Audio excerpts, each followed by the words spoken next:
Chapter 1. Residing in the home of a beautiful young woman. The yearning of the woman for Lu Fengchuan. Deep within an aging neighborhood in Jiangnan City. Drop, drop, drop the handkerchief. No seats left. Lu Fengchuan felt a surge of annoyance at the cacophony outside, yet his gaze remained steadfastly fixed on a laptop before him. The title of the document on the screen read My Story with the Beautiful Young Woman.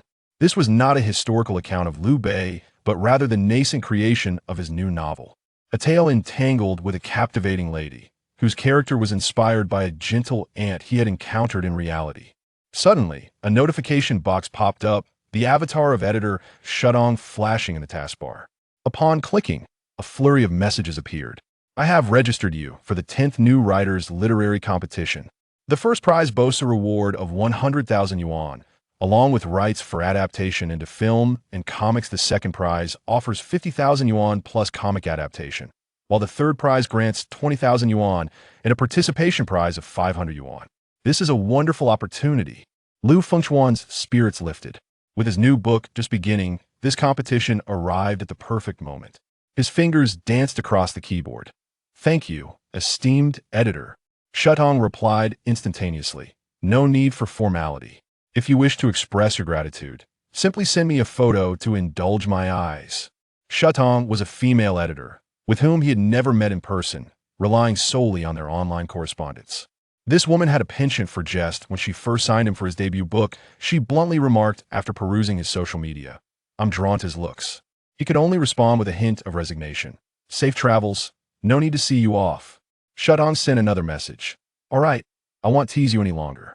Please hurry and send me the outline and the first 3 chapters of your new book. They'll help refine it thoroughly, aiming for a commendable placement. Sure, you'll do it as soon as possible, Lu Fengchuan replied, acknowledging that while this editor's sister was enthusiastic, her mannerisms could be rather brazen at times. He closed the chat window, attempting to refocus, but the noise from upstairs escalated abruptly. This time, the singing was utterly absurd. They threw poop at me, I made tarts from it. The piercing melody, coupled with off-key howls, completely shattered the fleeting concentration he had managed to muster. Besides the auditory disturbances, a sense of creative drought loomed over him like a colossal weight on his heart. With his rental agreement nearing expiration, he resolutely decided he would not renew the lease. Where shall I move to? He propped his elbow on the desk, fingers gently tapping his chin in contemplation. Back to his hometown? While the concern of his parents and the inquiries of relatives stemmed from good intentions, they would only serve as additional pressure for him, who was yearning solely to immerse himself in writing at this moment. As his gaze unconsciously drifted over the document title, the phrase young woman suddenly ignited a spark in his thoughts. A vivid image from the depths of his memory began to unfold, gradually clarifying the visage of a woman. Lu Fengchuan often referred to her as Aunt Lu, a stunning young woman, whose beauty was elusive to grasp with a single hand. Moreover, she was a widow, having lost her husband at a tender age, inheriting a considerable fortune, and residing alone in an opulent villa within a wealthy district, blessed with a pair of adorable twin daughters. Interestingly, she was also a friend of his mother. During his high school years, Lu Fengchuan had once stayed at her home for a spell. Upon contemplating Aunt Lu, Lu Fengchuan felt a sudden clarity wash over his previously muddled thoughts, and his eyes sparkled with renewed vigor. Perhaps, he mused, he could once again seek refuge in her home. The opulent neighborhood where Aunt Lu resided, adorned with secluded villas, offered an idyllic sanctuary for his writing endeavors. Moreover, a character in his new novel, Lu Ruyan, was inspired by Aunt Lu's demeanor and grace. Residing in her abode would provide an invaluable opportunity for deeper inspiration. With his decision made, Lu Fengchuan clicked open the green messaging application, scrolling through his contacts until he paused at the name Aunt Lu. The dialog box bore the remnants of their last interaction during the recent New Year, consisting of merely 2 simple greetings. His fingers hovered over the keyboard as he composed a message. Aunt Lu, the noise at home has become quite overwhelming. Would it be possible for me to stay at your place for a while? I am willing to pay rent. Before sending, he meticulously considered his tone and phrasing, ensuring they conveyed the utmost respect and sincerity. Just as he pressed send, he recalled Aunt Lu's disciplined routine, She had always retired by 10 in the evening. Realizing it was already late, he hesitated, contemplating retracting the message. However, a notification suddenly appeared in the dialog box. The reply radiated with familiar warmth. "Good evening. Xiao Chuan." Lu Fengchuan stared at the phone screen, momentarily taken aback. She was still awake. Was she perhaps occupied with something? In a villa within the affluent district, warm yellow light filled the room. A stunning woman, whose beauty was captivating, intently focused on the conversation unfolding on her screen. Her breath quickened, and the warmth she exhaled fogged the surface of the phone. "Xiao Chuan, I hope your visit this time brings about a positive change," she thought, reflecting on how long it had been since he last stayed with her. Much had altered since his departure. Her eldest daughter had grown quite willful, while the youngest had secluded herself for over a year. Considering Xiao Chuan's good rapport with her daughters, she perceived this visit as a potential turning point. She promptly typed her response. "I will prepare the room tomorrow. You are welcome to come over any time. Please travel safely." Upon reading her message, Lu Fengchuan could hardly contain his delight. His residence was a mere 15 kilometers from Aunt Lu's. With a quick transfer on the subway, he could arrive within half an hour. "Wonderful. Thank you, Aunt Lu. I will gather my things in the morning and head over," he replied almost instantaneously. Moments later, a cheerful emoji appeared on his screen, depicting an adorable kitten making an OK gesture, its fluffy appearance exuding playfulness. Gazing at the animated image, Lu Fengchuan couldn't help but smile, the memory of Aunt Lu's gentle smile intertwining with her current response. He murmured softly to himself, "Aunt Lu remains as warm-hearted as ever." Chapter 2. The Awakening Love System. The following morning, Lu Fengchuan arrived at the subway passage with his luggage. After 2 transfers, he hailed a taxi at the suburban subway station. The scenery outside the window transitioned from towering office buildings to a villa district enveloped in greenery. When the familiar off-white villa came into view, the metallic wrought iron gate adorned with floral designs and the rose-clad walls obstructed his path. Lu Fengchuan gazed at the access system's button, lost in thought. It had been several years since he last visited, and a sense of nervousness inevitably welled up within him. After taking a few deep breaths, he pressed the doorbell. Ding dong. Who is it? The voice that emanated from the intercom retained the gentle tone he remembered well. "Aunt Lu." "It's me, Xiao Chuan," Lu Fengchuan replied. "Oh, Xiao Chuan. Auntie is making breakfast. Your fingerprint is still in the system. You can unlock the door yourself." This revelation momentarily took Lu Fengchuan aback. So many years had passed, yet his fingerprint remained. With a soft click, the heavy iron gate in the yard slowly slid open.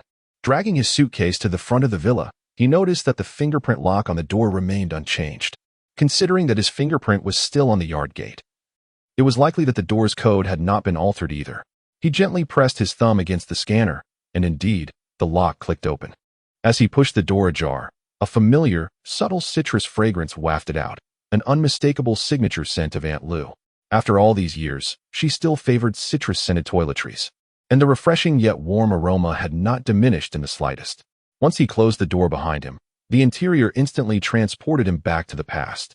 The shoe cabinet at the entrance stood orderly as ever. Crossing the patterned tiled foyer, he entered the bright hall, separated from the kitchen by just a wall, with a staircase winding up to the second floor. "Aunt Lu, I'm here." The kitchen curtain lifted, and Lu Melian emerged. She wore a pale blue floral apron. Her slightly curvaceous figure exuded charm, with a few gently curled strands of hair cascading down her fair neck.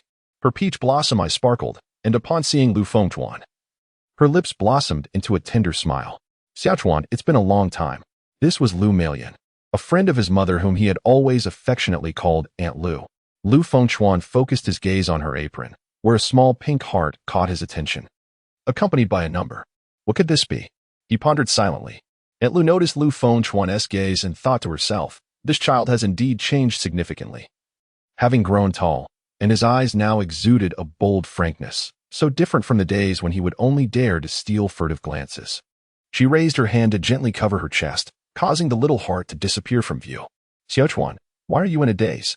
Lu Fengchuan blinked again. Realizing the heart had vanished, he assumed it was merely a trick of his tired mind. Dismissing the thought, he returned his gaze to Aunt Lu's face. "Aunt Lu, I didn't sleep well last night and got a bit lost in thought." Lu Melian approached with a smile, her eyes sparkling. "Were you unable to sleep because you were thinking of me?" The words brushed past like a feather, causing Lu Fengchuan's Adam's apple to shift slightly, indeed confirming Aunt Lu's guess. Observing the flush of his ears, Lu Melian covered her mouth and chuckled. I won't tease you any longer. Xiao Chuan, have you had breakfast? Lu Fengchuan, often engrossed in his novel writing, had inverted his day and night, frequently skipping breakfast, and today was no exception. He shook his head. Wait a moment. Annie will showcase her culinary skills and see if they've waned. With that, Lu Melian turned to head back into the kitchen. Aunt Lu, I can manage on my own. Lu Fengchuan set down his computer bag and suitcase, following her into the kitchen, his gaze fixated on her swaying waist. Once inside, his eyes fell upon a tray on the dining table, which held a serving of fried rice accompanied by a cup of warm milk. Lu Melian followed his gaze, saying, That's for Qingsha. Lu Fengchuan recalled Aunt Lu's twin daughters, the elder Jiang Qingyu and the younger Jiang Qingsha, who were a few years his junior and presumably still attending university. It was Friday. Why hadn't Qingsha gone to class? He inquired, Is Qingsha on sick leave? No. Lu Melian shook her head, concealing an unspoken concern. She untied her apron, revealing a tank top and jeans, casually lifting the tray. Xiao Chuan, I'll take breakfast to Qingsha. The fridge is stocked. Feel free to prepare whatever you like. All right, Aunt Lu. Watching her retreating figure, the snug fit of her jeans accentuating her curves momentarily left Lu Fengchuan breathless. He chastised himself inwardly. I mustn't gaze any longer. Such impropriety. Redirecting his focus, he hurried to the refrigerator, discovering an abundance of fresh ingredients. He retrieved several eggs, filled a pot with water, ignited the flame, and observed the bubbles forming, contemplating the need for additional protein. Before long, Lu Melian descended from upstairs, a faint trace of melancholy lingering on her face. Sigh. When will Qingsha be willing to step outside? Upon noticing Lu Fengchuan diligently working in the kitchen, her worry began to dissipate. Xiao Chuan has always had a good relationship with Qingsha. Perhaps his visit will encourage her to emerge. As she pondered, she approached him. Xiao Chuan, what are you preparing for breakfast? She inquired softly. Poached eggs, he replied. Poached eggs are rather mundane. Let me whip up something better for you. Lu Melian leaned closer, attempting to take control of the stove, inadvertently brushing against Lu Fengchuan's forearm. Beneath his skin lay firm muscle. How strong he is. Aunt Lu, it's really unnecessary. I have enough with these eggs, Lu Fengchuan quickly protested, refusing to relinquish his spot. Lu Melian didn't press further, stepping back slightly as she observed him. She thought to herself, Xiao Chuan has grown so much. He must be around 1.80 meters now. His shoulders are broad. Looking quite robust, he has become quite the young man. Her mind wandered to a film she had watched the previous night, which bore a striking resemblance to their current situation. It depicted a scenario where the neighbor's parents were away, and their child stayed with the female host, leading to some intimate encounters. The resemblance was uncanny. If Xiao Chuan were to do something untoward, she wouldn't be able to resist him. No, Xiao Chuan is not that kind of person. He is a good boy. He would never engage in such behavior. It was merely my overthinking. As Lu Melian pondered, her face grew increasingly warm. In a flurry, she swung open the refrigerator door, and a refreshing breeze enveloped her, causing her flushed cheeks to recede slightly. At that moment, Lu Fengchuan was fixated on the boiling eggs in the pot. Oblivious to Lu Yi's transformation, a sudden surge of static echoed in his ears. Lu Melian's affection level, 1. Current affection level, 10. Lu Melian's initial low affection level was designed by the system to allow the host to achieve progressive rewards. Lu Fengchuan was taken aback. What was this unexpected sound? What was the affection level? He cast a sidelong glance at Lu Yi, who was holding the refrigerator door, her gaze lowered in contemplation. The heart symbol reappeared, prominently displaying the number 10, precisely corresponding to the figure mentioned in that peculiar voice. A melodious chime resonated. Host awakens love system, a system. I've actually awakened a system. As a novelist, Lu Fengchuan was not unfamiliar with such concepts.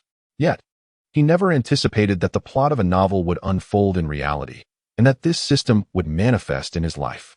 However, what did this heart and number truly signify? The system sensed the host's thoughts. The heart represents the affection level, with a maximum value of 100. Reaching 20 grants a reward, and each advancement yields a mysterious reward, divided into 5 stages. Initial acquaintance, 120, friends, 2040, ambiguous, 4060, dependency, 6080. Passionate love, 8099. To ensure the host can receive rewards at each advancement, The initial affection level of the target will not exceed 10 points. To maintain the purity of love, above 60, any undesirable entities such as playboys, coaches, trolls, uncles, or jocks will be excluded unless the host voluntarily relinquishes this condition. Reaching 100 enters an unyielding state, forever locked in, never to betray. Incredible. A blessing for men. How to earn affection points. Lu Fengchuan immediately contemplated two methods. The first, which he found utterly distasteful, was to be a sycophant, endlessly flattering the girl, which could indeed increase her affection level.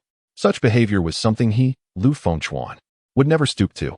The era of sycophants had long passed. Men ought to treat themselves with dignity and not lower their stance excessively. The second method to augment affection points involved assisting the other in overcoming difficulties, which proved effective swiftly. Yet, currently, Lu Ai appeared entirely normal, leaving him perplexed as he could find no opportunity to lend a helping hand. Suddenly, he noticed a magnifying glass icon beside the heart. What could this magnifying glass signify? Intrigued, a transparent panel promptly materialized before him. Lu Fengchuan focused on the system panel, and Lu Malian's information was laid out before him line by line. Name: Lu Malian. Measurements: 100 bust, 58 waist, 90 hips. Hobby: culinary arts. Affection level: 10. Inner thoughts: Xiaochuan has grown up so fast, so adorable. I wish to taste Xiaochuan's cooking. Gosh, those measurements are truly exceptional. As I continued to delve deeper, my interests in culinary arts resonated with the image of that figure perpetually bustling in the kitchen from my memories. The final line of my innermost thoughts caused a brief pause in my breath. What could Aunt Lu, who enjoys Xiaochuan's cooking, possibly desire from me? In Chapter 3, while repairing the faucet for Aunt Lu, water splattered all over me, and my mind began to wander. Surely, Aunt Lu is not that kind of woman. Moreover, we are merely in the preliminary stages of acquaintance. Could it be a glitch in the system? Upon glancing at the subsequent portion of my thoughts, I noted she wished to savor the eggs I had boiled. Of course, how could I think Aunt Lu could possibly want me? It turned out she simply craved my boiled eggs. I speculated that this feature was designed to cater to Aunt Lu's desires, potentially enhancing the affection value. I glanced at the pot, where the water was bubbling vigorously and the eggs were floating, indicating they were perfectly cooked. I turned off the heat, retrieved the eggs, and placed them in cold water to cool. After peeling them, I arranged them on a plate on the table. Aunt Lu's gaze followed the movement of the eggs. Aunt Lu, if you're hungry, feel free to have some, I observed. Aunt Lu waved her hand, saying, No, thank you. I'm currently on a diet and haven't eaten anything in the morning. I pondered over how to convince her to eat. Having previously researched various topics while writing novels, I had acquired a fair amount of knowledge. I promptly articulated the dangers of skipping breakfast. Aunt Lu, one cannot forego breakfast while dieting. An empty stomach can lead to gastric acid irritating the stomach lining, and over time, it may cause ulcers. Furthermore, your metabolism will slow down, making it even more challenging to lose weight. Is it really that serious? Aunt Lu's eyes widened in surprise. Indeed, it is, Aunt Lu. If you jeopardize your health by starving yourself, I would be heartbroken, I replied, pushing the plate of eggs towards the center of the table. I then seated myself beside her and began to eat one of the eggs. Watching me relish the egg, Aunt Lu was unable to resist the temptation and soon joined me at the table, taking an egg for herself. Aunt Lu enjoyed the egg, alleviating her hunger. Affection value increased by 1, current affection value, 11. Upon witnessing the system's prompt, I realized my assumptions were correct. It indeed contributed to her affection value. One egg would hardly suffice, so I offered her another. Aunt Lu, here is another egg. She accepted it gratefully. Aunt Lu felt pleased by your considerate gesture. Affection value increased by 4, current affection value, 15. How astonishing. I was taken aback. My simple act of offering was more effective than fulfilling Aunt Lu's innermost desire. The whims of a woman's heart are truly elusive. After finishing her egg, Aunt Lu found it somewhat dry. She recalled that there was still half a carton of milk in the refrigerator, which would need to be consumed today to avoid wastage tomorrow. Rising, she walked to the fridge, retrieved the half carton of milk, and poured it into a glass. Filling it to the brim, she took a delicate sip of half the glass, but the remaining portion proved too much for her to finish. Lu Malian glanced at Lu Fengchuan, who was still indulging in his boiled egg, and gently placed a glass beside him. Xiaochuan, Annie can't finish this. Why don't you have a sip? Lu Fengchuan, momentarily stifled by the egg, accepted the cup and tilted his head back to take a drink. The icy milk glided down his throat, releasing a rich, creamy aroma that blossomed in his mouth. Lu Melian felt a slight flush on her cheeks as she observed Xiao Chuan drinking the milk she had sipped from. Was this akin to an indirect kiss? As breakfast concluded, Lu Fengchuan intended to tidy up, but Lu Ai preempted him, whisking away the plates to wash. When she turned off the faucet, Lu Fengchuan noticed something amiss. Water was dripping steadily beneath the tap. The faucet was loose and needed tightening. He contemplated that if he were to stay at Lu Ai's home, he ought to make a good impression. Auntie, this faucet requires some repair. I've already ordered a new faucet online. It just arrived yesterday, and I was planning to have someone come and install it, Lu Melian mentioned, having noticed the faucet issue days prior. Upon hearing that a new faucet had arrived, Lu Fengchuan eagerly replied, Auntie, I can fix the faucet. I'll take care of it. Xiao Chuan, you can even fix faucets? Lu Melian exclaimed, her face alight with surprise. Nowadays, many young people lack such skills, making Lu Fengchuan quite the rarity. Fixing a faucet is nothing. I can even repair pipes, he boasted. Lu Melian, a seasoned veteran in household matters, smiled knowingly, thinking that when her pipes broke one day, she would surely call on him for help. That's a promise. Leave it to me. With Lu Fengchuan's assurance, Lu Melian beamed. Let me fetch the toolbox and the faucet. With that, she turned and hurried off, soon returning with the toolbox and the new faucet in her arms. Lu Fengchuan lifted the box's lid and checked the contents, confirming everything was in order. Where's the water valve? He inquired. In the cupboard. Lu Melian indicated toward the cabinet beneath the sink.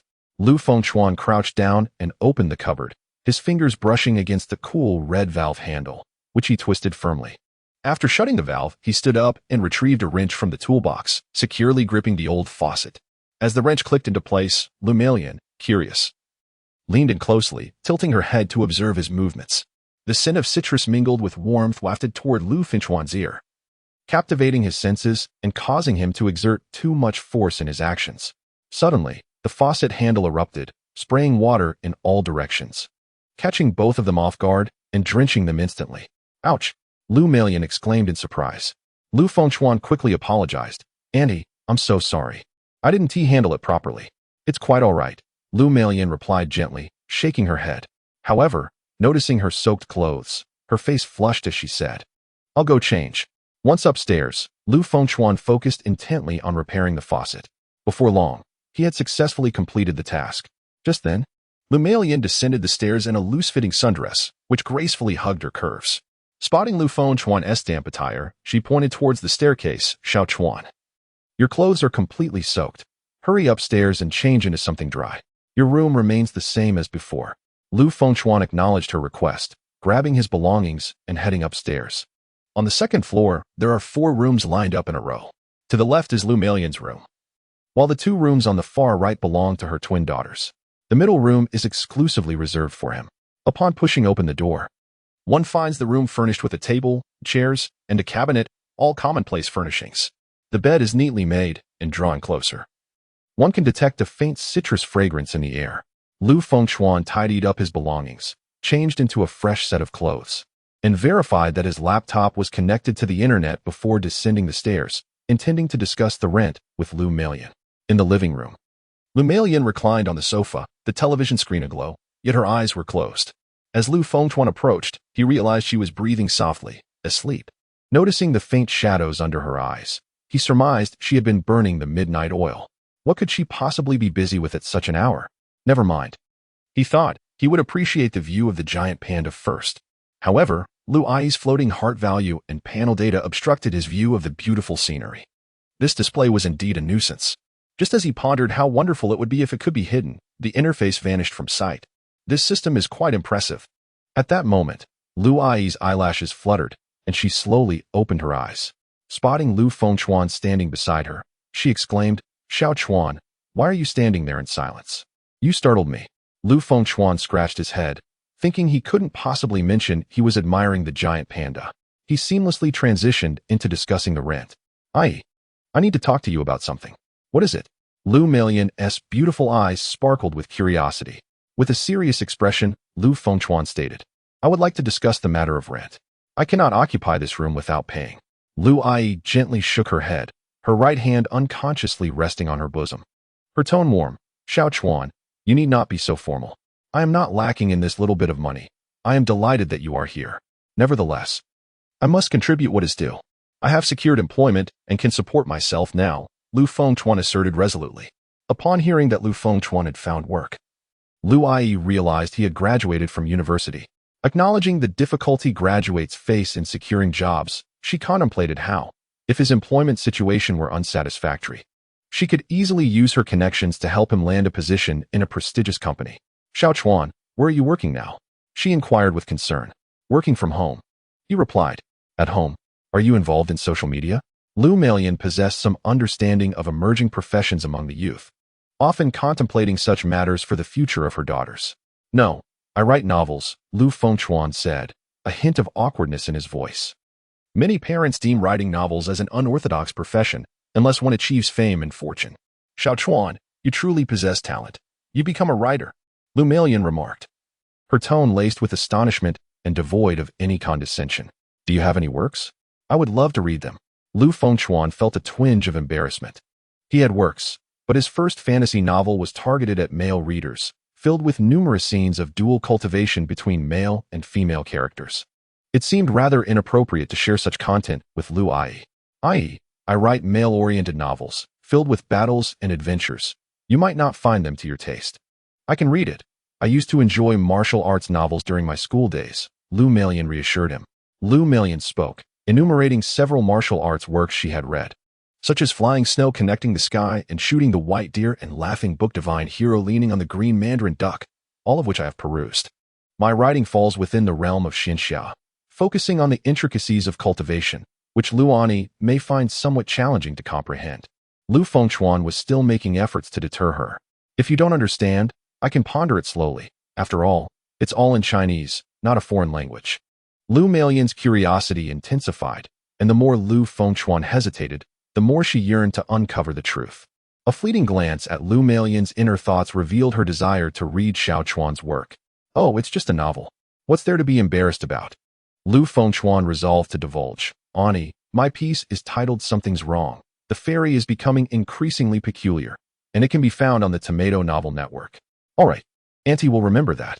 Lu Melian's spirits lifted upon learning the title of the work, her excitement increasing to a value of 20. Lu Melian's affection for the host reached the status of friends. Reward obtained. Golden Finger. Chapter 4. Awakening the Golden Finger. Where the speed of his hands manifests as a blur.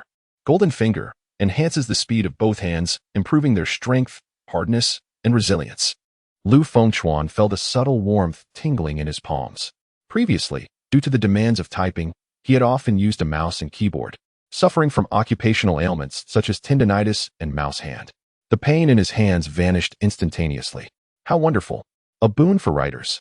Lu Fengchuan contained his excitement, reminding himself of the matter at hand. Auntie, regarding the rent, would it be all right if I pay you 1,000 yuan each month? This villa is situated in a prime location, and with utilities and meals covered by Lu Ani, this price is indeed a bargain. Lu Melian, not in need of that 1,000 yuan, preferred not to impose undue pressure on the young man. Xiao Chuan, and he is not short of money. The room is already vacant, and it would be wasteful not to use it. Her tone was gentle, imbued with the warmth characteristic of a caring elder. This understanding warmed Lu Fengchuan's heart. Yet he held firm to his principles. Auntie, I must pay you this money, otherwise I won't feel at ease. Lu Melian, recognizing Lu Fengchuan's character and considering the challenges faced by aspiring full-time writers, proposed a compromise. Xiao Chuan, how about this? You can settle the rent in one lump sum when you decide to leave. This way, it will be easier for Andy to keep track. Lu Fengchuan readily agreed. Having resolved the issue of rent, Lu Fengchuan delved into Lu Auntie's inner thoughts, eager to further enhance the affection value. Inner thoughts, unable to resist. She wished to read Xiao Chuan's work. Unable to resist what? The preceding thoughts were ellipses, remnants of past musings that could not be retraced, leaving only the latter part clear. The desire to read his work suggested a longing for private space, and he could not intrude upon Lu Auntie any longer. Moreover, the nature of his work was not suited for shared reading, as it could lead to unintended consequences. Lu Fengchuan had a new book outline to complete. Auntie, I shall return to my room to write. Go ahead, Lu Melian nodded, watching the young man ascend the stairs, eager to explore Xiao Chuan's work. Back in his room, Lu Fengchuan opened his computer. Preparing to experiment with the power of his newfound abilities, he opened the document and positioned his hands over the keyboard. His fingers danced across the keys with such swiftness that they seemed to leave afterimages in their wake. A glance at the word count left him astonished. 300 words per minute. This speed surpassed his previous capabilities by more than double. Such extraordinary proficiency would prompt even Kato Takashi to seek him as a mentor. With the system's assistance, Lu Fengchuan set forth two ambitious plans. The first, to diligently write his novel and strive for a top 3 finish in the competition. The second, to devise a strategy to win over Aunt Lu. Both endeavors would proceed concurrently. Steeling himself, Lu Fengchuan redirected his gaze to the computer screen. Upstairs, he began to write fervently. Meanwhile, downstairs, Lu Meilan was engrossed in reading Xiao Chuan's work on her phone. The novel, centered around a fantasy theme, contained concepts of realms and cultivation that were somewhat elusive to her. However, she grasped the narrative involving the protagonist and a captivating young mistress, whose relationship was fraught with societal disapproval. Could it be that Xiao Chuan was attempting to convey his feelings for her through this story? Yet, given the significant age difference, she pondered if such a connection was truly feasible. Lu Meilan felt a wave of confusion wash over her. By midday, the outline for the new book was complete, and he had polished the first 3 chapters of the narrative. Lu Fengchuan opened a messaging application and sent the outline and manuscript to the editor, awaiting feedback. After closing the chat application, he released a long sigh of relief, straightening his back and stretching his limbs, his palms still warm, devoid of the usual fatigue that accompanied long writing sessions. In the past, extended writing had often resulted in tendinitis, leaving his wrists in agony. Now, he felt no such discomfort. A gentle knock echoed from outside the door. "Xiao Chuan, come down for lunch," came Aunt Lu's soothing voice. "I'll be right there." Lu Fengchuan replied, rising to open the door. He found Aunt Lu holding a tray laden with delicious dishes, which she carefully set down by the adjacent door. Then, she knocked lightly on that door, saying, "Qing Sha, your lunch is ready at the door." Silence enveloped them, with no response from within. A fleeting shadow of sadness crossed Aunt Lu's face, a subtle shift that did not go unnoticed by Lu Fengchuan. "Aunt Lu, is something amiss?" he inquired. Unable to contain his curiosity, Lu Meilan, cautious of disturbing Jiang Qingsha inside, whispered, "Let us discuss this downstairs." They descended together. Once seated at the dining table, Lu Meilan spoke slowly. "Since last year, Qisha has isolated herself in her room and stopped attending school. No matter how I coax her, she refuses to come out." "Has she faced bullying at school?" Lu Fengchuan asked, concerned. "Qingsha and Qing Yu attend the same private university. I have inquired with Qing Yu and some of her classmates, and they assure me that is not the case." "Have you attempted to have a sincere conversation with Qingsha?" Lu Fengchuan pressed further. "This child has always been reticent, keeping everything bottled up within her, unwilling to confide in me. I even asked her sister to speak with her, yet she remains silent. I truly feel at a loss." Lu Fengchuan hurriedly reassured, "Aunt Lu, since Qingsha is at home and can still eat on time, it indicates that her condition is not too dire. You needn't worry excessively. Xiao Chuan, Qingsha used to be quite attached to you. If you have the time, please help Aunt persuade her. Even if you can just get her to come downstairs for a meal, it would be beneficial. Aunt Lu, rest assured, I will certainly encourage her. After all, Qingsha is my sister, and as her brother, I must take on my responsibilities. With your presence, I feel considerably more at ease." Lu Meilan feels a sense of comfort from your presence. Heart-stirring value 1. Current value 21. It has increased. A promising sign. Lu Fengchuan prepared to seize the moment and opened the panel to discern what Aunt Lu was contemplating. Inner thoughts, Qingsha. She is still preoccupied with thoughts of Qingsha. Lu Fengchuan intended to have a thorough conversation with Qingsha after lunch. Subsequently, the two began their meal. The table was set with 2 dishes and a soup, lamb stew with carrots, alongside 2 vibrant greens, stir-fried chives with eggs and okra. Lu Fengchuan paused, unsure which dish to indulge in. Lu Meilan picked up some stir-fried chives with eggs and placed it in Lu Fengchuan's bowl, smiling as she said, "Xiao Chuan, try this. The chives are exceptionally fresh." "Thank you, Aunt Lu." Lu Fengchuan felt a bit overwhelmed by the attention, momentarily transported back to a few years prior when Jiang Qingyu and Jiang Qingsha were still in high school, and the 4 of them often gathered at this very table for meals. Alas, now only 2 remained. Then, Lu Meilan added some sautéed okra to Lu Fengchuan's bowl and inquired, "This dish is something I recently learned. Do give it a try and let me know if it suits your taste. Lu Fengchuan sampled it and exclaimed, "It's truly delicious. If I could enjoy Aunt Lu's cooking every day, I would undoubtedly be the happiest person in the world." Lu Malian's culinary skills received praise, heart-stirring value too. Current value, 23. Lu Fengchuan received another heart-stirring prompt. He realized that complimenting Aunt Lu and making her happy could also enhance his heart-stirring value. Lu Malian blushed at the flattery. In the past, her daughters often remarked that her cooking was mediocre compared to that of restaurants, which had led her to feel her culinary skills had diminished. Little did she expect Xiao Chuan would utter such words. It appeared her skills had not waned, merely lacking an appreciative audience. I must ensure that during Xiao Chuan's stay, he becomes the happiest person. This lunch was particularly delightful for Lu Fengchuan, far surpassing the takeout he typically ordered. No prepackaged meals, only fresh ingredients. After finishing, Lu Malian began to clear the dishes. Lu Fengchuan offered to assist, but she gently refused, slightly turning her ample form to shield him. Washing dishes is a woman's task. What is a big man like you doing meddling? Lu Fengchuan scratched his head and replied, "All right, Aunt Lu. Then I shall go upstairs to encourage Qingsha." "Very well. If there is any good news, remember to come down and let me know," Lu Malian instructed. Lu Fengchuan ascended the stairs, discovering that the tray placed at the door was empty, indicating that Qingsha had finished her meal. Gazing at the empty plate, he secretly sighed with relief. Being able to eat normally signified that the situation was not too bleak. He raised his hand and knocked on the door. "Qingsha? It is Lu Fengchuan. Do you remember me? I will be staying at your house for a while." Silence enveloped the room, offering no response. Lu Fengchuan gently knocked again. "I am still residing in the adjacent room. If you need anything, do not hesitate to reach out. Of course, if you prefer not to speak in person, you may call me. My number remains unchanged." Still, there was no reply. Reluctantly, Lu Fengchuan decided not to persist. He picked up the tray from the floor, preparing to leave. Suddenly, a soft knock echoed from within, as if in response to his words. A smile graced Lu Fengchuan's lips. He chose not to say more, knowing that Qingsha was an exceptionally sensitive girl. Chapter 5. The steady performance of the golden finger. After descending the stairs, Lu Fengchuan made his way to the kitchen, handing the dishes to the bustling Lu Malian. As she accepted the items, she inquired, "Xiao Chuan, has Qingsha said anything to you?" "She did not speak to me, but she did show some reaction," Lu Fengchuan replied candidly. Upon hearing that her daughter had interacted with Lu Fengchuan, Lu Malian's eyes instantly glistened with tears. "Xiao Chuan, thank you so much." "Lu Ai, what troubles you?" Lu Fengchuan, noticing her tearful state, quickly retrieved a tissue from the dining table, gently wiping away her tears. "Since Qingsha has isolated herself, no matter how I tried to persuade her, nothing worked. There was not a sound. Now that you are here, I finally see a glimmer of hope. Lu Ai, do not be disheartened.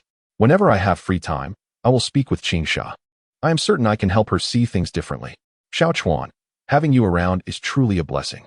I don't know what I would do without you," she said, feeling a wave of shyness wash over her. After finishing the dishes, she dried her hands with a tissue and added, "Yesterday, I practiced aerobics, and my shoulders are quite sore. I need to step out to a massage parlor. If you need anything while I am gone, please call me." Upon hearing massage, Lu Fengchuan felt a surge of confidence, knowing a bit about it, especially with the support of his golden finger. Moreover, offering Lu Ai a massage might earn him her affection. It was an opportunity he wouldn't squander. "Lu Ai, I can give massages," Lu Fengchuan volunteered. "Really? Xiao Chuan, you can do that too?" Lu Malian asked, astonished. "I know a little." Lu Fengchuan gestured towards the sofa. "Lu Ai, just lie down there, and let me give it a try." Lu Malian, concerned that Lu Fengchuan might not be skilled enough and could hurt her, repeatedly declined. "I should really find a professional. Lu Ai, trust me just this once. If you feel it is inadequate, you can still go afterward," Lu Fengchuan insisted, unwilling to concede. Seeing his determination, Lu Malian relented. Curious to experience his technique, if it truly proved effective, she would stay. As she approached the sofa, she glanced back at him, his tall figure enveloping her, his fair hands distinctly defined. Lu Malian felt a rush of warmth to her ears as she lay on the sofa. Lu Fengchuan sat beside her, extending his hands, ready to apply pressure through her clothing. "Lu Ai, I am about to begin." "Wait, Xiao Chuan, what is it?" "Massage should not be done through clothing." "How could I forget that?" Lu Fengchuan scratched the back of his head. Lu Malian's dress featured a zipper at the back, designed for easy wear and removal. He extended his thumb and forefinger to grasp the zipper pull, feeling the cold metal against his fingertips. As the zipper descended, expanse of pristine skin was revealed, its texture delicate. The purple strap draped across her back stood in stark contrast to her fair complexion. Xiao Chuan, loosen the strap as well. And help me massage my shoulders and back, Lu Melian said, turning her head with a voice barely above a whisper. Lu Fengchuan swallowed hard. A mixture of anxiety and shyness flooding him.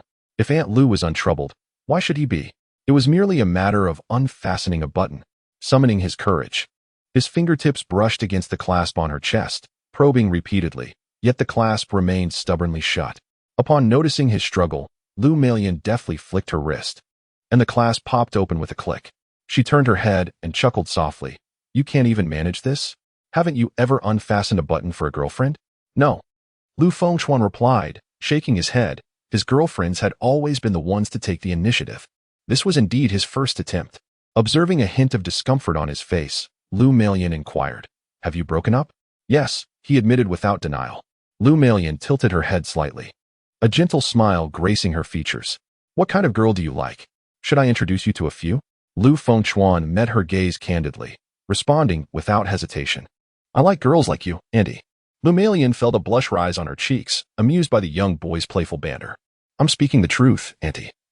I genuinely wish to find someone like you.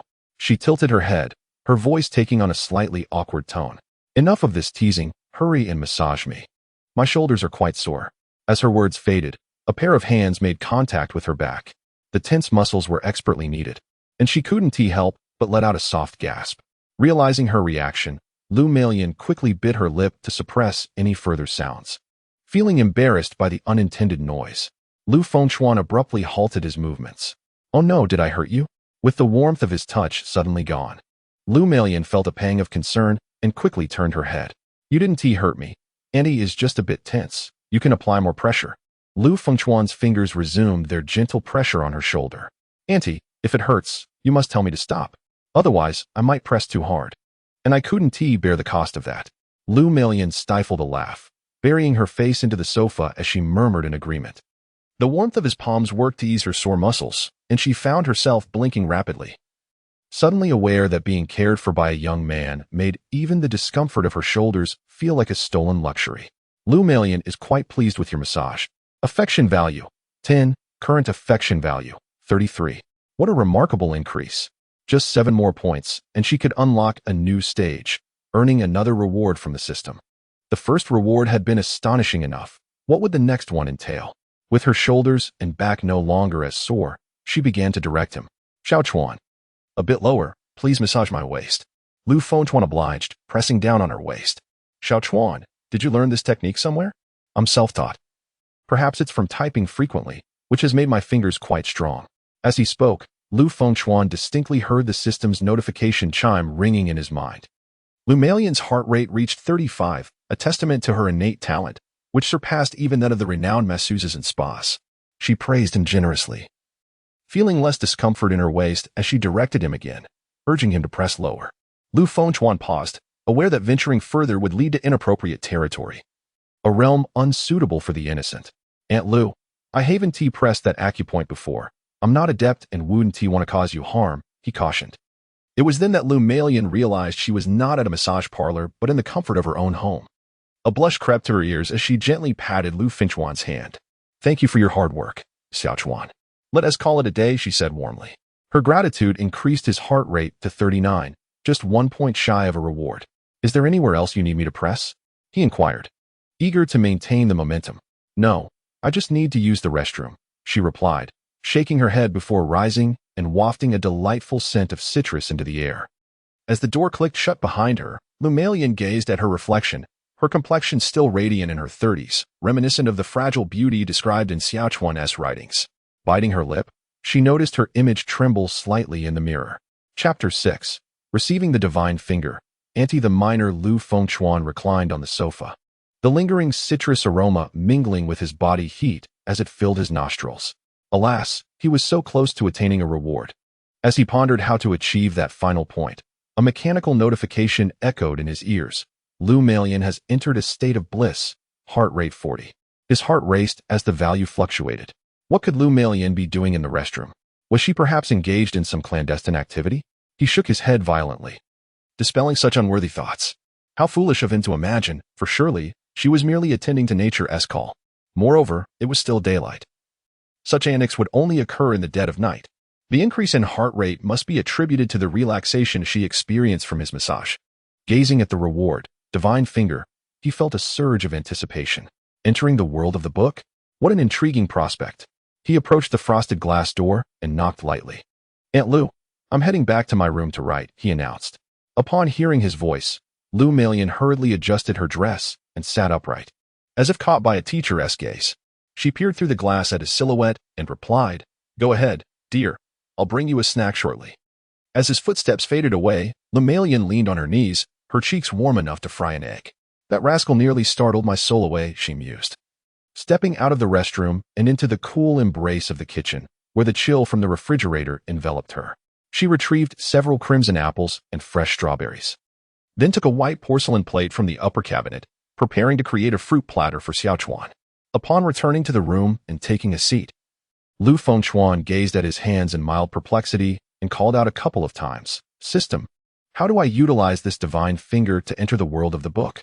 Host, you can materialize the contents of your created novel and enter the world within the book. Materialize? Does this not imply the ability to step into the realm of a new narrative? System, what advantages do I gain by entering the world of the book? Host, you can acquire various resources from the book world and bring them to reality. Remarkable. Lu Fengchuan was overwhelmed with excitement. Just as he was preparing to employ his divine finger, when suddenly an avatar in the bottom right corner of his computer flickered incessantly in the dialog box. He maneuvered the mouse to open the dialogue, revealing a new message from Shu Tong. "Shu Tong, the beginning of your new book is rather bland. The female protagonist, Lu Rian, is portrayed too seriously at the outset. She resembles a devoted housewife rather than a wealthy woman.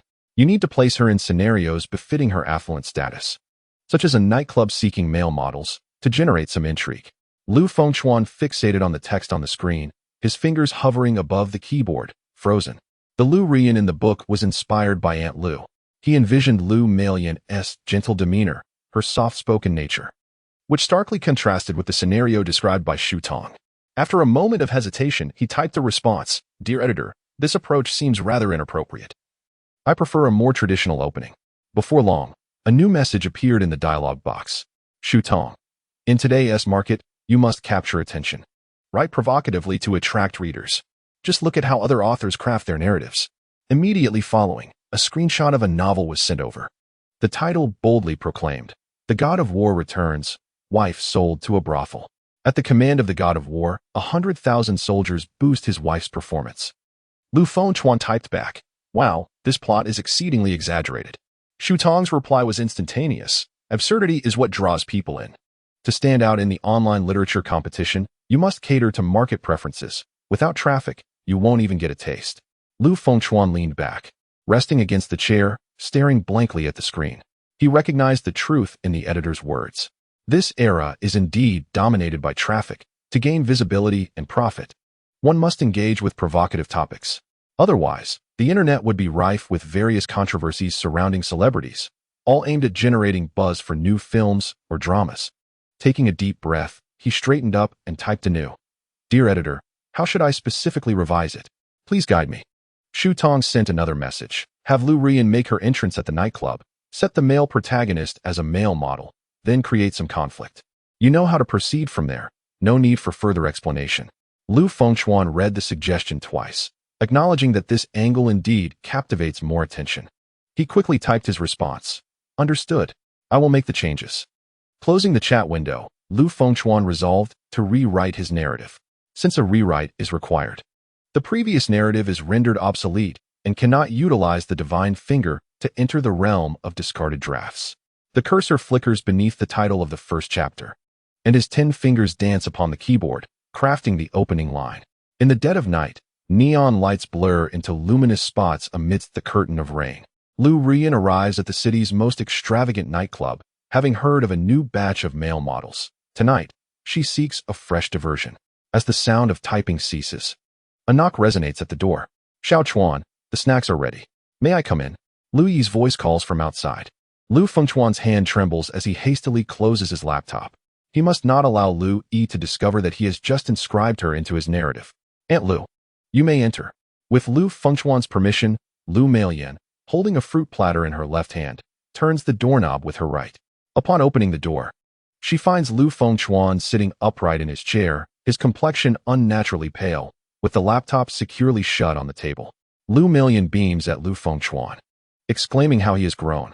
She places the fruit platter on the table and retrieves a pack of tissues from her pocket, setting it down as well. Xiaochuan, remember to clean up afterward. Lu Fengchuan assumes Lu Yi refers to tidying up after finishing the fruit platter, nodding vigorously.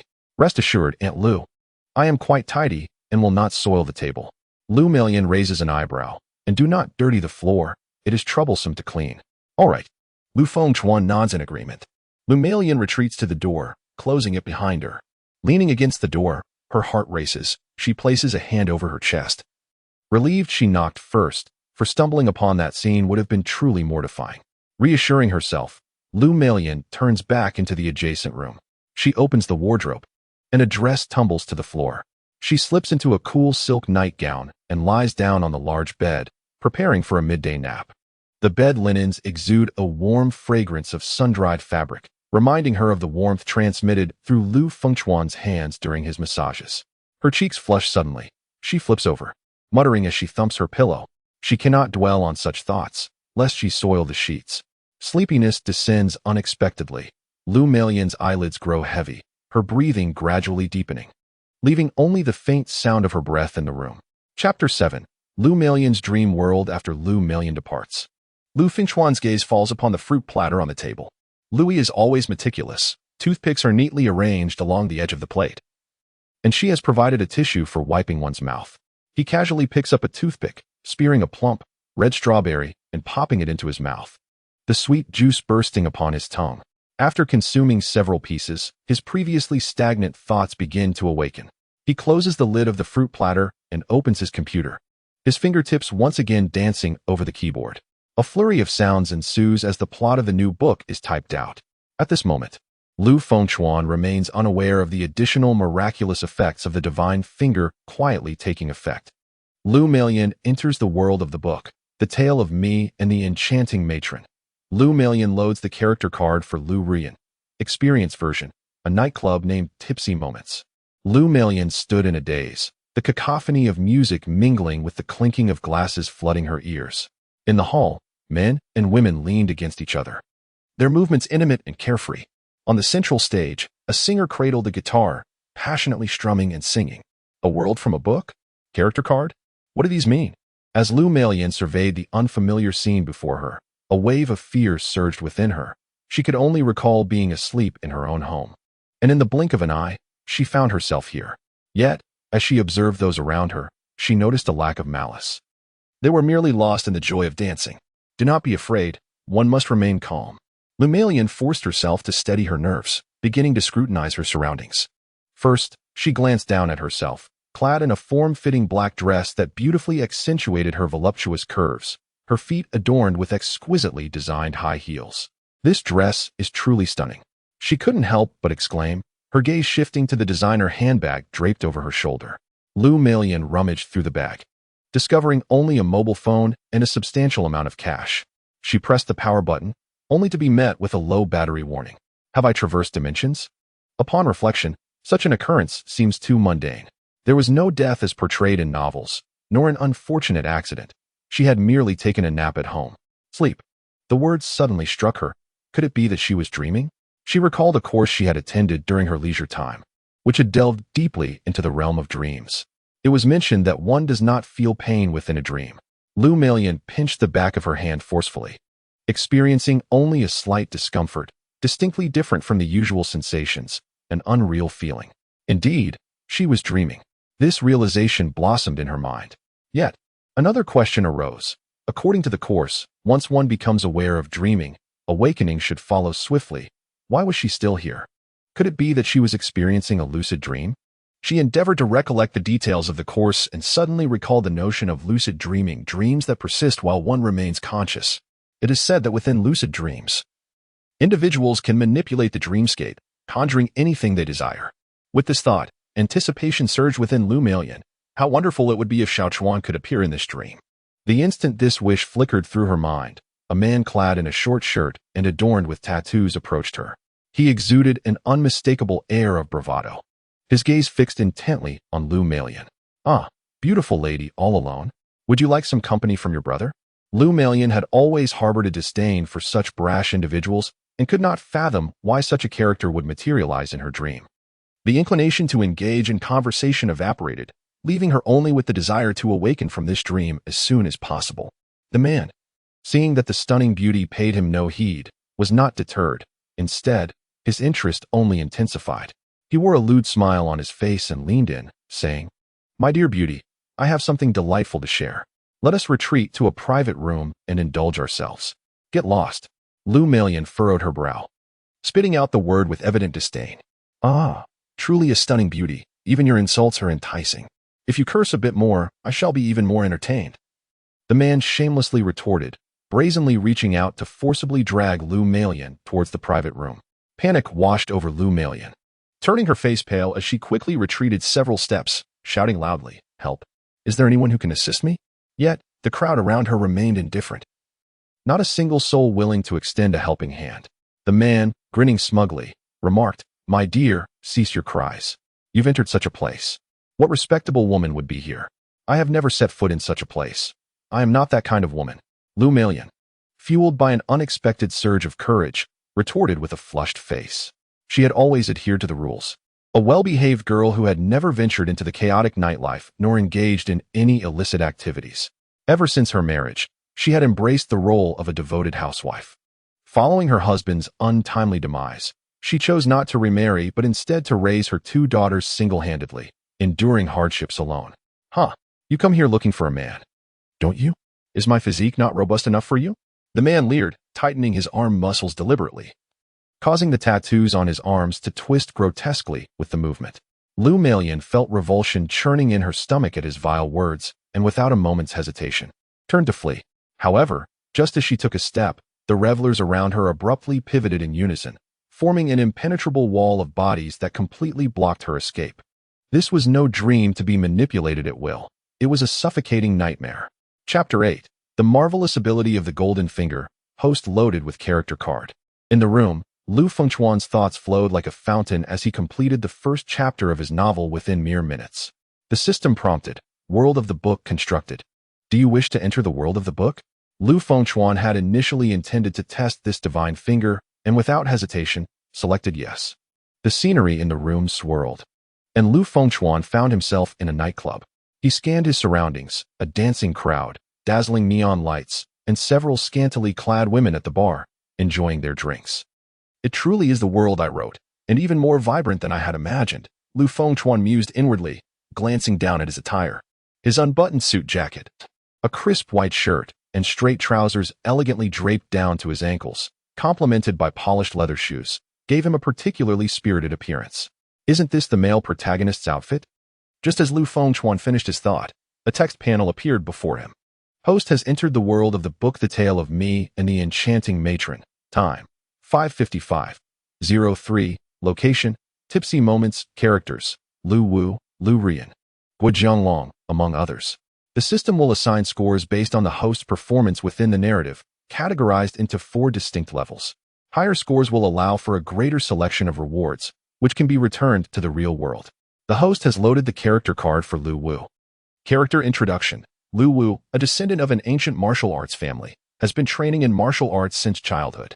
At the age of 18, he became a Huangjing martial artist. Dissatisfied with an arranged marriage imposed by his family, he escaped in pursuit of freedom, leaving with little money. Misled by a recruitment agency, he applied for a male modeling position at a bar called Tipsy Times, successfully winning the job due to his handsome and tall appearance. Today marks his first day at work. Lu Fengchuan reviewed the text panel, realizing that he now embodies the protagonist Lu Wu, with character traits precisely matching his written description. According to the panel's instructions, completing the storyline will yield scores and rewards that can be taken back to reality.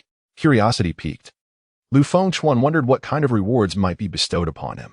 As the panel vanished, the narrative commenced in earnest. Lu Fengchuan scanned the crowd, searching for Lu Rian. The nightclub was teeming with dancers, making it impossible for him to locate her. Standing tall and strikingly handsome, he attracted the attention of numerous onlookers. A round-faced man with a buzz cut and a scruffy beard approached him, his gaze fixed. "Hey there, handsome. Are you into warm-hearted gestures? If so, add me on Greenbubble." The overt advance from the man was overwhelming. In a mix of surprise and anger, Lu Fengchuan shouted, "Get lost," not wanting to engage further. The man sulked away, his demeanor one of wounded pride. Lu Fengchuan was infuriated. This character was not in his book, suggesting that the system had covertly altered the plot. As he pondered this, the dancers around him suddenly shifted, forming an impenetrable wall. From within, a woman's voice cried out, "Help! Someone save me!" It was Lu Ruyan. He had finally found the female lead. In this narrative, Lu Wu, a practitioner of ancient martial arts, stood at an imposing height of 185 meters and weighed 180 pounds. With a few swift movements, he parted the crowd and reached the front. The scene before him mirrored his writing perfectly. A careless man was attempting to assault a woman clad in a fitted dress. The woman had delicate features, her profile bearing a striking resemblance to Aunt Lu, with a similar figure, slim waist and wide hips, accentuating her alluring curves. Without a moment's hesitation, Lu Fengchuan nearly shouted, "Let go of Aunt Lu." However, he recalled the system's advice: the closer one adheres to the original plot, the higher the score and the more generous the rewards. As the author of this story, he was well aware of the protagonist's lines. Thus, he summoned his voice and declared boldly, "Hey, let go of that woman." Upon uttering the words, Lu Fengchuan internally berated himself. What a dreadful line. It felt painfully awkward. While writing, he had not felt this way, but now, speaking it aloud filled him with an overwhelming sense of embarrassment. Lu Melian turned to the suddenly appearing man, the flashing lights of the club casting a spotlight on his tall figure. As she recognized the familiar face, her breath caught in her throat. The person before her was none other than Lu Fengchuan, the one she had longed for. In an instant, all fear dissipated. It turned out that this was not a dreadful nightmare, but rather a delightful surprise bestowed upon her by fate.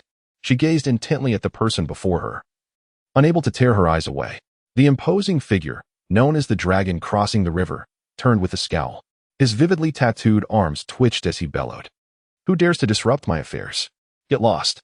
Lu Fengchuan did not even lift his eyelids, his voice as cold as ice. "I, the dragon crossing the river, have roamed these streets for years without fear of anyone. You, a mere child, think you can command me to leave?" The dragon's eyes widened, his fist cracking ominously, the tattoos on his body twisting into grotesque shapes, exuding a menacing aura. Before he could finish speaking, he swung a fist at Lu Fengchuan's jaw with a speed and ferocity that would surely render any foe unconscious if struck. However, Lu Fengchuan, embodying the essence of Lu Wu, reacted faster than his mind could comprehend. He raised his hand to deflect the blow, using deft skill to dissipate the force, and immediately retaliated with a swift kick that connected sharply with the dragon's head. The dragon let out a muffled grunt, staggering back several steps before colliding with a human wall, barely managing to regain his footing. As he struggled to rise, his face flushed with humiliation after years of street fighting. To be bested by a youth was a severe blow to his pride. Fueled by rage, he reached behind him and drew a gleaming folding knife. "I will take your life today." Lu Fengchuan responded with a chilling laugh, deftly flicking his boot to send the blade flying, followed by another precise kick. The dragon cried out in agony, swaying momentarily before collapsing to the ground, utterly unconscious. The once tightly packed crowd, witnessing the end of the scuffle, gradually dispersed. The nightclub reverted to its vibrant atmosphere, with revelers immersing themselves once more in merriment. Lu Fengchuan let out a sigh of relief. According to the narrative he had crafted, the male protagonist would successfully rescue the damsel in distress, leading to a heartfelt expression of gratitude from the heroine, Lu Ruyan. Subsequently, the protagonist would recommend drinks, earning a commission as they exchanged flirtatious banter. Lu Ruyan would exhibit both affection and initiative, even enticing him with money for companionship for the night, while he would maintain his boundaries, employing a strategy of push and pull that would heighten her intrigue. Ultimately, at their parting, they would share a gentle kiss, with Lu Ruyan promising to return. Completing this sequence might pose some difficulty, given it was his first attempt. However, reaching the next level should not be a problem. Just then, Lu Ruyan indeed approached with graceful strides. Her captivating gaze and luscious lips resembled ripe cherries. Lu Fengchuan straightened his posture, anticipating her words of thanks as he adhered to the preordained plot. Suddenly, Lu Ruyin extended her hand, wrapped it around his neck, rose on her toes, and kissed him fervently. This was unexpected. It diverged from the script he had envisioned. Why was Lu Ruyin kissing him right away? A tightness gripped Lu Fengchuan's heart. Yet, almost immediately, he felt the softness of her lips, so tender, akin to jelly, and slightly cool. He embraced Lu Ruyin in return, as she kissed him deeply, her heart brimming with gratitude. The ability of humans to experience dreams is truly enchanting. In her spacious bed, Lu Melian gradually opened her eyes, sitting upright as the scenes from her dream continued to swirl in her mind. She recalled the moment in her dream when she could not help but kiss Lu Fengchuan, the one who had rescued her, and her cheeks flushed slightly. His lips were so warm that she nearly lost her breath. Alas, such a beautiful moment was fleeting. She felt she had not yet had her fill of kisses. This was the first time since her husband's passing that she had felt such intimate contact with a man. How wonderful it would be if this dream could manifest into reality, she mused, only to chide herself for such thoughts at her age. Yearning for the affections of someone so youthful. How could someone like him possibly be interested in her? She tossed aside the covers, her gaze falling upon the silk nightgown she wore, which bore a dark stain. Her face flushed deep red, and she hastily got out of bed, rushing downstairs to take a shower. Chapter 9. The Physique of a Yellow Realm Warrior. Aunt Lu observed with rapt attention under Lu Ruyin's passionate embrace. Lu Fengchuan departed from the realm of books. Before him was a laptop with a glowing screen, beside which a plate of fruit remained half-eaten. He reached up to touch his lips, still lingering with the warmth from earlier, relishing the moment that left him wanting more. Suddenly, a text panel popped up. Plot conclusion. The host has defeated the Jianglong and completed the heroic rescue. Points awarded. Lu Ruyin, in gratitude to the host, gave him a fervent kiss, and the host was unable to resist the allure of the beautiful woman, completely deviating from the plot, resulting in point deductions. Final score. Choose 3 rewards. Choose 2 rewards. Choose 1 reward. No rewards. Due to the host's score, only one of the following 3 rewards may be selected. 1. Folding knife. 2. 30,000. 3. Physique of a Yellow Realm Warrior. Upon seeing his score, Lu Fengchuan accepted it. After all, it was his first experience, and he had much to learn for the future. He glanced over the 3 rewards. The first was a weapon, the second was money, and the third was an enhancement of ability. There was no question about it. He chose the third option. According to his understanding, the world within the book contained ancient warriors with realms classified as yellow, Xian, earth, heaven, semi-holy, and holy. Each realm indicated a different level of human development. As the reward took effect, Lu Fengchuan felt a transformation within his body. He rose to his feet. Shedding his shirt, the small belly he once had began to vanish, replaced by the distinct contours of abdominal muscles. Not only his abdomen, but the muscles in his arms and thighs also became firmer and stronger, banishing all excess flesh. Unlike the bulk found in gym-goers, the physique of a warrior focuses on sinew and bone, so there was no significant change in his overall appearance. Dressed, he appeared nearly the same as before. Lu Fengchuan was eager to test the extent of his newfound strength. With no gym equipment available, he could only resort to bodyweight exercises. The most effective method for such testing was to perform push-ups. Assuming the correct posture, Lu Fengchuan began to perform push-ups, counting aloud. 1, 2, 3. After completing 500 repetitions, he was drenched in sweat, yet he felt that his body still had the capacity to continue. He had not yet reached his physical limits. However, to safeguard his health, he decided to stop. Rising, he picked up his discarded shirt to wipe away the perspiration. Due to his strenuous exercise, the muscles in his upper body were engorged, appearing even more defined than before. Is this the physique of a Yellow Realm martial artist? Truly impressive. Lu Fengchuan marveled at his own muscles, reflecting that had he attempted such a feat before, he would have surely collapsed. In the novels he penned, Lu Wu embodied the Yellow Realm martial artist. This tier was a construct borrowed from other narratives, and he was unaware of its true strength. Now, having acquired the physique of the Yellow Realm, he understood its formidable nature. Such a physique in the military could be deemed as that of a martial king, and among athletes, at least on par with elite competitors. Yet, Lu Fengchuan was acutely aware of his limitations. Despite his robust physique, he possessed no martial skills. If he were to engage in combat with Lu Wu, defeat would be inevitable for him. He began to anticipate his next venture into the world of his story. Perhaps there he could learn Lu Wu's martial arts. In his narrative, Lu Wu mastered numerous formidable martial techniques, all of which would gradually unfold in the ensuing plot. Simultaneously, Lu Fengchuan conceived an idea. If he were to write Lu Wu as a Saint Realm Master in the forthcoming chapters, could he not directly ascend to that realm himself? The system detected Lu Fengchuan's inner thoughts and issued a caution. Host, if the world within the story is altered too drastically, it may lead to significant changes in the plot, potentially resulting in life-threatening situations. Please consider this carefully. Upon hearing the system's warning, Lu Fengchuan could only remark on its overly cautious nature. Within the narrative, he sensed that the system had modified certain plot points, not adhering strictly to the content he had originally composed. After much contemplation, Lu Fengchuan decided against such drastic measures. A more prudent approach seemed wise, especially as the rewards of the martial artist world were already ample. At that moment, a few drops of sweat fell. Lu Fengchuan looked down at his drenched attire, feeling sticky and uncomfortable, and decided it was time for a shower. He retrieved a few changes of clothes and descended the stairs. The villa's bathroom was situated on the first floor, spacious enough, encompassing several dozen square meters, equipped for both showers and baths, complete with a large tub for soaking. Upon reaching the bathroom door, Lu Fengchuan noticed a layer of mist on the glass, indicating that someone was inside. He knocked on the frosted glass door. "Aunt Lu, are you in there?" "I am, Xiaochuan. Do you need something?" Lu Meiyan, immersed in a bubble bath, was startled by the sudden voice. Her eyes widening as she turned to the door.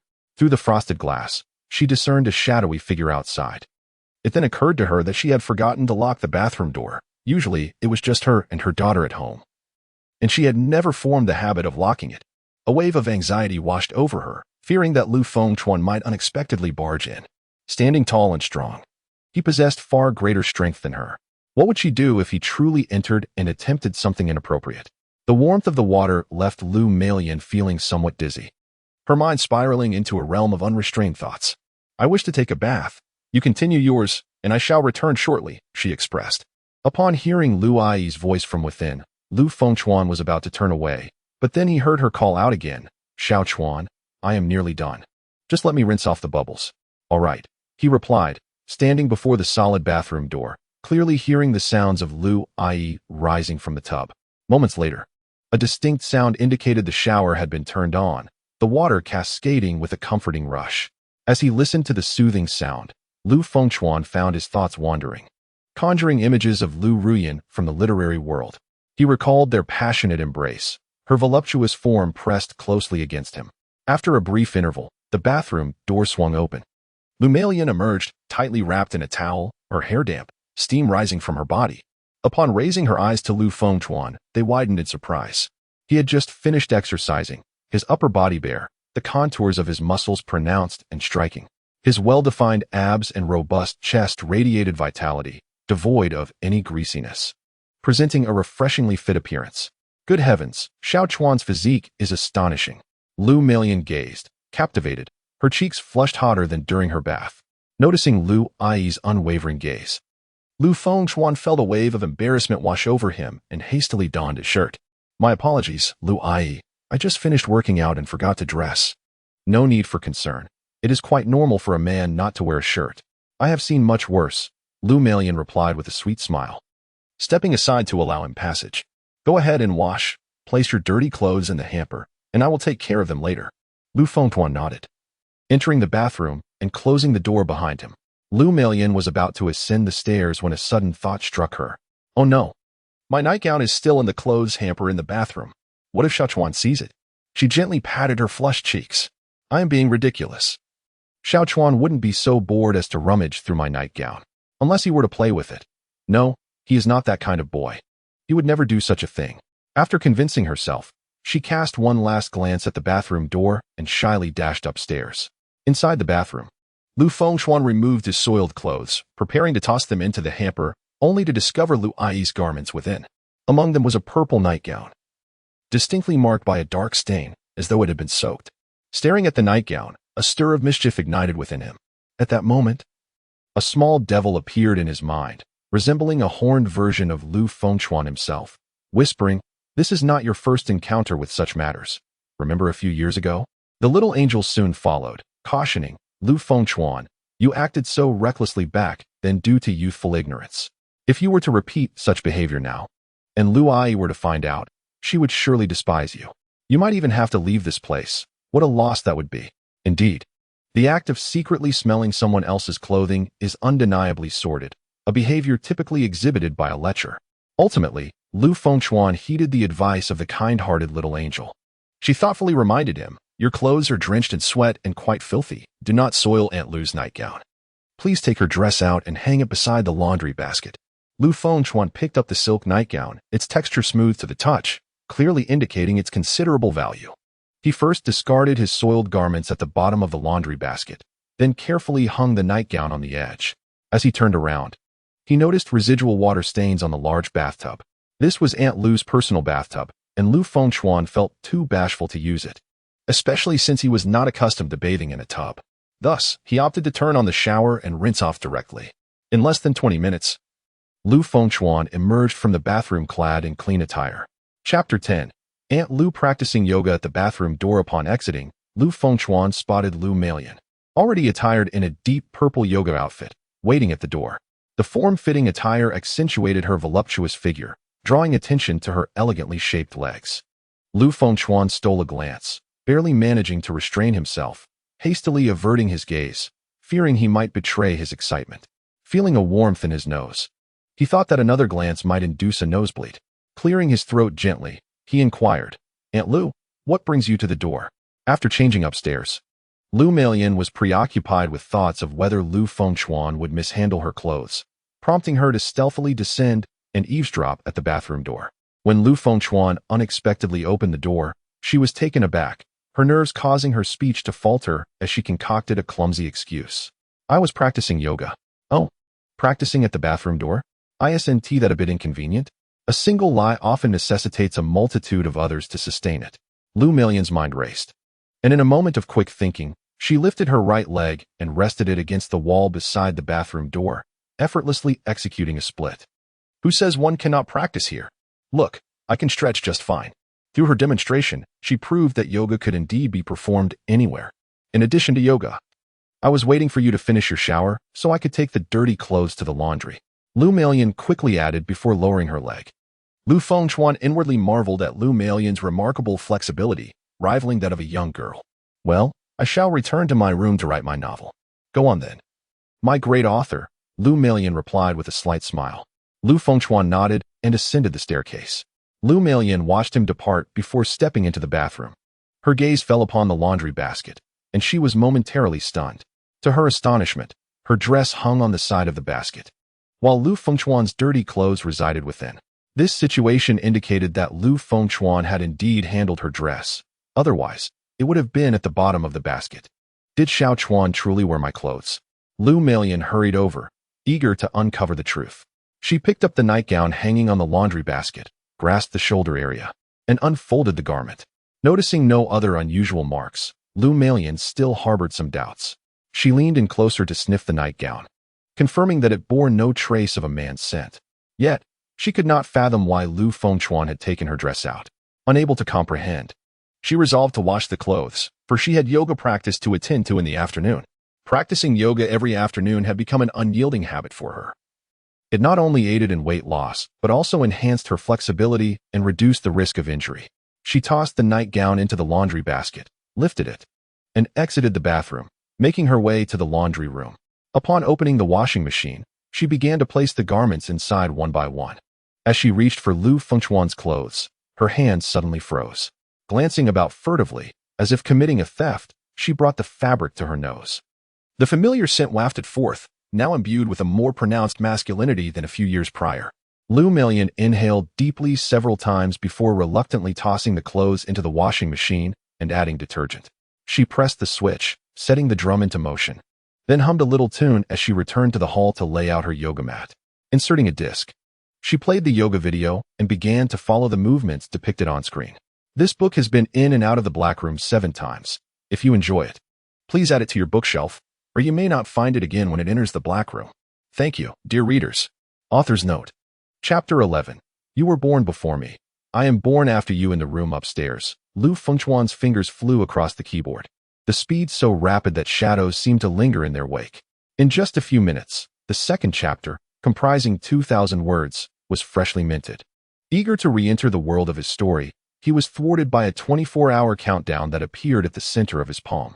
Disheartened, Lu Fengchuan abandoned the idea of entering that world, opening a chat application to send the newly penned content to his editor. After a few minutes, the editor replied, "Shu Tong, this rewritten first chapter is quite good. It's more engaging than before and lacks the previous dullness." Lu Fengchuan quickly typed a response. "All thanks to your guidance, esteemed editor. I plan to center the subsequent plot around a nightclub, ensuring that the male protagonist remains there for the time being. Additionally, I intend to introduce several female characters who will revolve around him, provoking jealousy in Lu Ruyan, thus adding an intriguing twist." He shared his general outline with the editor. "Shu Tong, sounds good, but your writing has a critical flaw." Upon reading the words critical flaw, Lu Fengchuan's nerves tightened, and he cautiously replied, "What flaw might that be, esteemed editor?" "Shu Tong, you lack the ability to write suggestively." Lu Fengchuan was no novice. He understood some techniques. He hastily typed back, "I believe my writing is quite acceptable, esteemed editor." Moments later, Shu Tong sent a lengthy message. Take this phrase. Lu Wu's tongue is like a snake. For example, "Tut, tut." Such descriptions are simply not appropriate. Surely you haven't bitten your own tongue, have you? Lu Fengchuan observed and acknowledged the earlier sections of the writing, deeming them somewhat commonplace, while he disagreed with later parts, exclaiming, "Who says I have never kissed?" He quickly typed a reply. "Dear editor, I earnestly seek your exclusive guidance. Please save this child." Shutong sent a confident emoji, stating, "There is much nuance in this matter. One must master the art of coyness, akin to holding a pipa partially obscured, ensuring that one does not reveal too much." Lu Fengchuan nodded repeatedly, deeply appreciating the editor's words as pearls of wisdom, and promptly responded, "Dear editor, I understand. I shall make the necessary revisions. Beyond the kissing scene, are there other aspects I should be mindful of?" Shutong swiftly replied, "Certainly. The physical interactions between characters are crucial. Take hugs, for instance. You might depict Lu Wu subtly enveloping Lu Ruyan in his embrace, meticulously detailing the warmth of his palm, the fragrant strands of her hair, and the fluttering heartbeats of tender emotions." Lu Fengchuan sighed quietly, recognizing the seasoned expertise of the editor. He replied, "Understood, dear editor. I will revise promptly and send it back for your review. Thank you for your guidance." After sending the message, Lu Fengchuan earnestly began to revise his novel. In a short time, he completed the edits and forwarded the manuscript to the editor, receiving praise in return. This further ignited his motivation, and he resumed his fervent writing. Time flew by, and dusk gradually enveloped the surroundings. Lu Melian, as customary, carried a tray laden with food. First delivering a meal to Jiang Qingsha's room before knocking on Lu Fengchuan's door. "Xiao Chuan, it's time for dinner." "All right, I'll be right there," Lu Fengchuan replied, scribbling a few more lines before shutting down his computer. He took the empty fruit plate downstairs, washed it in the kitchen, and then proceeded to the dining area. Aunt Lu, clad in yoga attire and glistening with beads of sweat, pointed to the meticulously prepared meal at the table and said, "Xiao Chuan, your food is ready. Hurry and eat." Her attentiveness was undeniably heartwarming to anyone who beheld it. As Lu Fengchuan sat down to devour his rice, his gaze involuntarily wandered toward Aunt Lu. In that moment, he finally comprehended the meaning of beauty that was truly appetizing. Aunt Lu, of course, noticed his gaze but feigned ignorance. Deliberately placing vegetables into his bowl, "Xiao Chuan, eat more. You need to be well-fed to grow." Lu Fengchuan swallowed his mouthful of rice and replied, "Aunt Lu, I believe I am already grown." "I think you are still quite young," Lu Melian remarked, seemingly intentionally. Lu Fengchuan felt as though Aunt Lu was teasing him. "Aunt Lu, eating more will make me gain weight." Lu Melian chuckled and shook her head. "You don't understand. Men only gain weight after marriage." Upon hearing the word marriage, Lu Fengchuan's curiosity piqued regarding why Aunt Lu had not remarried. "Aunt Lu, may I inquire about something rather personal?" "If you prefer not to answer, that is perfectly fine." He could no longer contain his curiosity. Lu Melian blinked, her heart racing, as she unconsciously recalled events in the bathroom. Could it be that Xiao Chuan wishes to ask about my nightgown? How on earth can I explain this? She felt conflicted, hesitating for quite some time before softly saying, "Go ahead and ask." "Aunt Lu, why have you not remarried?" Lu Fengchuan expressed his confusion. Lu Melian was somewhat taken aback. She had not anticipated that Xiao Chuan's inquiry would pertain to this matter rather than the nightgown. This question was quite pointed and sensitive. Noticing Lu Ai's astonished expression, Lu Fengchuan feared he had overstepped and hurriedly bowed his head to focus on his meal. I'm sorry, Lu Ai, please disregard my question. No worries. If you are curious, I shall speak. Lu Malian suddenly resolved to unveil a long-held secret, one that only a few close friends were privy to. Lu Fengchuan abruptly lifted his head, his eyes sparkling with interest. Lu Malian set down her chopsticks, resting her elbows on the table and cradling her delicate face. My marriage to my ex-husband was arranged by our parents. There was little affection involved. After he left, I considered remarrying, but I never encountered anyone who suited me. With 2 daughters to care for, I gradually set that thought aside. Now that I am older, I have even less inclination towards it. Upon hearing the background, Lu Fengchuan sought to offer comfort. Lu Ai, you still appear youthful. Perhaps one day you will encounter your true soulmate. Hee, true soulmate, isn't that me? This statement served both as encouragement and as a subtle foundation for a potential future together with Lu Ai. I appreciate your kind words. I hope that day truly arrives. Lu Malian smiled, her joy radiating as her beautiful eyes lingered on Lu Fengchuan's face. She longed to reveal, in truth, my true soulmate is you. Alas, fate had not aligned their timelines. You were born when I was not, and I came into existence when you were already aged. Chapter 12.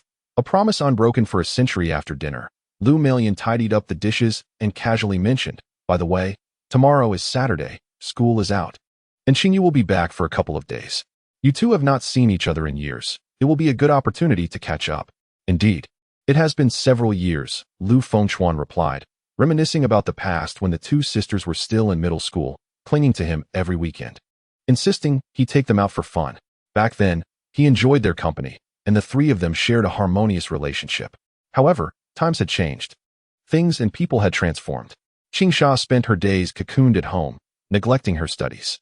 Now that Xingyu had entered university, he wondered how she was faring academically and whether she had grown taller or matured in any way. While tidying the kitchen, Lu Malian called out, Xiao Chuan, could you help me bring down Qingsha's tray from upstairs? Lu Fengchuan acknowledged her request and ascended the stairs, aware that Lu Ai wished for him to pay closer attention to Qingsha's situation. Outside the closed door, the tray contained only an empty bowl. The meal consumed to the last morsel. Had Qingsha remained indoors after finishing her food? Would she gain weight? A vision of a round and adorable figure flashed through his mind. The sisters, inheriting Lu Ai's beauty, had always been stunning. Even if they gained weight, they would still be lovely. Yet, the immediate concern was to understand why Qingsha consistently secluded herself indoors, and he needed to find a way to encourage her to venture outside. He knocked lightly on the door. Qingsha, it's me. Tomorrow is Saturday. Would you like to go out for a stroll? Perhaps catch a movie or visit the zoo or an aquarium? In the past, the sisters had always adored clinging to him, clamoring to watch films or visit amusement parks. No sooner had Lu Fengchuan's words left his lips than a couple of soft sounds emanated from the door. The room behind the door was shrouded in curtains, casting a dim light. A laptop on the table emitted a faint glow, illuminating a pair of fair, long legs. The owner of those legs leaned against the door, gently tapping it in response to him. Do you not wish to go out? Lu Fengchuan seemed to ponder something, cautiously inquiring. A dull thud echoed. He instantly understood. 1 knock signified yes, while 2 indicated no. Discovering a means of communication was indeed a significant breakthrough. When you feel ready to step outside, let me know. I shall come daily to chat with you, if that is agreeable. Another thud came as a response. All right, feel free to call me whenever you need. Lu Fengchuan picked up the tray from the floor and, with a final reminder, turned to descend the stairs.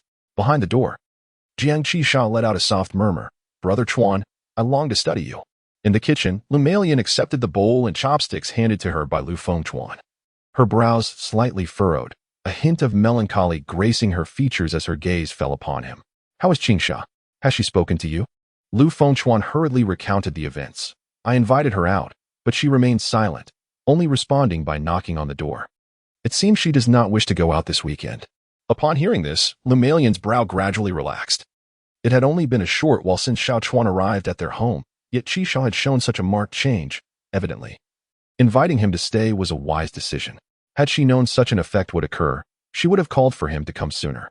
Lu Malian felt a sense of comfort due to your presence. Heartfelt value 1. Current heartfelt value, 41. Xiao Chuan, I entrust Qingsha to you from here on. If you can persuade her to step out of the house, I shall surely reward you.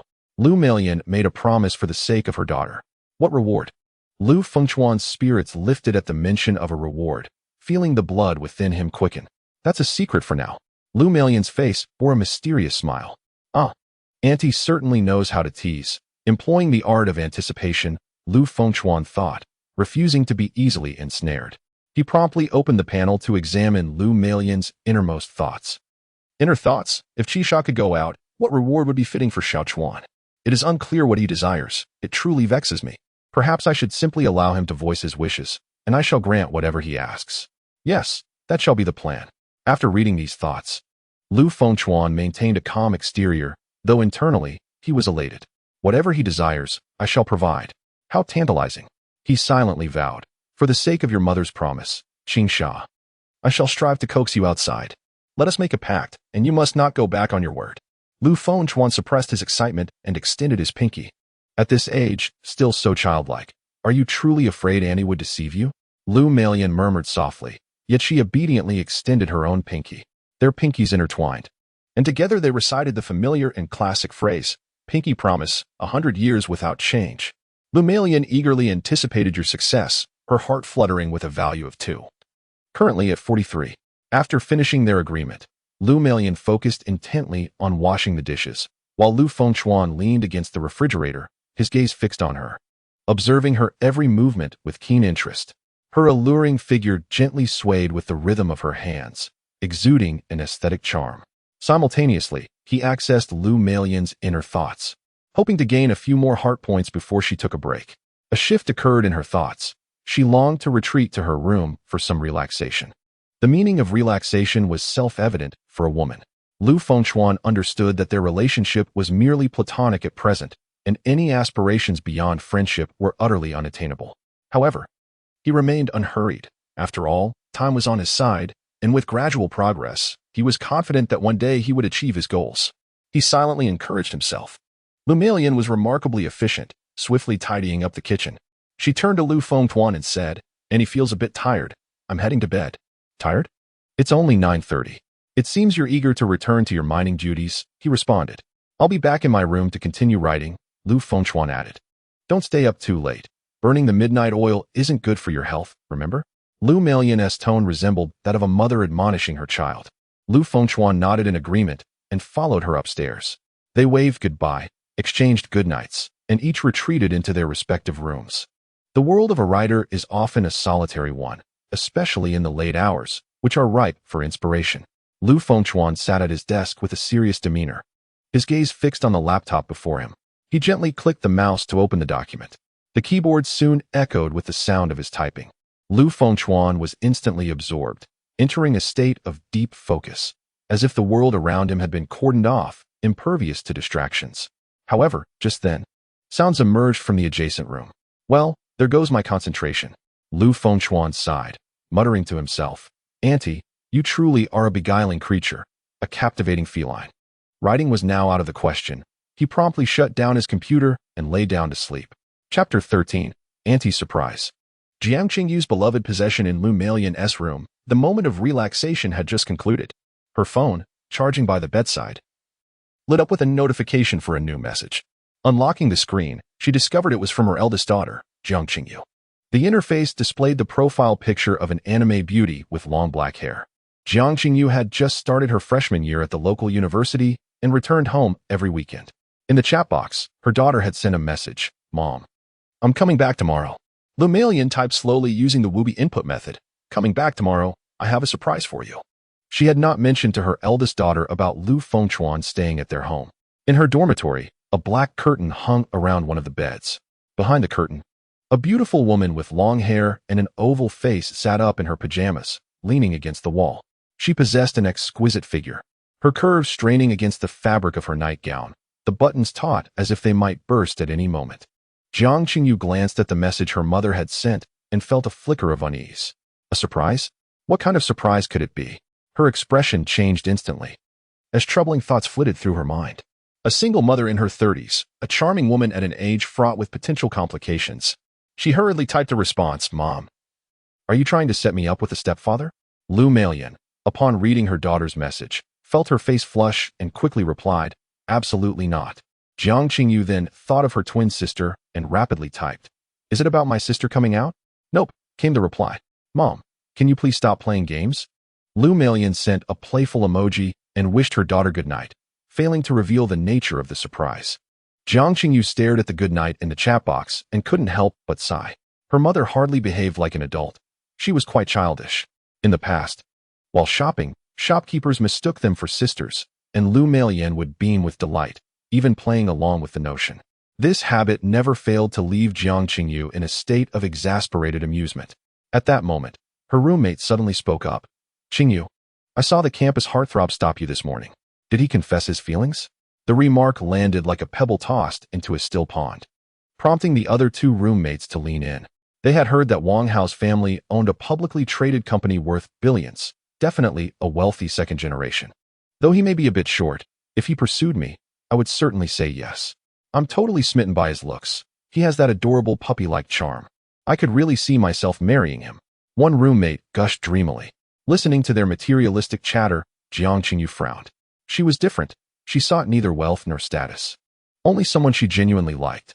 Why agree to a relationship devoid of feelings? This isn't merely about feelings. Wang Hao is handsome and affluent, they insisted. Undeterred, her roommates continued to press her. Qingyu, marrying into a wealthy family would be splendid. It would transcend social classes. Another chimed in. Jiang Qingyu furrowed her brow and countered. Wealthy individuals aren't fools. Marrying into a rich family isn't so simple. Moreover, affluent people often engage in fleeting romances. He might just be looking for a casual fling. She methodically dissected the notion of the wealthy heir. Even if it were just a fling, what's the harm? In this day and age, being overly conservative won't land you a golden opportunity, one roommate retorted. Exactly, another agreed, nodding. Qingyu, you haven't dated anyone, have you? I had my first boyfriend in high school, one of the roommates suddenly declared. I was even earlier. I had a boyfriend in middle school, another boasted.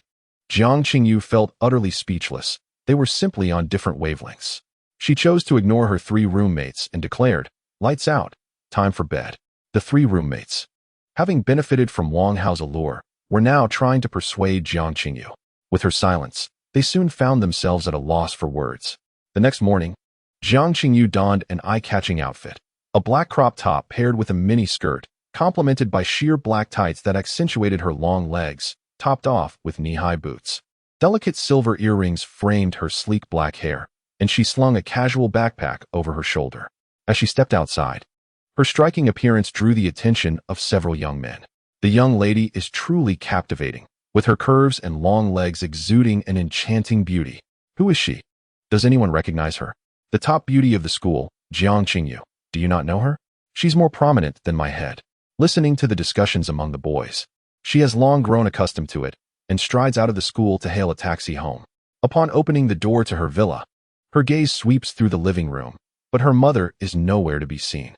Habitually, she calls out Mom. The villa feels desolate, devoid of any response.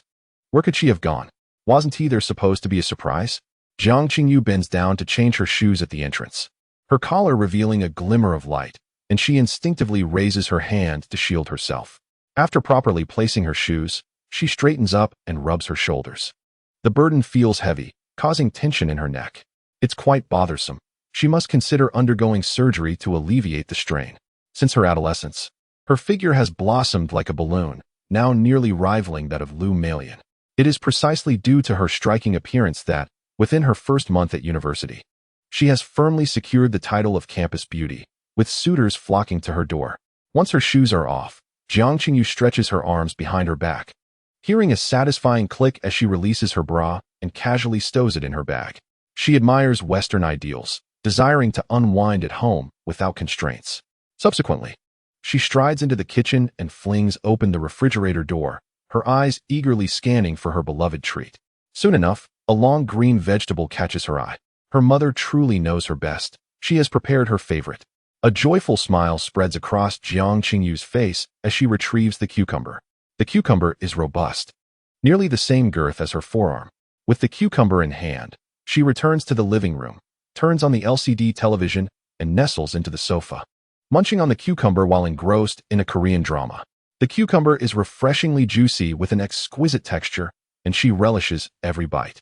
At that moment, footsteps echo from the staircase. Jiang Qingyu's attention is entirely absorbed by the melodramatic plot unfolding on screen. The female protagonist gets struck by a car while crossing the street, awakening in the hospital with amnesia. Hearing the footsteps, she assumes it is her mother descending from upstairs and calls out without turning her head, "Mom, what is the surprise you mentioned?" Lu Fengchuan, just coming down to fetch a glass of water, is momentarily taken aback by her voice. He gazes into the living room and spots a stunningly elegant beauty fixated on the television. Suddenly, he recalls Aunt Lu mentioning that Jiang Qingyu would be home today. Opening the system panel, he sees name, Jiang Qingyu, measurements, 98, bust, 50, waist, 80, hips, hobbies, studying, heartthrob value, on inner thoughts. Where has my mom gone? Never mind. Let us watch the Korean drama first. Indeed, the enchanting figure before him is Jiang Qingyu. The transformation is remarkable. The delicate bud has blossomed into a magnificent peak. Truly astonishing. Not receiving a response from her mother, Jiang Qingyu slowly turns her head towards the staircase, where a man stands. She finishes the cucumber in a few bites, chewing quickly as she approaches Lu Fengchuan step by step. Lu Fengchuan watches the approaching silhouette, his heart racing unexpectedly. It draws near. Oh no. It seems smaller. It is the youthful version of Aunt Lu. Just as I was about to greet her, before I could utter a word, Jiang Qingyu suddenly pounced on me, knocking me to the ground with a thud. Wait, I am Lu Fengchuan, and I realized that Jiang Qingyu had mistaken me for a villain. As I attempted to sit up and explain, she swiftly maneuvered behind me and executed a naked choke, her hands tightening around my neck while her legs constricted my thighs and waist. She was a skilled practitioner of judo, holding a 6th-degree black belt. Speak. What have you done to my mother? Jiang Qingyu demanded fiercely of the man in her home. Despite being choked, I felt no discomfort. As a practitioner of Huangjing martial arts, my physique was fortified, and my neck particularly resilient. Moreover, the strength of a girl, while formidable, was still limited. And this chokehold remained within my tolerance. Most prominently, I sensed a soft, cotton-like sensation against my back. This was Jiang Qingyu. Let me go? Jiang Qingyu insisted, increasing her grip, determined to incapacitate me before calling the police. My breathing grew tight, and I patted her forearm. Qingyu, please loosen your hold. You creep. How do you know my name? How long have you been spying on my family?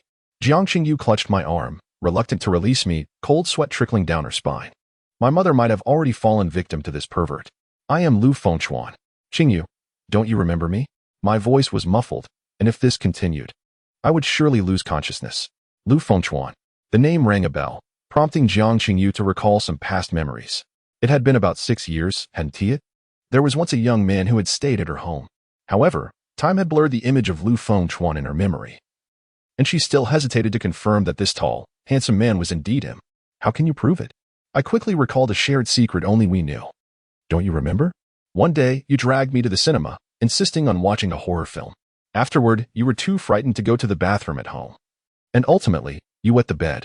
Jiang Qingyu's face flushed crimson. She remembered that incident vividly, knowing that no outsider could possibly know.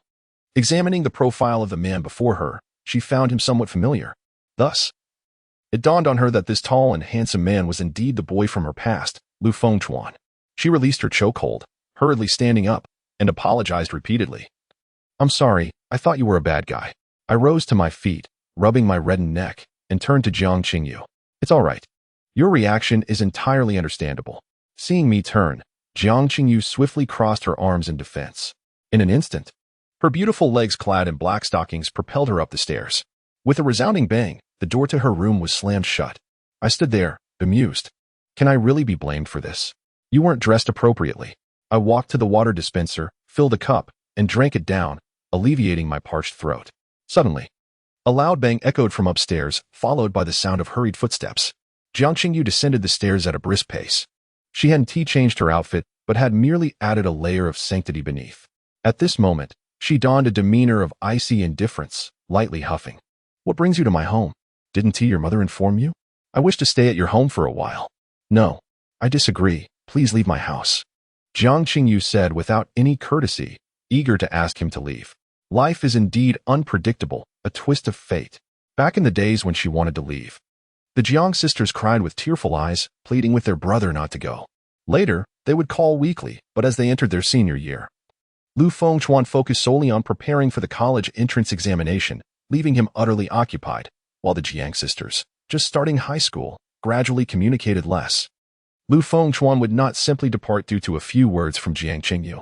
The elegant and beautiful Aunt Lu was a wellspring of inspiration for his novel writing, and he relied on her to earn the system rewards. With a calm demeanor, he stated, "Qingyu, your mother has agreed to this matter."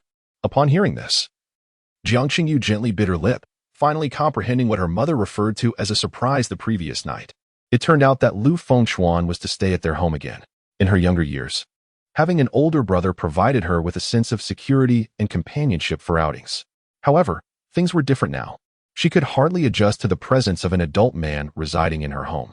If Lu Fengchuan did not leave, how could she ever attain her freedom?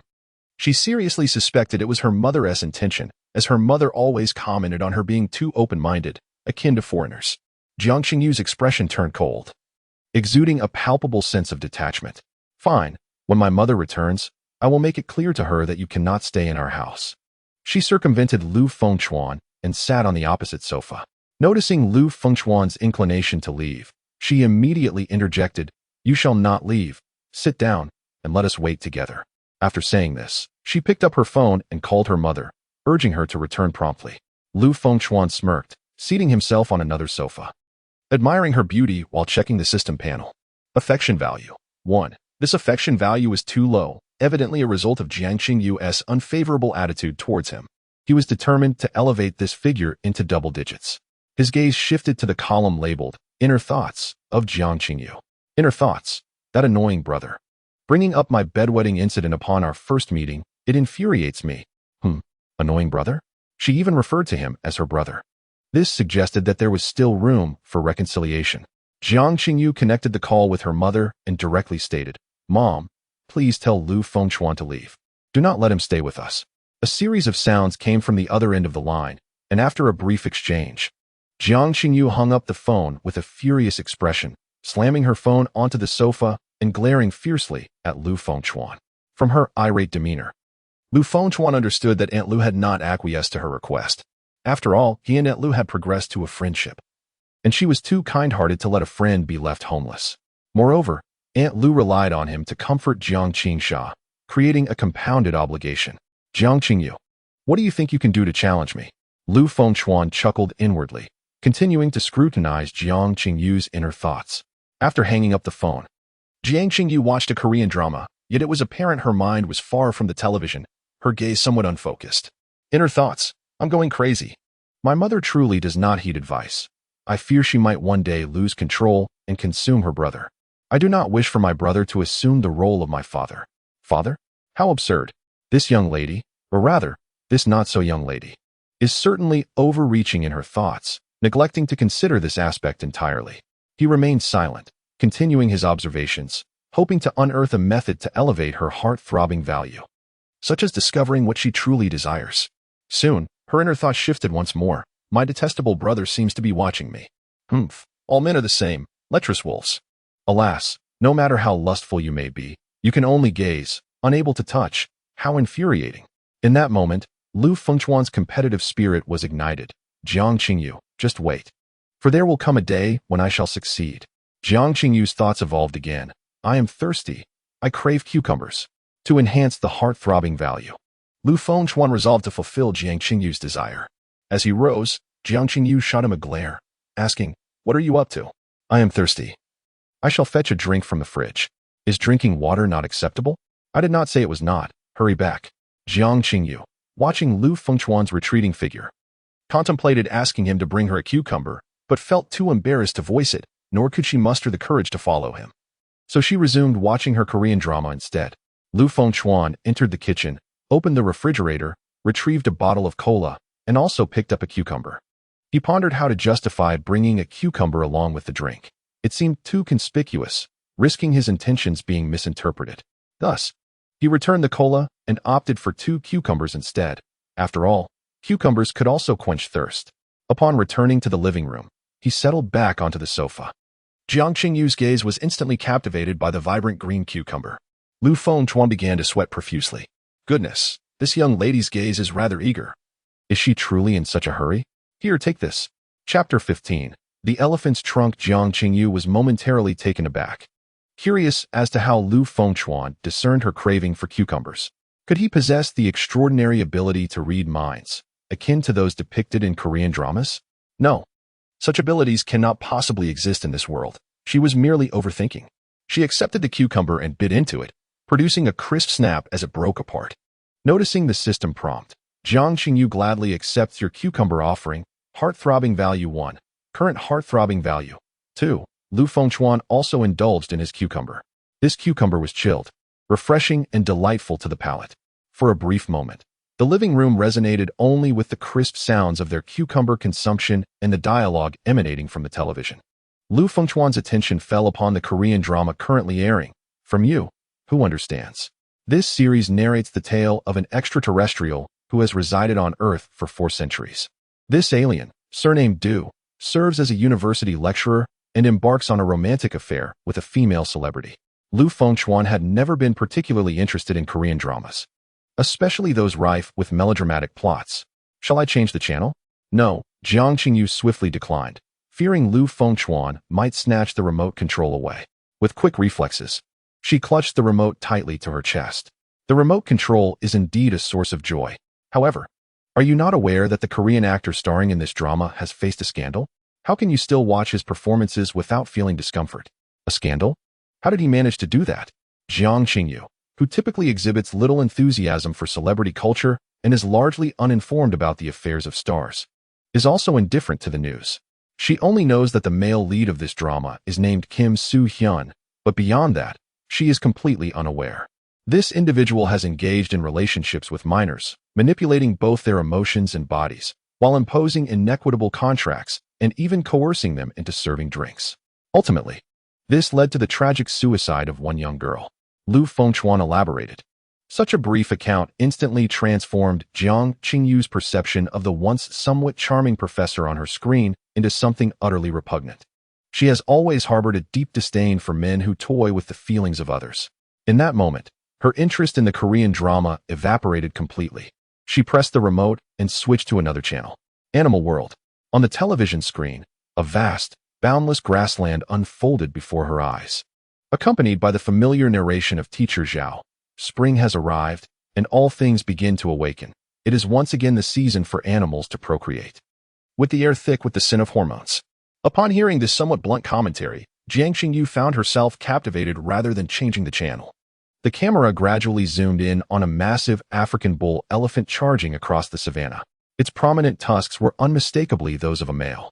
Not far ahead, a slightly smaller female elephant was making her way forward. This scene was one that any adult could anticipate what would ensue next.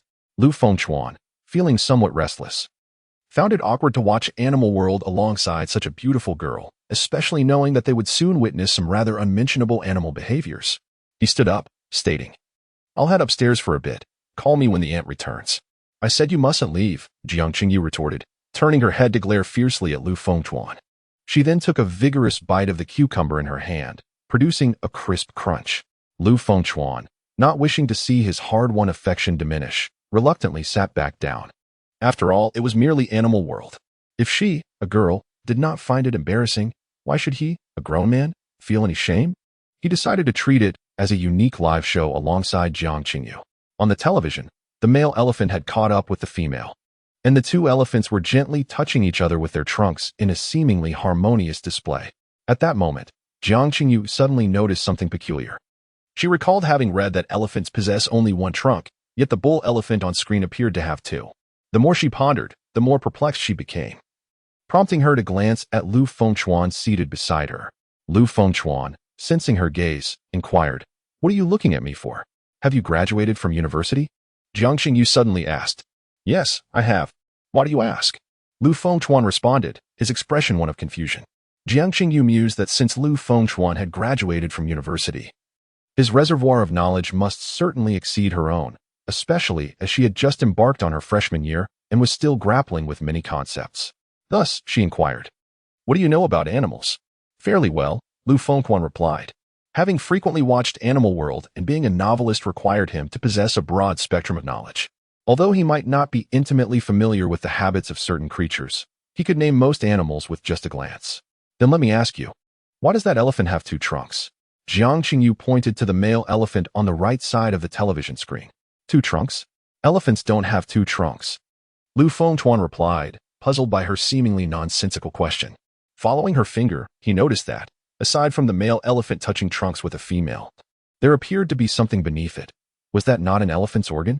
Could Jiang Qingyu truly be unaware of such a fact? That seemed implausible, after all. She was a university student and must have attended biology classes in middle school. Even if she hadn't, surely she had encountered relevant content on various websites. Was she intentionally posing the question to suggest something to him? After a moment's hesitation, Lu Fengchuan finally said, "That thing below is not a trunk." "How can it not be a trunk?" "It's so long," Jiang Qingyu scoffed, her expression suggesting she had seen through Lu Fengchuan's thoughts. "I know you don't understand. I'm also aware that men often pretend to be knowledgeable in front of women." "Who is pretending?" Lu Fengchuan retorted, slightly irritated, his tone laced with emotion. "If you know, just say it." With a cold smile on her face, Jiang Qingyu was about to respond when her phone screen illuminated, signaling a new message. She casually picked up her phone and began to scroll through it, observing her assertive demeanor and the way she fiddled with her device. Lu Fengchuan quickly realized that this was indeed Jiang Qingyu's tactic to provoke him, likely to elicit those two sensitive words from him. She would record his response and report him to Aunt Lu, claiming he had harassed her, thereby providing herself with an excuse to dismiss him. Internally, Lu Fengchuan lamented, "Time. How I loathe you for transforming my once innocent Qingyu into a woman of such profound thoughts." Chapter 16. Aunt Lu's Misunderstanding and Invitation. Jiang Qingyu looked down at the message on her phone, which was from her wealthy suitor, Wang Hao. The message proposed an outing, and she wondered how Wang Hao had obtained her phone number. Jiang Qingyu had no intention of dating. Her focus was solely on her studies.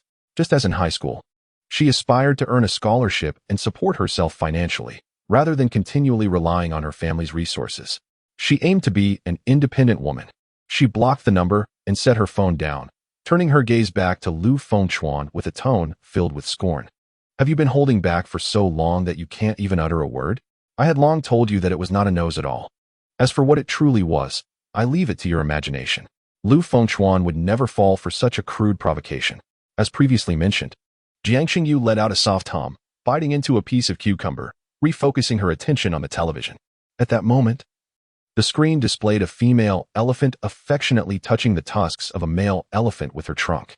It was evident that the female elephant was quite pleased with the male's robust physique and sharp tusks, contemplating that such a mate would surely produce strong offspring.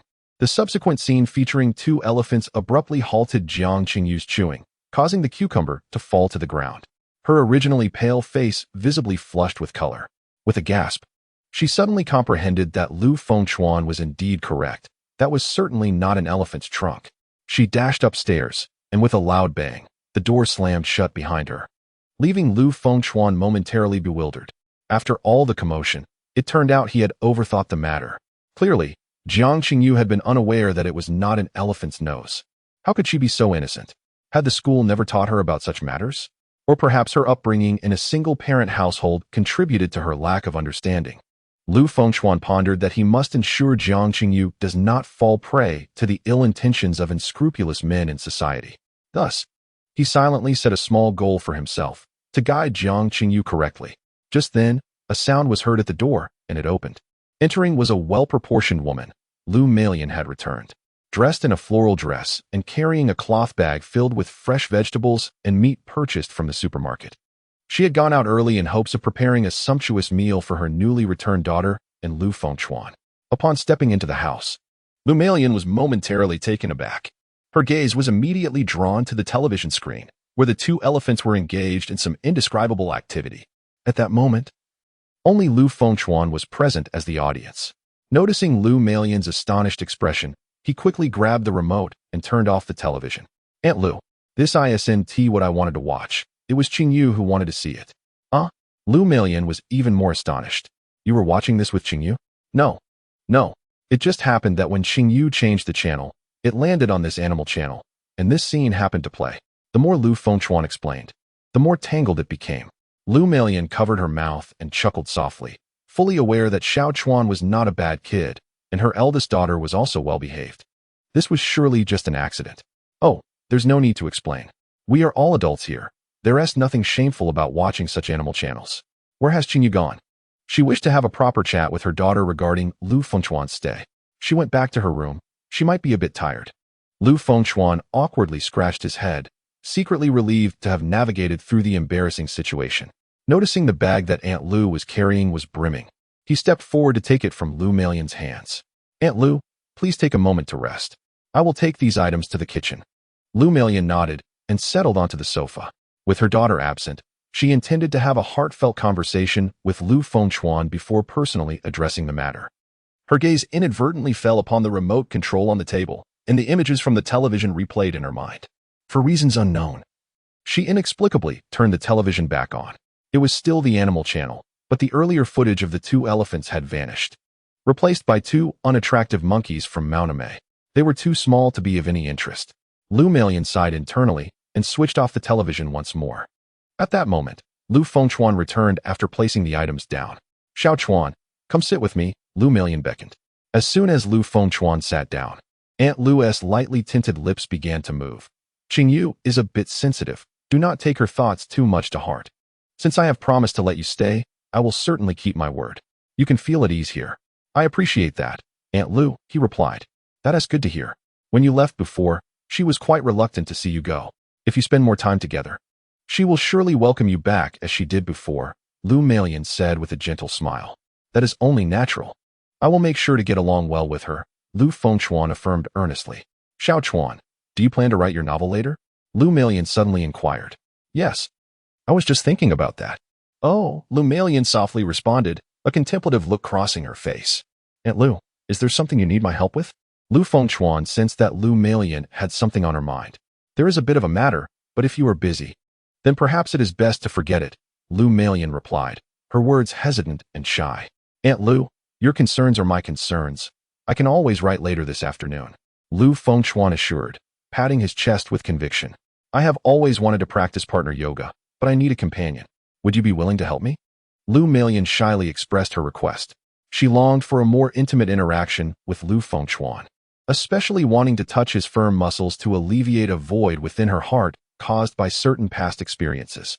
The reason for this was that a particularly vivid lucid dream had left a lingering impression on her. Lu Fengchuan, recognizing the shift in their relationship due to heightened feelings, understood that Aunt Lu was becoming more open with him. In the past, she would have never proposed such a request, asking a man to join her in yoga. All right, Aunt Lu. However, I have never practiced yoga before, so you will need to guide me, he preemptively warned, hoping to avoid any disappointment regarding his clumsiness. It's perfectly fine. Everyone is a bit awkward at first. With a few attempts, you will become proficient, Lu Meilin thought to herself, elated. Lu Fengchuan shared in her joy, both of them feeling a sense of happiness blossoming within. Chapter 17. Partner Yoga Mom, please be mindful of your image. Lu Meilin unfurled the yoga mat and laid it on the ground. I ascended the stairs to change into suitable attire, recalling that a partner yoga DVD lay within the drawer beneath the television. Just as I completed my thought, she bounded up the stairs with a resounding thud. Lu Fengchuan cast a glance at the television cabinet. The black-bodied Sony DVD player glowed with a lit indicator. In this era, the youth predominantly favored online streaming, leaving such relics to the older generation. He opened the drawer, revealing a neatly arranged collection of transparent disc cases, each adorned with a label. It was Lu Fengchuan's first encounter with such an extensive array of DVDs, and he began to rummage through them. Before long, he located the partner yoga DVD Lu Ai had requested. He inserted the disc, and it functioned flawlessly.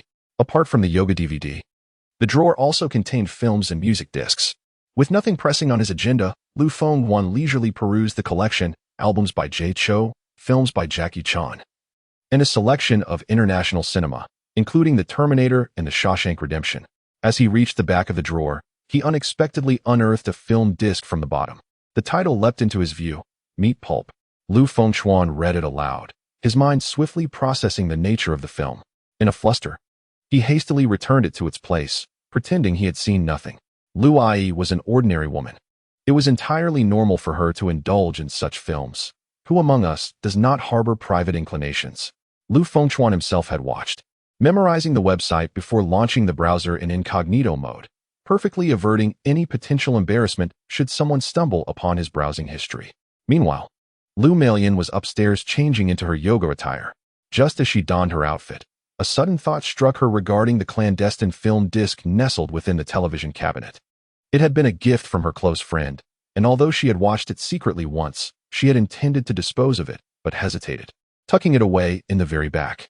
Oh no, what if Xiao Chuan had seen it? That would be mortifying. She closed the wardrobe and stepped out.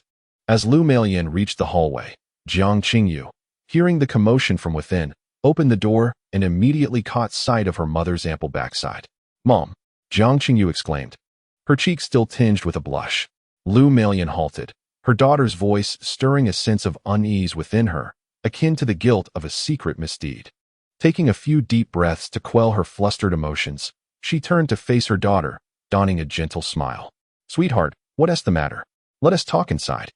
Jiang Qingyu, wary of Lu Fengchuan potentially eavesdropping, stepped forward to pull her mother into the room.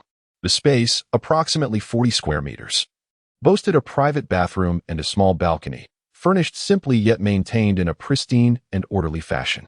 An ample, plush bed occupied one corner, while a light-hued wooden desk sat beneath the bay window, cluttered with a computer, tablet, stylus, and an array of specialized books. The bookshelf adjacent to the desk resembled a treasure trove of knowledge, filled with not only professional texts but also sociological works like Sapiens, A Brief History of Humankind, alongside numerous original English novels. The two settled on the edge of the bed. "Mom, please don't let Lu Fengchuan stay at our home. He is a grown man. And you're often here alone. It's simply unsafe." Jiang Qingyu, possessing a forthright disposition, explicitly highlighted the potential hazards of a solitary male and female cohabitating in a confined space. Lu Melian, shaking her head dismissively, replied, "Qingyu, you are overthinking. Xiao Chuan has stayed at our home before. He is not a bad kid." Jiang Qingyu, feeling anxious, retorted, "Mom, things are different now. He is an adult." Lu Melian countered, "And what of it? To me, he remains a child. Furthermore, I am well acquainted with his mother. He would not dare to act improperly towards me." Jiang Qingyu, momentarily at a loss for words, felt a wave of frustration, pondering why her mother refused to heed her concerns. In exasperation, she called out again, "Mom." Lu Melian pressed her hand against Jiang Qingyu's mouth, saying, "No more arguments. I have already promised Xiao Chuan he could stay with us. You know your mother is a woman of her word. I have raised you both to honor such commitments." Jiang Qingyu pushed her mother's hand away, responding irritably, all right. I understand." Noticing her eldest daughter had ceased her objections, Lu Melian sighed in relief and continued, "You and Xiao Chuan used to get along quite well. Why has it become so strained now?" "That was then. This is now," Jiang Qingyu replied, adopting a haughty demeanor. Lu Melian let out a gentle sigh. "I am heading downstairs to practice yoga." Jiang Qingyu observed her mother in her form-fitting yoga attire, which accentuated her curves, and could not help but remind her, "Mom, please be mindful of your image. There is a man in the house. Do not dress so provocatively." Lu Melian playfully tapped Jiang Qingyu's forehead, saying, "You are always attributing the worst intentions to others." With that, she swayed her hips and exited her daughter's room. Lu Fengchuan was hardly a gentleman. He was clearly a rogue. Jiang Qingyu, incensed, struck the headboard of her bed in frustration. She had already been seen by Lu Fengchuan in the most compromising situation and had even shared in viewing something utterly inappropriate. This could not stand. She must devise a plan to expel Lu Fengchuan from their home. As she contemplated, her eyes suddenly sparkled with inspiration, a smile creeping across her lips. She had a plan. She needed to procure some props. Reaching into her pocket, she realized her phone was left downstairs and hurried to retrieve it. Upon reaching the second-floor railing, she instantly spotted Lu Fengchuan seated on the yoga mat, embracing her mother's waist. "Pervert! Release my mother at once!" Jiang Qingyu exclaimed, her eyes widening as she dashed down the stairs at an unprecedented speed, interposing herself between the two and vociferously accusing Lu Fengchuan. "Pervert! I shall call the authorities." Lu Fengchuan hastily attempted to clarify, "It is not what you think." Lu Melian, sensing her daughter's disruption of her plans, felt a twinge of disappointment but was also concerned about her daughter's potential misunderstanding, and thus joined in the explanation. "Dear daughter, Xiao Chuan and I are practicing partner yoga." She indicated the yoga instructional video playing on the television, where a man and woman executed the poses with precision, appearing entirely legitimate. Jiang Qingyu glanced at the television and, indeed, it seemed her mother was correct. They were engaged in yoga. Overcome with embarrassment, she felt as though she could dig her toes into the floor and unearth a three-bedroom apartment. "I'm sorry," she mumbled hurriedly, snatching her phone from the sofa and racing back upstairs. The child, Lu Meilan, helplessly shook her head and turned to Lu Fengchuan. "Xiao Chuan, let us continue our practice." Although Jiang Qingyu's sudden interruption had caused a slight disturbance, the opportunity to practice yoga with Aunt Lu was a rare chance to increase the affection points. And Lu Fengchuan did not wish to let it slip away. He nodded and replied, "Let's go, Aunt Lu." Upon hearing this, Lu Meilan's delicate face flushed slightly, and she responded with a soft Chapter 18.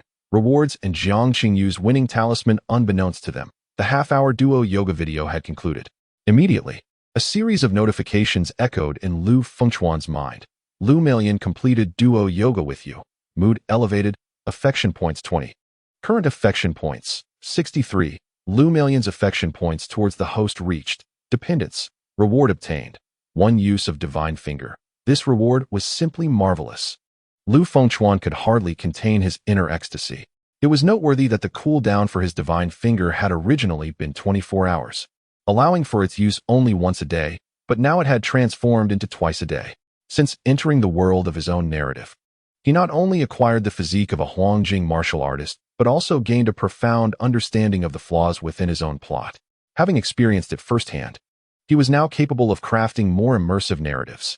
At that moment, Lu Meilan's cheeks bore a charming blush, beads of sweat dampening her hair at the temples. Breathing lightly, she gazed tenderly at Lu Fengchuan. "Xiao Chuan, thank you. I never imagined duo yoga could be so enjoyable. It feels entirely different from practicing alone." Lu Fengchuan felt a slight flush on his face, yet his embarrassment stemmed more from suppressing a certain emotion. Indeed, the intimate poses of duo yoga posed a considerable challenge for a young man like him. In an effort to ensure Aunt Lu did not perceive him as frivolous, he gritted his teeth and endured. The discomfort was palpable, and finally, he awkwardly confessed, I need to use the restroom." With that, he hastily departed. Lu Meilan's slender fingers twirled a strand of hair as her gaze followed the closed bathroom door, a gentle, yet slightly regretful smile gracing her lips. "Xiao Chuan, what a good boy. He has not taken liberties despite our close contact." Lowering her eyes, she caressed her temple, murmuring with deep affection, "If only he had been born a few years earlier, I would surely have fallen in love with him." As her words faded, a veil of melancholy spread across her brow. Her husband had been an undeniable workaholic, often using business trips as an excuse to indulge in a life of excess. Neglecting their home, who could have foreseen that a sudden aviation disaster would irrevocably alter her life? Her husband perished in the crash, and his family accused her of being a husband killer. It was only when she discovered her pregnancy that their attitude softened slightly.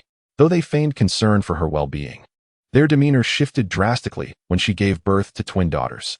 Subsequently, they devised various means to covet her husband's legacy and gradually severed ties with her. Over the years, she bore the burdens of the household alone. Countless nights, she gazed at the empty room, yearning for a pair of warm arms to lean upon. In this fleeting moment, having finally encountered someone who stirs her heart, the age gap between them looms as an insurmountable chasm. With a gentle sigh, she reflects, "You lament my late arrival, while I lament your early existence." Moments later, Lu Fengchuan emerges from the restroom, returning to Lu Meilan's side. By then, Aunt Lu has efficiently tidied the yoga mat and turned off the television, her eyes betraying a hint of undeniable fatigue. Lu Fengchuan, harnessing his system's abilities, glimpses Aunt Lu's inner thoughts. "I am drenched in sweat and wish to take a shower."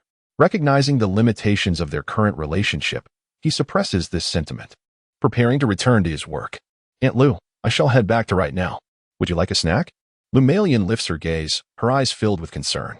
Lu Fengchuan hastily waves his hand, wishing not to burden her. No, thank you. Shall I brew you a cup of coffee?" Lu Meilan persists, her tone so gentle it could almost drip with sweetness, her gaze unwaveringly fixed on him. "I don't usually drink coffee," he replies with a smile, politely declining. "All right then." Lu Meilan pauses, a glimmer of hope flashing in her eyes. "Can we continue our pair yoga tomorrow?" Lu Fengchuan internally marvels at the dramatic shift in her demeanor. This must be the enchantment of entering a stage of reliance, he muses, feeling a wave of exhilaration. Of course, he responds with enthusiasm. With the aid of his newfound abilities, his writing efficiency has soared, granting him ample time to accompany Aunt Lu, thus achieving a delightful dual purpose. After bidding farewell to her, Lu Fengchuan retreats to his room, immersing himself in his writing, his fingers dancing swiftly across the keyboard, fully engrossed in his creative process. Meanwhile, Aunt Lu moves to the bathroom, preparing to wash away the perspiration. At this moment, in the second-floor room, Jiang Qingyu lounges lazily on her bed, her legs clad in black stockings, gently swaying as she peruses the shopping page on her phone. Her cheeks flush as she completes the purchase of items from her meticulously curated shopping cart, her secret weapons in her quest to send Lu Fengchuan away. That annoying brother once vowed to love me, yet he has not visited even once over the years, Jiang Qingyu mutters under her breath, her tone rife with grievance. Then, with a hint of defiance, she adds, in the past, I was utterly ignored. Now, I have become unattainable. In the adjacent room, Lu Fengchuan has barely settled in, his fingers yet to strike the keyboard when an itch in his nose prompts a sneeze. Achoo! He rubs his nose and rises to close the window gently. As he gazes out into the courtyard, his eyes are drawn to a piece of intimate clothing swaying on a clothesline, evoking distant memories. On a warm, sunny day years ago, Lu Fengchuan had been joyfully playing with the two sisters from the Jiang family. In those carefree days, they were innocent and untroubled. In the midst of their frolic, the sisters suddenly halted, as if in competition, each vying to express their affection for their brother. Brother, I adore you. Do you like me? They spoke in unison. Lu Fengchuan gazed at the two adorable young girls before him, their innocent demeanor filling his heart with delight. A gentle smile graced his lips as he extended his hand to tenderly pat their heads, softly responding, I like you. His declaration of affection bore no trace of romantic sentiment, nor any distasteful inclinations. It was merely a natural appreciation for the beauty in the world, a pure and untainted expression of emotion, akin to admiring a blooming flower or a vast blue sky. Lost in thought, he returned to his seat and continued typing until the new chapter was complete. Today, he could once again immerse himself in the world of his writing. Lu Ruyan. Here I come. As the divine hand manifested, the figure in the chair vanished. Chapter 19. Lu Meiyan enters the dream again. Lu Ruyan's background in the bathroom. Lu Meiyan luxuriated in a bubble bath. The warm water gently enveloped her body, and her weariness seemed to dissipate in the soothing warmth. Amid the rising steam, she felt her consciousness gradually blur, her eyelids growing heavy, and before she knew it, she had leaned against the edge of the tub, drifting into slumber. Suddenly, the sharp sound of a car horn jolted her awake, and she opened her eyes to find herself seated in the back of a car. Ahead, the driver was intently gripping the steering wheel, having just honked the horn to clear the obstructing vehicles ahead. Another lucid dream. Lu Meiyan mused to herself. This time, she did not panic as she had in the past. She distinctly remembered having been in the bath, perhaps succumbing to sleep after a tiring session of partner yoga. It was not unusual for her to take a brief nap while soaking in the tub. Lu Meiyan raised her gaze to the car window. Beneath the cloak of night, the streetlights cast a warm glow, illuminating the contours of an unfamiliar street, and she could ascertain that it was indeed nighttime. Then, she lowered her head to inspect her attire. A sleek black bodycon dress perfectly accentuated her graceful figure, her shoulders bare, and her fair skin glimmering softly in the dim interior of the car. She also noticed the designer handbag slung over her shoulder, identical to the one from her previous dream. Could this be a continuation of that dream? A wave of curiosity washed over her, and she yearned to uncover the role she played in this dream. With this curiosity in mind, she reached into her bag to rummage through its contents. This time, the bag was quite full. In addition to the usual phone, money, bank card, and ID, there was even a small umbrella. Lu Meiyan took out the little umbrella and, upon glancing at it, felt her cheeks flush with embarrassment, quickly returning it to the bag. She retrieved the ID, which bore the name Lu Ruyan. So, my name in this dream is Lu Ruyan. Lu Meiyan committed this name to memory. She then took out her phone. Fortunately, it was charged, and the screen clearly displayed the time, 11 o'clock at night. She scrolled through her contacts. However, both her call log and chat application were devoid of entries. The album contains photographs, all of which are self-portraits. Aside from knowing her name, there is no information to reveal her identity within this dream. However, judging by her expensive attire and handbag, she appears to be quite affluent in this realm. With a sense of helplessness, Lu Melian places her phone back into her bag.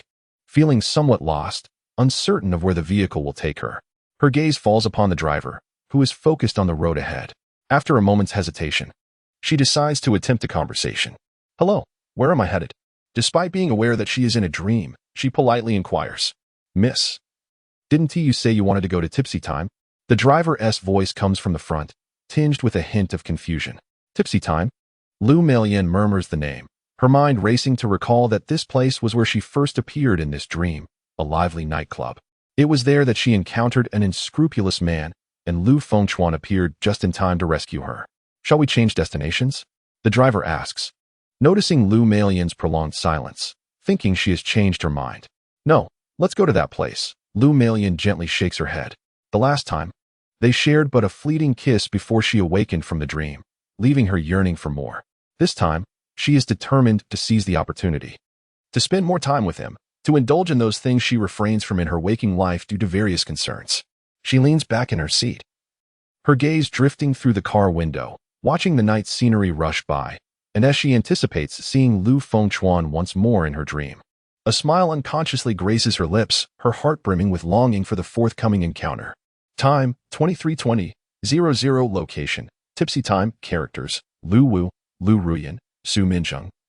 Among others, this system will evaluate the host's performance in the current storyline, with ratings divided into 4 levels. Higher ratings grant more selectable rewards, which can be brought back to the real world. Host has loaded character card. Lu Wu, Lu Fengchuan has successfully entered the world of the book. Before him lies the familiar nightclub. The deafening electronic music is punctuated by the crisp clinking of glasses. The air is saturated with the mingled scents of cheap perfume and alcohol. As the plot unfolds, a voice with a smoky timbre calls out from behind, "Xiao Wu." A new job has come in. Lu Fengchuan turns to see the manager, his forehead glistening, with a walkie-talkie buzzing at his chest. As the seasoned veteran responsible for coordinating male models, the manager wears a knowing smile, his gaze sweeping over Lu Fengchuan's tall frame. Reminiscent of a housewife selecting meat at the market, a new job has come and signifies that a wealthy woman is here to indulge. Lu Fengchuan is well aware of the ensuing narrative. He fully immerses himself in the role for a high rating. With a throat-clearing motion, he recites the well-practiced line, "Manager, what's the job?" A wealthy lady has requested to choose an iron table. "You should go check the rooms," Manager Wang says, wiping the sweat from his forehead, the walkie-talkie swaying with his movement. The so-called iron platform necessitates accompanying guests from the deep of night until dawn, while trial rooms must be lined up like exhibits, awaiting the discerning choices of affluent women. "Very well," he acknowledged. Although this world within the book is crafted from his own imagination, experiencing it firsthand was a novel endeavor. Nevertheless, he had to concede that immersing himself in this literary realm was immensely beneficial, as his writings acquired a heightened sense of relatability. After all, what could mere flights of fancy compare to the vibrancy of lived experience? As the two traversed the corridor of shifting light and shadow, Manager Wang suddenly turned his head, lowering his voice. "Xiao Wu, fortunately, you saved that woman last time. Otherwise, our establishment would have faced dire consequences." Upon hearing Manager Wang's unexpected remark, Lu Fengchuan realized that the system had once again altered the plot. In his original script, there was no such exchange between Manager Wang and Lu Wu. He had no choice but to improvise. Raising an eyebrow, Lu Fengchuan feigned curiosity and inquired, "Oh, what is so remarkable about that woman?" "She is the youngest daughter of old Lu, Lu Ruyan. If anything were to happen to her, the very heavens of the city would tremble," Manager Wang replied. Instantly, Lu Fengchuan grasped that this was the system using Manager Wang's voice to enrich the structure of this virtual world by supplying background on Lu Ruyan. It appeared that these plot modifications were not entirely disadvantageous. Maintaining an impassive demeanor, he continued to probe, "Who is old Lu?" Manager Wang glanced around cautiously before whispering, "You need not concern yourself with that. Suffice it to say, old Lu commands an extraordinary status in the city, respected by both the underworld and the legitimate." At this juncture, he leaned in closer, conspiratorially asking, "Do you know what became of that dragon crossing the river?" Lu Fengchuan shook his head. As the author, he had cast aside that minor character after the plot involving the harassment of Lu Ruyan had concluded, having given no thought to any subsequent developments. Manager Wang paused momentarily. Leaning closer to his ear and speaking in an almost inaudible tone, He was dismembered and fed to the fish in the sea. Lu Fengchuan felt a surge of delight. This plot twist was excellently executed. The demise of the minor character accentuated old Lu's protective nature. He decided to incorporate this segment into his writing. Chapter 20. The Woman Who Loves Steel Wool. 100,000? Has he adorned himself with jewels? Manager Wang left Lu Wu in a room that served both as a resting and makeup area, turning to seek out other male models. Inside the room, several male models were already present, each standing around 175 meters tall, possessing a certain degree of attractiveness. They were engaged in conversation. I hear the infamous Su Mon is coming again. Everyone, quickly make yourselves look less appealing. We mustn't be chosen by her. One of them, speaking as he applied makeup from the table, even took the time to dot a few beauty spots on his face. At that moment, a university student working part-time as a male model stepped into the room and overheard their discussion, his expression one of confusion as he asked, "Who is Su Mon?" Clearly, this individual, like Lu Wu, was still unfamiliar with the circumstances here. A male model, visibly shaken, began to enlighten him. Su Minjung, the princess of a more Pacific group, relishes tormenting men. Just last time, a fellow model was unfortunate enough to be selected by her. Oh my, he was utterly ruined and is still languishing in the hospital. Really? Is she that cruel? What exactly did she do? The part-time college student felt a twinge of fear. As he grasped the steel wool, Lu Fengchuan's heart tightened. How could this damned system alter the narrative once more? He had distinctly designed Su Minjung as a mere affluent young lady. What could possibly account for such a chillingly perverse predilection?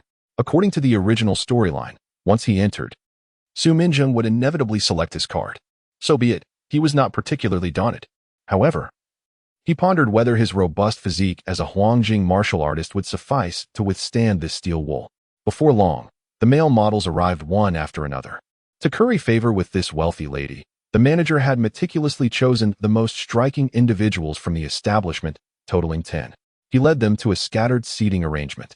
There, 4 women occupied the seats. 3 were engaged in lively chatter, while the 4th, with a stern expression, was absorbed in her phone, delicately sipping her drink. Lu Fengchuan's gaze swept over them. The women appeared to be in their early 20s, each possessing fair skin, beauty, and tall stature. Yet, in his eyes, their elegance paled in comparison to Lu Ruyan. The short-haired woman in the center, engrossed in her phone, was Su Minjung, dressed in a sleek black low-cut dress. She exuded an air of refined purity. No one could possibly associate this gentle lady with the ruthless character who relished in tormenting others with steel wool. This was perhaps what people referred to as a stark contrast. "Zheng, are you really treating us tonight?" One of her companions suddenly inquired. Su Minjung responded lightly. "You choose first. Whatever is left, I will take." "Oh, how can that be?" Another friend quickly declined. "If Zheng is treating, you should choose first." "Very well. I will select first," Su Minjung replied, unreserved and straightforward. Upon hearing this, the male models felt a jolt of apprehension. Some stared at the ground, others gazed vacantly, and a few feigned distraction.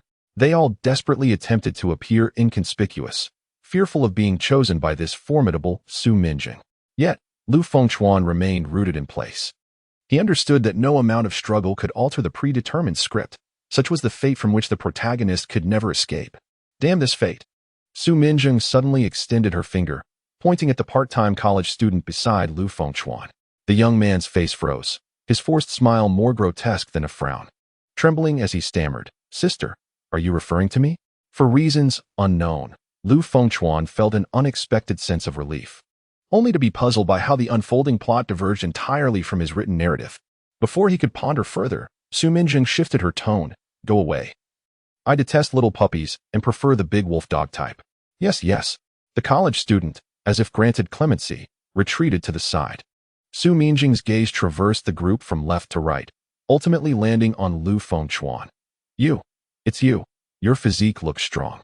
The remaining 9 men cast knowing glances at Lu Fengchuan, their eyes filled with unspoken sympathy, silently conveying a message of brotherly caution. With a steely resolve, Lu Fengchuan stepped forward and took a seat beside Su Minjung. Su Minjung, seemingly oblivious to the presence of another, continued to glide her fingertips across the screen of her phone. As other women gradually concluded their selections, the rejected male models discreetly exited the scene. The seasoned veterans that remained instantly sprang to life, employing their charms to engage in animated conversations with their companions. Lu Fengchuan, feeling like a fish out of water, who could effortlessly devise plots while immersed in a book, now found himself at a loss for words in this very setting. Finally, Su Minjing set aside her phone and tilted her head to scrutinize him. "Young man, you seem unfamiliar. Is this your first time here?" "Yes," Lu Fengchuan replied tersely. "Is it your first time in this line of work?" "Indeed, it is." "What is your name?" "Lu Wu." "Lu Wu suits your physique quite well, robust and imposing." "So, dear brother, I must sample the experience. What are your rates for an evening?" Su Minjing's lips curled into a sweet smile, appearing innocent. Yet her inquiry was direct and unabashed. Lu Fengchuan cursed inwardly. Was this woman truly so eager? Was she really fixated on the prospect of a fleeting encounter? Yet he had to wait for Lu Ruyan tonight. There was no way he could leave with her. His tone turned resolute. "Sorry, I do not offer such services." "Ah, a male model who refuses to entertain clients. This is a first," Su Minjing remarked, lightly poking Lu Fengchuan's chest with her fingertip, finding it firm. "You must have relied on some high-tech enhancements to achieve this physique." "I am purely natural," Lu Fengchuan replied coolly. "Impressive. Then your stamina must be incredible." Su Minjing's eyes sparkled with intrigue. "How about 100,000 for the night?" Her proposition startled those seated nearby. "Gigi, 100,000? Is he adorned with jewels?" One sister gasped. "He looks promising, but who knows if he is any good. 20,000 at most," another chimed in, shaking their head. Lu Fengchuan remained unfazed. "I've already stated I do not provide such services. No amount will change that." The surrounding male models were incensed, some muttering curses at this fool who didn't recognize a good opportunity. 10,000 was a fortune. Immediately, someone stepped forward with a forced smile. "Sister, I'll take the 100,000. Others quickly joined in, clamoring, "I'm in. I'm willing." Lu Fengchuan's steadfast refusal ignited Su Minjing's desire for conquest. In her mind, no man was insurmountable. If he were unyielding, it merely indicated that the offer was insufficient. Let us not forget, she was the princess of the Amora Pacific Group, renowned in the cosmetics industry for its substantial financial resources. 200,000. Su Minjing raised her bid, determined to claim victory. "No." Lu Fengchuan remained resolute, dismissing her with a firm shake of his head. Su Minjing arched an eyebrow, her smile only widening. 300,000. Lu Fengchuan gently shook his head, rhythmically articulating a series of syllables. "No." Su Minjing bit her lip, suddenly raising her voice. 1,000,000. At this declaration, the entire venue fell silent, the heartbeat of the crowd palpable. To spend one evening for 1,000,000? This was a sum that many ordinary individuals could scarcely hope to earn in a lifetime, especially when the counterpart was a young, beautiful heiress. If it were someone else, they would have eagerly accepted without hesitation. All eyes were fixed on Lu Fengchuan, as if awaiting his decision. Without the slightest moment of indecision, he decisively shook his head. 1,000,000 is undoubtedly an astronomical sum for a freshly graduated university student. Alas, this is not the real world. If it were, Lu Fengchuan might indeed have chuckled and remarked, "Sister, I no longer wish to strive." After all, as the saying goes, the flower language of a steel wool ball denotes forbearance and prosperity. Su Minjing was utterly incensed. Having lived so many years, she had never stumbled in her dealings with men. "I advise you not to reject my hospitality. Should you refuse me, you shall see the consequences." She threatened fiercely. Threatening a male model. The onlooking sisters exchanged glances, sensing that Sister Zheng had overstepped this time. However, Su Minjing was known for her willfulness, and none dared to intervene. At that moment, a male model, unable to suppress his avarice, brazenly approached and squatted beside Su Minjing, saying, "Sister Zheng, I will accompany you." A resounding slap interrupted his words. Su Minjing raised her right hand, exclaiming, "What a vile creature! Be gone." The male model, holding his face, retreated without daring to utter a sound. Su Minjing, however, seized Lu Fengchuan's collar, pulling him close. Their lips were scarcely 2 centimeters apart, and the fragrance of her perfume enveloped him. It was delightful, a subtle floral scent, not the cloying kind. No wonder she was the princess of a cosmetics empire. The scent was undoubtedly of great value. Lu Fengchuan admired her in silence, maintaining his composure as he spoke in a neutral tone. "Miss Su, if this continues, I may take my leave." Unexpectedly, this statement elicited a meaningful smile from Su Minjing. "Excellent, man, you have successfully piqued my interest." It is said that women possess an almost obsessive fixation on that which they cannot attain, and Su Minjing was no exception at this moment. 1 million. Are you truly not the least bit tempted? Her voice was as gentle as a feather brushing against the ear. She loosened her grip on his collar and tenderly smoothed out the wrinkles in his clothing, her eyes filled with seduction. I assure you, I will not cause you any trouble all night. You may treat me as you wish. Her words were akin to a stone cast into a tranquil lake, stirring ripples within the hearts of the male models present. It was evident to all that Su Minjung was the most beautiful and well-endowed among the four women. For them, spending a night with such a woman, even at the cost of a few years off their lives, would be a price willingly paid. Moreover, they could revel in her company and leave with substantial riches. The male models swallowed hard, their gazes filled with envy and jealousy, as if silently questioning, what is wrong with this fellow? The other three women noticed that the male models they had chosen were captivated by Su Minjung, and they couldn't help but feel a twinge of annoyance. Yet, given that Su Minjung was hosting the evening, they had to begrudgingly hold their dissatisfaction in check. At last, Lu Fengchuan finally made a move. He extended his hand, gently lifting Su Minjung's chin, his fingertips delicately pinching it, the texture smooth and refined, a testament to her well-maintained skin. He gazed at Su Minjung for a moment before speaking at a measured pace. I must apologize, but I am not particularly fond of your disposition. Moreover, the sum you provided is rather insufficient. What audacity! You are merely a man who accompanies women for drinks. For our dear Xingzheng to take notice of you is undoubtedly a stroke of luck you could only hope for in 3 lifetimes. One of Su Minjung's friends could no longer contain her frustration and directed her ire towards Lu Fengchuan. Indeed, that amount is a mere 1 million. One could easily find countless men who are more handsome and better built than you. Xingzheng, in my opinion, this man is simply trying to toy with you. Let South leave this wretched place and never return. Another woman chimed in, her tone dripping with sarcasm. However, Su Minjung had her own plans and chose to ignore their words. Her gaze remained fixed on Lu Fengchuan, her eyes reflecting a hint of determination. Lu Wu, why don't you quote a price directly? She was consciously handing the decision-making power over to him. Let me think. Lu Fengchuan deliberately elongated his tone, feigning contemplation, while inwardly he awaited the arrival of a certain individual, hence his leisurely manner. Seeing his demeanor, Su Minjung interpreted it as a sign of hope, her heart lifting as she took a small sip from her wine glass. The alcohol surged within her, bringing a flush to her cheeks that rendered her even more enchanting. At that moment, Manager Wang approached with a woman by his side. The woman, clad in a form-fitting black dress that accentuated her curves, instantly made the other women present feel inadequate. The male models also found themselves irresistibly drawn to her, their gazes fixated. Su Minjung glanced at the suddenly appearing stranger, instinctively lowering her gaze to assess her own figure, a wave of inferiority creeping into her heart. Manager Wang, we are all women of standard orientation. We do not engage in princess games. Su Minjung unleashed a barrage of insults right off the bat. She discerned that the woman's eyes had not strayed from Lu Wu, clearly intent on him. Yet in her heart, Lu Wu was a prize she would not relinquish to another. Manager Wang trembled in fear. Miss Su, one may indulge in food indiscriminately, but one must speak with decorum. This is Miss Lu Ruyan, who has come specifically to see Lu Wu. I kindly ask that you allow her to have him. All expenses for your table tonight will be waived. Wave your own head. Am I so destitute that I require a few coins for amusement? Su Minjung kicked the glass coffee table in front of her, the crystal cup rolling across the carpet, the splattered red wine resembling her now volatile emotions. As the cherished only daughter of a leading cosmetics conglomerate, she had never endured such indignity. To have her male companion snatched away was akin to a public slap in the face.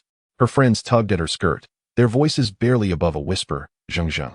She S.A. Lu, the daughter of the head of the Lu group. With the alcohol surging through her veins, Su Minjung tilted her head back, her red lips curling into a mocking smile. The Lu family? In this realm, the Su family truly fears no one. Lu Melian was somewhat unclear about her identity in this dream world. She simply wished to frolic with Lu Fengchuan in her dreams. To be precise, she sought out Lu Wu, as Manager Wang had informed her that the dream version of Lu Fengchuan was named Lu Wu. Lu Melian softly inquired, Dear sister, might you allow him to accompany me? Even in a dream, she was reluctant to engage in disputes. Allow? Su Minjung suddenly scoffed. Do you understand the concept of first come, first served? Chapter 22. The rivalry of women as the two women contended fiercely over their claims. Lu Fengchuan felt a flicker of pride within him. Was this not what they referred to as female rivalry? Yet, should their quarrel persist? It would stray from the narrative he had meticulously crafted. He interjected, "Ladies, may I have a word?" Su Mingjin and Lu Meilian turned their gazes toward him in unison. Lu Fengchuan leisurely unbuttoned the top 3 buttons of his white shirt, revealing a glimpse of his muscular chest, and took a sip of the drink before him. This maneuver proved effective. Both women were transfixed by his physique, unable to avert their eyes. Su Mingjin licked her lips, contemplating, "The big wolf dog will inevitably be mine." Lu Meilian, too, marveled inwardly. The dream version of Lu Fengchuan truly knows how to entice. Lu Fengchuan spoke languidly. "Both of you are here for me, so I shall be direct. Whoever offers the higher fee, I shall accompany." His words acted as a spark, igniting the competitive spirits of Su Mingjin and Lu Meilian. When women compete, their fervor often surpasses that of men. In today's hierarchy of spending power, women hold the top position, followed by children, the elderly, pets, and men at the very bottom. Manager Wang stood by, watching intently, nodding frequently, and silently giving Lu Fengchuan a thumbs up. His approach was not that of a novice, but rather that of a seasoned expert in the male modeling industry. 1 million. Su Mingjin proclaimed once more, reiterating her previous offer. Lu Meilian's face instantly registered shock. Spending $1 million for a male models company for a night? To her, that was utterly preposterous, something she dared not even dream of. Yet, reconsidering, she remembered this was a dream where anything was possible and nothing was beyond imagination. "I'll offer 2 million, Lu Meilian blurted out. The room erupted in astonishment. The male model's eyes sparkled, and they involuntarily swallowed hard. Su Mingjin, in disbelief, stared at Lu Meilian, thinking this woman must have lost her mind. A close friend worried that Su Mingjin's extravagant behavior might reach her father's ears, leading to a cessation of her allowance and the end of her carefree days of indulgence. She quickly urged, "Sister Jin, why don't we try another establishment?" To Su Mingjin, those words felt like a public slap in the face, subtly suggesting that her financial means were inferior. Her expression darkened. 2,100,000. Without a moment's hesitation, Lu Meilian countered with a bombshell, 3 million. This declaration made Manager Wang's hands tremble uncontrollably. After years of navigating the male modeling industry, he had never witnessed a woman so recklessly spend such a fortune for a man's company for a single night. Other male models were filled with envy and jealousy.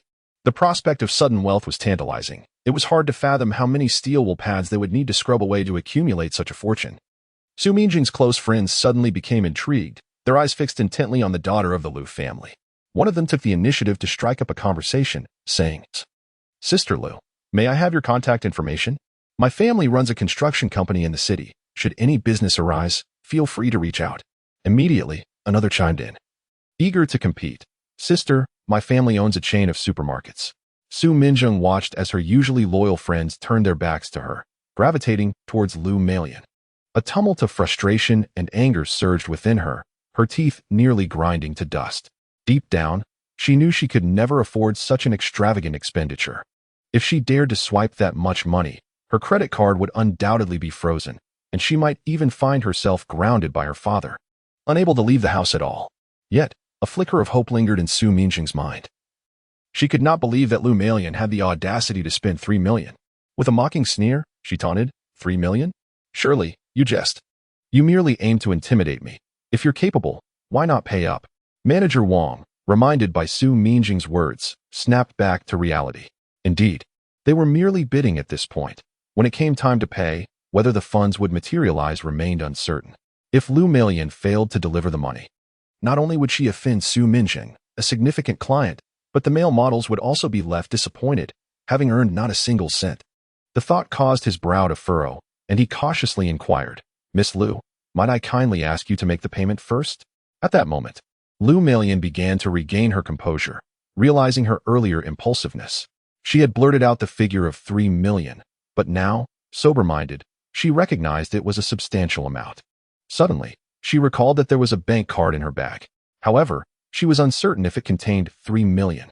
Nevertheless, with her words already spoken, retreat was not an option. Gritting her teeth, she reached into her bag and retrieved the card, silently praying that this waking dream would unfold as she wished. Manager Wang accepted the card, and his eyes widened in astonishment upon recognizing it as a black card, which only individuals with personal assets exceeding 10 million could possess. His demeanor shifted instantly to one of deep respect, and he summoned assistance over the intercom. Shortly thereafter, a card reader was brought forth. Wang entered the numbers and then swiped the black card. A crisp beep resonated, signifying a successful transaction. Only then did Wang's anxiety dissipate. A smile breaking across his face as he returned the card. Witnessing this scene, Su Minjing managed to utter coldly, "Let us go." Her friends appeared conflicted, hesitant to follow. However, upon noticing that Lu Melian showed no interest in them, they had no choice but to reluctantly trail behind Su Minjing as they departed. Once Su Minjing and her entourage left, the remaining male models suddenly perked up, eagerly putting themselves forward. A male model, beaming with a wide smile, approached and asked, "Sister, do you need someone to keep you company? I assure you, I am quite delightful." Another voice boomed, "I can drink. I am the one who can handle 1,000 cups without inebriation." A third male model pushed through the crowd, eagerly introducing himself, "I am known as the Energizer Bunny." Full of vitality, Lu Melian frowned slightly, her expression one of disdain. "I apologize, but I have no interest in any of you. I only seek Lu." Just as she was about to call out Lu Fengchuan's name, she abruptly recalled that in this dream, he was referred to as Lu Wu. She quickly corrected herself. "I only want Lu Wu." By uttering Lu Wu's name, Lu Melian felt a measure of guilt lift from her heart.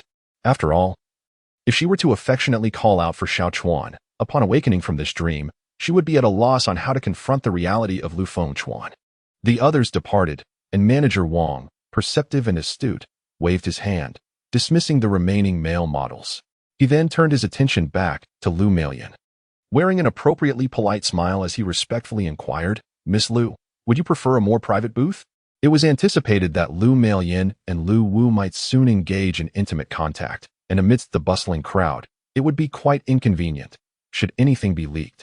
It could adversely affect the establishment's reputation. Lu Melian felt a blush rise to her cheeks, biting her lip before nodding, "Yes." Lu Fengchuan smiled contentedly, fully in control of the situation.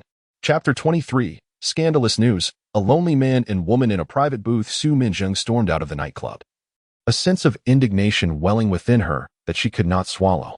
Turning to her companion, Chen Hong, who managed a newspaper at home and could be of use to her, she said, "Chen Hong, I have a favor to ask."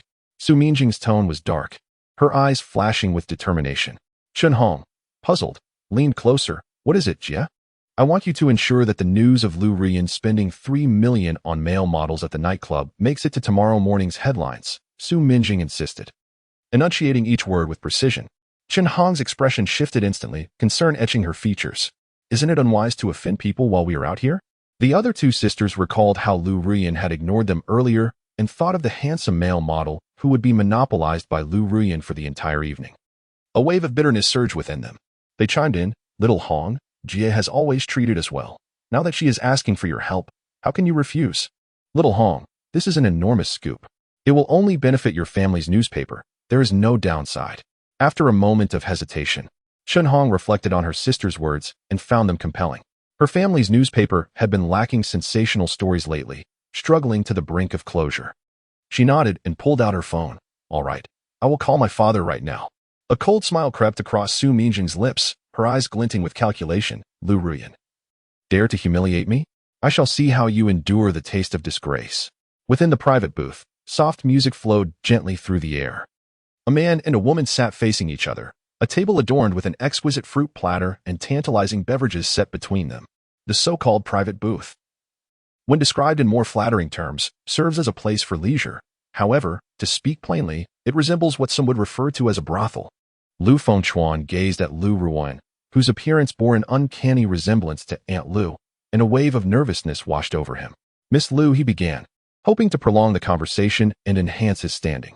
Yet, before he could complete his thought, Lu Melian gently placed her hands on Lu Fengchuan's shoulders and eagerly leaned in for a kiss. Having learned from a previous misstep, Lu Fengchuan reacted swiftly, using his index finger to press against Lu Ruan's luscious lips. The moment his fingertip made contact, a delicate sensation akin to silk brushed against him. Her heated breath divided by this barrier, caressing his cheeks with warmth that sent a shiver down his spine. Overwhelmed by this intoxicating scene, Lu Fengchuan barely managed to hold his composure, his throat tightening and his voice growing hoarse. "Miss Lu, shall I first accompany you for a drink? Or perhaps sing a tune for you?" Lu Ruan's eyes sparkled, the corners tinted with a hint of pink, her voice dripping with sweetness. "Mr. Lu, why beat around the bush? I have no interest in such trivialities. Wouldn't it be better if we were more direct? She had already envisioned him as her feast. Fearing that any delay would cause this opportunity to slip away, Lu Fengchuan found himself perplexed as to why Lu Ruoyan consistently deviated from the narrative he had constructed, while other characters flawlessly adhered to their roles. Before he could ponder further, Lu Ruoyan, like a playful kitten, playfully licked his fingertip as if it were a delectable fish treat. Ah, what a playful spirit! This completely shattered Lu Fengchuan's rationality. Considerations of scoring vanished as he prioritized immediate gratification. The two collapsed onto the sofa. In the bathroom, Lu Melian appeared to be dreaming sweetly, seemingly enjoying some delightful delicacies as she smacked her lips. Suddenly, her eyelashes fluttered, and her previously closed eyes slowly opened, revealing a pair of glistening orbs filled with the haze of awakening. She gazed up at the bathroom ceiling, her expression tinged with anticipation, silently wishing to experience the same vivid dream again, hoping to continue from where the last narrative left off. Meanwhile, Lu Fengchuan returned to the reality of his surroundings. He stared at the floating summary panel, cursing the malfunctioning system that had intentionally interrupted him at such a critical juncture. After venting his frustrations, he barely managed to lift his aching arms and direct his attention to the summary panel. Story summary. Host has unlocked a new character, Su Minjung. Points awarded. Completion of the rivalry between Lu Ruoyan and Su Minjung. Points awarded. The excessive cost of the rivalry has led Su Minjung to harbor resentment towards Lu Ruoyan. Points deducted. Final score: choose 3 rewards, choose 2 rewards, choose 1 reward, no reward available. The host score is, and may only select 2 from the following 3 rewards. 1. Steel Ball. 2. 8 Extremes Fist. 3. Fabric. Steel Ball? What a joke. He furrowed his brow and decisively eliminated the first option. His gaze shifted to the second reward, 8 Extremes Fist, a martial art from Lu Wuhui, where 8 Extremes signifies the ability to unleash power in all directions. Its movements are simple and straightforward, vigorous and fierce, characterized by powerful footwork and strikes. The final option is a piece of fabric. What is this? Lu Fengchuan, filled with curiosity, selected options 2 and 3. As his fingertips lightly tapped in the air, a wave of warmth suddenly surged through his body, and new memories flooded his mind. Countless techniques and principles of Baji Quan emerged, and he instinctively assumed a starting posture, the wind from his fist creating a faint sound of air being sliced. Chapter 24. Aunt Lu, are you feeling feverish? Simultaneously, a sheet of purple gauze drifted down from the air, gracefully landing on his shoulder. Lu Fengchuan grasped this lightly scented fabric, its gossamer texture allowing the lines of his palm to show through. He first reached out to touch it, then brought it to his nose to inhale its fragrance. He was not a pervert. It was merely curiosity about this fabric originating from the world of the book that prompted his actions. After a moment of touch and scent, he concluded that it bore no difference from real-world fabric. He tucked it under the sheets, contemplating the right moment to dispose of it. For if Aunt Lu ever discovered it, it could lead to unnecessary misunderstandings. Regaining his composure, he noticed he was drenched in sweat. Thus, he retrieved a clean set of clothes and descended the stairs to prepare for a shower. Just as Lu Fengchuan reached the bathroom door, he saw Aunt Lu emerging, wrapped in a towel. Upon seeing Lu Fengchuan standing at the entrance, Lu Melian froze momentarily. Images of their previous encounters in the private booth flooded her mind. Although they did not culminate in the final act, they had certainly tasted a glimpse of intimacy.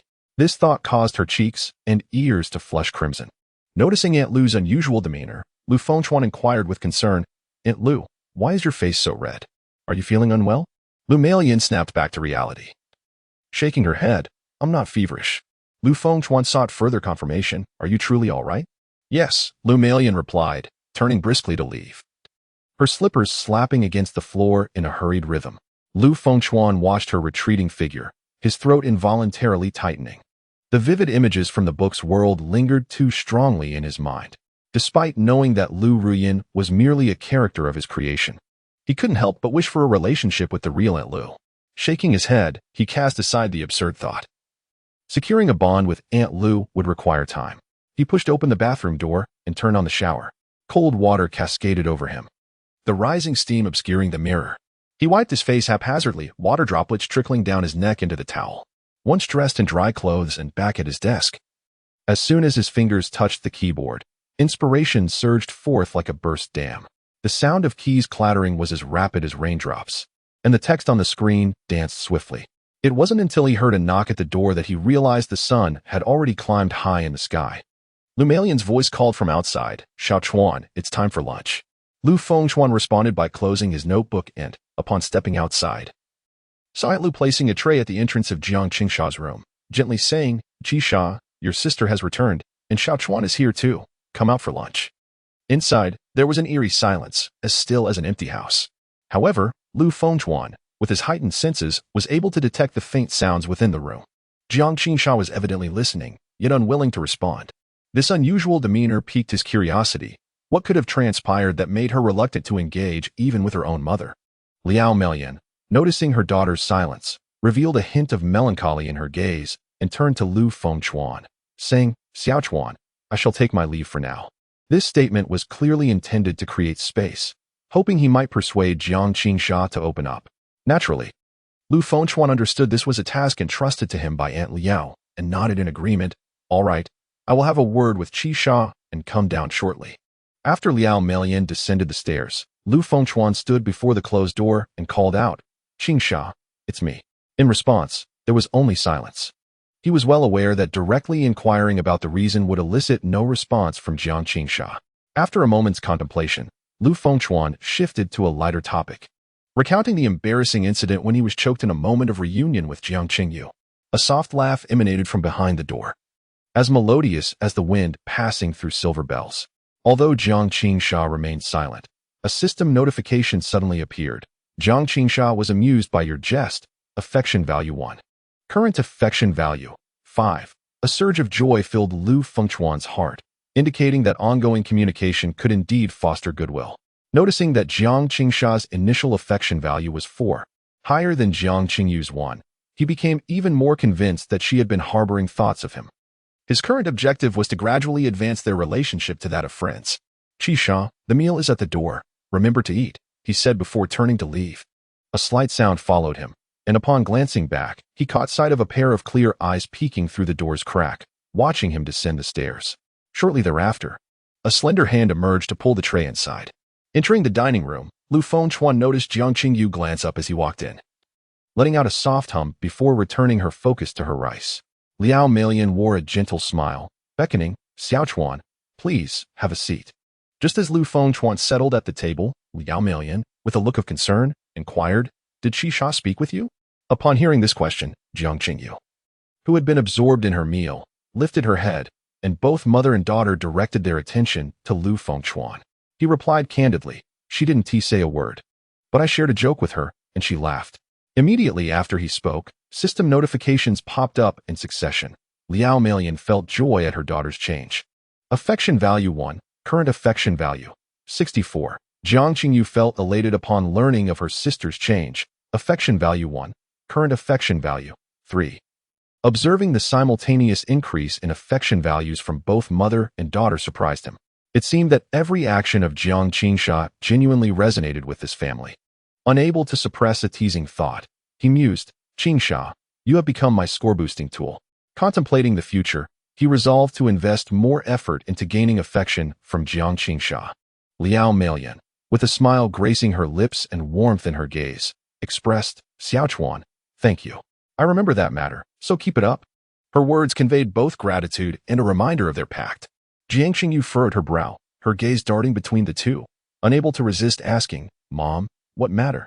Liao Melian waved it off ambiguously, "It's nothing."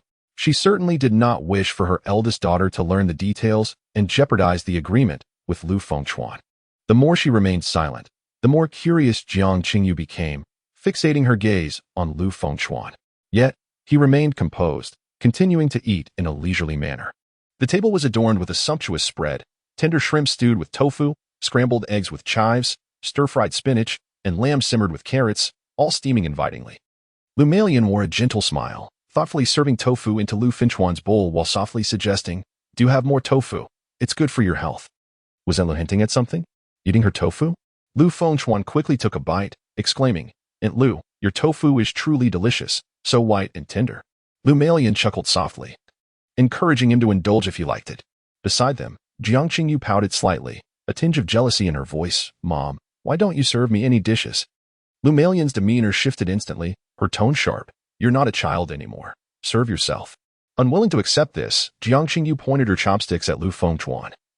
He is not a child either. Why do you serve him? Lu Meilian's expression darkened, and she sternly replied, Haven't I taught you? You must not point your chopsticks at people. In matters of raising her daughters, she was always strict. After all, both had lost their father. And if she did not impose discipline, they might easily stray from the right path. Jiang Qingyu felt wronged, bowing her head in silence as she resumed eating. Lu Fengchuan quickly interjected to ease the tension. Aunt Lu, Qingyu is right. I'm not a child anymore and can serve myself. With that, he placed a piece of tofu into Lu Meilian's bowl and served a large shrimp to Jiang Qingyu. Little Chuan is quite considerate, Lu Meilian said with a smile.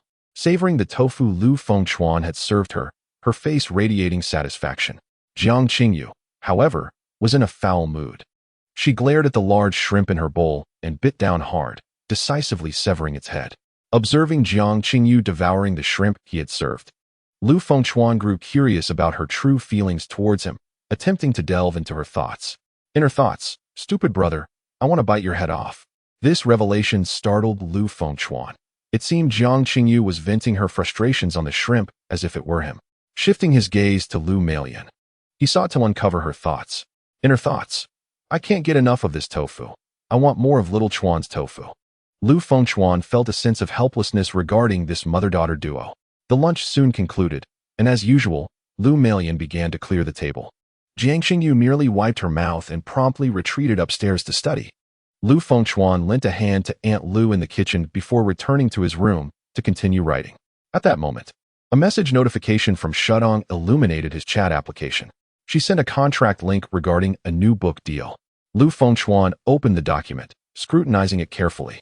Once he confirmed everything was in order, he completed the electronic signature. Shudong then messaged him. Contract signed. Once you reach 100,000 words, we'll publish it. For novelists, prior to publication, income primarily relies on reader donations. Loyal fans often support authors with early contributions, serving as encouragement for their creative endeavors. However, enticing new readers to donate is challenging unless the work is sufficiently captivating to keep them engaged. Lu Fengchuan typed a response. Understood. For him, writing 100,000 words is a trivial endeavor. After all, having experienced the enchanting realms of literature twice, he possesses a profound understanding of the craft. And the myriad details from those worlds allow him to refine the content of his new book with greater richness. In a villa situated in a wealthy district, the room's floor is adorned with a plush Persian carpet. At its center, a polished ebony grand piano emits a warm glow, with a lambskin cushion resting on its bench. The wine-red velvet curtains are partially drawn, allowing dappled sunlight to cascade through the sheer drapes and illuminate the bed. A girl with an innocent appearance sits upon the bed, her black-rimmed glasses somewhat obscuring her beauty. She stretches her legs, leaning against the headboard, a pink laptop perched upon her white stockinged lap. This girl is the editor, Shu Tong, whose real name is Su Tong. As she gazes at the chat window displaying the words understood, she mutters, Lu Fengchuan is truly dull. Determined to provoke him, she sends a message.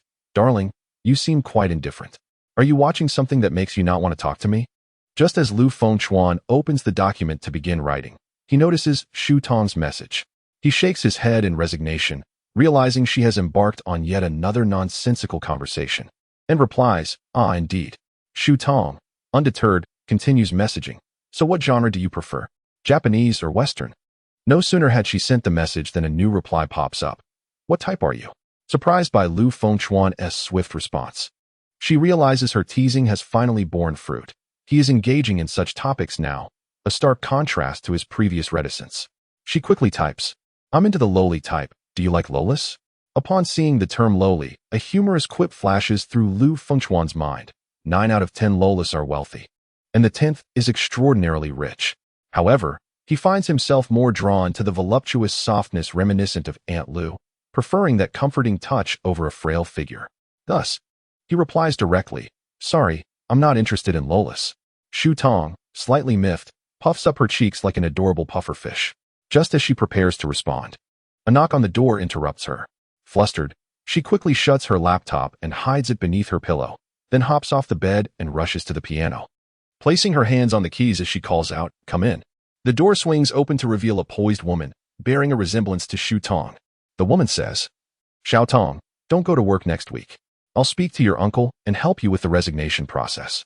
Shu Tong furrows her brow, adjusting her glasses as she asks, why not?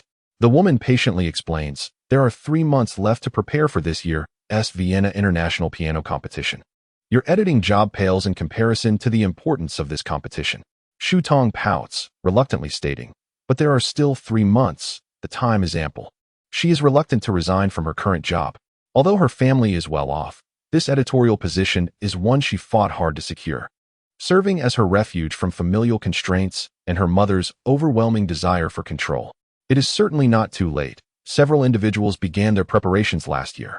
The woman's stance is resolute. Mom, we had an agreement. Let me work for 6 months.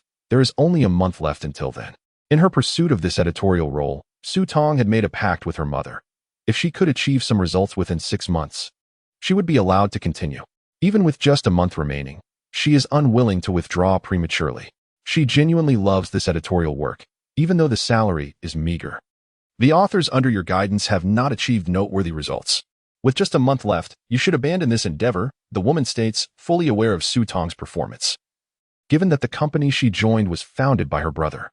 No, there is a new author competition coming up, and all the authors I signed are participating. Surely, this time we can achieve results. Shu Tong persists, her eyes filled with determination. The woman opens her mouth to speak, but suddenly recalls the psychologist's advice to temper her controlling nature, as her excessive need for control nearly led to her daughter's distress. She exhales, fine, if none of your signed authors place in the top 3 in this competition, then you may as well give up this job. Shu Tong realizes this is her mother's greatest concession and reluctantly nods. After her mother departs, Shu Tong sits at the piano, her fingers dancing aimlessly across the keys. Yet her thoughts drift far away. A wave of melancholy washes over her. Among the authors she has signed, the only one she truly believes in is Lu Fengchuan.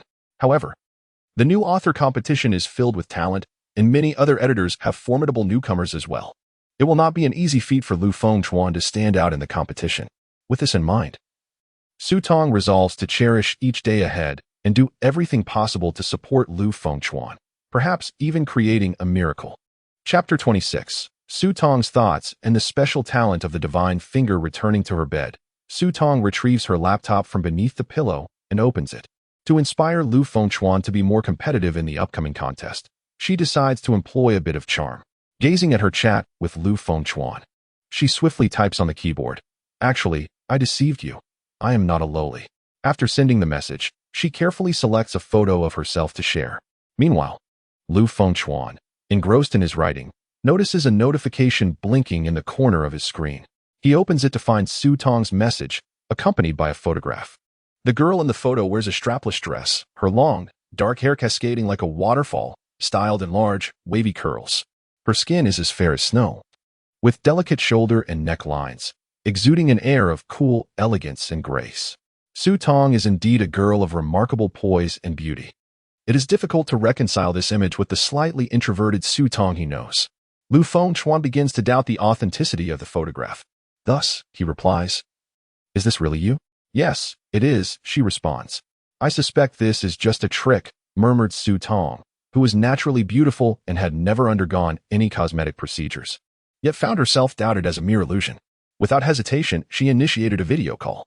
Lu Fengchuan was genuinely taken aback when the video call notification popped up. Typically, Shu Tong enjoyed chatting online, and they had never met in person, leaving him entirely unaware of her appearance. Today, she had inexplicably sent a photo, subsequently requesting a video call, which led him to seriously suspect that her account had been compromised. He refrained from accepting the call immediately and instead typed, "You thief. Trying to dupe me out of my money? Not a chance. I have not been hacked." Shu Tong replied emphatically, punctuated with 3 exclamation marks. Lu Fengchuan remained skeptical, continuing to inquire, "Then why did you suddenly send me a photo and want a video call?" Although Shu Tong often spoke boldly, she was somewhat shy and found it difficult to express her true feelings directly. In a moment of inspiration, she concocted an excuse. "I've seen your posts before and know what you look like. However, you haven't seen me yet, and I think that's unfair. So I sent you a photo. The video call was merely to prove I'm real." "Oh, I see. I believe you. But there is no need for the video call. I'm busy writing." Lu Fengchuan had just found his writing muse and did not wish to be interrupted by a video call, thus he clicked to decline.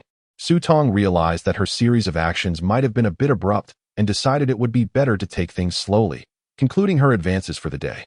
All right, you take care of your work. You can use my photo later tonight. I don't mind.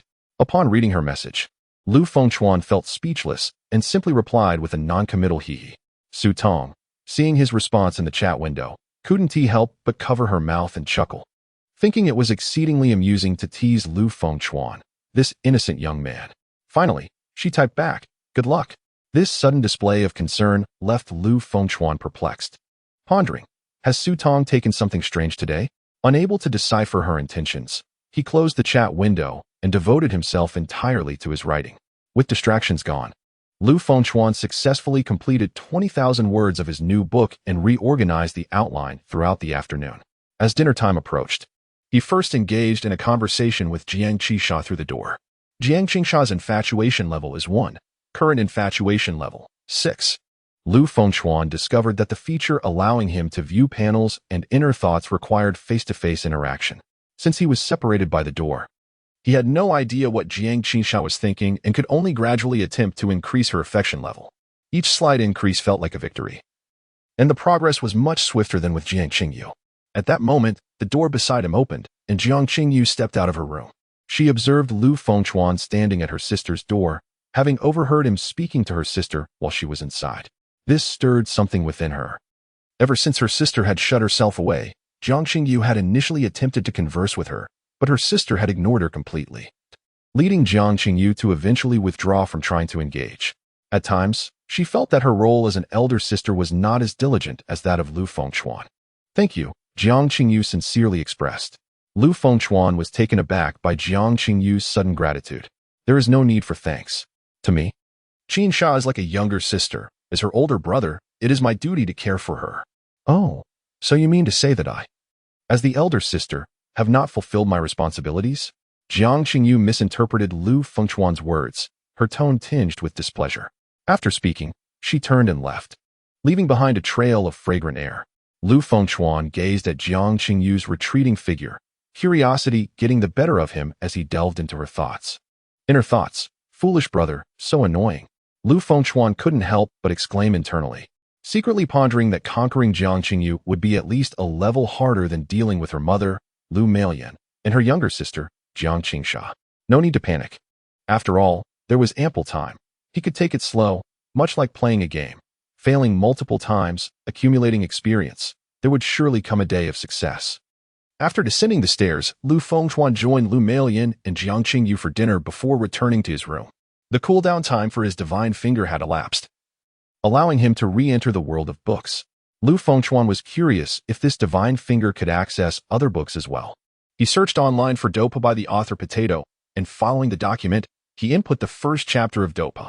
Chapter 1. The Fallen Genius Dochi. Level 3. With remarkable speed, he swiftly typed out the first chapter. At that moment, the system prompted, "World construction failed." Failed to construct? Could it be due to his insufficient capabilities? Lu Fengchuan was uncertain, but he had another thought.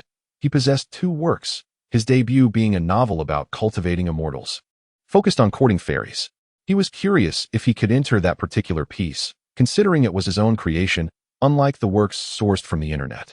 After retrieving the draft of his first book, he typed a few characters on the keyboard. In less than a second, the system notified, "World construction complete." This book is set in a Xianxia world, with a certain risk of death. Host, please think carefully. Enter. Lu Fengchuan stared at the prompt.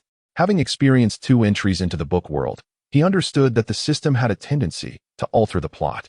His debut work was a completed piece, comprising a substantial 1.5 million words, with a grand and intricate Xianxia world, complex character settings, item specifications, and convoluted plot directions. Certainly, unexpected risks could not be ruled out.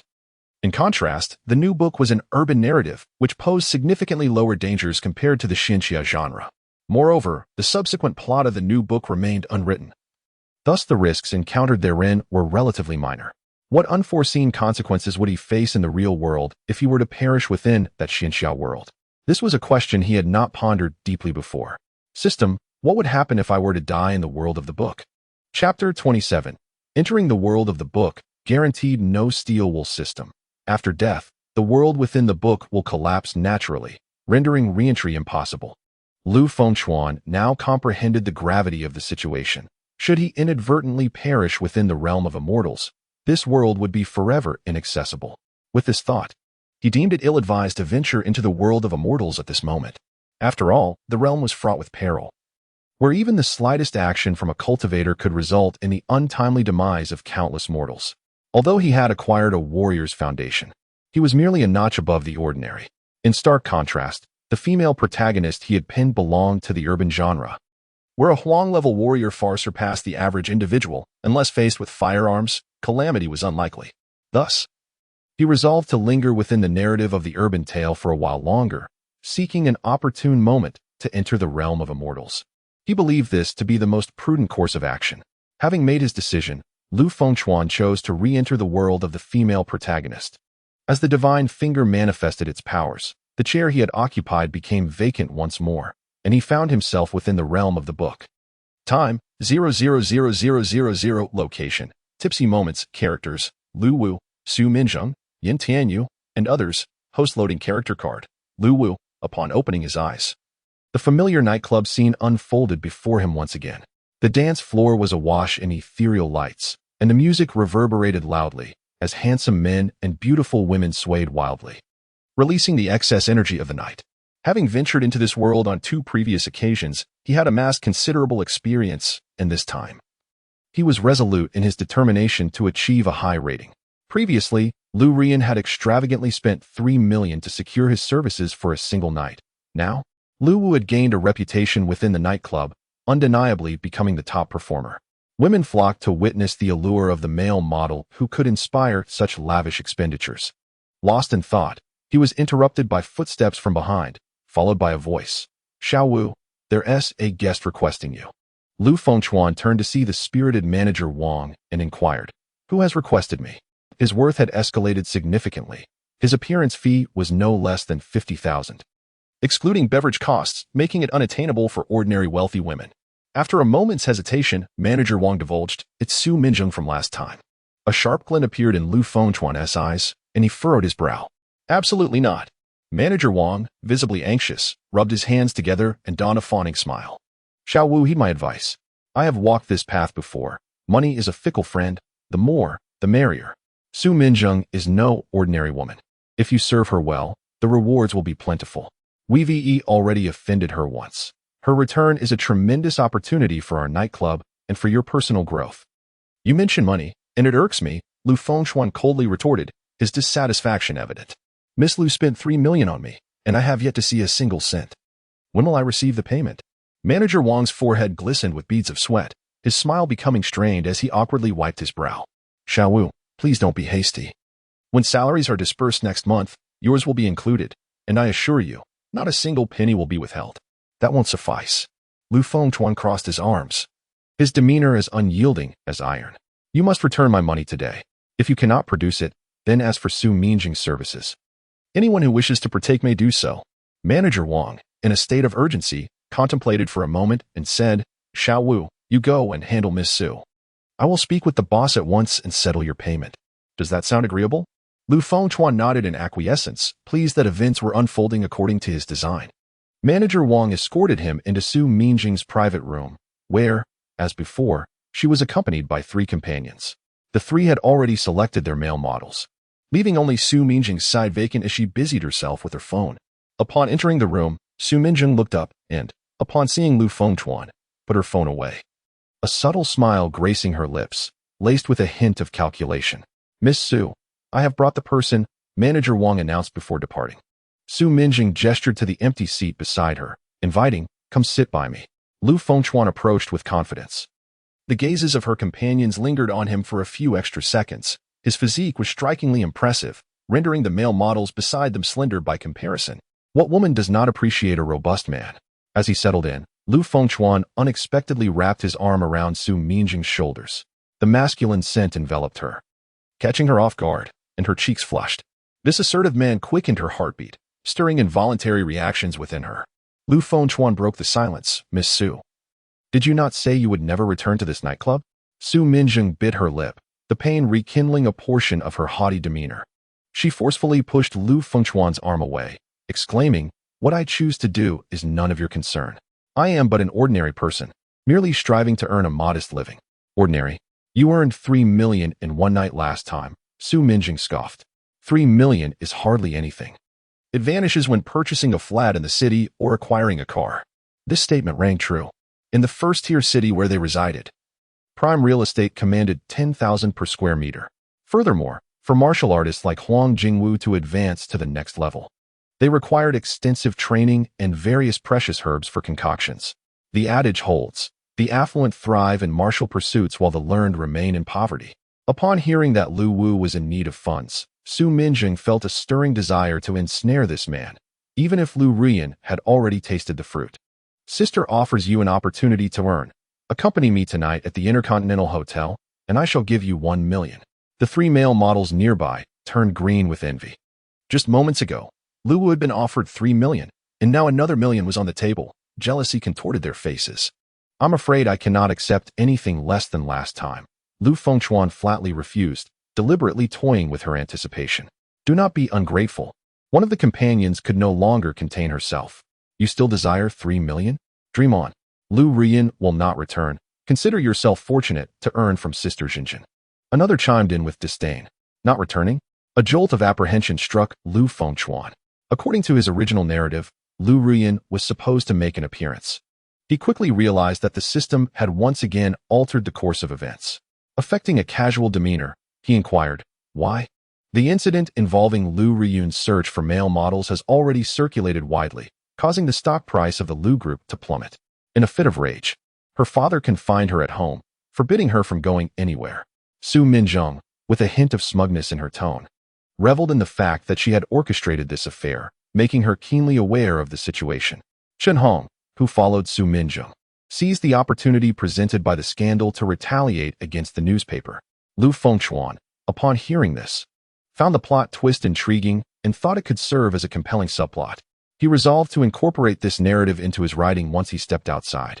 Noticing his silence, Su Minjung leaned in closer, inquiring, "Do you want this 1 million? I can assure you it won't involve any scrubbing pads." Chapter 28. 3 words to make a woman spend 1 million on me. Previously, Lu Fengchuan had declined an offer to incite a rivalry between Su Minjung and Lu Ruyan. Now, with Lu Ruyan absent and money and opportunity presenting themselves, he had no reason to refuse. After all, this was a fictional realm where he need not worry about the troubles of reality, free from any burdens. He reached out to grasp Su Minjung's hand. Noting its delicate softness, devoid of any calluses, indicative of a life untouched by manual labor. Such was the hand of a wealthy heiress, likely exquisite in serving others. However, compared to Lu Ruyan, it lacked a certain alluring fullness. "Very well, since Miss Su has made the offer, I shall accept. However, this 1 million must be transferred directly to my private account." Lu Fengchuan remained cautious, believing that during the narrative's resolution, this sum might somehow transcend into the real world. The absence of 3 million in the previous settlement was likely due to that money being deposited into the nightclub's account. "All right, what is the account number? Let us do the transfer now." Without hesitation, Su Minjung pulled out her phone. Lu Fengchuan recited a string of numbers. The nearby male models changed color upon hearing this. Receiving money in such a manner was a grave violation of protocol, given that the nightclub, Drunken Moments, was owned by a figure with ties to the underworld, where rules were strictly enforced. One male model approached, cautioning, "Lu Wu, you're breaking the rules. If Manager Wang finds out, it'll spell trouble." Lu Fengchuan scoffed. "The last 3 million has vanished without a trace. This time, I'm earning my own money. Do they still wish to exploit me?" His words struck a nerve, as the club's cuts were steep and their hard-earned money was often halved. Moments later, Su Minjung gleefully announced, "It's in," unfazed by the nightclub's regulations. She fixed her heated gaze upon Lu Fengchuan. "You all go to the next room. I want to be alone with Lu Wu for a moment." The 3 young women exchanged knowing smiles, ushering the male models out. Once the door closed, Su Minjung eagerly settled onto Lu Fengchuan's lap, wrapping her arms around his neck and kissing him passionately. In the nightclub's office, Manager Wang hunched over, trying to curry favor with a young man named Yin. Young Master Yin, regarding the last 3 million owed to Lu Wu after the club has cut. There's still 150,000 left. Can we settle it today? Yin Tianyu lounged in his chair, feet propped up on the desk, exhaling smoke with a nonchalant air. You think you can play with my woman and still expect to be paid? His tone was laced with menace.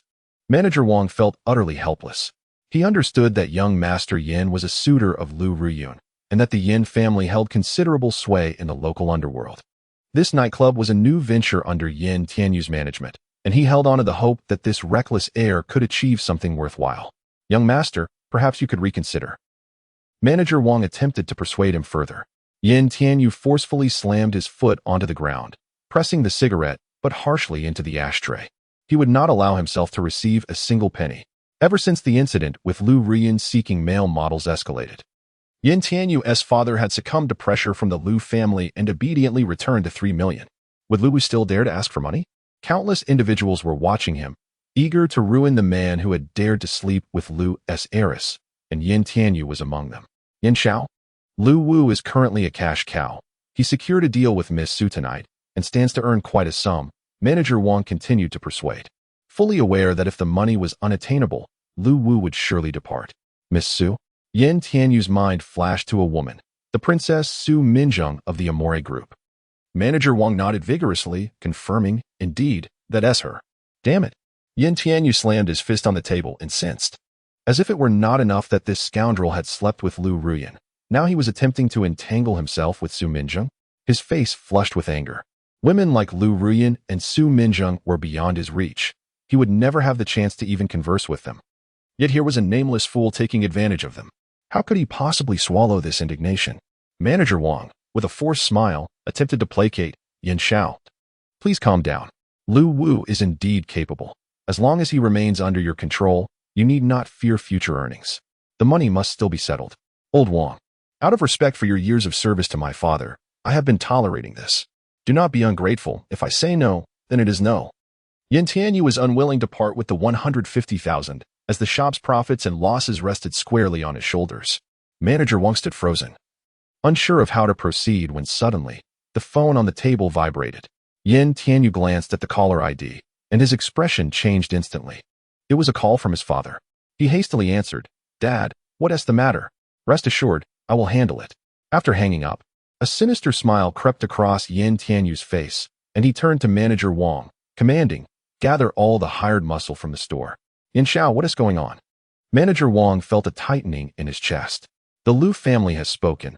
Lu Wu must be dealt with before dawn, or we shall face dire consequences. Yin Tianyu's tone was icy. Manager Wang's face turned ashen at once.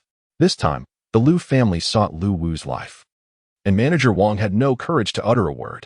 Furthermore, he was the one who had arranged the private room for Lu Ruyun and Lu Wu last time.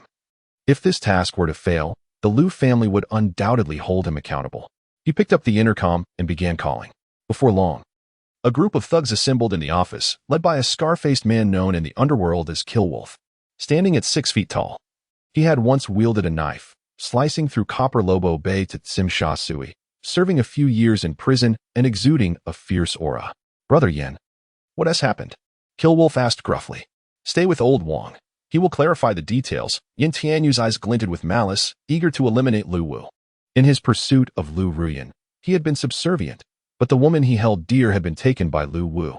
What man could endure such an affront?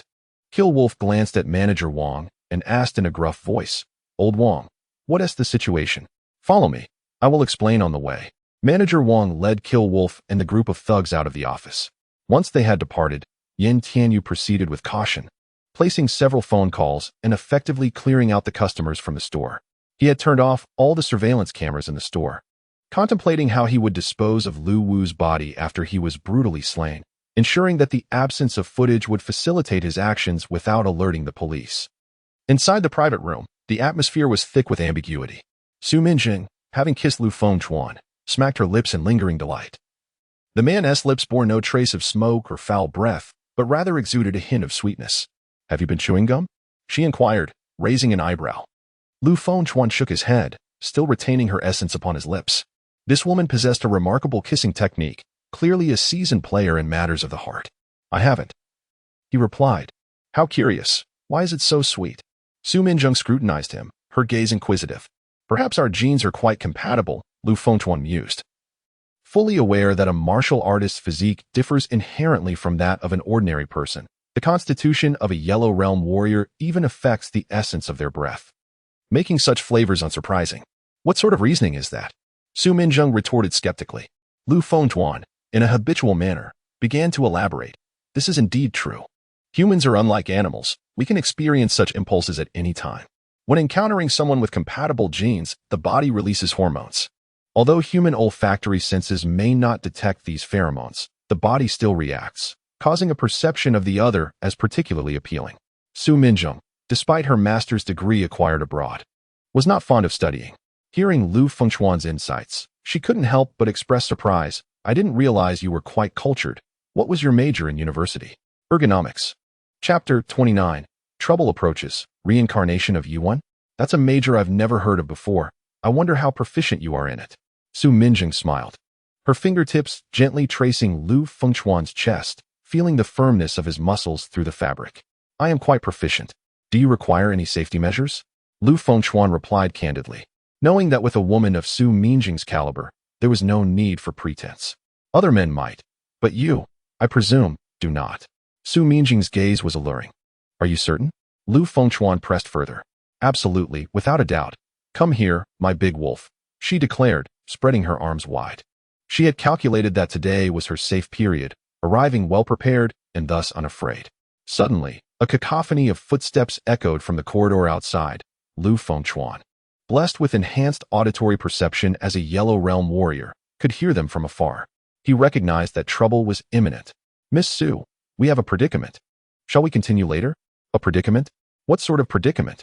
Su Minjung, bewildered, was just an ordinary person with average hearing, oblivious to the commotion outside. With a resounding bang, the door was kicked open, and Xia Lang stormed in. Su Minjung jumped in surprise, rising to question, Who are you? Why are you barging into my room? Xia Lang glanced at Su Minjung, thinking that she indeed possessed a fair amount of beauty, before looking at Lu Wu and silently lamenting the young man's good fortune. Miss Su, we are the nightclub security, and we need to speak with Lu Wu. Please step outside for a moment. Aware of Su Minjung's identity, he spoke with utmost respect. Get lost. I've booked him for the night. Any business can wait until I'm finished. Su Minjung, accustomed to being brazen and relying on her status, felt no fear in the presence of someone like Xia Lang. Xia Lang was incensed by the woman's attitude, yet dared not provoke her recklessly. He summoned, Bring Miss Su out. Two henchmen stepped forward, reaching to seize Su Minjung, intent on dragging her away. Get away, don't touch me. Su Minjung rebuked loudly. Lu Fengchuan swiftly rose, delivering a kick that sent the two henchmen flying against the wall, which dented from the impact. Xia Lang narrowed his eyes, exuding a dangerous aura. Oh, a martial artist. Are we? Concerned for Su Minjung's safety, Lu Fengchuan gently patted her on the back, saying, Be good. Step outside for now. I need to have a word with these gentlemen. The unexpected touch made Su Minjung's cheeks warm. She was no fool and recognized the ill intentions of these men. Aimed at Lu Wu. I will ensure your safety tonight. She resolved to leverage her own influence. This is a matter between men. You, as a woman, should not interfere. Leave. Lu Fengchuan's tone turned assertive. Fine. Su Minjung internally applauded. She was drawn to such a strong and assertive man. All right, I'll wait for you outside. But be cautious. She bit her lip, casting a lingering glance at Lu Fengchuan before reluctantly exiting the private room. The door shut with a resounding clap. Outside the room, Su Minjung noticed Manager Wang fervently wiping sweat from his brow and approached him, asking, Manager Wang, what on earth is happening? Upon realizing it was Su Minjung, he shook his head. I'm sorry, Miss Su, but I cannot disclose anything. Please leave this place.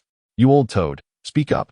Su Minjung placed her hands on her hips, exuding an intimidating presence. Manager Wang was acutely aware of her formidable background. The Amore Group, engaged in cosmetics, held a prestigious international standing, with many official wives fond of their products, often discounted to the point of being practically free. Such connections and influence were not to be underestimated. Reluctantly, he divulged, Isn't the Lu family's daughter involved with Lu Wu? They've issued an order for his life tonight. Su Minjung's heart tightened. The scandal regarding Lu Riyun was indeed her doing, intended to tarnish Lu's reputation. She never anticipated it would lead to Lu Wu's peril.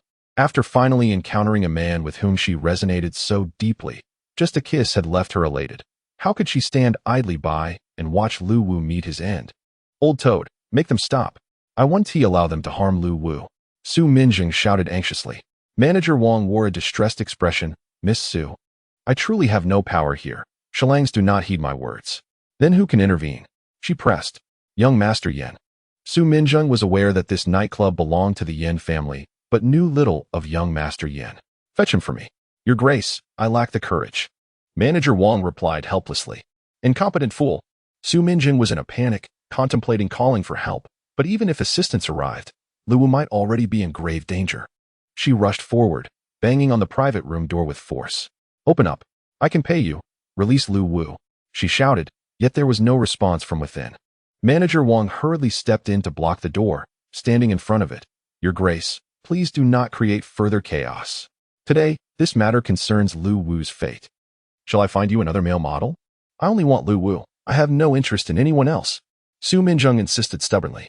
Suddenly, a series of anguished screams erupted from the private room, interrupting their conversation. Manager Wang winced at the sound, unable to suppress a grimace. Ugh, Sha Lang is truly ruthless. However, the voice did not seem like Lu Wu's. Su Minjing recognized the anomaly. How could it not be Lu Wu's? Could he possibly take on 10 opponents alone? Manager Wang understood that with Sha Lang and his subordinates, there were a total of 10 individuals. Although Lu Wu was robust, even with training, it was implausible for him to face 10 adversaries single-handedly.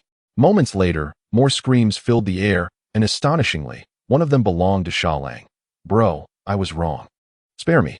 This unmistakably was Sha Lang's voice. Lu Wu truly could fight 10 men. He must be a reincarnation of Yi Wan. Manager Wang's eyes widened in shock. Su Minjing smiled, as expected of the man I favor. He is indeed formidable. They continued to listen, and the commotion in the private room suddenly ceased. With a loud click, the locked door swung open. A man stained with blood on his shirt appeared at the threshold, causing Manager Wang and Su Minjing to instinctively step back. Upon closer inspection, it was none other than Lu Wu. Manager Wang peered through the door crack and saw the henchmen sprawled across the floor, including Sha Lang, lying motionless, rendering their fate uncertain. Trembling with fear, he realized that Sha Lang was a ruthless character. Having committed murder and served time, his gang members were no innocents either. He never anticipated that this seemingly inconspicuous male model could subdue them all. Lu Wu, are you all right? Do you need me to call an ambulance? Su Minjing asked with concern, noticing the abrasions on Lu Wu's face. I'm fine, but I fear these individuals inside may require an orthopedic specialist, Lu Wu replied nonchalantly. Flexing his bloodied fist, he cast a glance at Manager Wang, signaling that the ordeal was far from over. Manager Wang, intimidated by Lu Wu's gaze, stammered, Lu Wu. This is truly not my fault. I'm merely an employee. I don't blame you. Take me to see your boss, Lu Wu commanded. I will lead you there right away. Manager Wang nodded furiously, terrified that Lu Wu might turn his wrath upon him. His physique could not withstand a single punch. Chapter 30. Acknowledging mistakes and seeking redemption is the greatest virtue. Manager Wang moved forward, and just as Lu Wu was about to follow, Su Minjing suddenly grasped his wrist, saying, Don't go, stay with me. I can take care of you. She genuinely wished to prevent the man who stirred her heart from facing danger. And for the first time, the thought of supporting a man crossed her mind. Lu Wu turned his hand to hold hers, the warmth of his palm meeting hers as he earnestly stated, I am a man. I cannot hide behind a woman when wronged. I must reclaim my honor. Su Minjing was drawn to this tough demeanor. His words resonated deeply within her, leading her to wrap her arms around Lu Wu's neck and kiss him tenderly on her tiptoes. Lu Wu was momentarily taken aback, but quickly reciprocated. Their lips met, sending them into a euphoric state. Manager Wang watched with envy, his heart filled with longing. He yearned to meet affluent women like Su Minjing. Alas, he lacked the conditions and charm of Lu Wu. At that moment, the walkie-talkie on him crackled to life, followed by a voice, Sha Lang. Has Lu Wu dealt with it? This walkie-talkie was not just possessed by Manager Wang. Sha Lang was equipped with one as well. Manager Wang dared not respond, especially with Lu Wu nearby. Should he reply, he would undoubtedly face severe repercussions. The faint voice of Sha Lang emerged from the device, Run. Just as the words were uttered, the transmission abruptly ceased. Yen Tianyu furrowed his brow in the office, straining to decipher the faint voice amidst the static noise. Failing to grasp what Sha Lang had said, he pressed the button on the walkie-talkie and inquired, Sha Lang, what did you just say? He gazed intently at the silent device, lost in thought. Suddenly, a notion crossed his mind. Could it be that Lu Wu had taken care of Sha Lang and his crew? Impossible. Surely, I am merely indulging in wild fantasies. Yan Tianyu smirked, reassured that no matter how formidable one might be, they could not possibly overpower Sha Lang and his men. After all, Sha Lang was a fierce character specifically recruited by his father to bolster his reputation, a master in martial arts with a history of lethal encounters. Knock, knock. A sound echoed from the office door. Yan Tianyu assumed it was Sha Lang returning and irritably called out, "Come in." He contemplated reproaching Sha Lang for ignoring the communication. The door swung open, and to his surprise, it was Manager Wang who entered. He casually grabbed a pack of cigarettes from the table, extracted one, and lit it with a lighter, asking, "Old Wang, why are you back? Did Sha Lang and the others resolve the matter?" "Indeed, I dealt with them." A robust man stepped in behind Manager Wang. The moment Yan Tianyu laid eyes on this man, his mouth gaped open, the cigarette falling onto his lap, burning a hole in his expensive trousers. Wincing in pain, he sprang to his feet and patted his leg. Just as he did, he looked up to see Lu Wu's massive fist swinging toward him. "Ouch!" Yan Tianyu cried out as his right eye swiftly turned black. "Lu Wu, you scoundrel! How dare you strike me? Do you know who my father is?" "What? Didn't your mother tell you?" Lu Fengchuan remained expressionless, delivering another punch. Yan Tianyu's eyes transformed into panda-like circles, his face contorted in agony as he shouted, "My father is Yin Gang. Your father being the king of heaven means nothing." Lu Fengchuan unleashed a flurry of punches, leaving Yan Tianyu disoriented and unsteady. Meanwhile, Manager Wang observed the scene with a twitching mouth. Silently relieved he had not crossed Lu Wu, or it would be him receiving the blows. Unable to endure any longer, Yan Tianyu's legs buckled, and he sank to his knees, pleading with a quavering voice, "Brother, please, stop hitting me. I realize my mistakes. To know one's errors and correct them is a virtue. I will ask you questions, and should your answers fail to satisfy me, you shall experience some discomfort," Lu Fengchuan declared, shaking his right fist menacingly, casting a sharp gaze upon Yan Tianyu. Yan Tianyu gazed at Lu Fengchuan's imposing demeanor, swallowing hard before cautiously uttering, "Brother, please. Go ahead. Who is it that seeks to harm me?" Lu Fengchuan promptly posed the critical inquiry. Yan Tianyu dared not conceal the truth, responding candidly, "It is the Lu family. They have pressured my father, threatening your life, and my father instructed me to deal with you tonight." "The Lu family? Is that Lu Rian's clan?" Lu Fengchuan inquired, following Yan Tianyu's lead. "Yes, indeed, it is her family. Brother, if you have a vendetta, take it up with them." "It truly has nothing to do with me," Yan Tianyu protested. "How could it not concern you? What about the 3 million I am owed?" Lu Fengchuan had not forgotten this matter. It was the very reason for his visit, to reclaim what rightfully belonged to him. "Brother, I will transfer it to you right away." Yan Tianyu rummaged through his pocket, brandishing his phone. "Do not dawdle." Lu Fengchuan's gaze turned icy. Instead of accessing the transfer interface, Yan Tianyu dialed a number, shouting, "Dad, help me. Lu Wu has taken down Sha Lang and is now in my office. Hurry and bring people." This scene left Lu Fengchuan momentarily stunned, cursing under his breath. "Damn system, why is everything going so smoothly? It's altering my storyline." He then delivered a powerful punch to Yan Tianyu's face. The latter was propelled backward, crashing against the wall, and his phone clattered to the floor. Emitting the anxious voice of a man, "Tianyu, Dad is dispatching someone immediately. Lu Wu, if you dare harm my son, I will ensure you regret it." Lu Fengchuan crushed the phone underfoot. At that moment, Manager Wang interjected, "Lu Wu, you must leave. It will take them at least 10 minutes to arrive. Do not return to the city again. It's too chaotic." Lu Fengchuan recognized that Manager Wang was not inherently malevolent. Rather, he was merely trying to survive in the tumultuous environment of the metropolis. In the face of such harsh realities, one must often resort to flattery to endure. He nodded gently to Manager Wang before turning to exit the office. As he traversed the corridor, the surroundings abruptly shifted. This chapter of the narrative was nearing its conclusion. Yet, it was somewhat regrettable that he could not forge a closer connection with Su Minzhong, leaving that anticipation for another occasion. In the next moment, Lu Fengchuan returned to the realm of reality, still within the confines of that familiar room. Soon after, a stream of text gradually materialized before him. Story conclusion. The host's 3 utterances compelled a woman to spend 1 million for you. Points awarded. Successfully vanquished the henchman Sha Lang. Points awarded. Delivered a beating to Yin Tianyu. Points awarded. Final rating. Host score. Eligible for 3 rewards. 1. 1 million. 2. Body refinement formula. 3. Personal account. The final score was, as anticipated. After all, Lu Rian had not made an appearance this time, and the overall plot progressed smoothly, albeit with the system altering certain elements mid-course, preventing him from obtaining the 3 million promised by Yin Tianyu. He then turned his attention to the 3 rewards. The first was the 1 million. The sum Su Minjung had provided him. The second was the body refinement formula, which Lu Fengchuan speculated was intended for martial training. However, he was curious whether this formula could also prove effective in the real world. The final reward manifested as a personal account of experiences, leading him to ponder the true nature of this feature. Chapter 31. 3 rewards. 1 million received with the distribution of the 3 rewards. Lu Fengchuan's phone on the table vibrated softly. Upon checking, he discovered a message from the bank. Dear Mr. Lu Fengchuan, your account ending in 0010 has received a transfer of 1,000,000 yuan.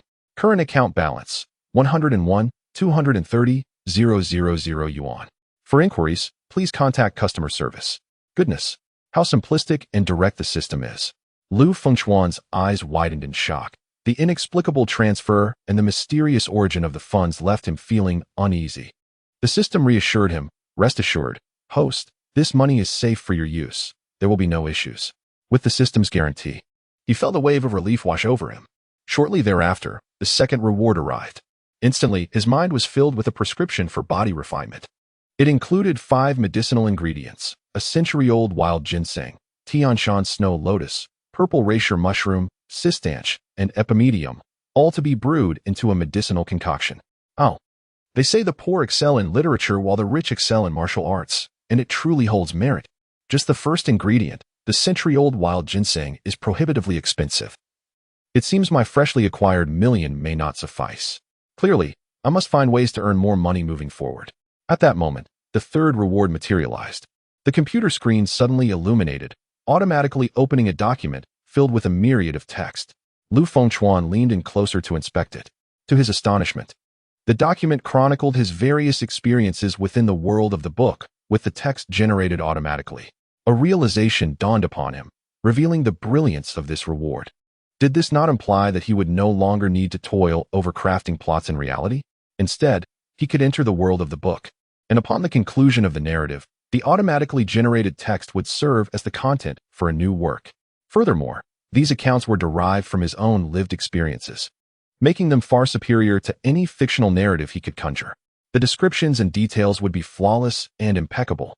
This reward was exceedingly practical, indeed.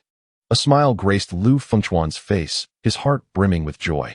This feature seemed tailor-made for an online literature author like him. Previously, he would grapple with plot development, spending hours staring blankly at an empty document, but now, he need not strain to devise storylines. He could simply allow the system to create the initial plot framework, then immerse himself in the book's world, where every action could reshape the narrative. As time slipped away, Lu Fengchuan closed his laptop and lay down on his bed. He opened his mobile banking app, the stream of zeros on the screen lifting his spirits. For the first time in his life, he possessed such wealth. He resolved to spend wisely, first transferring 10,000 yuan to Aunt Lu, then investing in a few promising funds. As for stocks, he dared not venture into that territory. It was no laughing matter. A million could very well make barely a ripple. Having completed all of this, Lu Fengchuan contentedly embraced his phone and soon drifted into slumber. The following morning, after refreshing himself, he descended the stairs, ready to partake in breakfast.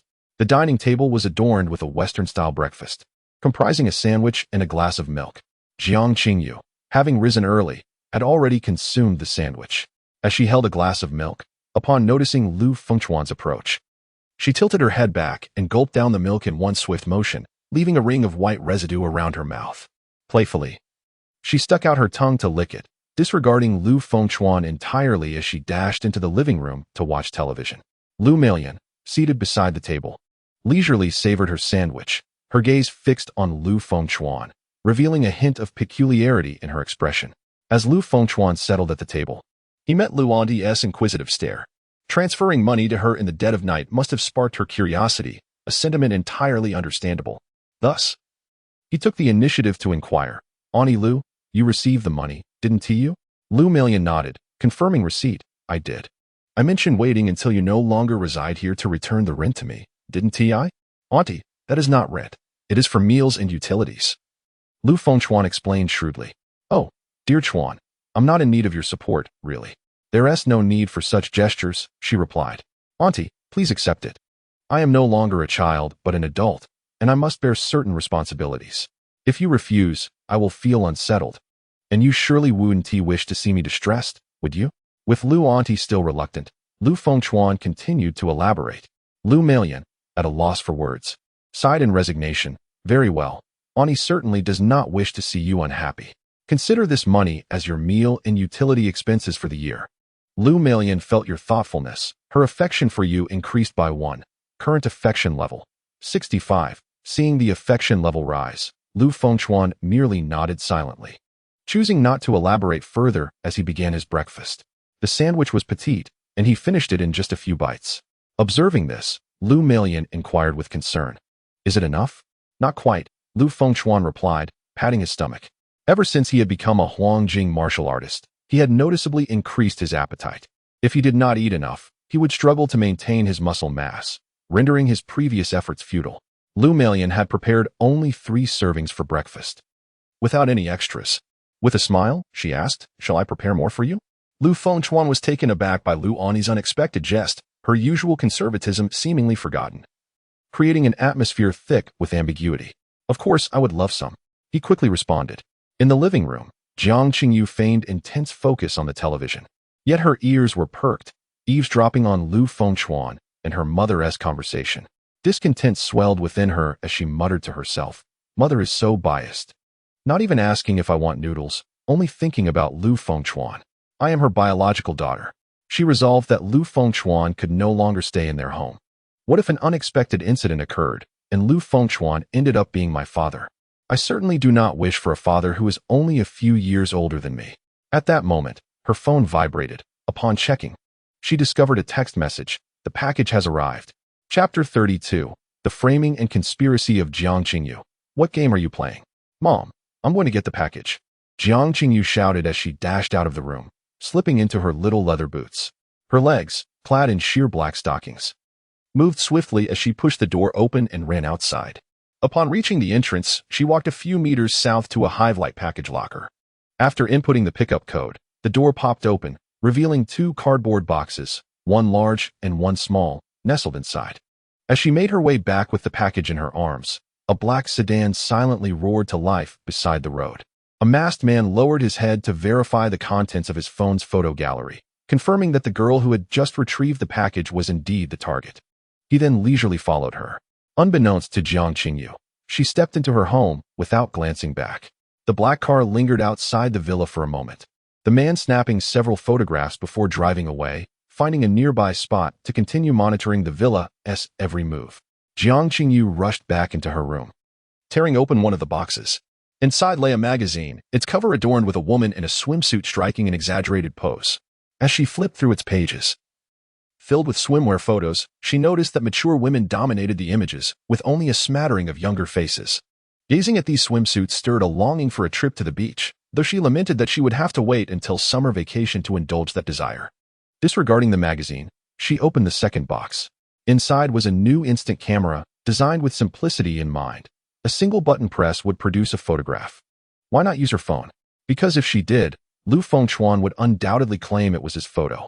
With the 2 props in hand, only one crucial item remained. Jiang Qingyu crept along the wall to her mother's room, turned the doorknob, and slipped inside, rummaging through the wardrobe.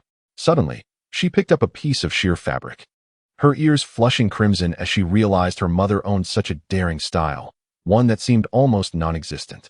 Selecting this, she darted back to her room, grabbing the instant camera and magazine in the process.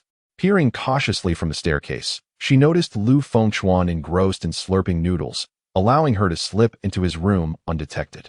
The space was tidy, with a suitcase in the corner, a notebook on the desk, and an empty trash bin. Jiang Qingyu sniffed the air, detecting no unpleasant odors. He was quite the neat freak. She opened the desk drawer, stuffing the magazine inside, and lifted the instant camera to press the shutter. With a click, A photograph slid out of the output slot. Shaking the picture, the blurred image gradually revealed its outline. It turned out quite clear, proving her expenditure worthwhile.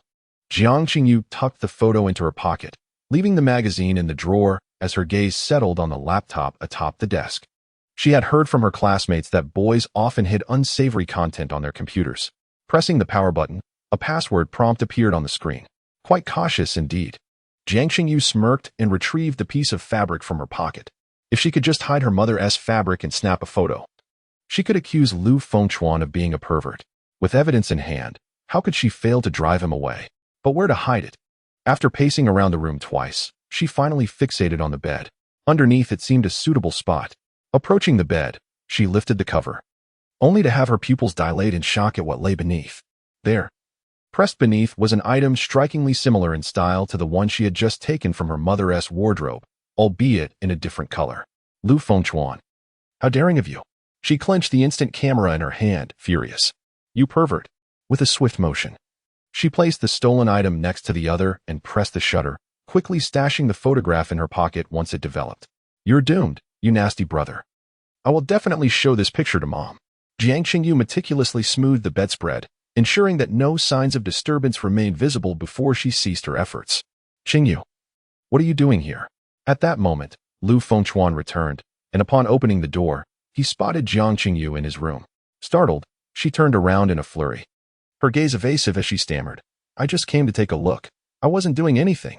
Her demeanor was suspicious enough to raise anyone's eyebrows. Lu Fengchuan's gaze fell upon the camera hanging around her neck, and he pondered the mischief Jiang Qingyu was undoubtedly concocting. In her thoughts, oh no, this is bad. How did he return so quickly? Wasn't he just downstairs eating noodles? How could he finish so fast without choking? This little girl truly harbors dark intentions. Wishing for my demise by choking. Having gleaned her thoughts, Lu Fengchuan did not discern her true intentions. Without further ado, he slammed the door shut and locked it. Observing his actions, Jiang Qingyu instinctively took a few steps back, her back pressing against the edge of the desk, leaving her with no escape. The scene of a young girl trapped in a grown man's room, with the door locked, radiated danger. She warned him, I'll have you know. I'm a black belt in judo. If you dare make a move, I will lock your throat and scream for help. My mom will hear. And you'll be in big trouble. Lu Fengchuan was hardly intimidated by the girl's bravado. He chuckled, go ahead and shout. If you do, let us see how you'll explain it.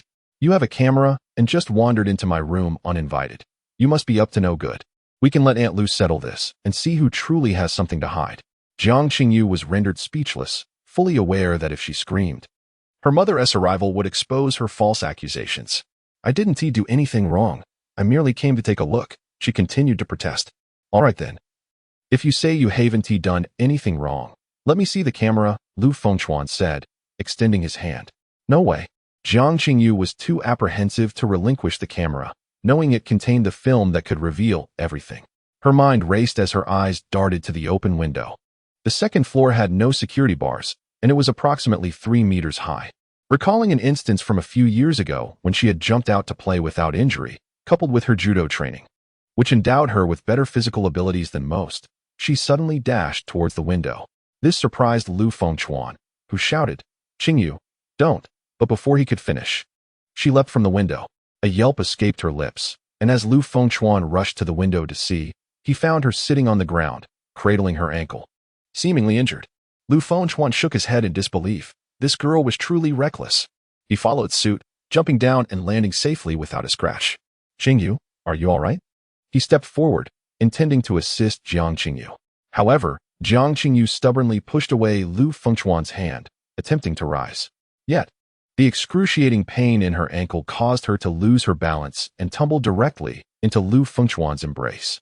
He held her, perceiving the softness and fragrant allure of the young girl in his arms, a sensation both delightful and buoyant. Let us return indoors. I will call for an ambulance to take you to the hospital.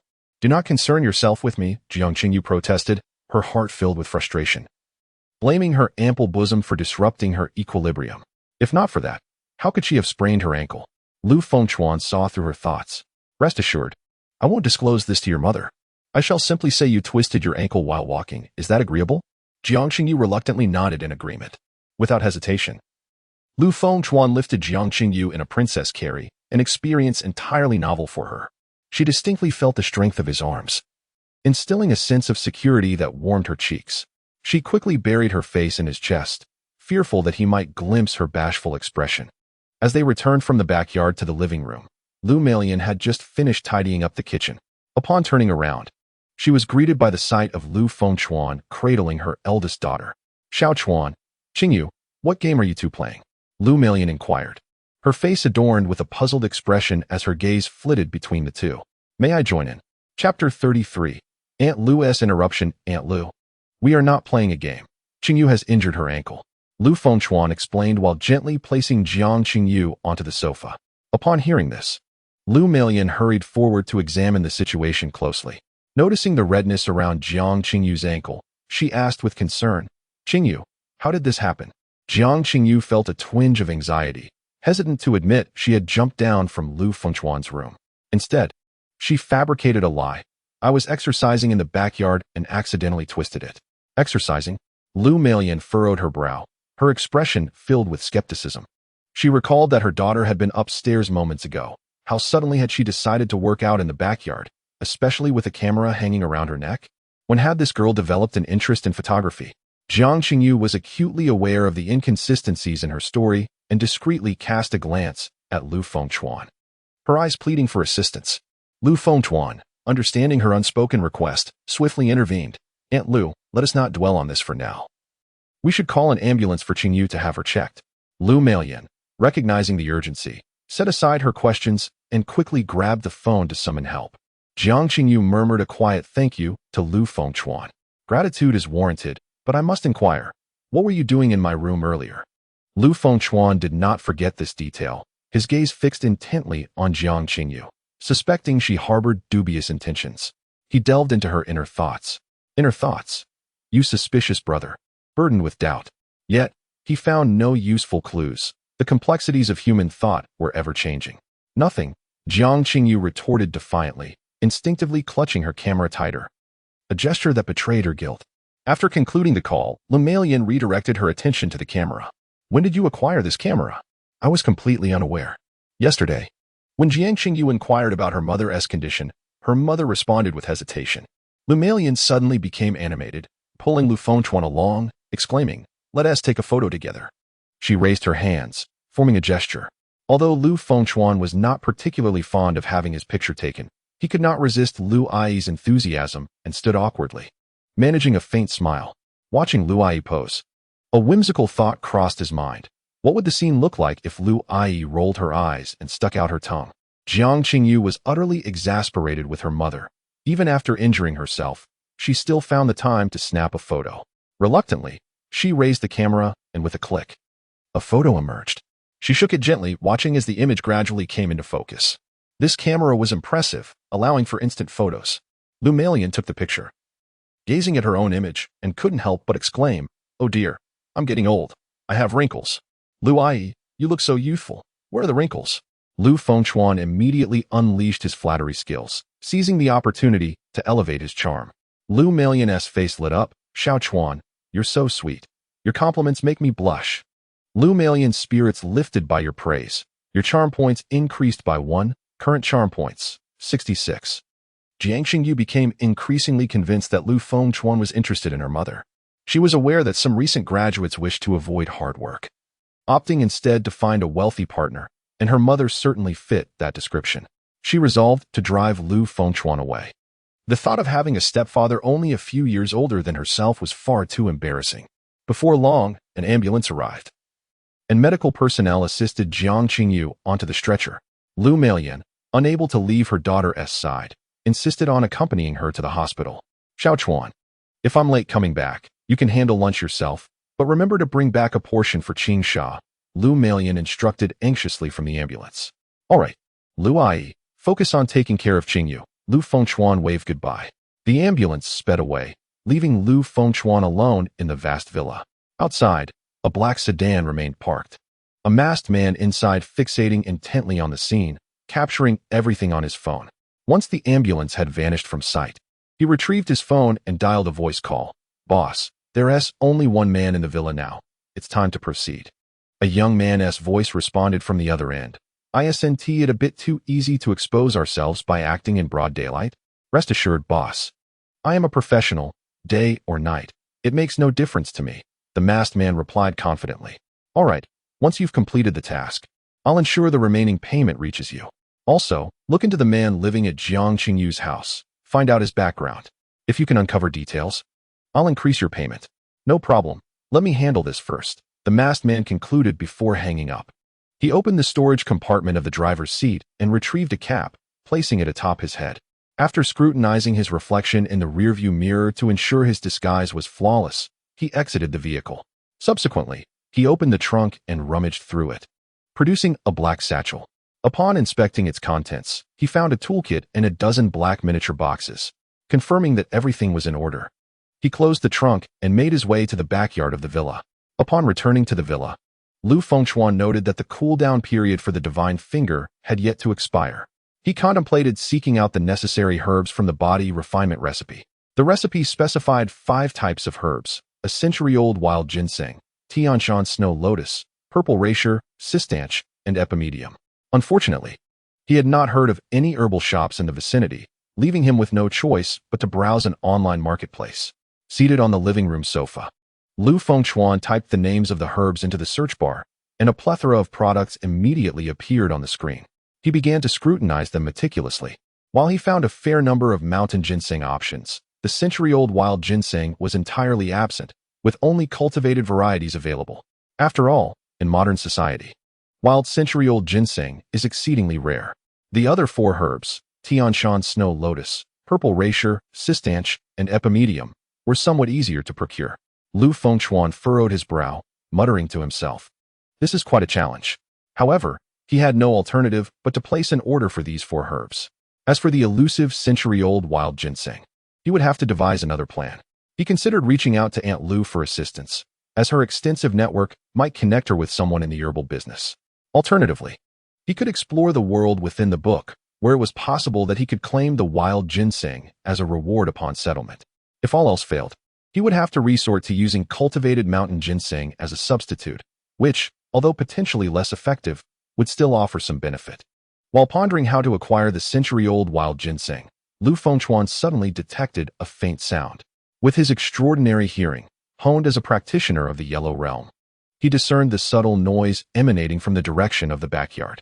He promptly closed his eyes, concentrating intently to discern the source and rhythm of the sound. Suddenly, he opened his eyes wide, a glimmer of alertness flashing within them. Someone was there. Though the footsteps were light, they did not escape the keen ears of a Yellow Realm warrior. He realized that an intruder had entered the backyard. Chapter 34, Barehanded Against Hidden Weapons. Is the private detective a thief? A fleeting thought crossed Lu Fengchuan's mind. This area was affluent, inhabited by the wealthy. It was not far-fetched for thieves to venture here. Yet, a question soon arose.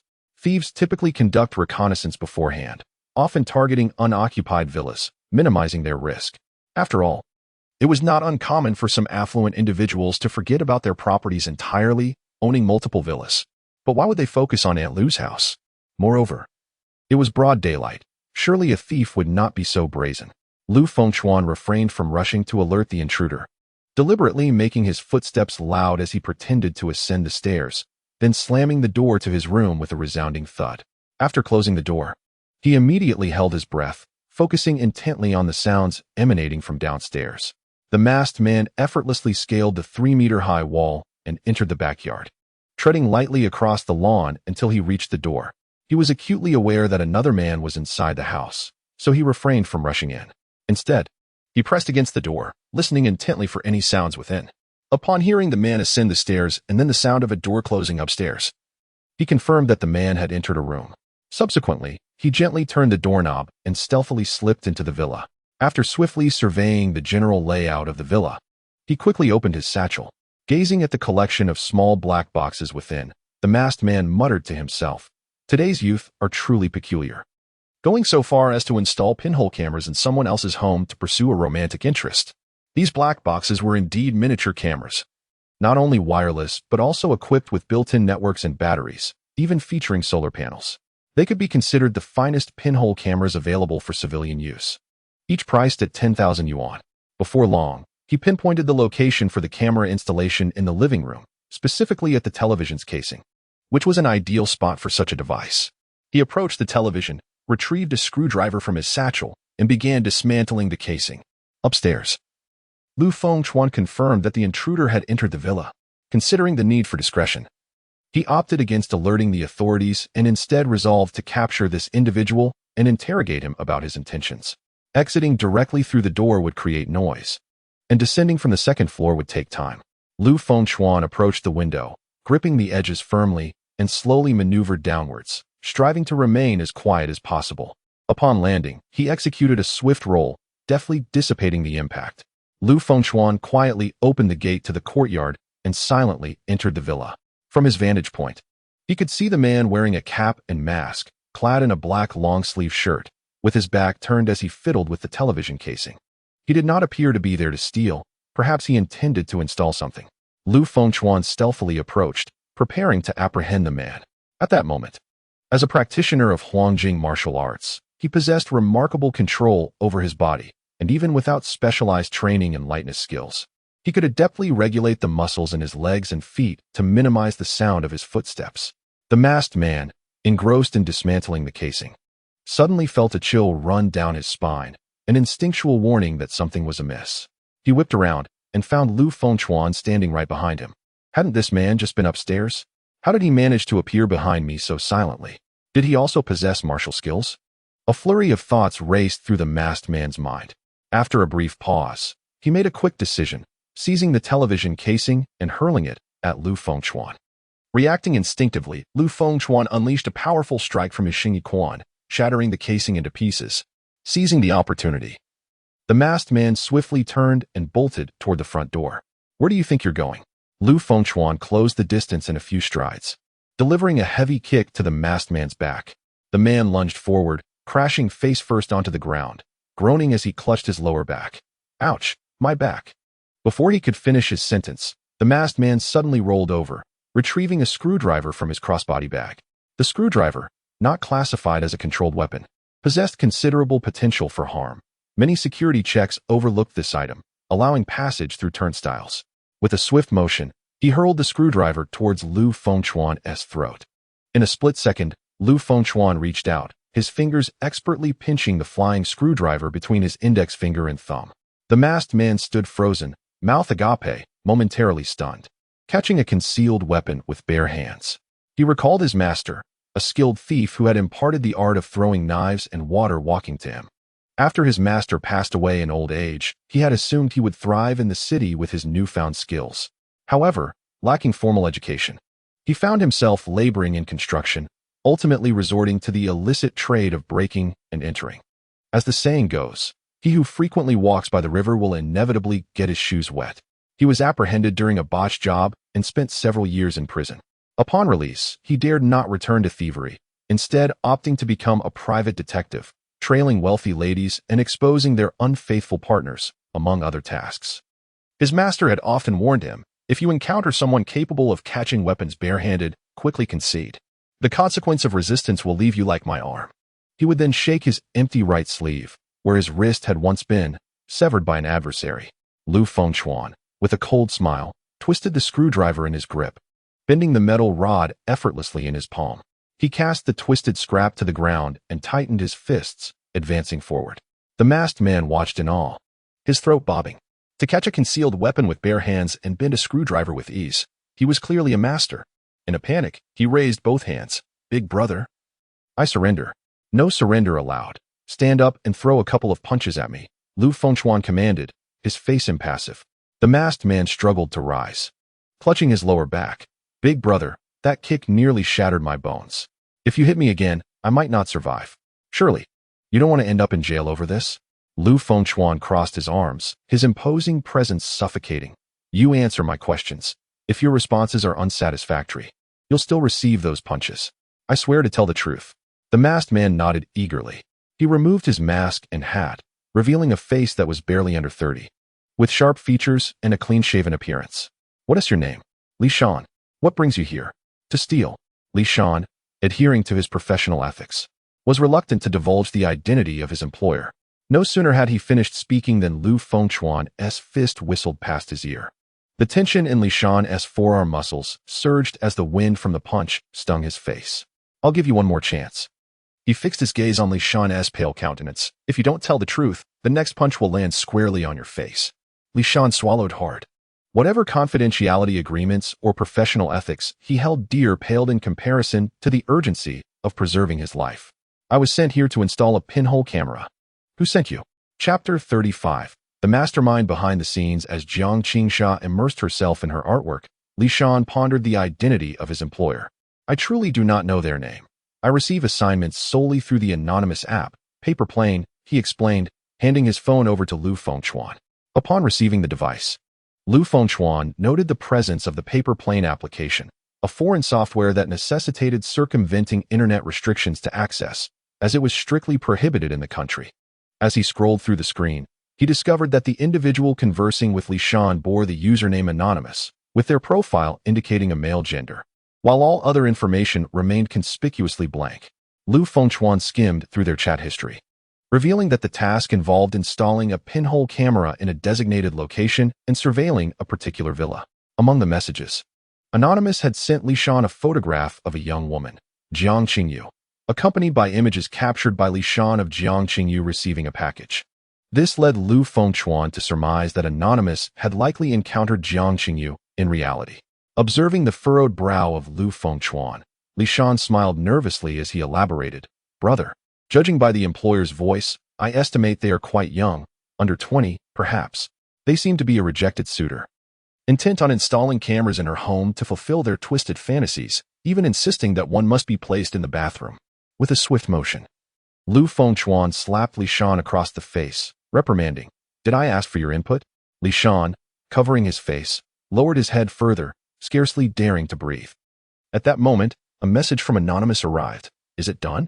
Casting a sidelong glance at Li Shan, Lu Fengchuan concluded that this individual must be apprehended, as he felt an overwhelming sense of unease.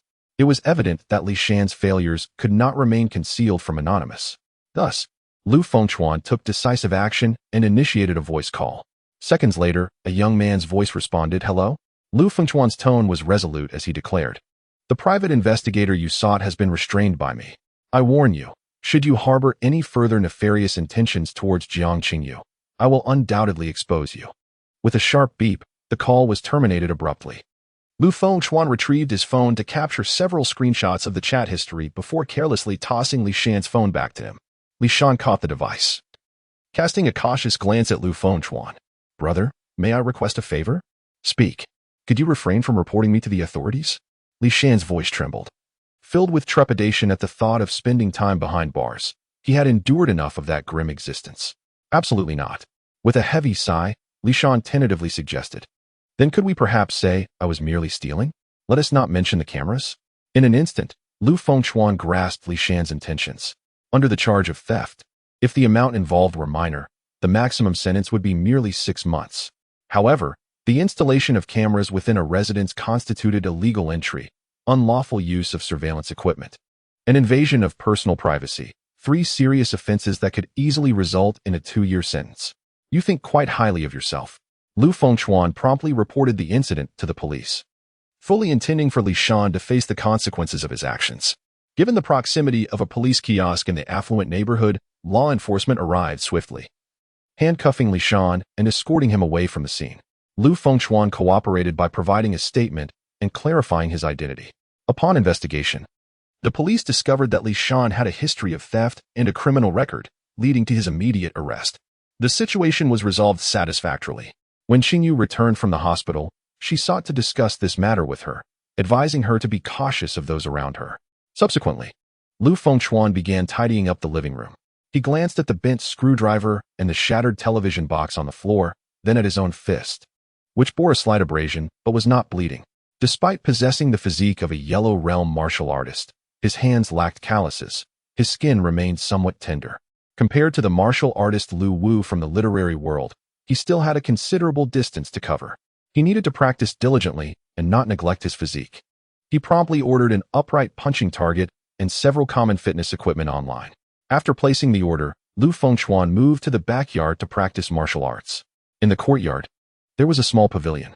Approaching the edge of the pavilion, he relaxed his shoulders and elbows, assuming the initial stance of the 8 extremes fist. This set of techniques emphasizes the application of 8 body parts: head, shoulders, elbows, hands, tail, hips, knees, and feet. His fists sliced through the air with a crisp sound. As his punching speed increased, the shadows of his fists intertwined under the sunlight. After completing a full set of 8 extremes fist, his back was drenched in sweat. He loosened the collar of his shirt, tossing it onto a stone bench, revealing his muscular physique. Unlike the bulky muscles developed in a gym, these were the sinewy lines of a body honed through rigorous training, each muscle exuding explosive power.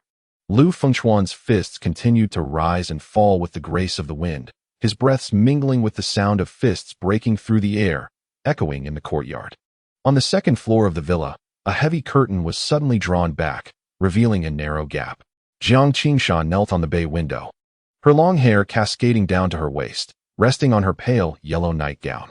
She leaned closer to the glass, her warm breath condensing into white mist on the window, while her charcoal pencil swiftly sketched on the drawing pad. The posture of Lu Fengchuan's punches began to take shape on the paper, although only the upper body was depicted. The lines capturing his sinewy frame were strikingly precise. "Little brother Chuan, you've changed so much over the past few years. You've learned martial arts and even caught a thief," she mused, tilting her head to examine her artwork, her fingertips grazing the paper. Suddenly, she sighed softly, lamenting the fact that she could only see his upper body. She longed to glimpse his lower half. At that moment, Lu Fengchuan sensed a gaze upon him. As he ceased his movements and turned, he caught a glimpse of the curtain being drawn back on the second floor. Their eyes met for a fleeting moment before the curtain abruptly fell. He recognized it was Jiang Qingsha, feeling a slight surprise. Jiang Qingsha and Jiang Qingyu were twins, nearly identical in appearance, yet differing in temperament. Jiang Qingsha was perpetually shy. Lu Fengchuan chose not to make a scene and resumed his practice. Behind the curtain, Jiang Qingsha felt her ears flush with warmth. The embarrassment of being caught had not yet faded, and the sound of his punches stirred her curiosity further. Biting her lower lip, she gently pulled back a corner of the curtain. With his back turned towards her, Lu Fengchuan's muscles rippled with each movement, particularly his arms, where the definition of his biceps stood out in the sunlight, resembling a meticulously sculpted masterpiece. Jiang Qingsha gazed in awe, captivated by the artistry of the human form. "Little brother Chuan," she whispered, turning to a new page in her sketchbook. The charcoal pencil glides across the paper, and a smile involuntarily graces the corners of my lips as I sketch and chuckle. In chapter 36 of Jiang Qingsha's thoughts, the art-loving Qingxia lies languidly on a hospital bed, her left foot swathed in thick bandages. She slightly parts her petite lips as Lu Melian sits beside her, meticulously peeling an apple and then offering the freshly sliced fruit to Jiang Qingxia's mouth. As she savors the sweet apple, the pain in her ankle seems to lessen, and a look of contentment blossoms on her face. While continuing to peel the apple, Lu Melian advises, "Don't go to school tomorrow. I will ask your teacher for a leave of absence." Jiang Qingxia quickly protests, "No, I can't. The exam is approaching. I need to study at school." Lu Melian glances at her daughter's swollen ankle, which resembles a pig's trotter, and cannot help but remark, "Look at your leg. It's so swollen that walking is a challenge. How can you possibly take the exam? Shall we wheel you into the examination hall?" After a pause, she continues, "Besides, there's only half a month until summer vacation. You can self-study the missed material at home." Listening to Lu Melian's words, Jiang Qingxia ponders deeply and realizes her mother's reasoning holds merit, thus quelling her desire to attend school. Her academic performance has always been commendable, and being intelligent, self-study poses no difficulty for her. More importantly, not going to school means avoiding Wang Hao. The moment class ends, he clings to her like a shadow, showering her with unwelcome attention, which greatly vexes her.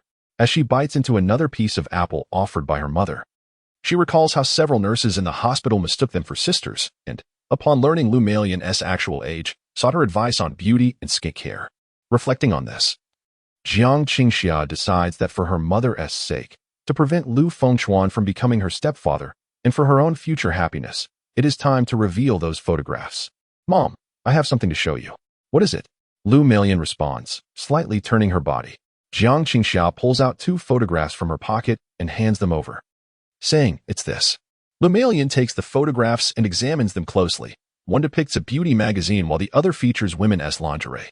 She furrows her brow in confusion and asks, "What do these photographs mean?" Jiang Qingxia urgently explains, "Mom, I took these in Lu Fengchuan's room. He is nothing but a lecher, a complete pervert. Not only does he secretly view such magazines, but he has also stolen your lingerie. We cannot allow someone like him to stay in our home any longer." Lu Meilian seems to grasp the gravity of the situation, and her expression turns serious. She places the photographs into her bag, assuring Jiang Qingxia, "Don't worry, Mom will handle this." Jiang Qingxia nods repeatedly, envisioning the scene of Lu Fengchuan leaving their home. She opens her mouth to say, "Mom, I want more apples." Lu Meilian indulgently takes another fresh apple to continue peeling for her daughter. In the blink of an eye, the morning passes, and after finishing his workout, Lu Fengchuan, drenched in sweat, takes a shower and changes into a clean shirt. Upon realizing that Aunt Lu is not at home, he pondered what to prepare for lunch for Jiang Qingxia, uncertain of her culinary preferences.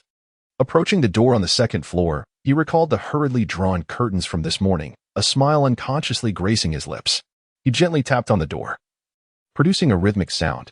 At that moment, Jiang Qingxia was curled up in her chair, a drawing tablet resting on her lap. The screen displayed Lu Fengchuan. His lines sharp and defined, the muscular contours of his forearm precise as if measured. However, the character in the drawing was accompanied by a girl with twin ponytails. Their pose is overly intimate. Biting her lower lip, she was shading the background when the sudden knock startled her, causing her hand to tremble and the pen to create a crooked line on the screen. A glance at the door revealed a shadow beneath it. In a flurry of activity, she hastily closed the drawing tablet, causing her sketchbook to slip to the floor, revealing a partially drawn page depicting abdominal muscles. Remembering something, she rushed back to save the layers on her computer before finally reaching the door and knocking lightly in response. "Qingxia, what would you like for lunch?" came Lu Fengchuan's voice through the door. Jiang Qingxia had received a message from her mother informing her that she was going to the hospital to accompany her sister with a sprained ankle. Hearing the question, her eyes lit up with the thought of the egg-fried rice that her brother Xiaochuan made, which she had longed for. Grabbing a charcoal pencil, she tore off a piece of paper from her sketchbook, her pen gliding swiftly across the surface. In the bowl, the egg-fried rice was piled high, with chopsticks slanted against the rim, and she added a few strokes to depict chopped green onions. To ensure clarity, she neatly wrote the words egg-fried rice at the bottom of the drawing before crouching down to push the paper through the crack of the door. Lu Fengchuan noticed a piece of paper protruding from beneath the door. Curious, he squatted down to retrieve it, discovering it was a drawing with the words egg-fried rice inscribed, accompanied by a simple sketch of the dish. This illustration evoked memories from the past. Jiang Qingxia had always loved to draw, and he had often encouraged her to pursue this passion. Now, years later, she had indeed not abandoned her brush, her skills having improved significantly. Remarkably, with just a few strokes, she had captured the steam rising from the egg-fried rice. "All right, I shall prepare it," he replied, retreating into the room to carefully tuck the drawing away in a drawer. As he opened the drawer, he noticed a magazine had been added, its cover featuring a stunning woman in a swimsuit. He recalled it being empty before. Where had this come from? As he flipped through it, he found page after page of alluring swimsuit models. After lingering on a few images, he closed the magazine, a fleeting memory of Jiang Qingxia's sister, Jiang Qingyu, entering the room with a camera flashing in his mind. Could it have been her doing? Was she attempting to frame him? As a novelist with an active imagination, Lu Fengchuan swiftly connected the dots. Oh no, she couldn't have discovered that, could she? He bent down to lift the bedspread, discovering, besides the reward lingerie from the literary world, yet another new piece. "Jiang Qingyu, you are quite the cunning one," he thought, exasperatedly tapping his forehead before recovering the bed. At this juncture, he could only hope that she had not shown the photographs to Aunt Lu.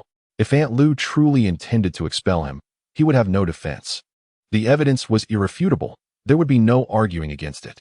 He decided to set aside these thoughts for now, for the preparation of egg-fried rice took precedence. Lu Fengchuan descended the stairs and opened the refrigerator, quickly retrieving the leftover rice, eggs, and chopped green onions. The most crucial element was the bowl of leftover rice. Its moisture had evaporated completely, ensuring that it would fry into distinct, fluffy grains. If one were to use freshly cooked rice, it would inevitably clump together, resulting in a far inferior texture. Lu Fengchuan first broke apart the clumped rice, then cracked the eggs into a bowl, whisking them until they were well combined, adding a sprinkle of minced ginger to eliminate any fishy odor. The green onions were finely chopped and set aside. With a click, he turned on the stove, and a blue flame erupted. When the iron wok was heated to a high temperature, he added oil. As soon as the egg mixture slid in, it quickly coagulated, which he then scrambled into golden fragments. Next, he added the rice, stir-frying vigorously over high heat, allowing the grains to dance in the pan. The iron wok and spatula producing a sizzling symphony. He sprinkled in salt and soy sauce in succession, deftly tossing the ingredients to coat each grain of rice evenly.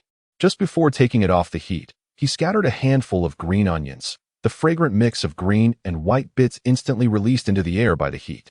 A bowl of glistening, oil-slicked fried rice was presented at the table, each grain distinct, enveloped in the savory aroma of the egg, mingled with the fresh scent of green onions and the essence of the iron wok, wafting tantalizingly to the nose. In Chapter 37 of Fried Rice, Lu Fengchuan carefully set aside half the dish in a white porcelain bowl. He arranged the tray with bowls and plates, pressing down on the rice with a wooden-handled spoon to ensure the porcelain bowl remained stable within the tray before he ascended to the second floor. Upon reaching Jiang Qingsha's door, he rapped gently on the panel. "The food is ready. It's by the door. Eat it while it's hot." Aware of her reluctance to see anyone, he turned to descend the stairs. As his footsteps faded in the corridor, the silhouette behind the door gently straightened up. Jiang Qingsha twisted the doorknob to create a small opening, cautiously peering out into the hallway to confirm that no one was around before fully opening the door and swiftly bringing the tray inside her room. The porcelain bowl rested on the bedside table, and she gazed at the glistening grains of rice, her tongue instinctively pressing against her back molars, saliva uncontrollably pooling. Scooping a spoonful, she brought it to her mouth. The aroma of the fried egg combined with the chewiness of the rice exploded on her palate, the familiar flavor causing her eyes to suddenly well up with emotion. "It's still the same taste," she mumbled, her cheeks puffed like a little hamster. Yet her hand continued to scoop the rice. When the last grain at the bottom of the bowl was scraped into her mouth, she licked her lips, reluctant to set even the empty bowl aside. Downstairs, Lu Fengchuan was scraping rice from the edge of the bowl when he suddenly heard a ping in his mind. "Jiang Qingsha absolutely loves your fried rice. Her affection value towards you is 9. Current affection value, 15. So much added." Lu Fengchuan stared at the system notification, surprised that something as simple as homestyle fried rice could increase the affection value by 10 points. A delightful surprise indeed. The old adage claims that to win a woman's heart, one must first win her stomach, and it seems there is truth to that saying. After finishing lunch, Lu Fengchuan ascended to retrieve the tray, only to find the white porcelain bowl turned upside down, with not a single grain of rice left, its gleaming walls resembling those licked clean by a tongue. "Is my fried rice truly that delicious?" he wondered, squatting down to pick up the tray, discovering a piece of paper trapped beneath it. What has she left behind? He pulled it out to see a drawing of himself practicing martial arts in the backyard that morning, one hand clenched at his waist, right leg slightly bent, his garments caught in motion, even the focused furrow of his brow captured with precision. This is the first time he has been depicted on paper, and the sensation is utterly enchanting. He raised his voice towards the door, exclaiming how splendid the drawing was, promising to keep it safe. Behind the door, Jiang Qingsha heard his words, and a subtle smile graced her lips. Her gaze shifted to the drawing table, where the artwork displayed on the computer screen was even more stimulating. It was a fan art of Lu Fengchuan, where the depicted man was grasping the ends of a girl's twin ponytails, using them as a steering wheel. The girl, with her tongue playfully sticking out, bore a striking resemblance to her. "Jiang Qingsha has developed a fondness for you. Affection value, 1. Current affection value, 16. Lu Fengchuan noticed the newly appeared notification, realizing he was merely 4 points away from unlocking a friendship status, which would grant him a system reward. He reminded himself to be patient, to progress steadily. He carefully placed the drawing in a drawer and, with a tray in hand, descended the stairs to wash the dishes. After returning the plates to their rightful place and shaking off the water from his hands, he ascended the stairs back to his room. Lu Fengchuan gazed at his palm, watching as the cooldown ended. "Divine Finger, activate." As he uttered these words, everything in the room began to twist and distort. Time, 010000. Location, Intercontinental Hotel. Characters, Lu Wu, Su Minzhong, and others. Loading host character card. Lu Wu. Lu Fengchuan slowly surveyed his surroundings. This was a hotel room, illuminated by warm yellow lights, with a large bed dominating the space. He noticed a bathroom on the side, from which the gentle sound of flowing water emanated, suggesting someone was bathing. He looked down at his attire, clad in a white bathrobe and slippers, with damp hair. He appeared freshly washed, thanks to the recently unlocked experiential recording feature. This entry into the literary world was markedly different from past experiences. Previously, he had to craft a narrative framework before immersing himself in the story. This time, however, the system dynamically generated the plotline in the book's world without any prior content creation. Once the experience concluded, all encounters would automatically convert into a textual document. While this mode offered greater flexibility and freedom, it also implied that the subsequent plot developments were unpredictable. The advantage lay in breaking free from the constraints of mechanical creativity, whereas the disadvantage was a diminished control over the overarching narrative. Yet, Lu Fengchuan was unfazed by this uncertainty. As the saying goes, the timid starve while the bold overindulge. He had always relished the thrill of navigating through unpredictability. As his gaze fell towards the bathroom, he swiftly organized the narrative threads in his mind. Previously, he had attempted to extract 3 million from Yin Tianyu in a bar office, but after a brief scuffle, the plot had reached a temporary halt. Now, finding himself in a hotel room, the person in the bathroom was likely Su Minjung. Su Minjung possessed an obedient appearance, standing at a petite 1.6 meters. Her figure curvaceous yet exuding a spirited boldness. The thought of partnering with her soon sparked a subtle anticipation within Lu Fengchuan. The sound of running water from the bathroom suddenly diminished, and a silhouette behind the frosted glass shifted gently. Lu Fengchuan's gaze fixated on the outline shrouded in mist, his throat involuntarily moving.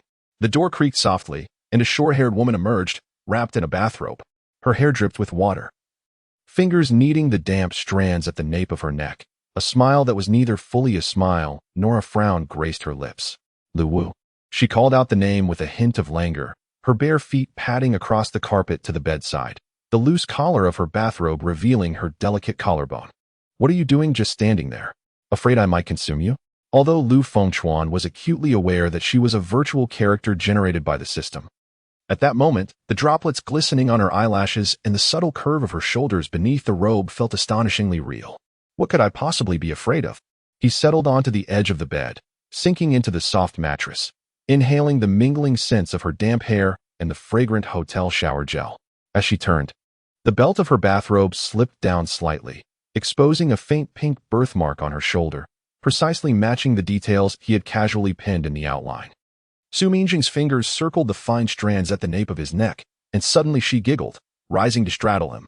The hem of her robe slid to the top of her thighs, her warm knees pressing against his side, wrapping around him like a tender octopus. She pulled him down by the neck, her nose almost brushing against the corner of his lips. Let me ask you something. Lu Fengchuan caught the fragrance emanating from her robe.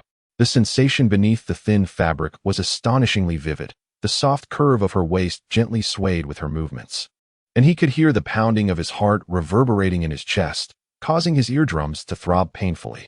In a hurried attempt to turn away, she grasped his chin with her fingertip, forcing him back. Last time with Lu Ruyan, you deliberately elongated your tone. How many rounds did you fight? What rounds? He replied, a hint of defensiveness in his voice. The last time I barely touched Lu Ruyan before the system forced a conclusion. Lu Fengchuan mustered a forced smile. 0. Liar. She suddenly bit his earlobe, her warm breath brushing against his ear. Tonight, I want. Chapter 38. Worth every penny. Breakfast in your car after a night passed. The soft morning light filtered through the gaps in the curtains. Su Minjing playfully thumped his chest, her strength akin to that of a cat stretching. You were too ruthless. Lu Fengchuan's chest vibrated as he chuckled softly, his jaw adorned with the stubble of a recently risen morning, gently grazing her soft hair, his breath warm. Isn't this making you feel that it is worth every penny? The words sparked like fire in hot oil, and her ears flushed crimson, the warmth spreading to her neck. Embarrassed and annoyed, she raised her hand to pinch his side, but just as her fingers brushed against his taut muscles, a dry, warm hand captured her wrist, rendering her immobile. The strength and warmth radiating from his palm made her heart skip a beat. Silence enveloped the air for a moment, only the sound of their intertwined breaths breaking through. Su Minjing suddenly lifted her head, the remnants of moisture glistening on her thick lashes. Be my boyfriend. She articulated slowly and clearly. I will support you. How about that? Lu Fengchuan's fingers, which had been playing with her hair, hesitated imperceptibly.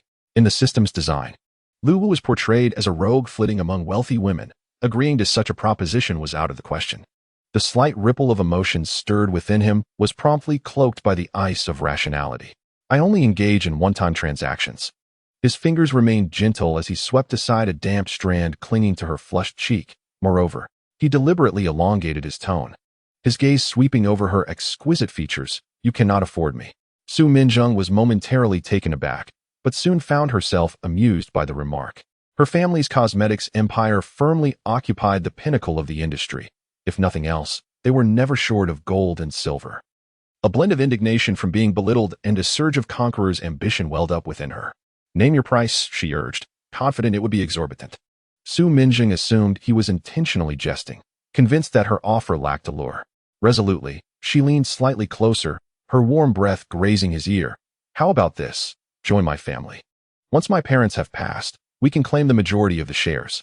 A flicker of genuine astonishment crossed Lu Fengchuan's eyes. After just one night of banter, this woman was already contemplating leveraging her parents' wealth. He scoffed inwardly at her audacity and coldness. How to put it? Su Minjung was intriguing as a fleeting romantic partner, bold and straightforward, but as a potential wife? She was far from an ideal choice. Her domineering nature was disconcertingly strong, a force that would likely overwhelm the average person. One misstep, and his life might turn verdant with envy.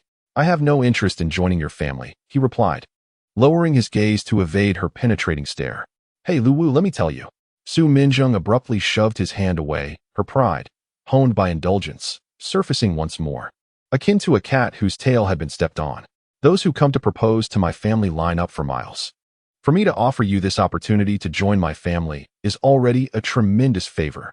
Lu Fengchuan remained silent. Yet his expression hardened as he abruptly pushed her away and swung his legs off the bed. He hastily gathered his scattered shirt, fingers deftly fastening the buttons with a sense of urgency, a palpable tension hanging in the air. Su Minjung, suddenly pushed away, felt a sharp sting at the tip of her nose. She watched as his broad, sturdy back turned to her, rapidly donning his clothes. His indifferent demeanor igniting a wave of warmth in her eyes, a tide of grievance swelling in her heart. Clenching the velvet sheets beneath her, a choked accusation escaped her lips. Lu Wu, you heartless bastard. Shoo. Lu Fengchuan had quickly slipped into a crisp jacket, spinning around sharply, his index finger pressing gently against her soft lips, his voice low and urgent.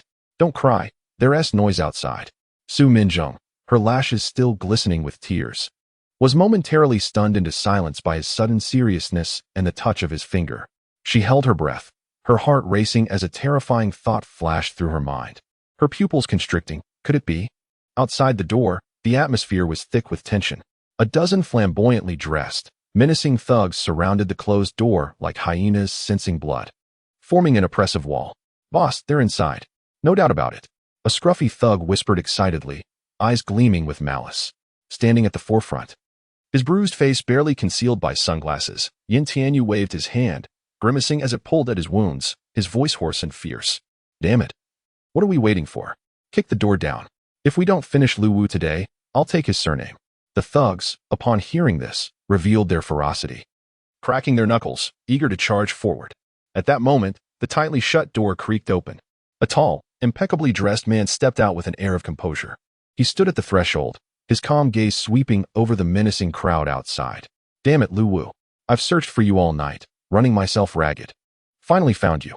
Yin Tianyu exclaimed, tearing off his sunglasses to reveal eyes swollen to mere slits, burning with deep-seated resentment and rage.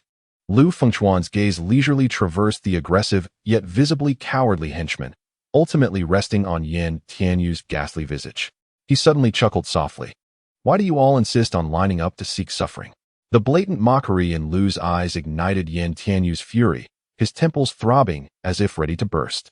You dare laugh, attack, tear his mouth apart, grind his face into the mud.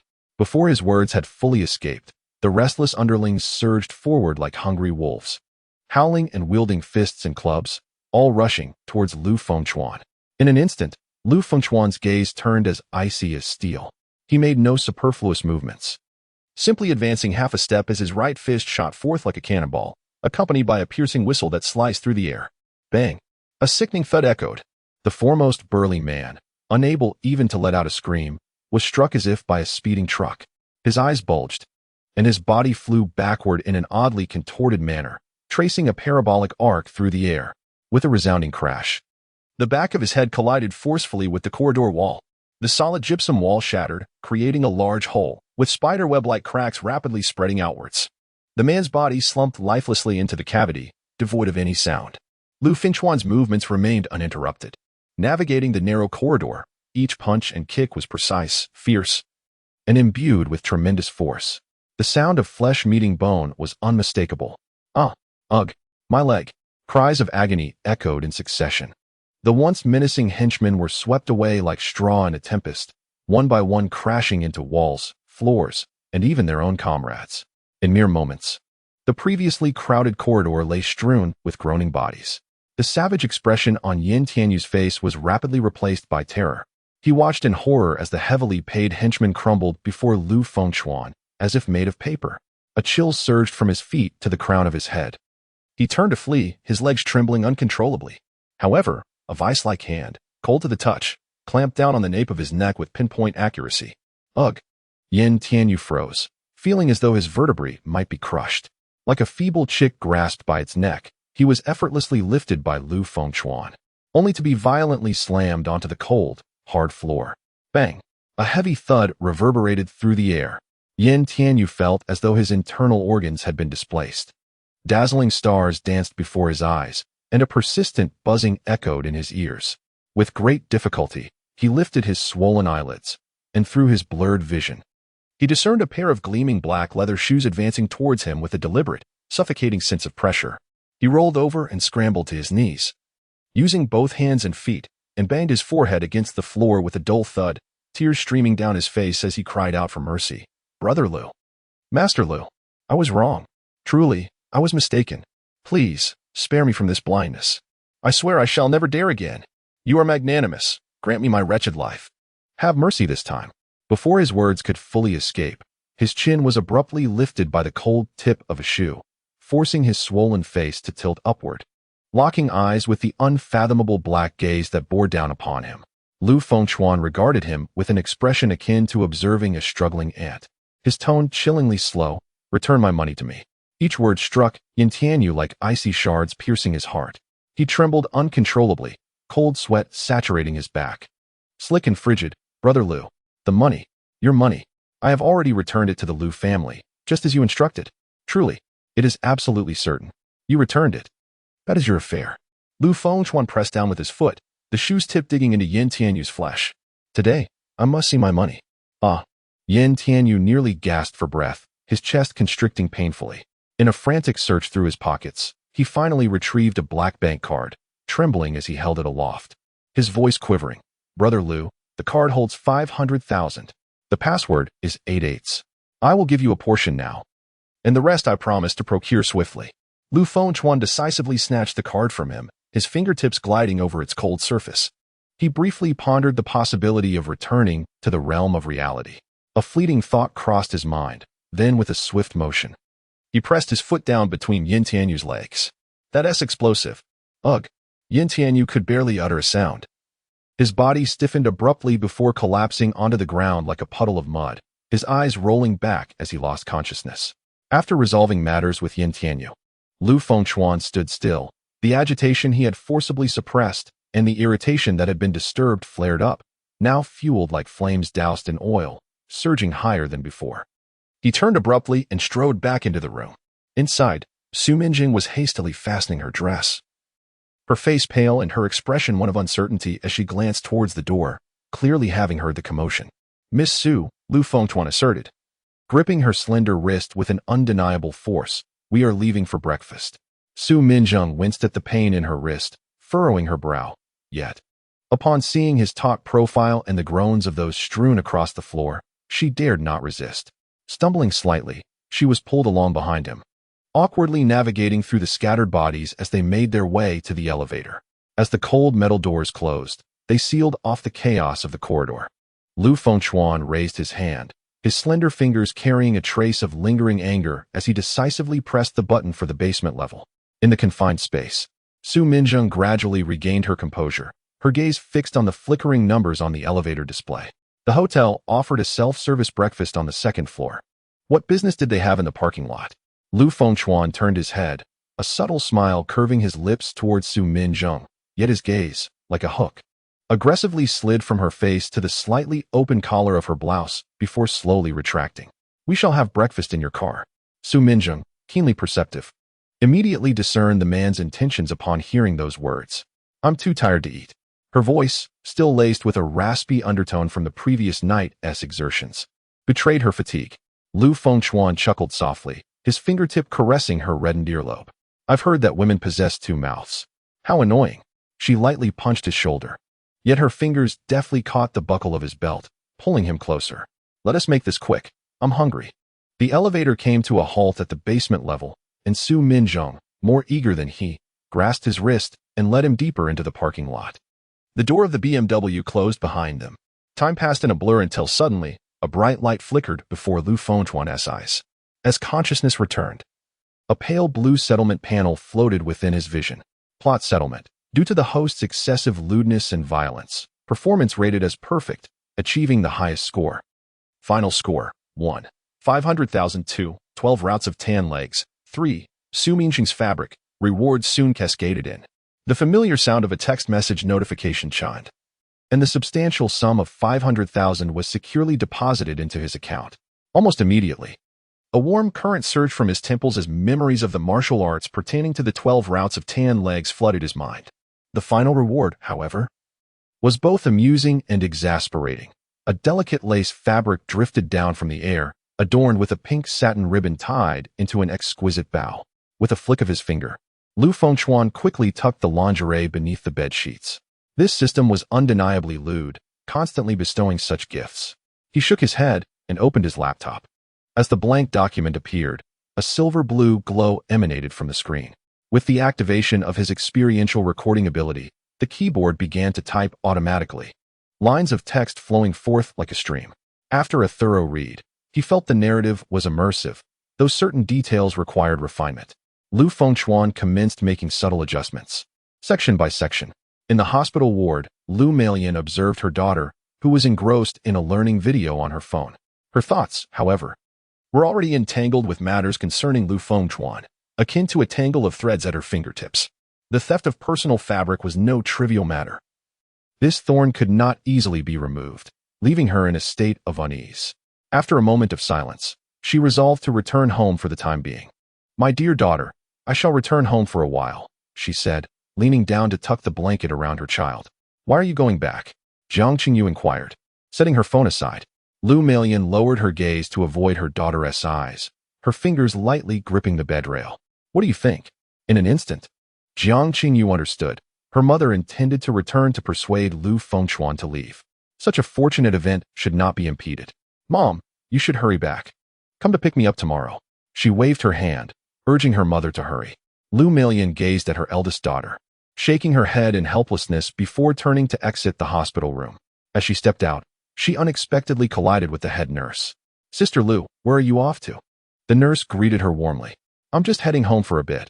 I trust you to take good care of Xiaoyu, Lu Meilan replied politely. Not a bother at all. Xiaoyu has grown up so fast, the nurse remarked, clearly pleased with Jiang Qingyu's delicate appearance. Recalling the Lu family's respectable background, she cautiously inquired, does she have a boyfriend? Lu Meilan smiled with practiced politeness, her tone laced with a hint of dismissal. I never pry into my child's affairs. That won't do. The nurse insisted, stepping closer. Your daughter is so beautiful. If someone were to whisk her away, you might never get her back. Lu Meilan lowered her gaze, fiddling with the jade bracelet on her wrist, her voice carrying a deeper meaning. Ordinary people cannot easily take her away. If someone truly had the ability to do so, they would be quite fortunate. After exchanging a few more pleasantries, Lu Meilan took her leave from the hospital. Standing on the steps, she hailed a taxi. And as she settled into the back seat, memories of first meeting Lu Fengchuan flooded her mind. The young man wore a blue shirt, around 15 or 16 years of age. Standing at her height, his eyes sparkling like fragments of stars when he smiled. Time truly passes in the blink of an eye. Now, Lu Fengchuan had grown a head taller than her, yet he had engaged in such absurd behavior as stealthily taking her undergarments. Perhaps it was due to his lack of a girlfriend, she mused while gazing out the window, concocting a plausible explanation for him. In his 20s, A man is often at his most vigorous. The short ride concluded as the taxi pulled up in front of the villa and Lu Meilan alighted. Just then, Mrs. Zhang from next door happened to step outside. She approached with measured steps, her gaze landing on Lu Meilan. Sister Lu, I heard there was a burglary at your place. Are you all right? Burglary? What do you mean? Lu Meilan had just opened her door when she heard the inquiry from behind. Turning to see her neighbor, Mrs. Zhang, who was a few years younger and had only moved in last year, she replied, I was home this morning. My daughter sprained her ankle, and I took her to the hospital. I've just returned. Mrs. Zhang quickly recounted the morning's events. A thief broke into your house this morning, and I heard that your husband caught him and called the police. Lu Meilan was taken aback, realizing that the man Mrs. Zhang referred to could only be Lu Fengchuan. Her cheeks flushed as she hurried to explain, Don't jump to conclusions. He just a friend's son who is currently staying with us. A friend's son? Well, that's not blood-related. Mrs. Zhang teased with a knowing smile, her eyes glinting with mischief. That young man seems quite handsome. If you're not interested, why not introduce him to me? Mrs. Zhang's husband worked abroad frequently, leaving her lonely and wealthy, without children, and occasionally entertaining discreet encounters with men. Oh, stop it with your nonsense, Lu Meilan retorted. Lu Meilan shot her a disgruntled glance, swiftly slipping through the door and slamming it shut with a resounding bang. Once the iron doors separated the two, the sound of Mrs. Zhang's muffled laughter echoed from behind. Hey, Lu Jia, are you hoping to keep this all to yourself? Lu Meilan, feeling a flush of embarrassment, covered her ears and hurried into the villa. After closing the door, she leaned against it, slowly sliding down to sit. Her cheeks ablaze with heat. The neighbor's words had pierced through her hidden thoughts. Indeed, she had developed feelings for Lu Fengchuan, yet due to societal judgments and moral reservations, she had always avoided confronting these sentiments. Now, being publicly exposed, she felt a mix of discomfort and a secretive sense of anxiety. Taking several deep breaths, she endeavored to quell the surging warmth within her chest. Right, there was an important matter to address. She needed to teach Lu Fengchuan a lesson. Bending down, she removed her shoes and slipped into a clean pair of house slippers before ascending the stairs to the second floor. Standing before Lu Fengchuan's door, she silently rehearsed the admonitions she had prepared, then raised her hand to lightly knock. Xiao Chuan, are you in there? Louis, I'm here. When did you return? Came the slightly surprised voice of the young man from inside. I just got home. May I come in? I have something to discuss with you.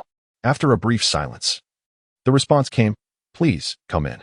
Upon entering, Lu Meilan found Lu Fengchuan sitting properly in a chair, a hint of fatigue on his face.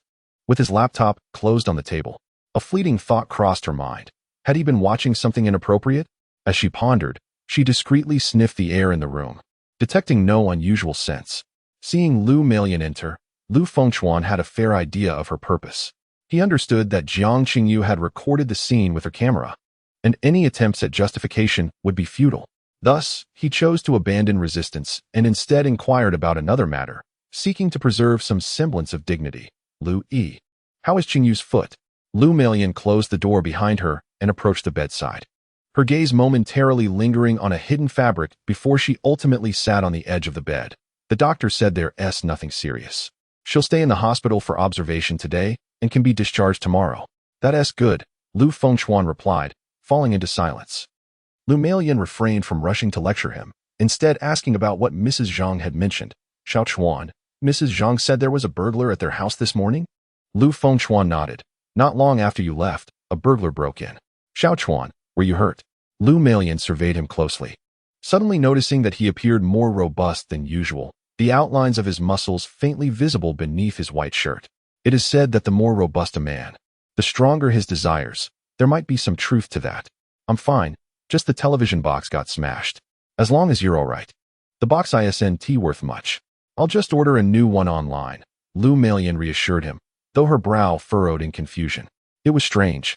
This area had always been safe, and in all the years they lived here, it was the first time a burglar had intruded. This burglar was sent by someone. What? Who?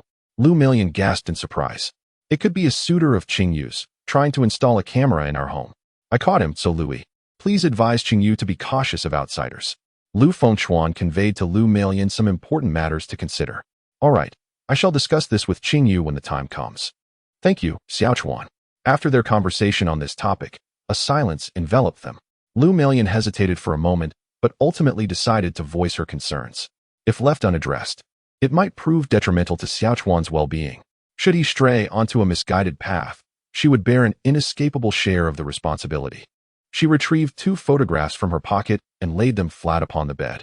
The images were remarkably clear upon a mere glance. Lu Fengchuan realized his image in Aunt Lu's eyes was irrevocably tarnished. "This was taken by Qingyu in your room," Lu Melian remarked, gently tapping the edge of the photograph with her fingertip. "I understand that taking these without your permission intrudes upon your privacy, yet this behavior is unacceptable." Lu Fengchuan replied earnestly, "Aunt Lu, you've misunderstood. I did not steal anything." Still claiming innocence? Lu Melian's almond-shaped eyes widened as she reached to lift the bedsheet beside her. The moment she did, she froze in astonishment. "Xiaochuan, did you steal another one while I was away?" In that instant, Lu Fengchuan knew he could not clear his name even if he plunged into the Yellow River. Lu Melian grasped the 3 pieces of fabric tightly in her palm, biting her lip in a mix of embarrassment and anger.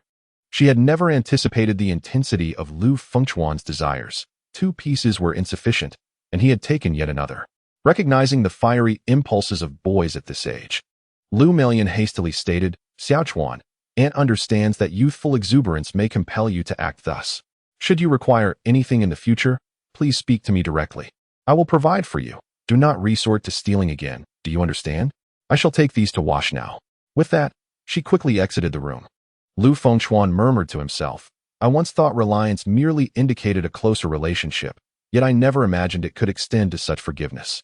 If this boundary can be overlooked, perhaps there exists potential for greater intimacy with Aunt Lu." He then recalled how Jiang Qingyu's plans had come to naught, and a wicked smile crept across his face. "Jiang Qingyu, when you return, I shall certainly have my revenge." Meanwhile, in a hospital room, Jiang Qingyu, engrossed in her phone as she brushed up on knowledge of the animal kingdom, suddenly sneezed. "Achio," she murmured, rubbing her nose. "How peculiar. Why am I sneezing all of a sudden? Have I caught a cold in the hospital?" Fatigued from her studies, she switched off her phone and comfortably curled up in her blankets. The thought of returning home to find Lu Fengchuan's room empty brought a triumphant smile to her lips. On the other hand, Lu Melian hurried back to her own room, perching on the edge of her bed with her palm outstretched. The 3 pieces of fabric crumpled in her grasp. She unfolded each one, inspecting them closely. Neither stains nor unpleasant odors were present. All were pristine. How strange. She furrowed her brow, for logically, these garments should have been used. As her gaze fell upon their designs, she suddenly froze, realizing one piece belonged to her, while the other 2 were entirely unfamiliar. A bizarre thought flickered through her mind. Could it be that Xiaochuan intended to measure her size to buy her a gift, thus leading him to steal one? The more she pondered, the more confused she became, and she shook her head, returning the fabric to the wardrobe. Weary and fatigued, she lay upon the bed, her eyes gently closing, yet the image of Lu Fengchuan surged uncontrollably in her mind. The boy's slender yet slightly muscular shoulders and neck. The contours of his physique beneath his shirt coalesced into a blurred specter, causing her heart to flutter ever so slightly. Suddenly, she opened her eyes wide. Oh no. She had completely forgotten to inquire about a crucial question with Xiaochuan. A rush of heated embarrassment coursed through her cheeks as she bit her lip, silently pondering. Did he prefer wearing it or not? Chapter 41. Resolving Xiaochuan's troubles. Misunderstandings deepen. Knock, knock. A series of knocks shattered her reverie. Who could it be? Lu Melian sat up abruptly. "Aunt Lu, it's me, Xiaochuan. I have something I wish to discuss with you." The voice of Lu Fengchuan drifted in from the outside, laced with a deliberate huskiness. She groaned softly, covering her face, feeling her ears flush, having just scolded him. Why was this boy pursuing her now? Could it be that he was in a hurry to ask for something? Calm down. She took a deep breath facing the bedside lamp, firmly slapped her cheeks twice, and straightened herself. The door isn't locked. Come in. The wooden door creaked open, and a refreshing citrus aroma wafted into her nostrils. Lu Fengchuan stood at the threshold, marking his first entry into Aunt Lu's bedroom.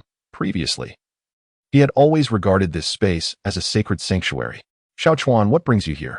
Lu Melian sat upright at the edge of the bed, maintaining an elder-esque decorum, while her mind wandered, contemplating what color from the wardrobe might make him feel more at ease. "Aunt Lu, I wanted to ask, do you have any knowledge of traditional Chinese medicine?" Lu Fengchuan approached slowly, maintaining a respectful distance. Lu Melian was momentarily taken aback. So this was not about that matter? A wave of disappointment washed over her heart, but she quickly reconsidered. Perhaps Lu Fengchuan was merely pretending to be serious, intentionally broaching this subject first. After all, it was quite normal for Xiao Chuan, who was somewhat bashful, to hesitate to speak of that particular issue right away. I hold shares in a pharmaceutical company, so I have some understanding. Why the sudden inquiry? She promptly responded to Lu Fengchuan's question, attempting to ease the atmosphere. Upon hearing this, Lu Fengchuan felt a surge of delight. It was as if a pillow had been provided just when he was feeling drowsy. He had known that Aunt Lu had inherited some wealth following her husband's passing, but he was unaware that she had shares in a pharmaceutical company. Aunt Lu, I wish to purchase some medicinal herbs that are rather difficult to find on the market. What herbs? Lu Meilan asked curiously, wondering if Xiao Chuan was unwell. Centennial wild ginseng, Lu Fengchuan stated his request. Lu Meilan was well aware of the immense value of wild ginseng, especially that which was a century old. It was unattainable for the average person, both in terms of cost and sourcing. She certainly had the means to procure it, but how would the associated expenses be handled? Should she bear the burden for Xiao Chuan? She frowned slightly, a hint of hesitation crossing her features. This expression did not escape Lu Fengchuan's notice. He understood that as a recent university graduate seeking to purchase such exorbitantly priced herbs, he was bound to raise suspicions. To assuage Lu Meilan's concerns, he had devised a perfect explanation. Aunt Lu, I'm sourcing the Centennial wild ginseng for a friend. He mentioned that if I find it, he might offer me a little reward, and I'd only be earning a modest profit from the information gap. So that was the case. After listening to the words, Lu Meilan relaxed her furrowed brow, realizing it was a manageable task. I will have someone reach out. Once I have news, I will let you know. Thank you. Aunt Lu, you are truly wonderful. Lu Fengchuan expressed his gratitude before preparing to leave. Lu Meilan lightly exclaimed, why did Xiao Chuan leave so abruptly after his inquiries? Could it be that Lu Fengchuan was too bashful to articulate his thoughts? Reflecting on her role as an elder, she felt compelled to take the initiative to alleviate Xiao Chuan's concerns. Wait a moment. Hearing Aunt Lu call out to him, Lu Fengchuan halted and turned to face her. Lu Meilan rose and approached the wardrobe, rummaging through its contents. Found it, she announced, her voice tinged with relief. She swiftly closed the wardrobe door and turned, clutching a bundle of red fabric, which she promptly stuffed into Lu Fengchuan's pocket. Aunt Lu, I truly do not require this, Lu Fengchuan protested, stepping back hastily, his voice rising an octave. Please, go outside. Annie needs to rest. Lu Meilan unceremoniously pushed him out. Retreating to his room, Lu Fengchuan trembled as he extracted the item, casting a hurried glance before concealing it beneath the sheets. Given the circumstances, he resolved to find an opportunity to have a sincere conversation with Aunt Lu.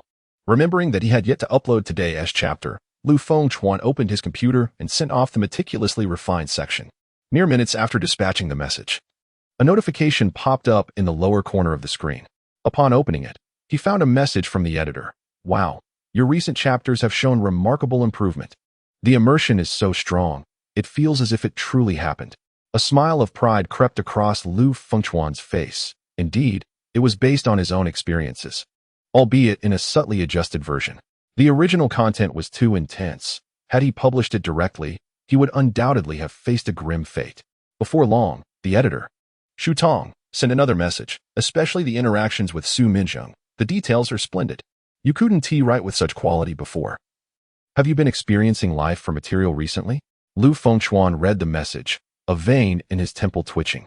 Xu Tong's candor was as striking as the contrast between her straightforward words and the innocent charm reflected in the photos she had previously sent.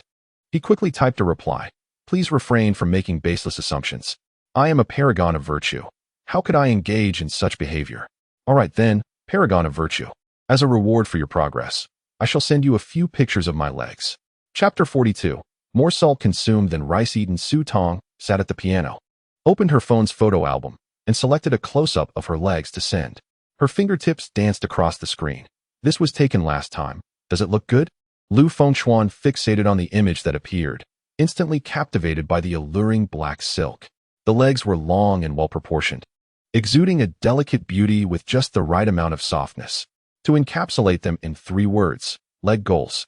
His fingers twitched as he replied, looks great, send more. Su Tong chuckled lightly at her phone screen, typing rapidly, then write faster. Once the debut performance of the new book meets expectations, I shall send more. She paused, then added, including swimsuit photos. Lu Fengchuan noticed that the editor's behavior had recently become rather peculiar. Previously, she would chase after him for photographs, but now she was the one sending him pictures, and the content was rather intimate, inevitably raising suspicions of hidden motives. As a novelist, he couldn't help but engage in a brainstorming session, sending personal photographs, close-ups of her legs, and even claiming she would send swimsuit photos. Could it be that the editor was seeking him to play the role of her boyfriend? After pondering for a moment, Lu Fengchuan typed a tentative message. Dear editor, have you been pressured into marriage? Are you looking for me to pretend to be your boyfriend? Su Tong stared at the message in disbelief, never expecting to be so misinterpreted. She wanted to retort, Lu Fengchuan, your imagination is rather excessive. However, upon reflection, she realized her actions had indeed been overly direct. She had never sent personal photos to anyone online, especially not to the many male authors under her purview. It was only Lu Fengchuan who had drawn her special attention. Steeling herself, she replied, Don't think too much. I'm merely trying to motivate you. I hope you can stand out in the writers' competition so that I can also reap some rewards. Lu Fengchuan responded with unwavering confidence. You need not worry about that. I am fully assured of securing first place. Just wait for the prize to be safely deposited. Stop boasting. I would be grateful if you made it into the top 10, Su Tong remarked. Although she noticed Lu Fengchuan had made significant progress recently, the competition was fierce, particularly with a female author's work, My Unlovable Brother, currently reigning atop the new book chart. In her judgment, as long as the plot held together, this female author was highly likely to take the crown. How can I be boasting? I am incredibly confident. Bolstered by the support of the system, Lu Fengchuan felt assured about his work's nomination. Su Tong puffed her cheeks and suddenly had a brilliant idea. She could motivate Lu Fengchuan while also fulfilling a personal wish, the wish to meet Lu Fengchuan in person. She had always been captivated by his appearance and was eager to see if he was as striking in reality as he was in photos. Her slender fingers danced across the phone screen. How about we make a bet? If you lose, you must obey my commands for a day, doing whatever I ask. Conversely, if I lose, I will heed your instructions. Lu Fengchuan thought to himself that this was a bet he could not afford to lose. All right, but if you lose, don't come crying to me. Huh? Who's to say who will be crying? If I win, you will be my little dog for a day, licking me all day long. A day? Lu Fengchuan's mouth twitched. Wouldn't that leave him utterly speechless? Perhaps he should explore some techniques to strengthen his verbal prowess? They bantered for a few more moments, and time slipped away in their light-hearted exchange. As dinner time approached, Lu Melian knocked on the door. Dinner is ready, she said briskly, leaving just those 3 words before hurriedly departing, her tone tinged with a hint of shyness, as if afraid to disturb Lu Fengchuan inside. Lu Fengchuan stepped out of his room, instinctively casting a glance toward Jiang Qingsha's door. Aunt Lu had placed the dinner on a tray in front of the door. Just then, the door creaked open a crack, revealing a bright eye peering out. When that eye met Lu Fengchuan's gaze, the door swiftly clicked shut. This marked the first time in many years that Lu Fengchuan had seen Jiang Qingsha. He was acutely aware of Jiang Qingsha's inherently timid nature, and given that his affection for her had yet to blossom, he was not surprised by her reaction. Moreover, shy girls often harbor intriguing depths. He descended the stairs, and the door creaked open once more. A hand emerged from the gap, fingers delicately curling around the edge of the tray, slowly pulling it inside. At the dining table below, Lu Melian sat lost in thought as she grasped her chopsticks. The sound of Lu Fengchuan's descent jolted her back to reality, prompting her to feign nonchalance as she lowered her gaze to her meal. Once seated, Lu Fengchuan's gaze fixated on Lu Melian, unrestrained and somewhat predatory, as if she were already his possession. Lu Melian soon sensed the intensity of his stare and met his eyes. Xiaochuan, do you like red? The unexpected question nearly caused Lu Fengchuan to choke on his food, and he coughed lightly. Aunt Lu, you've misunderstood. I actually don't need this. To Lu Melian, the boy's reluctance was merely a manifestation of shyness. Xiaochuan, Aunt understands. It's nothing to worry about. Feel free to use it. Aunt is in good health. Lu Fengchuan's hand trembled as he held his chopsticks. What did she mean by good health? Was she implying fertility? He hastily attempted to clarify. Aunt Lu, it's not as you think. Lu Melian, as if seeing through his thoughts, spoke gently. Xiaochuan, no need to explain. Aunt has consumed more salt than you have rice. Rest assured, I won't tell anyone. Just remember to place it in the laundry basket after use. Lu Fengchuan fell utterly silent. At this moment, any explanation seemed futile. He let out a deep sigh and focused on his meal. Lu Melian, interpreting his silence as acceptance. Secretly planned, 7 days a week, I'll change the style and color daily to prevent him from growing weary. Men always crave novelty. Xiao Chuan, Lu Melian began again, wanting to say something. Lu Fengchuan, slightly apprehensive about her returning to the topic, proactively steered the conversation toward his earlier encounter with a thief and the midday incident with Jiang Qingsha. After dinner, as Lu Melian washed the dishes with her back to him, Lu Fengchuan gazed at her voluptuous silhouette, feeling a stir of emotion and resolved to press his advantage. If he could accumulate the requisite 10 points of affection today, perhaps he could dispel the misunderstanding with Aunt Lu and convey that he sought a normal route. He quietly contemplated Lu Melian's thoughts. I'm a bit tired. Perhaps I should shower and sleep after washing these dishes. No, I'll relax a bit before sleeping. Xiao Chuan can be quite exhausting. Upon reading this line, Lu Fengchuan felt a sense of helplessness. This situation was beyond his reach. He would have to seek another opportunity another day. Fortunately, the divine signal had cooled, and he decided to return to his room. Aunt Lu, I'm heading back to my room to write. Xiao Chuan, you should shower first and change your clothes. I'll take care of the laundry. Lu Melian turned back with a smile, having deliberately said this to gauge Xiao Chuan's usage. Chapter 43. For Xiao Chuan's health, Lu Fengchuan obediently ascended the stairs to fetch clean clothes. But just as he was about to descend, he suddenly recalled something. Aunt Lu's fabric lay beneath the sheets. It would be wise to return this hot potato sooner rather than later. He retrieved the garment, descended the stairs towards the bathroom, and unceremoniously tossed the soiled clothes into the laundry basket. Subsequently, he turned on the shower and indulged in a refreshing bath. 10 minutes later, he emerged from the bathroom, rejuvenated, and ascended back to his room. The moment he activated the divine finger, his figure abruptly vanished. Hearing the sound of the door next door, Lu Melian finally made her way downstairs to take a shower. Upon entering the bathroom, she hurried to the laundry basket, first rummaging through Lu Fengchuan's clothing, bringing it to her nose for a greedy inhalation. The rich scent of masculinity made her tremble slightly. The fragrance of Xiao Chuan was intoxicating, drawing her in deeper with each breath. After taking a few more deep inhales, she discovered the fabric she had given Lu Fengchuan at the bottom of the basket. Unfolding it for a closer look, she noted that it remained pristine, devoid of any marks. Did he dislike this color? Lu Melian's fingers caressed the fabric, confusion flickering in her eyes. Or was it that he had outgrown this, seeking something more thrilling? What could be considered thrilling? The answer was self-evident. She must take matters into her own hands.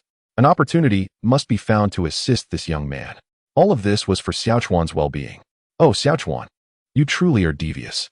Time, 100,000. Location, rental apartment. Characters, Lu Wu. Host character card. Lu Wu loaded. Lu Fengchuan opened his eyes to find himself in a cramped room resembling a coffin. Currently seated on the bed. This so-called coffin room was a confined space where the bed was immediately accessible upon entering. He recognized this as the dwelling Lu Wu had rented upon his arrival in Jiangnan City due to financial constraints. He began to piece together the narrative. The last plot point had concluded in Su Minjing's BMW, where he had treated her to breakfast, a large cup of milk and a sausage. Now, appearing in the rental apartment, it was evident that Lu Wu had returned home. The storyline of the world within the book was now entirely under his control, liberated from the constraints of its original setup.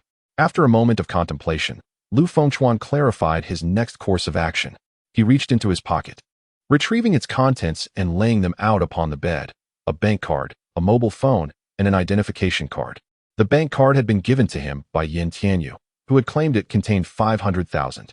During the last narrative settlement, Lu Wu had indeed received this reward. However, Lu Fengchuan was acutely aware of Yin Tianyu's character.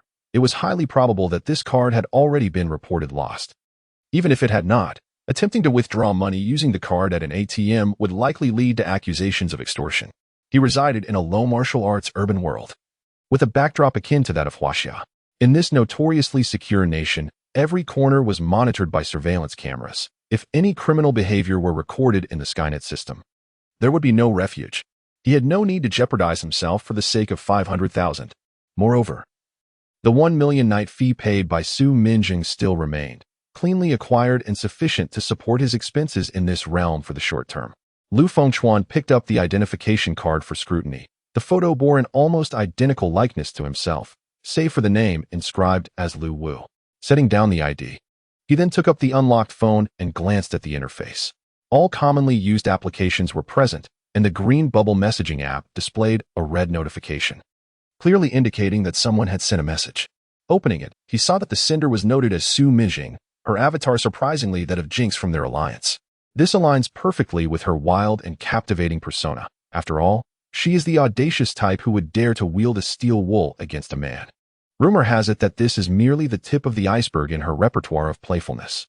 With a staggering 99 unread messages, he raised an eyebrow and opened the chat window. Su Minjing. Lu Wu, let us go out and play. I'll take you on a ride. Where are you? Have you vanished? Are you mute? Speak up. Pretending to be dead, are we? Don't let me catch you, or I'll beat you to a pulp. Through his past interactions with Su Minjing, Lu Fengchuan understood her character well. This woman despises weak men.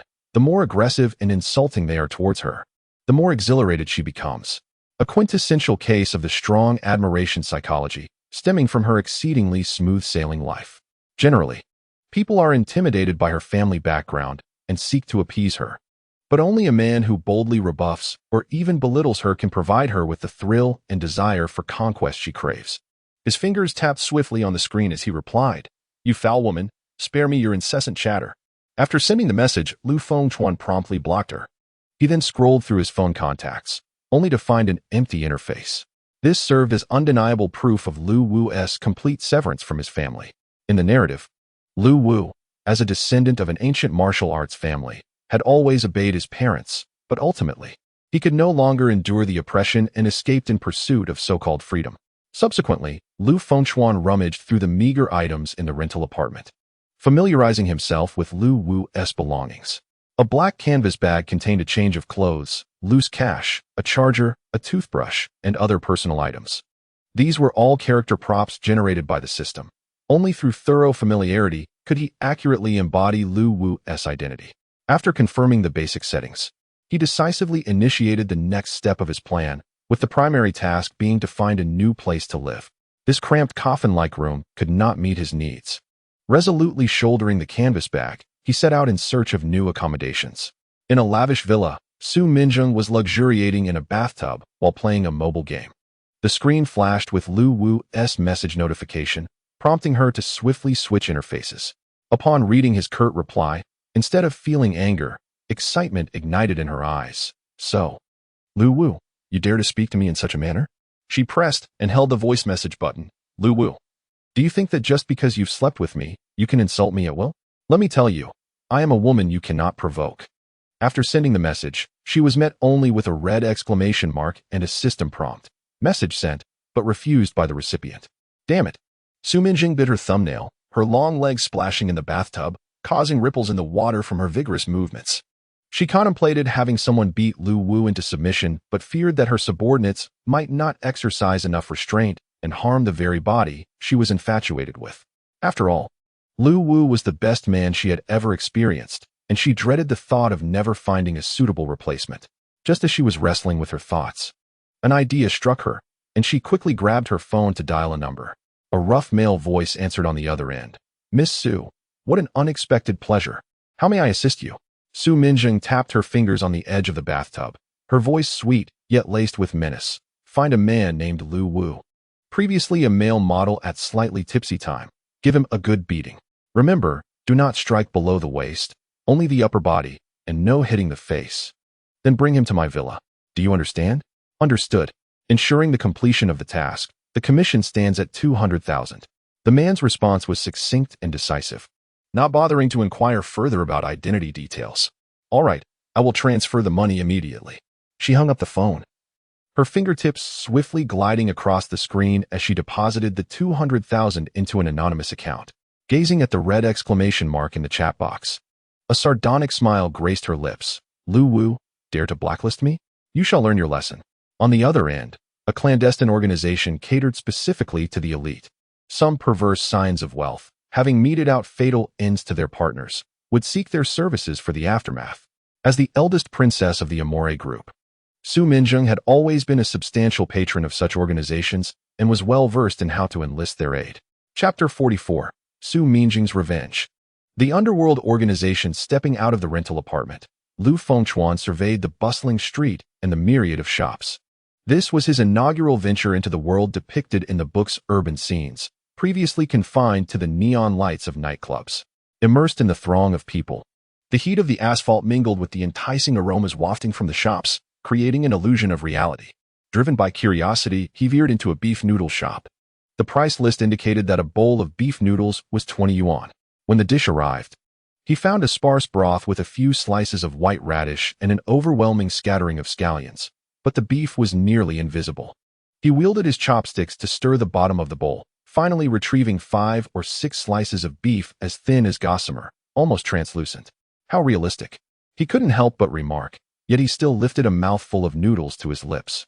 The savory broth, the piquancy of the scallions, and the chewy noodles blossomed on his tongue, with flavors indistinguishable from the real world. While savoring the noodles, he began searching for a house online using his phone. Lu Fengchuan connected with a real estate agent through a green bubble, who informed him of a fully furnished standalone villa available for 5,000 yuan per month, ready for immediate occupancy. Finding it a reasonable deal, given his ample funds, he readily agreed. After the agent sent the address, he hurriedly finished his beef noodles, hailed a taxi, and headed to the destination. As the car navigated through the streets, Lu Fengchuan noted the scenery becoming increasingly desolate, with buildings growing sparse. Observing the driver's anxious glances at the rearview mirror, he sneered, "Driver, this route seems incorrect." The driver swallowed hard, feigning calmness. No, this is a shortcut." Leaning back in his seat, Lu Fengchuan rhythmically tapped his fingers on his knee. He could easily surmise that this was likely trouble sent by Yan Tianyu. Rather than asking the driver to stop, he smirked, thinking it was an opportune moment to stretch his limbs and see what antics the system-generated antagonist had in store. Before long, the driver slowed down, turning into a deserted alley, where a van approached from the front and another vehicle blocked their retreat, effectively sandwiching the taxi. The driver slammed on the brakes, flung open the door, and bolted. Simultaneously, the doors of the two vans swung open, and a dozen masked men emerged, each wielding a metal baton. The driver rushed to a burly man and whispered, "Brother Hu, the person is in the car." The man known as Tiger Brother brandished a baton and approached the taxi, tapping the engine hood with its tip. "Brother, let us have a chat." Lu Fengchuan calmly exited the vehicle, slamming the door behind him and surveying the encirclement. "Yan Tianyu, didn't he come?" Tiger Brother's brow furrowed slightly. He had indeed heard of Yan Tianyu's reputation, but this task stemmed from the Black Hand organization. The organization's intelligence network was notoriously pervasive, capable of pinpointing a target's whereabouts with just the name Lu Wu. The employer's demands were peculiar: to inflict pain but refrain from targeting the lower body and face, focusing solely on the torso, and after the beating, to proceed with a kidnapping. He swung the baton, his tone laced with a hint of street bravado. "Brother, let us get straight to the point. If you cooperate, my men will be reasonable. But if you resist," he cast a glance at his subordinate wielding a baton behind him, implying that the consequences could be dire. "Is that all you want? Just to beat me up?" Lu Fengchuan raised an eyebrow. Given Yan Tianyu's vengeful nature, it was implausible that he would merely resort to fists. He would likely seek to eliminate him entirely. This gentle approach resembled a woman's style of revenge. "Get him." Tiger Brother gestured for his underlings to attack. A dozen batons were unleashed simultaneously, and the group charged in a fan-shaped formation. Tiger Brother folded his arms, watching the spectacle unfold. Since becoming the leader, he had long ceased to engage directly, and although this man was robust, no amount of skill could withstand a mob assault. His men had been with him for years, each a formidable character. "Tiger Brother, would you like a cigarette?" The driver, bowing and scraping, offered a cigarette box. "I've quit." Tiger Brother waved dismissively. "Just one, since my sister-in-law isn't around." The driver, grinning, struck a match. Tiger Brother glanced at the unfolding chaos, noticing Lu Fengchuan surrounded by 3 or 4 of his men, and loosened his mask, placing the cigarette between his lips for a deep inhale. As the smoke filled his lungs, he closed his eyes in enjoyment, only to be jolted by the rising cries of his subordinates. He opened his eyes abruptly, his pupils narrowing. Instead of being overwhelmed, Lu Wu executed a sweeping kick, toppling the closest of his assailants, then followed with a swift kick that sent the remaining thugs flying over his head, crashing heavily onto the ground 3 meters away. "What the hell? Is he a superhero?" Tiger Brother's cigarette dropped to the ground, his teeth chattering in shock. He had only stood to gain 100,000 from this job, yet witnessing this spectacle, he feared his men's medical expenses might cost him dearly. Lu Fengchuan flexed his ankles, the vigor of his 12 rods of tan legs still coursing through his veins, and kicking felt as effortless as sending a blow-up doll soaring. He brushed off his pants and strolled towards the stunned Tiger Brother. "You, don't come any closer," Tiger Brother screamed, shoving the driver towards Lu Fengchuan, and then turned to flee towards the van. Just as he twisted the key in the ignition, he heard the driver scream as he was sent crashing to the ground. Lu Fengchuan leapt 2 strides to block the front of the vehicle, his voice steady and commanding. "Get down." Tiger Brother trembled, pressing the accelerator in a desperate attempt to escape. But Lu Fengchuan sprang onto the hood, his fist, propelled by a gust of wind, shattered the windshield. Amid the flying shards of glass, he seized Tiger Brother by the collar as one would grasp a chick, yanking him from the driver's seat and slamming him onto the gravel-strewn ground. "Please, spare me." Tiger Brother's head struck the ground, stars dancing before his eyes. And in that moment, he finally grasped the identity of the figure before him. A martial artist from the Huaxiao martial arts world. Individuals of this ilk practice ancient martial arts, capable of shattering stone with a single palm and severing steel with bare hands. Although he had heard tales of such terrifying prowess, he never imagined he would witness it firsthand. "Who sent you?" Lu Fengchuan inquired, his foot pressing down on the man's chest, the sound of cracking ribs echoing sharply beneath his heel. The man, known as Brother Tiger, emitted a deathly whimper, cold sweat soaking his back. "Big brother, I took on a job from the Black Hand Organization." "What is the Black Hand Organization?" Lu Fengchuan raised an eyebrow, intrigued by this newly introduced element. "They specialize in handling unsavory tasks for affluent families. Murder, kidnapping, money laundering. Any job would be accepted as long as the price was right. The organization boasts an abundance of martial artists and assassins, many of whom have ties to foreign mercenary groups. I merely work in the nightlife, and I recently accepted a job from them. They instructed me to find a man named Lu Wu, give him a beating, and then abduct him to a villa. The reward is 100,000, and the deposit has already been received." "Who is the employer?" Lu Fengchuan pressed harder, intensifying the pressure beneath his foot, prompting a soft cracking sound from Brother Tiger's ribs. I haven't seen them. The employers are always anonymous, and all communications are relayed through encrypted software. Surprisingly resilient. Aren't you?" Lu Fengchuan did not entirely trust the man's words and applied further pressure. Brother Tiger, now in agony, panicked and decided to spill the beans.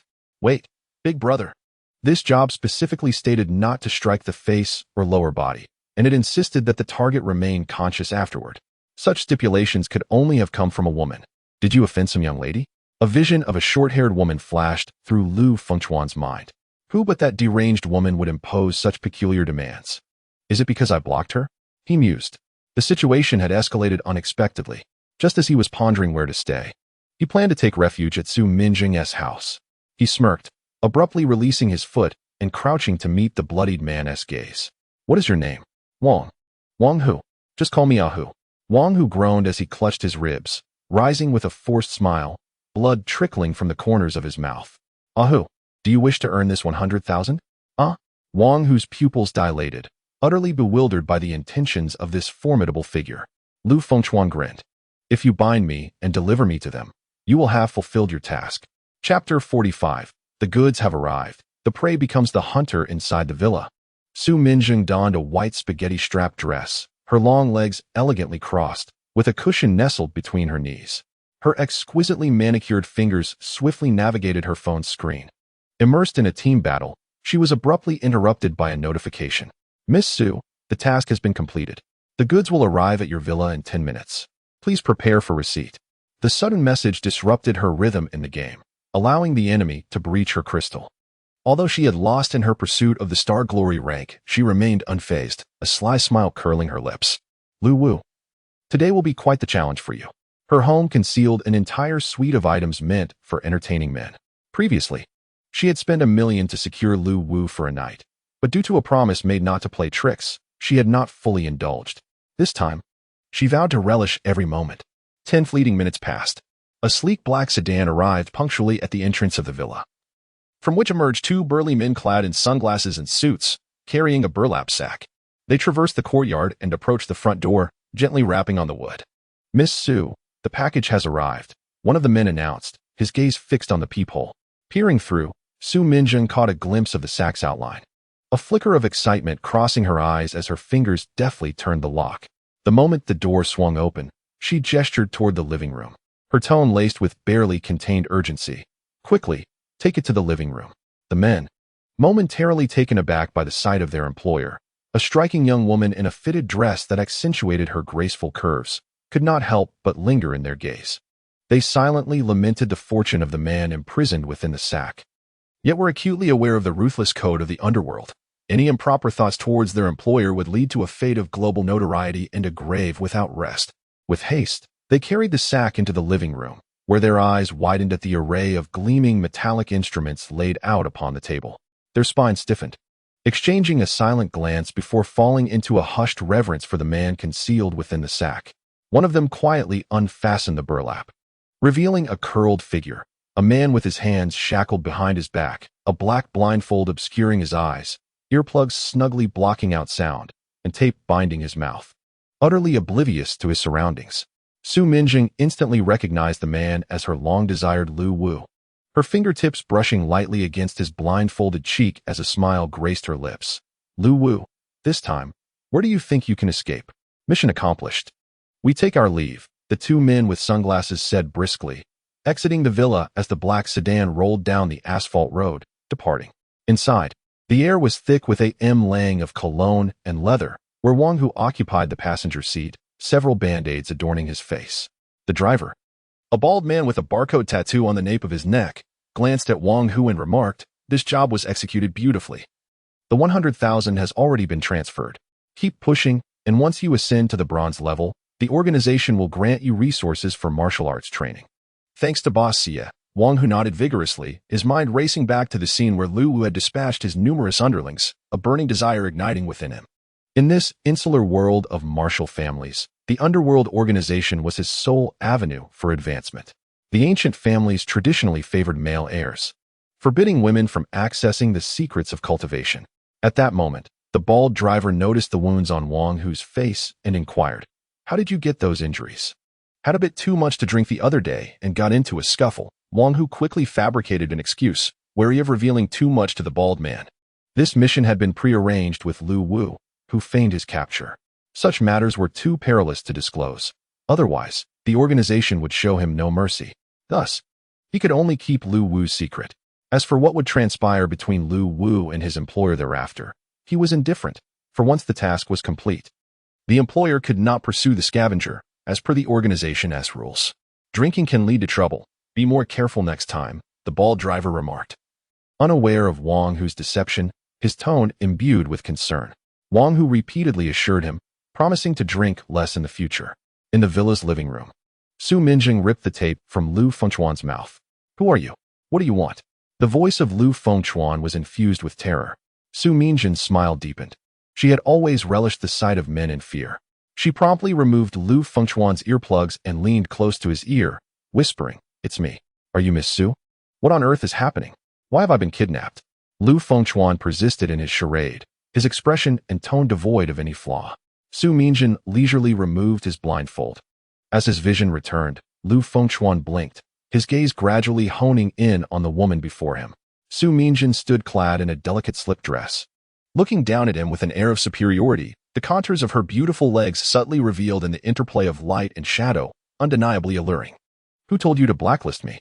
Su Minjing remarked, picking up the spiked club from the table, her fingertips gently poking at the protruding spikes. Lu Fengchuan's eyes fixated on the weapon in her hand, then darted to the items on the table.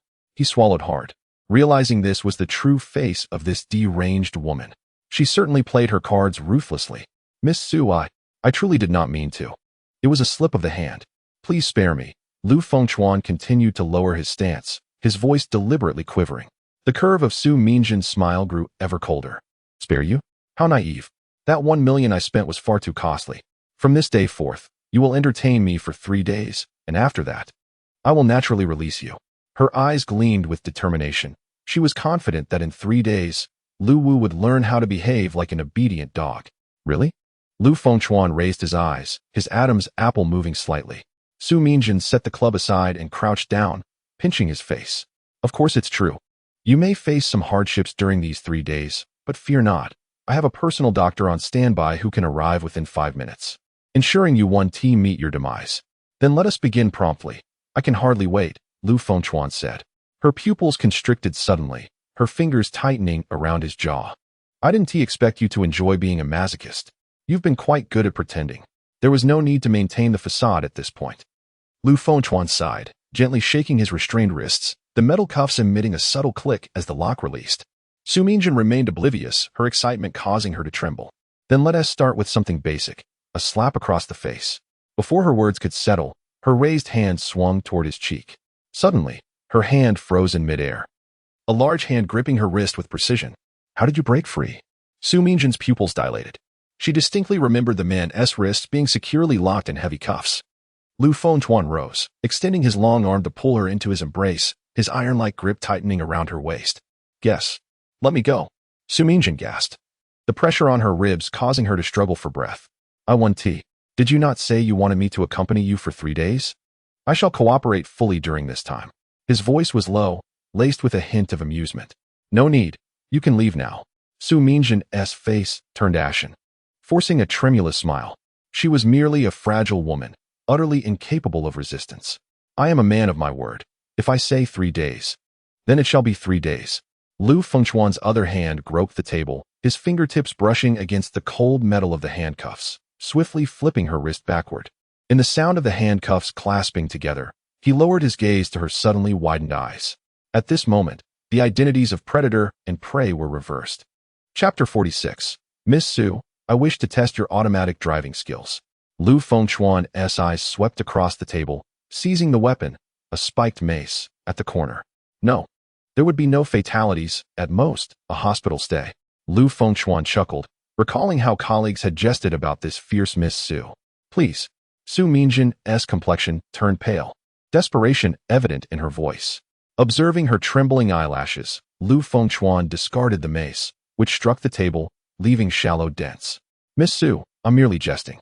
Su Mingjin began to sob in fear, her voice trembling. Lu Wu, I implore you, spare me.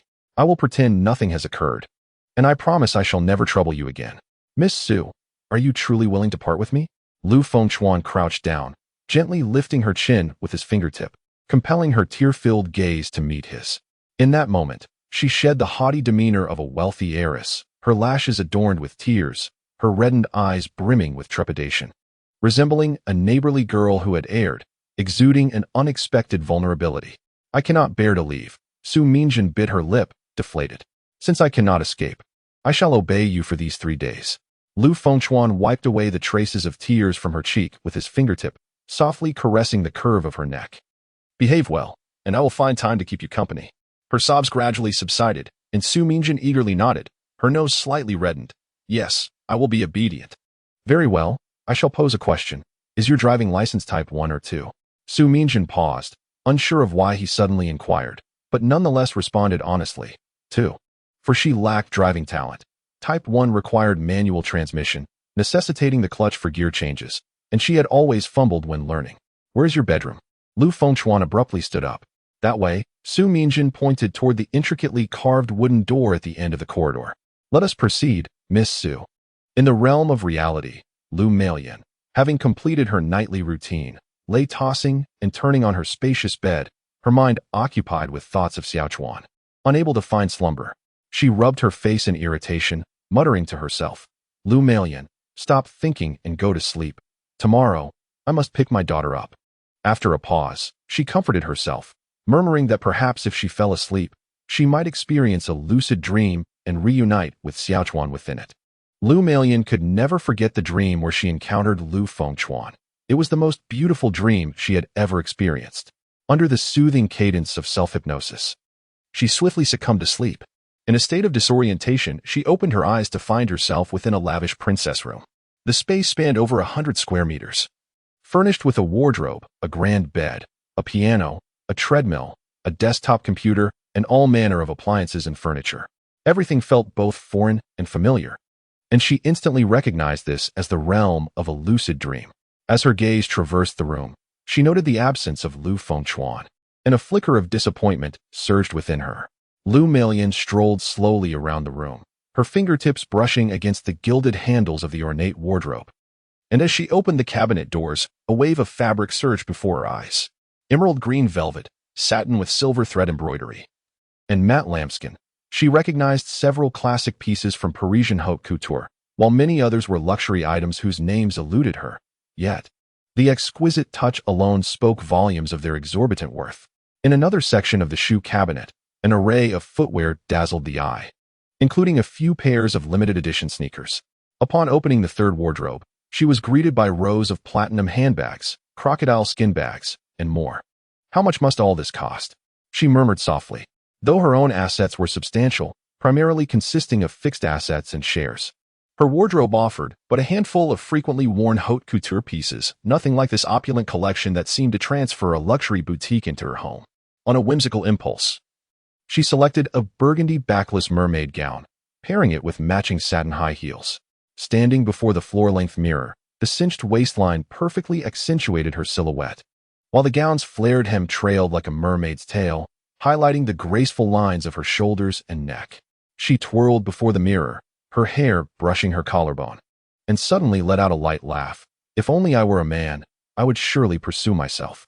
For the next half hour, she transformed through 3 ensembles as if strutting down a runway.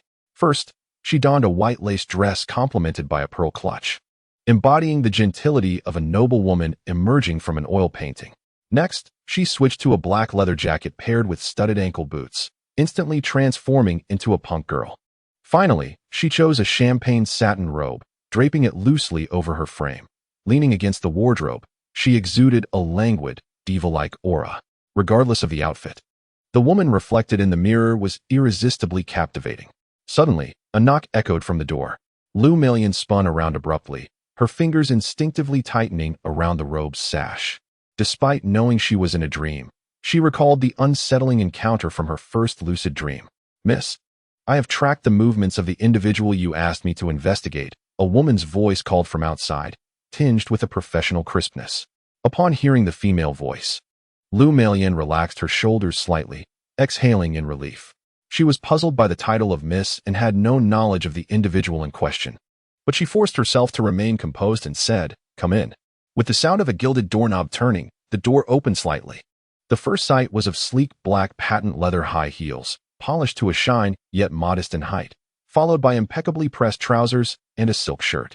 The woman who entered appeared to be in her mid-20s, adorned with a diamond stud earring, her expression serious and sharp as a drawn blade. Enveloped in an elite's distinctive cool demeanor, Lu Meilian observed the newcomer's features, realizing she had never encountered this woman before. Curiosity piqued. Shouldn't the characters in dreams be familiar? Why did this lucid dream persistently feature individuals she had never seen in reality? "Miss," the housekeeper bowed politely upon entering. Although Lu Meilian had never seen this woman before, a name and identity suddenly surfaced in her mind. This was her personal housekeeper, a Jew. "Speak." Lu Meilian swiftly embraced the persona of Lu Ruyan, her tone unconsciously imbued with the authority of someone in a position of power. Ajio caught a glimpse of Lu Ruyan still clad in her nightgown during the day, mistakenly assuming that the young lady had just risen. Hastily, he divulged the findings of his investigation. Lu Wu's dossier was remarkably clean, and all indications suggested he was merely an ordinary individual. Furthermore, he had recently offended Yin Tianyu, the proprietor of the bar Tipsy Moments, who had issued a citywide bounty on him. Upon hearing that the investigation pertained to Lu Wu, Lu Meilian felt a stir in her heart. The man in her dreams, who bore an uncanny resemblance to Lu Fengchuan, was for her a manifestation of her longing. Now, learning of his peril, a wave of concern washed over her. She raised her gaze to Ajio, acutely aware that this was but a dream, yet instinctively commanded in the tone of her dream self. "You must find a way to rescue him immediately, ensuring he remains unscathed." Ajio quickly shook his head, exclaiming, "Miss, have you forgotten? The master previously instructed you to keep your distance from Lu Wu. If you disregard this warning, the consequences may extend beyond mere house arrest." "The master?" Lu Meilian realized this referred to Lu Ruyan's father. Ajio's words made her comprehend that Lu Ruyan's current situation was rather precarious. "I haven't even left my room. How could that be considered approaching him? Besides, my father never said you couldn't go." Lu Meilian's eyes sparkled as a clever idea took shape. Ajio frowned, appearing troubled. "Miss, are you not intentionally putting me in a difficult position?" Lu Meilian stepped closer, grasping Ajio's hand with a smile. "Ajio, please help me this once. I implore you." The notion of Ajio rescuing Lu Wu seemed implausible, yet she feigned agreement. Very well, I shall assist you this time. Thank you so much, Ajio. Lu Mei Lian affectionately ruffled Ajio's hair, treating her as if she were her own daughter. Ajio was momentarily taken aback, sensing that the young lady was behaving unusually today. This gesture felt reminiscent of how one would tease a Persian cat. Yet, surprisingly, it was quite pleasant. She couldn't help but squint her eyes in enjoyment. After a considerable time, Ajio reluctantly departed the room. Lu Mei Lian, intending to step outside for some fresh air, opened the door only to collide with a solid wall of flesh. A towering man stood at the threshold, his face stern and eyes fierce, startling her into retreating back into her room. She plopped back onto her bed, clutching her chest and gasping. Oh dear, that was terrifying. Casting a glance around the room and recalling the absence of her beloved Lu Fengchuan, she felt utterly bored. Resigned, she lay back on the bed, deciding to take a nap.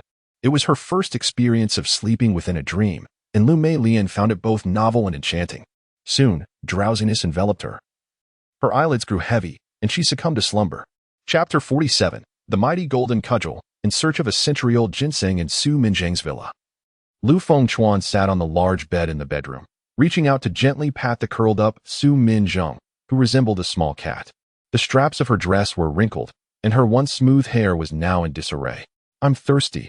I'll get a glass of water, he announced, tapping the nightstand with his fingers. I want to go. I'm so sleepy, Su Minzhang mumbled, turning her body and burying her face in the pillow. Lu Fengchuan pinched her flushed cheek with his fingertips. Not listening. Then I shall take my leave right now. Don't go. Su Minzhang suddenly opened her eyes, sitting up in a flurry, her waist swaying as she slipped on her slippers and made her way outside. It had been less than a day. Yet this woman still held a slight grudge against him. However, there were still over 2 days left. Lu Fengchuan curled his lips, confident that he could completely subdue her. Before long, Su Minzhang returned with a cup of water, slamming it down onto the bedside table with a clatter. Feed me. Don't you have hands? Su Minzhang huffed, crossing her arms and glaring at him like a puffed-up little beast. She had always been catered to, never had to do such things. Not feeding me, huh? Lu Fengchuan tossed the blanket aside and got up, gripping Su Minzhang's wrist and pulling her into his embrace, pressing her heavily onto the mattress. His palm rose and came down with a sharp smack. The sound echoed throughout the bedroom, causing Su Minzhang to curl her waist in pain, her eyes instantly glistening with tears. Stop it. I'll feed you, all right? The bruises on her behind, still healing, throbbed painfully, and she gripped the bedsheet, inhaling sharply. In a fit of defiance, she shoved the cup to his lips. Drink, good dog. Su Minzhang, you are asking for a thorough lesson. A glint of coldness flashed in his eyes as he once again clasped her waist and pressed her back down onto the bed, ready to strike.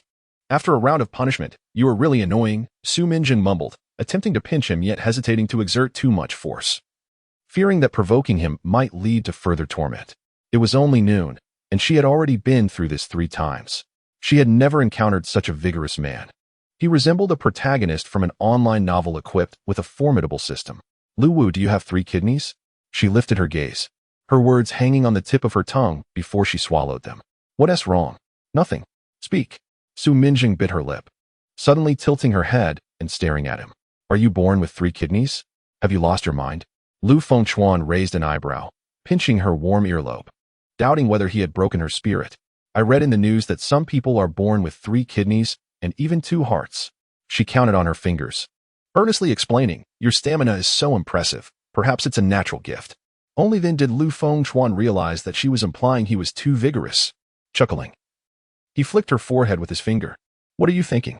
I've just practiced martial arts. My physique is better than the average person's. Martial arts? Her eyes suddenly sparkled, and her mind flashed with melodramatic tropes from martial arts novels, where the villain would harness dark powers. Tell me honestly, are you using me as a furnace? Nonsense. If I had that kind of dark power, I would have drained you dry by now. Lu Fengchuan flicked her forehead again. Ouch. Su Minzhang recoiled, holding her head, but then she considered that it might actually be true. Aside from her sore waist and legs, she did not feel weak at all. Rather, she felt an indescribable sense of exhilaration. Moreover, being close to this man made her heart feel surprisingly at ease. What kind of martial arts do you practice? She tilted her head, staring at him, wondering if it was some esoteric Shaolin technique. Lu Fengchuan, seeing her serious demeanor, felt intrigued and chuckled softly. You guessed correctly. It is indeed Shaolin Kung Fu. Is it the iron leg or the Yi Jing? She poked at the muscles in his arm with her fingers. The great strength Vajra staff, he purposely lowered his voice. Su Minjing's face instantly flushed red, and she clenched her fists, pounding his chest. You rogue. Having ceased his playful demeanor, Lu Fengchuan's expression grew serious. Su Minjing tilted her head, inquiring, what is it? I require a century-old wild ginseng, irrespective of its quality. Can you procure it for me at this moment? Lu Fengchuan stated bluntly. What do you need this for? Su Minjing asked, her brow furrowed in confusion. Lacking knowledge of traditional Chinese medicine, she could not fathom Lu Fengchuan's sudden request. But there are still 2 days left. She continued. Lu Fengchuan had already prepared his response and casually offered an excuse. I intend to consume some ginseng to rejuvenate myself, ensuring that in the following days, you may savor experiences you have never encountered before. Upon hearing this, Su Minjing became intrigued. I will inquire with someone to see if I can assist you in obtaining it. You aren't considering consulting those from the Dark Organization, are you? Lu Fengchuan suddenly recalled Wang Hu's words, realizing that it was precisely because the other party had accepted a task from Su Minjing that they attempted to ambush him. Ah, you are aware of that organization? Su Minjing remarked, her surprise evident as she scrutinized Lu Fengchuan. She understood that this organization was not something ordinary individuals could access, which only deepened her curiosity about how this nightclub model had come to know of the Dark Organization. Of course I know, he replied. How do you know? She pressed. I shan't divulge. Lu Fengchuan smiled enigmatically, determined to keep his secrets. Su Minjing pouted. If you want to say, then I shan't bother to inquire further. With that, she picked up her phone and dialed a number. Once connected, she spoke directly. Assist me in locating a century-old wild ginseng, ensuring its quality is exceptional. Can it be delivered within the hour? Absolutely, Miss Su. The price for a century-old wild ginseng is 1 million. However, as our esteemed member, you are entitled to a 20% discount, making it 800,000, came the response from the other end. Su Minjing gasped in shock. Wait a moment. She muted the call and turned to Lu Fengchuan, exclaiming, 80,000. Why is it so exorbitant? 80,000 is trivial, Lu Fengchuan smirked, deliberately flexing his biceps so that the muscular definition accentuated with the motion. For the next 2 days, I will be entirely at your disposal, averaging merely 40,000 per day. Last time, you spent 1 million for just one night, did you not? He lightly tapped his chest with his fingertips, his gaze intensely fixed upon her.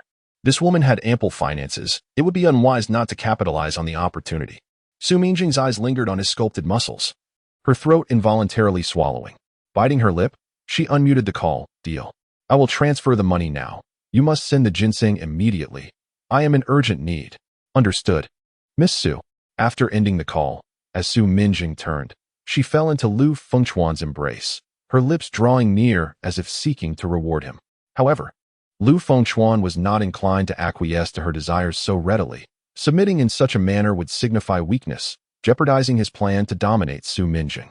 How could one thoroughly subdue a woman as cunning as her? The answer lay in being even more unscrupulous. Half an hour later, the doorbell of the villa rang sharply. Leaning against the headboard, Lu Fengchuan gently tapped Su Minjing's cheek, rousing her from her semi-slumber, and proceeded to answer the door for the delivery. Su Minjing, her hair tousled, climbed out of bed and made her way to the entrance. The door swung open to reveal a sharply dressed man holding a long red velvet box. His gaze swept over her flushed cheeks and disheveled collar, his Adam's apple subtly bobbing as he extended the box towards her. Miss Su, the item is inside. Please inspect it. As the lid was lifted, a curled ginseng root lay quietly within, its exterior a rich brown, with tendrils resembling the long beard of an elderly man. The surface pristine and devoid of any trace of soil, clearly the result of meticulous handling. The ginseng was slightly curled, its texture dry, betraying its not-so-fresh harvest. Su Minjing poked at the root with her fingertip, raising an eyebrow in skepticism. Is this truly 100 years old? Rest assured, miss, the man replied, nodding. We never engage in deception. If the age is misrepresented, I will gladly compensate you double. This assertion rang true. After all, even Lu Wu, whom she had been desperately searching for, had been efficiently packaged and delivered to her doorstep by the black market organization.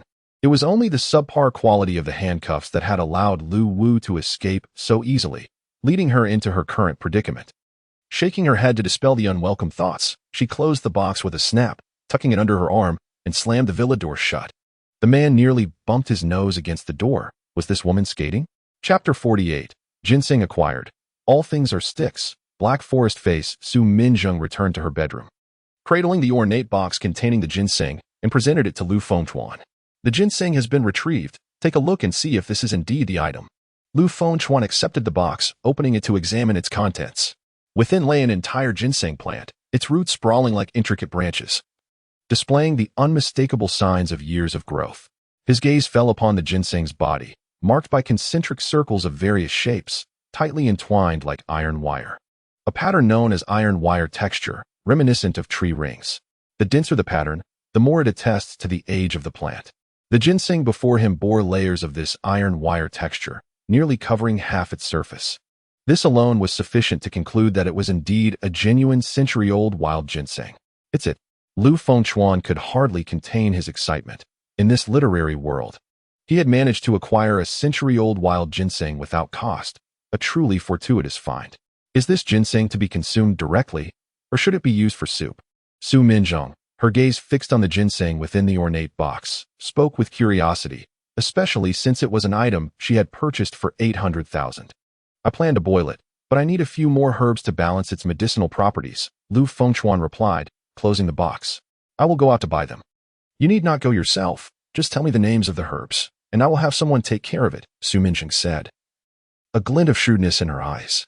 She was well aware of the profound intricacies of traditional Chinese medicine, particularly that time-honored prescriptions often commanded exorbitant prices. She contemplated the possibility that if she could obtain Lu Wu's prescription, she might sell it for a handsome sum. Lu Fengchuan was not oblivious to her intentions. He would not divulge even a hint of the prescription, not even to the inhabitants of this literary world. The system now operated autonomously, and any minor butterfly effect could potentially disrupt the ensuing narrative. From the initial act of blocking Su Minjung to the current situation, he had personally experienced the potency of the chain reaction.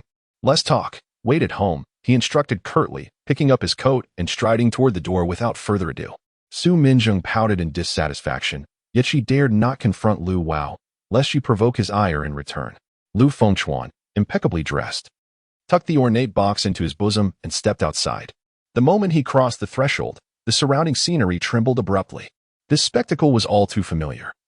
It signified the system was executing a settlement. Amidst the shifting light and shadows, he found himself back in the realm of reality. The screen of the laptop on the table still glowed, the time in the lower right corner indicating 3 in the morning. His understanding of the rules governing the world within the book had become increasingly lucid. Firstly, the flow of time was considerably slower than that of reality, which implied that even if he temporarily vanished from the real world while entering the book through the divine finger, there was no need to worry about causing a significant disturbance. However, there was a drawback. He could not exit at will but could only wait for the system to execute the exit. It would be perfect if he could leave proactively. While pondering this, a settlement panel suddenly materialized before him. Plot settlement. The host successfully resolved the kidnapping crisis involving Wang Hu and swayed the target character, earning points. Gained deeper insight into the Shadow Organization's background, and acquired a century-old wild ginseng from Su Minjung, all counted as valid contributions. Final score: 1. Wolf Tooth Club. 2. Century-old wild ginseng. 3. Great Power Vajra Stick Technique. Lu Fengchuan glanced over the 3 reward options, finding the first 2 unsurprising. The Wolf Tooth Club and century-old wild ginseng were items he had encountered within Su Minjung's villa.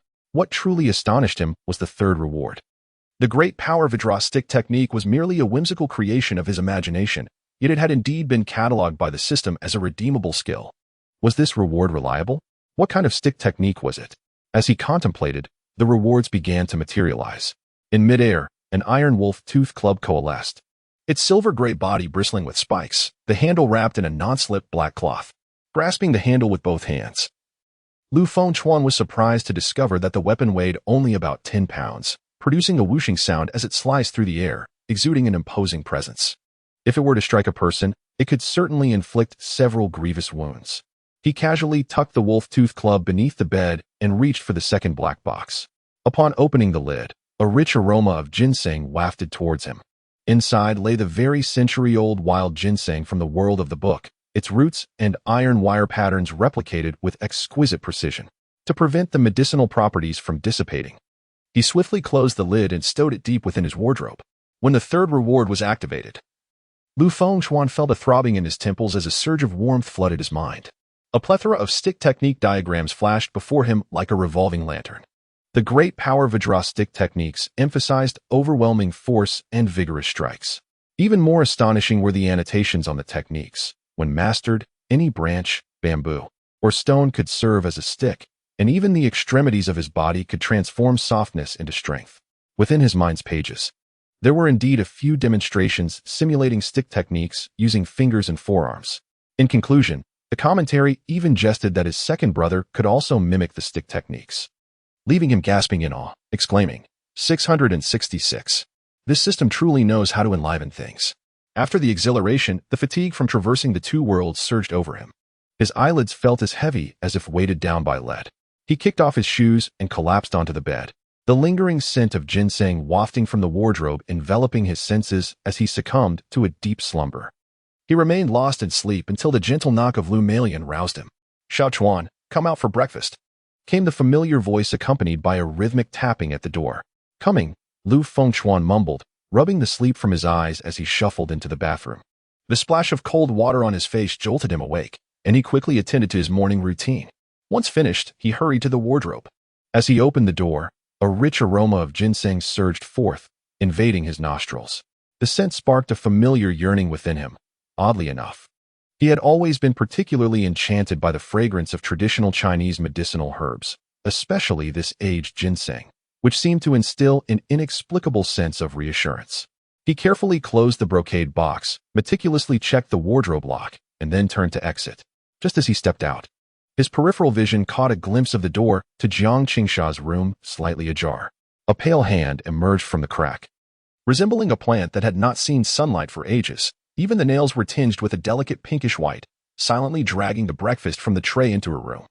Lu Fengchuan's brow furrowed slightly as he observed the door that had just shut. Jiang Qingsha's reclusive demeanor was reminiscent of a vampire.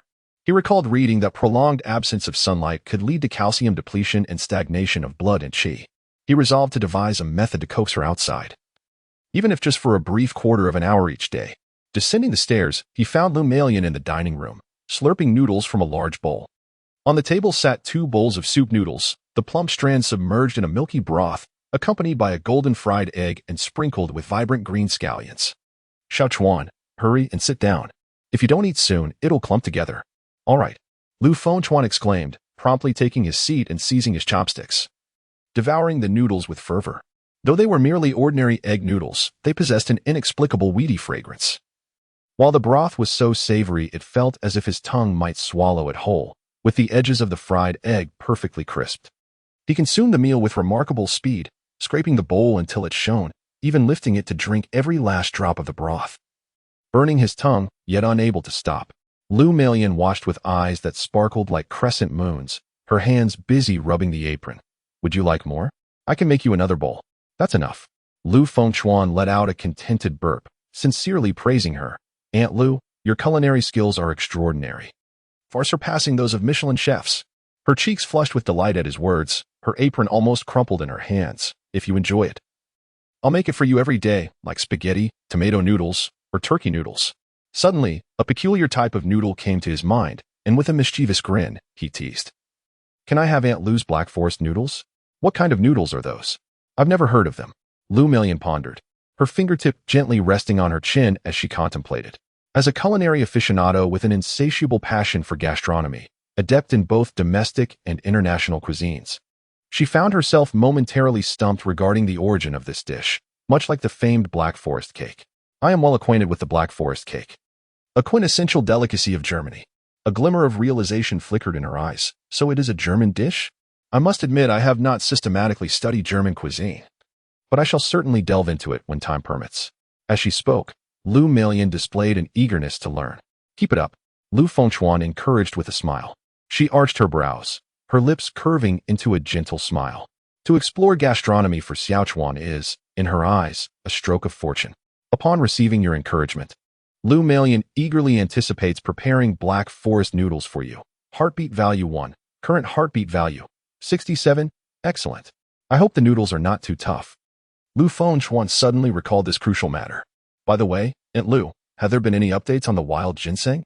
Although he had already procured a piece in the literary realm, His subsequent cultivation still necessitated this medicinal herb as a foundation. Not yet. Lu Melian shook her head. Are you very anxious? I can make some inquiries. Early in the morning, she had contacted familiar friends and company executives to gather information, but had yet to receive a response. No rush. Take your time. Lu Fengchuan waved his hand. He already possessed a piece of wild ginseng, sufficient to support his forthcoming cultivation. All right, I'll go pick up Qingyu from school, Lu Melian said as she began to tidy up the dishes.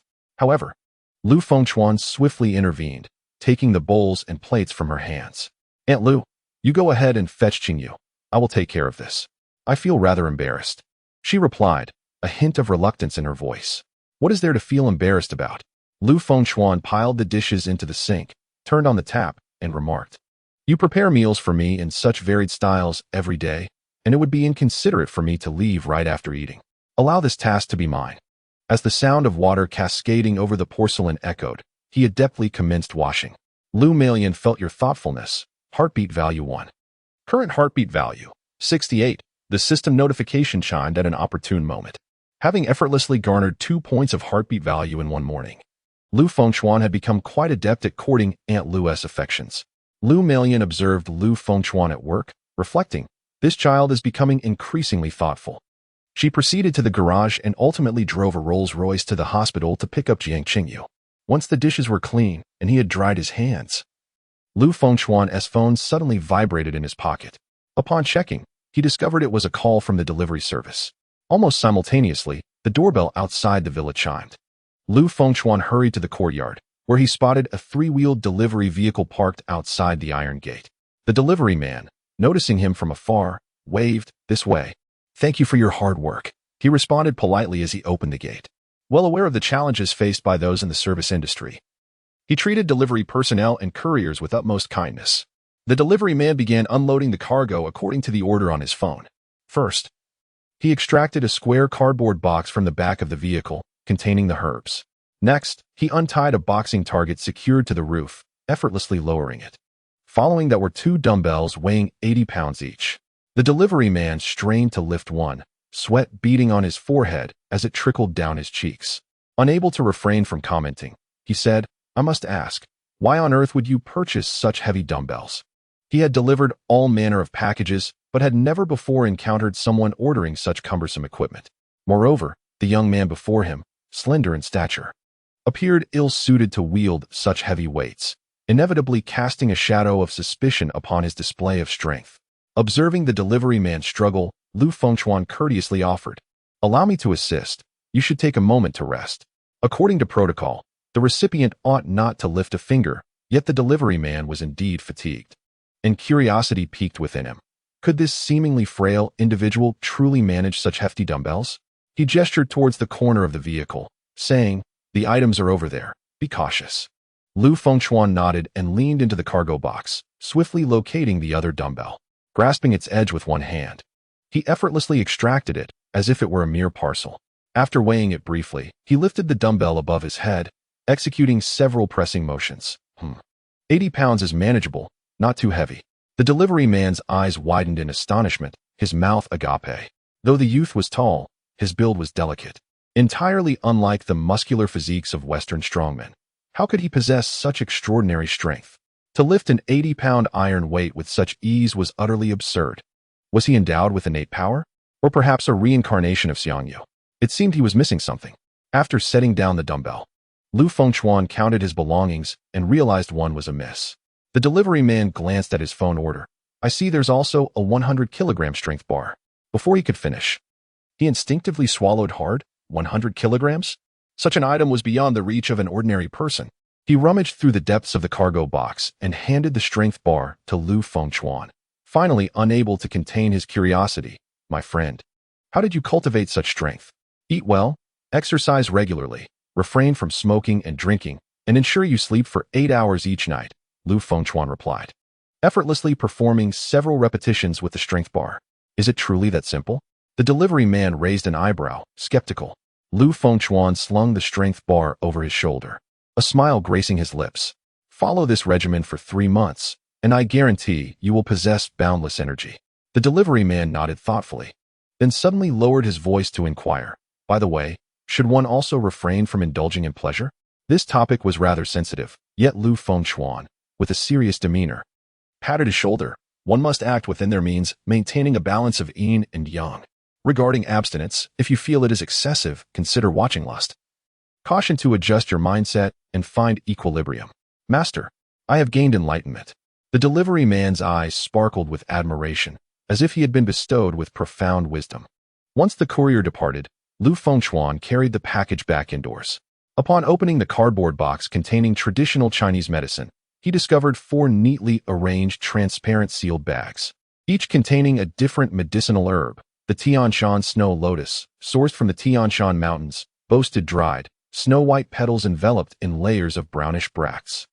The purple reishi mushroom featured a semicircular cap, its surface gleaming in deep purple-black hues. The fleshy stems of the meat cistanche, which flourished in arid desert regions, were spindle-shaped, their surfaces adorned with scale-like patterns, resembling a certain part of a man. Epimedium, a herbaceous plant, had roots, stems, and leaves that were all medicinal. Known for dispelling wind and dampness, as well as tonifying the kidneys and enhancing vitality. It was time to prepare the medicinal concoction. Although lacking a clay pot at home, Lu Fengchuan remained unperturbed. In this technological age, alternative solutions abound. He retrieved a stainless steel kettle and placed an entire wild ginseng root upright within it, followed by the sequential addition of Tianshan snow lotus, purple ganoderma, meat cistanche, and epimedium. Finally, he poured in a whole bottle of pure water, inserted the heating base, and the blue indicator light flickered to life. The herbs within the kettle gently swirled in the flowing water. In Chapter 50, titled A New Reward Arrives, Jiang Qingsha risked everything for her brother's safety. The kettle's water boiled, and the automatic shutoff clicked distinctly. Lu Fengchuan poured the herbal concoction into a bowl, filling 3 large bowls to the brim. Once the water cooled to a palatable temperature, he consumed all 3 bowls in one go, his stomach instantly swelling. The effects of the medicine quickly took hold, and warmth gradually enveloped his body, akin to a soothing soak in warm bath water. Reluctant to waste the precious herbs, he extracted the century-old wild ginseng from the residue and consumed it. No sooner had he swallowed it than a wave of heat surged within him, a torrent of warmth racing through his meridians and impacting his acupoints. The potency of this medicine was indeed formidable. He hastily seized his newly acquired exercise equipment and dashed to the backyard, intending to disperse the medicinal energy through physical exertion. He began with 100 dumbbell goblet squats for warm-up, executing each movement with precision and a steady rhythm, nearly completing 1 per second. Upon finishing the squats, Lu Fengchuan's shirt was thoroughly drenched in sweat. He decided to remove his shirt, baring his torso. At that moment, every muscle in his body was taut, steam emanating from his pores. He discarded the dumbbells and picked up a strength training bar, securing his wrists with protective gear. And the rhythmic sound of compression echoed throughout the yard. Meanwhile, on the second floor, Jiang Qingsha heard the commotion outside and muttered to herself, "Is someone engaging in wild training?" Intrigued, she approached the window, gently parting the curtain to peer outside. There stood Lu Fengchuan, shirtless, his skin taut and sculpted, akin to a masterfully crafted statue, rendering her momentarily captivated. "Wow, my brother's physique is simply perfect.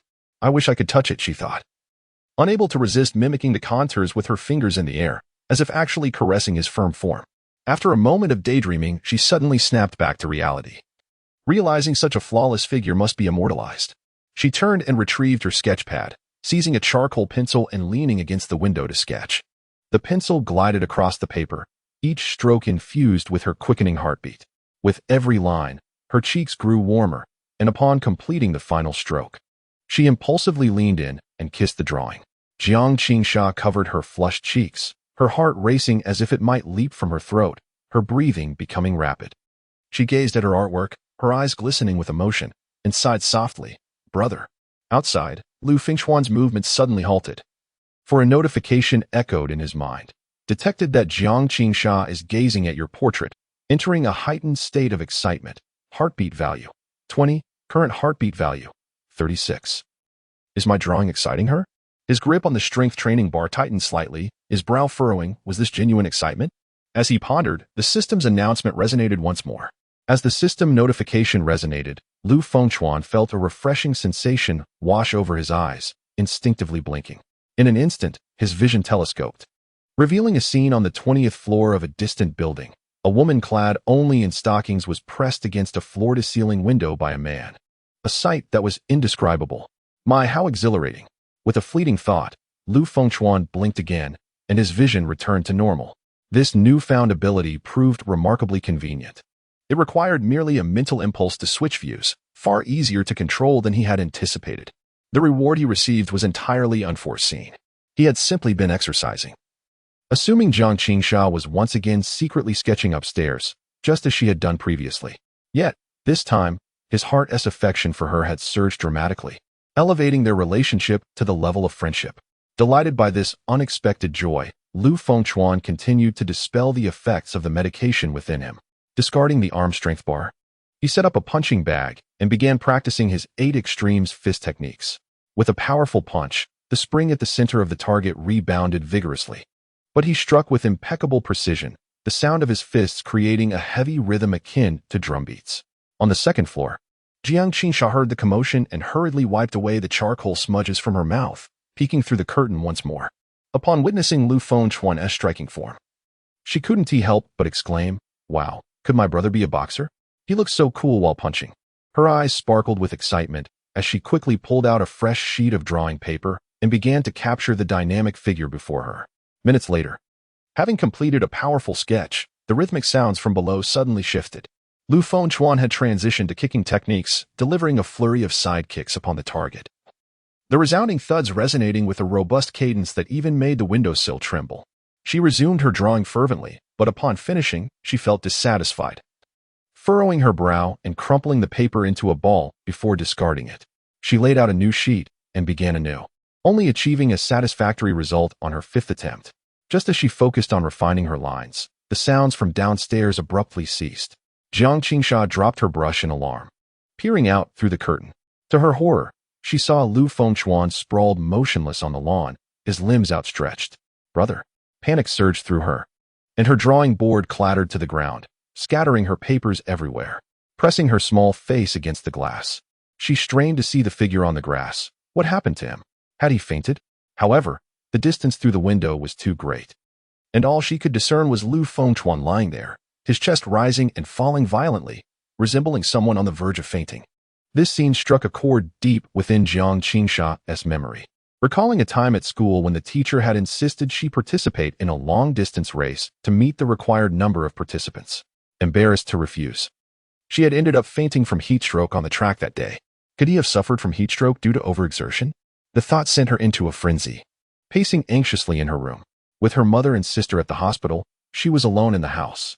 She vividly remembered reading in a science book that untreated heat stroke could be fatal. No, her brother must not be in danger. Her gaze was fixed firmly on the door, a threshold she had not crossed in a year. The room, complete with an en-suite bathroom, provided her mother with the task of delivering meals thrice daily. While any soiled laundry simply placed at the threshold would be whisked away for cleaning, she felt akin to a snail retreating into its shell, regarding this mere dozen square meters as her entire universe. Yet, at this moment, driven by concern for the figure on the lawn who appeared to be on the verge of fainting, she clenched her fists and approached the door. As her fingertips brushed the cold doorknob, a sheen of perspiration formed in her palm. Taking a deep breath, she turned the knob. The corridor on the 2nd floor lay desolate, with only the sound of her heartbeat reverberating in the stillness. Biting her lower lip, she tentatively extended her foot. But as soon as the sole made contact with the floor, it recoiled as if shocked. No, her brother was waiting. Jiang Qingsha slapped her flushed cheeks with determination. When she ventured forth again, she steadied her trembling ankle, and the sole of her slipper landed with a soft thud on the floor. Her rapid breaths intertwined with her heartbeat, creating a cacophony in her ears as she staggered forward. In her haste, her right slipper fell behind her with a sharp sound. Ignoring it, she leaned against the wall for support and stumbled towards the staircase, the hem of her nightgown billowing in the wind, revealing a pale ankle. Chapter 51. Jiang Qingsha's Rescue.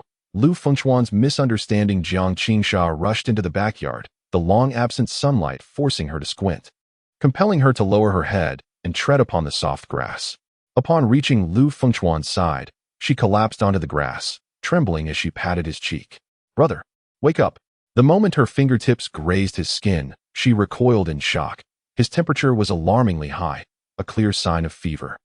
What terrified her further was the slow trickle of blood from his nostrils, staining his chin. His temperature must have exceeded 37 degrees. In a state of panic, she was at a loss for what to do when she suddenly heard him mumble from the ground. Aunt Lu? Lu Fengchuan, groggy and unable to shake off the effects of the medication, struggled to clear his blurred vision, his enhanced eagle-eye ability temporarily rendered ineffective. He vaguely recognized the figure before him, feeling an odd familiarity with her face. In a hoarse whisper, he mistook her for Lu Meilan, his mother. Seeing him mistakenly identify her as their mother, Jiang Qingsha's taut nerves relaxed slightly, and she responded in affirmation, "It's me." Frantically, she grasped at Lu Fengchuan's arm. But her own strength proved insufficient to lift even his wrist. "I can't pull you." Tears welled in her eyes as she felt the weight of despair. Suddenly, Lu Fengchuan furrowed his brow, his muscles taut and purple from the heat, the medication surging through his veins like wildfires. He pointed downward. Jiang Qingsha, observing this gesture with insight, recalled her fondness for comics and her own artistic endeavors, leading her to grasp the meaning behind her brother's words. Time passed, and after a series of gentle pats, Lu Fengchuan regained consciousness, his eyes meeting the cerulean sky, sliced by wispy clouds. The clouds conveniently shielded him from the scorching sun, casting a refreshing shadow. The one patting his cheek was a woman with softly curling hair cascading over her shoulders. "Xiao Chuan, what has happened to you?" Lu Meilan's voice carried an unmistakable note of concern. She had just returned from the hospital with her daughter and, while escorting her upstairs, noticed that Lu Fengchuan's door was slightly ajar, yet no one was in sight. Assuming he had gone out, she proceeded to settle her daughter and then went to the laundry room to retrieve some drying clothes. It was there, in the backyard, that she stumbled upon the startling scene. Lu Fengchuan lay bare-chested on the lawn, surrounded by scattered dumbbells and exercise bars, with dried bloodstains lingering near his nostrils. "Thank you, Aunt Lu. I'm fine now," Lu Fengchuan said, propping himself up on the grass. He rubbed his stiff neck and offered a faint smile to Lu Meilan, expressing his sincere gratitude. Without her timely intervention, he would surely have faced dire consequences. Lu Meilan, puzzled by his gratitude, did not dwell on it. Her gaze inadvertently roamed over his muscular torso, captivated by the smooth lines of his physique, almost entranced. She instinctively held her breath, then inhaled sharply, her chest rising and falling with the intensity of her proximity. It had been far too long since she had encountered a man in his prime, radiating vitality and hormones. Suddenly, a piercing shout from upstairs shattered Lu Meilan's reverie. "Lu Fengchuan, you pervert! How dare you flaunt yourself in broad daylight?" Lu Fengchuan looked up in the direction of the voice, instinctively activating his keen senses. By the second-floor window, Jiang Qingyu was glaring down at him, her face a picture of disdain. He rolled his eyes internally, too lazy to engage with her. Meanwhile, Lu Meilan frowned slightly, wondering why her daughter was so thoughtless. She had just been about to steal a few more glances at Lu Fengchuan's impressive physique when that shout disrupted the moment.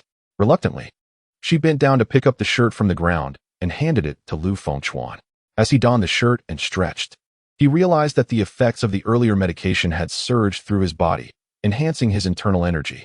He glanced at Lu Meilan and thought that had she not arrived in time, he might have lost his skills entirely. Since she had already taken the first step to save him, he felt compelled to be more proactive.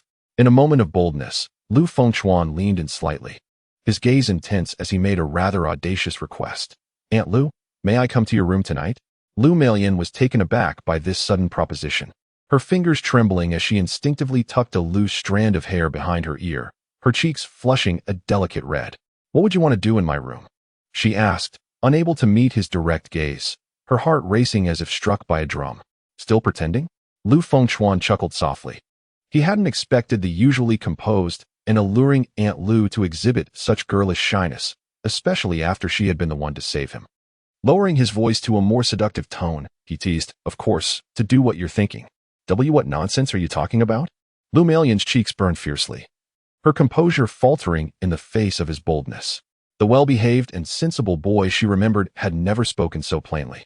"Aunt Lu, stop the charade." Lu Fengchuan raised an eyebrow, locking his gaze onto her flustered eyes. "I'm asking you, will you let me come?" 3 seconds for a response. "If you don't answer, I'll take it as a no." 1. As he began to count, Lu Meilan's voice emerged, soft yet clear as a whisper. 9 o'clock tonight. Don't be late." "All right." In an instant, a spark ignited in Lu Fengchuan's eyes as he suppressed the upward curve of his lips, assuring himself of his punctuality. Watching Lu Melian, her cheeks flushed, hurriedly turn and retreat into the house. He exuberantly struck the punching bag with a fist. With a resounding bang, the punching bag burst apart. Chapter 52. Relishing the flavor of brotherly affection, Lu Melian's inquiry on the second floor of the villa. Jiang Qingsha sipped water, hearing her brother's voice resonate from the courtyard. She parted the curtains slightly, and there stood Lu Fengchuan in the backyard, stretching his limbs, his silhouette as upright as ever. A weight lifted from her heart, and her fingertips instinctively brushed her chest. It was a relief that her brother was unharmed. Recalling her earlier clumsy descent down the stairs, she still felt a tremor in her legs. Fortunately, she managed to slip back to her room before their mother and sister returned, avoiding any suspicion. With her memory still relatively vivid, Jiang Qingsha picked up her tablet and began sketching the images etched in her mind. Lu Fengchuan stared at the punching bag, its inner lining torn by the force of his strike, then spread open his distinctly knuckled hand. He hadn't anticipated the potency of the body-refining elixir. Once its effects were fully absorbed, the strength coursing through his limbs felt nearly doubled. Yet, the intensity of the elixir was overwhelming. Reflecting on the sensation of his veins ablaze before losing consciousness, he silently resolved. Next time, he must not consume the entire potion in one gulp, but rather in intervals. If full consumption was unavoidable, he would need to have a fire-soothing companion at the ready to prevent another episode of madness. He casually returned the scattered dumbbells to the corner, and as he turned towards the kitchen, he caught sight of Lu Melian scrubbing the interior of a kettle caked with medicinal residue using a steel wool pad. "Xiaochuan, did you brew traditional medicine?" she inquired without lifting her head, pouring out the deep brown remnants from the bottom of the kettle. "Yes," Lu Fengchuan replied, leaning against the doorframe, his gaze resting on her water-beaded wrist. "What kind of medicine?" Lu Melian twisted the faucet to wash away the residue, her damp hair brushing against her neck as she turned her face. Drawing closer, Lu Fengchuan encircled Lu Melian's waist from behind, his breath warm against her ear. "It's a tonic for replenishing the body." The warmth startled her, causing the steel wool pad to slip from her hands and fall into the sink. "Don't fool around. What if Qingyu sees?" Lu Melian gripped the edge of her apron, her eyes darting nervously toward the staircase, while his arm around her waist tightened further. "Qingyu and Qingsha are upstairs." Lu Fengchuan lowered his voice, laced with a honeyed allure. As his fingertips brushed against the soft flesh at her waist, "It's just the two of us in the kitchen right now." His words caressed her heart like a feather, and Lu Melian's knees weakened, nearly leaning into his embrace. The remnants of her rationality compelled her to grasp the edge of the sink, her voice trembling yet resolute. "We must wait until tonight. Daytime is not suitable." Lu Fengchuan chuckled softly, understanding that a forced affection bears no sweetness. After all, their meeting was already set for 9 o'clock. There was no need to rush. As he released her, he deliberately let his fingertips graze her sensitive side. Observing her startled reaction, his eyes gleaming with deeper amusement. "All right, I'll heed Aunt Lu's advice. See you tonight." Flushing, Lu Melian returned the cleaned kettle to the stove, reminding herself that all medicine carries its poison and even tonics should not be overindulged. "Aunt will prepare chicken soup for you later to help you recuperate." "Thank you, Aunt Lu." Lu Fengchuan paused for effect. "Tonight, I shall treat you to chicken as well." At this remark, Lu Melian's eyes widened in shock, and she playfully punched his shoulder with a soft force akin to a cotton ball. More of an affectionate tease than a reprimand. He grasped her mischievous wrist with his hand, his thumb gently kneading her palm, a roguish smile gracing his lips. "Aunt Lu," as the old saying goes. He leaned closer, his warm breath grazing her ear, making it flush with heat. A man must be a little wicked for a woman to fall in love. Lu Melian felt her emotions teetering on the brink of chaos and abruptly withdrew her hand. I need to use the restroom." She hurried away, her rounded hips swaying gently with her movement. Lu Melian was filled with excitement, her infatuation level at 70, just 10 points shy of entering the passionate phase. Lu Fengchuan gazed towards the restroom, a sly smile curling at the corners of his mouth, silently resolving to win her over tonight. Just then, the cool-down period for his divine finger ability concluded, and he planned to thoroughly engage Su Minjung. He felt yesterday's interaction had left him wanting more. Returning to his room, he locked the door and activated his ability, his figure vanishing in an instant. At that moment, Jiang Qingyu, hearing the sound of Lu Fengchuan returning to his room, leaned on her cane and slowly made her way to his door. She simply could not fathom why her mother had not yet expelled Lu Fengchuan. despite her relentless efforts, even resorting to framing him as a pervert, resulting in her twisted ankle. Her frustration boiled over. Raising her hand, she knocked on the door. Knock, knock. Lu Fengchuan, I need to talk to you. Open the door. There was no response from within. Jiang Qingyu knocked harder. Stop pretending. I know you're in there. Still, silence prevailed. Puzzled, she twisted the doorknob only to discover it was locked from the inside. That insufferable brother has locked the door and ignores me? What could he possibly be doing in there? Pressing her ear against the door, she listened intently but caught not a single sound. Anger surged within her as she jabbed her cane against the door. You will regret your actions today, you insufferable brother.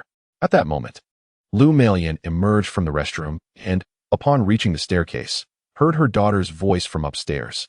She glanced around the first floor and noted that Lu Fengchuan had mysteriously vanished. Instinctively, she assumed her daughter was once again clashing with him. Given that her eldest had been relentless in her attempts to drive him away, even accusing him of theft, deep down, she knew that Lu Fengchuan could never commit such acts, as she had personally given him the items in question, which he had not even utilized. Lu Melian hurried upstairs and indeed found her eldest daughter blocking Lu Fengchuan's door with her cane. Mom, Jiang Qingyu immediately switched to a sulky tone. Why won't you let Lu Fengchuan leave? Just go inside and talk to him. Lu Melian, wary of being overheard, quickly pulled her daughter into her room. Jiang Qingyu sat on the bed, leaning her cane against the headboard, complaining, Mom, he is obviously a pervert, and he stole your. Lu Melian moved a chair beside her, fixing her daughter with a serious gaze. Qingyu, tell me the truth. Did you intentionally frame Lu Fengchuan to chase him away? Chapter 53, 800,000 Ginseng. I did not. Jiang Qingyu abruptly shook her head, her flowing hair swaying with emotion, yet her voice lacked the previous firmness. Lu Melian saw through her daughter's deceit at a glance. Since childhood, whenever Jiang Qingyu lied, her voice would unconsciously weaken, a telltale sign of her inner uncertainty. With a gentle sigh, Lu Melian reached out to softly stroke her daughter's hair. You used to have such a good relationship with him. How did it come to this? Is it not because Jiang Qingyu, midway through her words, suddenly swallowed them back and merely muttered, Mom, I'm tired. I want to rest. Lu Melian understood that her daughter could be somewhat headstrong, a trait she had inadvertently nurtured since childhood. Yet, what else could a mother do but indulge her beloved child? Before leaving, she reminded her, remember to apply your medicine on time. I know. Just go out. Jiang Qingyu replied, lying down and covering her head with the blanket. Lu Melian shook her head helplessly, closed the door behind her, and her gaze fell upon Lu Fengchuan's door. She had initially intended to invite him to join her for a session of partner yoga. Taking her phone out to check the time, she realized it was nearly 4 in the afternoon, and she hadn't yet gone grocery shopping. Resolving to prepare a nourishing chicken soup for Xiaochuan and her daughter that evening, she dismissed the idea of yoga and turned to head downstairs and out. Time, 150,000. Location, traditional Chinese medicine store. Characters, Lu Wu and others. Host character loaded. Lu Wu, upon re-entering the literary world. Lu Fengchuan found himself in a traditional Chinese medicine store. The rich aroma of herbs permeated the air, and several customers were intently selecting medicinal ingredients. The system was considerate, sparing him the trouble of locating the pharmacy. Recalling the events before his departure, he remembered just having exited Su Minjing's home, intending to procure some herbs. Still holding the ornate box in his hand.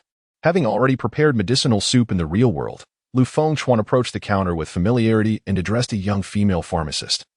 Hello, could you assist me in preparing some medicine? Of course, sir. What herbs do you require? The young pharmacist, barely in her 20s and fresh out of university, had only been in the store for a week. The man before her stood tall, exuding a refreshing aura, making her a bit nervous. Typically, she attended to elderly or middle-aged customers. It was rare for someone so young to be seeking herbs. Tianshan Snow Lotus, Epimedium, Purple Ganoderma, and Herbacistanche. Lu Fengchuan stated with a smile, listing the herbs one by one. Upon hearing the names, the pharmacist's fingers hesitated slightly. All the ingredients were known for their restorative properties. She couldn't help but glance up at him. Such a spirited and handsome man. Needing these? The thought flitted through her mind, but her hands continued to work swiftly, weighing the herbs and preparing to package them. Suddenly, Lu Fengchuan interjected, Wait, do you offer a service to decoct the herbs? He recalled that traditional medicine stores usually provided such services. Yes, the young pharmacist nodded. Please decoct the herbs from this ornate box along with the ones I just requested. As he spoke, he handed over the box tucked under his arm. The pharmacist opened the exquisite box and gasped, "Ah, Xiaoyang, what happened?" The sound immediately drew the attention of several other pharmacists behind the counter, who gathered around. "It's ginseng. Look at how the roots fork out so many times. I've never seen this before. How old must this ginseng be?" The pharmacists expertly identified the prized herb. Some marveled at the gnarled roots and intricate patterns. Their voices laced with astonishment. "This must be at least 80 years old wild ginseng. It's not cultivated. Just look at the bulb and the markings. How much could this be worth?" Little Yang cradled the ornate box, her fingers trembling with excitement as she glanced at the elderly herbalist beside her. She was aware of ginseng's value, yet she never anticipated it would elicit such a gasp from her colleague. "At the very least, 700,000 to 800,000, the herbalist asserted, gently caressing the ginseng roots, his tone unwavering. "Wild ginseng of this age is a rarity in the market. 800,000. Little Yang almost dropped the box in disbelief. That amount could sustain her for 20 years. Stealing a glance at Lu Fengchuan, she mused that he truly was from a wealthy family. However, she quickly reconsidered. Should she ruin such a precious herb? She could not bear the cost. "Sir, I sincerely apologize." She hurriedly pushed the ornate box back, her cheeks flushed. "This medicine is far too precious. I fear I might ruin it. You should prepare it yourself." "It's all right. I have faith in you," Lu Fengchuan replied casually. After all, it was a gift. Who knows, there might even be rewards in the afterlife. The elderly herbalist's eyes remained fixed on the wild ginseng, his fingers stroking his beard with palpable excitement. Having spent his life in traditional medicine, he had never prepared such a valuable herb. "Little Yang, if you are hesitant, shall I give it a try?" He rubbed his hands together, eager to begin. Little Yang glanced between Lu Fengchuan and the elderly herbalist, her grip on the ornate box tightening. This was an opportunity to prepare 800,000 worth of wild ginseng. How impressive it would be to recount this to her colleagues. There was no way she could let this chance slip away. Moreover, the client trusted her. "I can do this." She straightened her posture, pulling the ornate box closer, her voice resolute. "This trivial matter won't daunt me." The elderly herbalist chuckled, stroking his beard as he turned to attend to other tasks, casting a lingering glance at the ginseng, his eyes filled with regret. Chapter 54. The Wolf's Revenge. Upon hearing about the 80-year-old wild ginseng, several patrons gathered around. It is often said that ginseng of such age possesses miraculous life-extending properties, and everyone was eager to be part of the excitement. An elderly man, supported by a cane, pushed his way to the front, his cloudy eyes fixated on the ornate box. "Young man, are you selling that ginseng? I'll offer a high price." "I'm not selling," Lu Fengchuan replied indifferently, providing no further explanation. The old man sighed in disappointment and slowly moved away. Meanwhile, a balding middle-aged man approached, clad in a short-sleeved shirt, a dragon tattoo peeking from his right arm. His weary expression and drooping eyelids suggested he was accustomed to misfortunes. "Young brother, I know this can treat kidney deficiency. Name your price. I'm not short on cash." The balding man rubbed his hands together, urgency creeping into his tone. "I'm sorry, I'm not selling." Lu Fengchuan's tone remained cold as he urged Little Yang, "Little sister, please hurry and help me prepare the medicine." "Damn it, you can't prepare it." The balding man suddenly erupted, slamming his palm on the counter, the sound startling Little Yang, who instinctively recoiled. Other herbalists quickly stepped back, wary of attracting trouble. The balding man leaned closer to Lu Fengchuan, his tattooed arm pressing heavily against the counter. "Do you know who I am?" "I do not," Lu Fengchuan replied, not even lifting his gaze. "You don't know me? Allow me to inform you that this territory belongs to me," the bald man declared. But before he could finish his sentence, a hand suddenly clapped on his shoulder. "Who dares to touch me?" he roared, turning around to find a scar-faced man, bandaged and towering over him with an icy glare sharper than a blade. Standing at no less than 6 feet tall, the man's bandaged forehead bled slightly, and his gaze was as chilling as a venomous knife. "I loathe it when others refer to themselves as me." Before the words had even left his lips, the man's iron grip ensnared the bald man's throat, followed by a thunderous punch that sent him crashing to the ground, unconscious without a sound. Lu Fengchuan instantly recognized the scarred man as Xia Lang, a bouncer from Yin Tianyu's nightclub. This brute had previously attempted to strike him in a private room, only to be easily subdued. "Isn't this Xia Lang?" he mused with a cold smile. "Yin Tianyu has yet to learn his lesson and still dares to trouble me? Huh." "Lu Wu," Xia Lang retorted, his bandaged forehead seeping blood, You dare to roam the city after assaulting the son of the great Yin? You shall not leave here alive today." As his words faded, a throng of burly men wielding machetes surged into the pharmacy, blocking the entrance completely. The pharmacists cowered behind the counters, trembling, while the customers huddled in the corners. They were merely ordinary citizens, unaccustomed to such chaos. Lu Fengchuan raised his hand, signaling wait. "You direct your wrath towards me, allowing the uninvolved to leave first." Sha Lang glanced at the shivering staff and patrons, and despite his life of crime, he adhered to a code of debts and grievances. Very well, he conceded, gesturing for his men to step back, thereby creating a pathway at the pharmacy's entrance. The customers scrambled out in a panic, including the elderly pharmacist, leaving only Xiao Yang frozen in place, her face as pale as a ghost, unable to move. "Why are you still here?" Lu Fengchuan asked, noticing Xiao Yang still hiding behind the counter, clutching a brocade box containing ginseng. "What should I do with this?"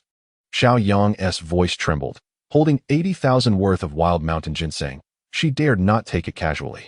Lu Fengchuan cast a glance at the ruffians at the door, confident he could handle them. "Since there's no one else to interfere, prepare the medicine for me. I'll return once I've dealt with this." Xiao Yang exclaimed, her eyes widening in shock. "Don't just stand there, hurry," he commanded, his tone suddenly serious. Xiao Yang quickly grabbed the herbs from the counter and rushed into the medicinal preparation area. The sound of porcelain jars clinking mingling with the fragrant aroma of the herbs wafting through the air. Even when death is imminent, one still thinks of flirting." Sha Lang scoffed, giving a thumbs up, but abruptly pressed down with force. "Kill him." The men wielding machetes surged forward, howling, "Slay this brat. Finish him." A sinister grin spread across Sha Lang's face. Each of the thugs he brought had received Yan's compensation, fearless and ruthless.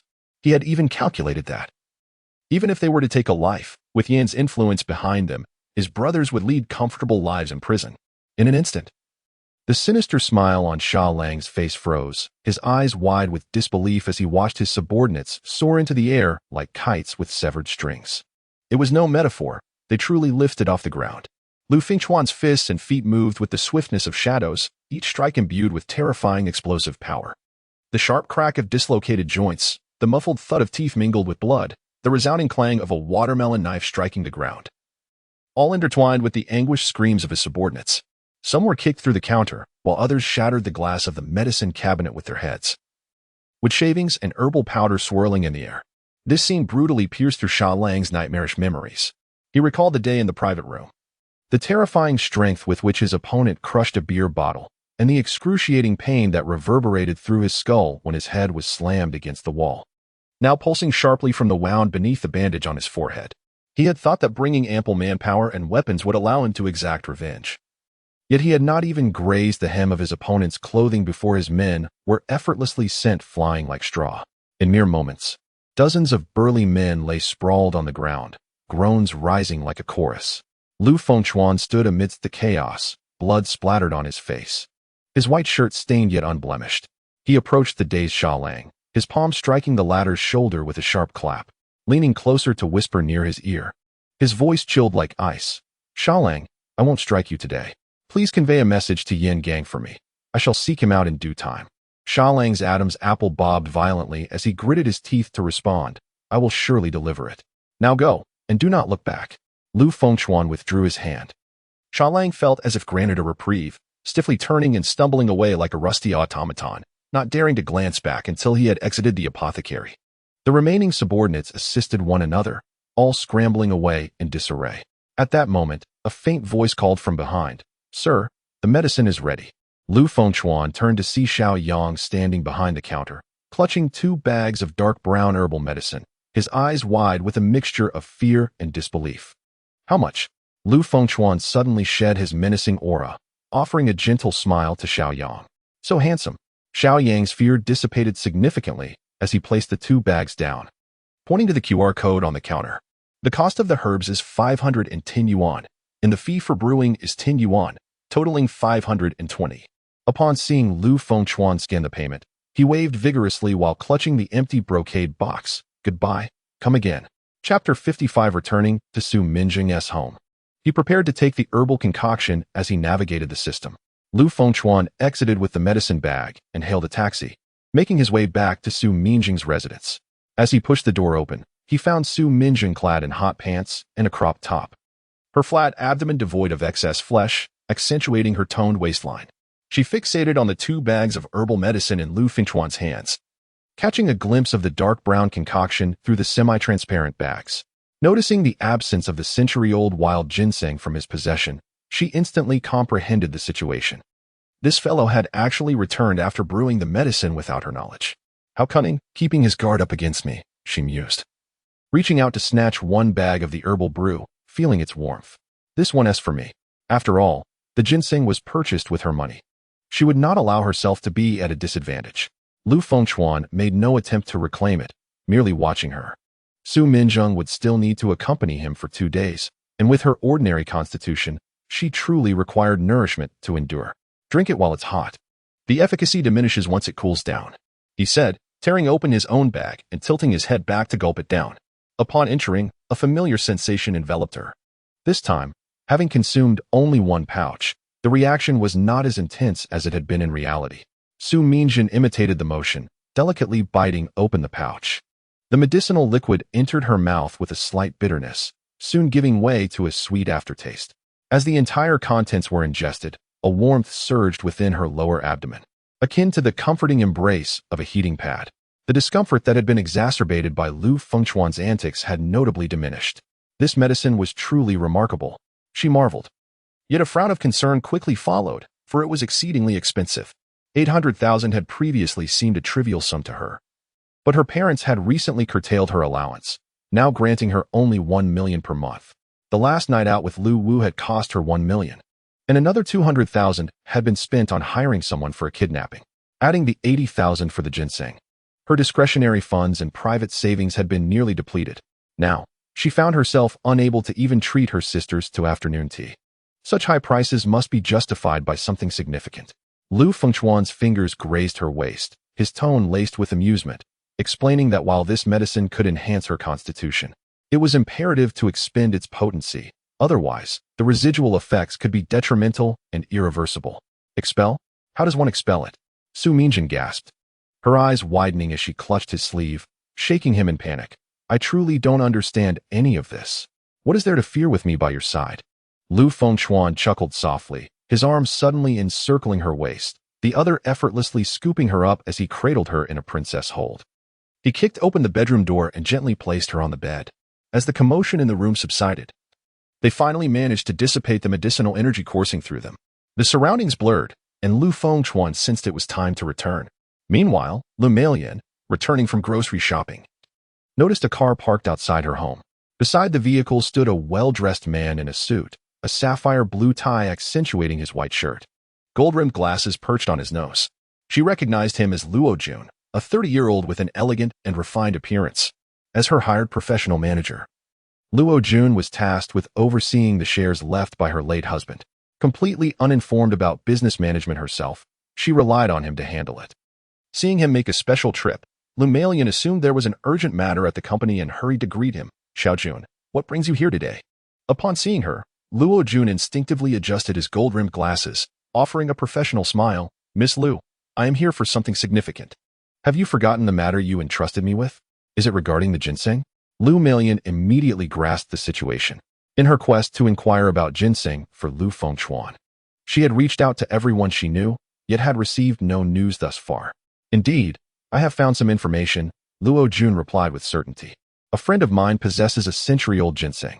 If you have news, a simple phone call suffices. There is no need for a special visit, Lu Melian thought. Feeling a tinge of guilt, Luo Jun adjusted his glasses again, his smile imbued with just the right amount of courtesy. Miss Lu, you underestimate the matter. Your affairs are my affairs. I've already arranged with my friend and would like to invite you to meet him tomorrow to discuss the price in person. Must I go in person? Lu Melian's expression faltered. Her eldest daughter's mobility issues and her youngest daughter's tendency to seclude herself in her room weighed heavily on her mind. That is the protocol. Otherwise, he will not agree to sell. Luo Jun insisted with a seriousness that suggested the matter's importance. After considering it, she thought to invite Xiao Chuan to accompany her the following evening, asking, could we arrange it for nighttime? I am unavailable during the day. Of course, came his reassuring response. Luo Jun nodded immediately, promising to send the address the following day. I appreciate your help. Xiao Jun, Lu Malian expressed her sincere gratitude. Luo Jun waved as he got into the car, saying, "See you tomorrow." "See you tomorrow," she politely replied. The sleek black luxury vehicle gradually pulled away. Luo Jun gazed at Lu Malian's figure through the rearview mirror, suddenly tugging at his tie and licking his dry lips. Beneath the cultured facade, desire was unmistakably revealed. "Lu Malian, I must have you in my bed tomorrow." Plot summary. The host resolved the crisis at the traditional Chinese medicine shop. But during the altercation, he accidentally caused significant damage to the store. He generously distributed medicinal soup to Su Minjing, successfully crafting a gentle male persona, and received additional points.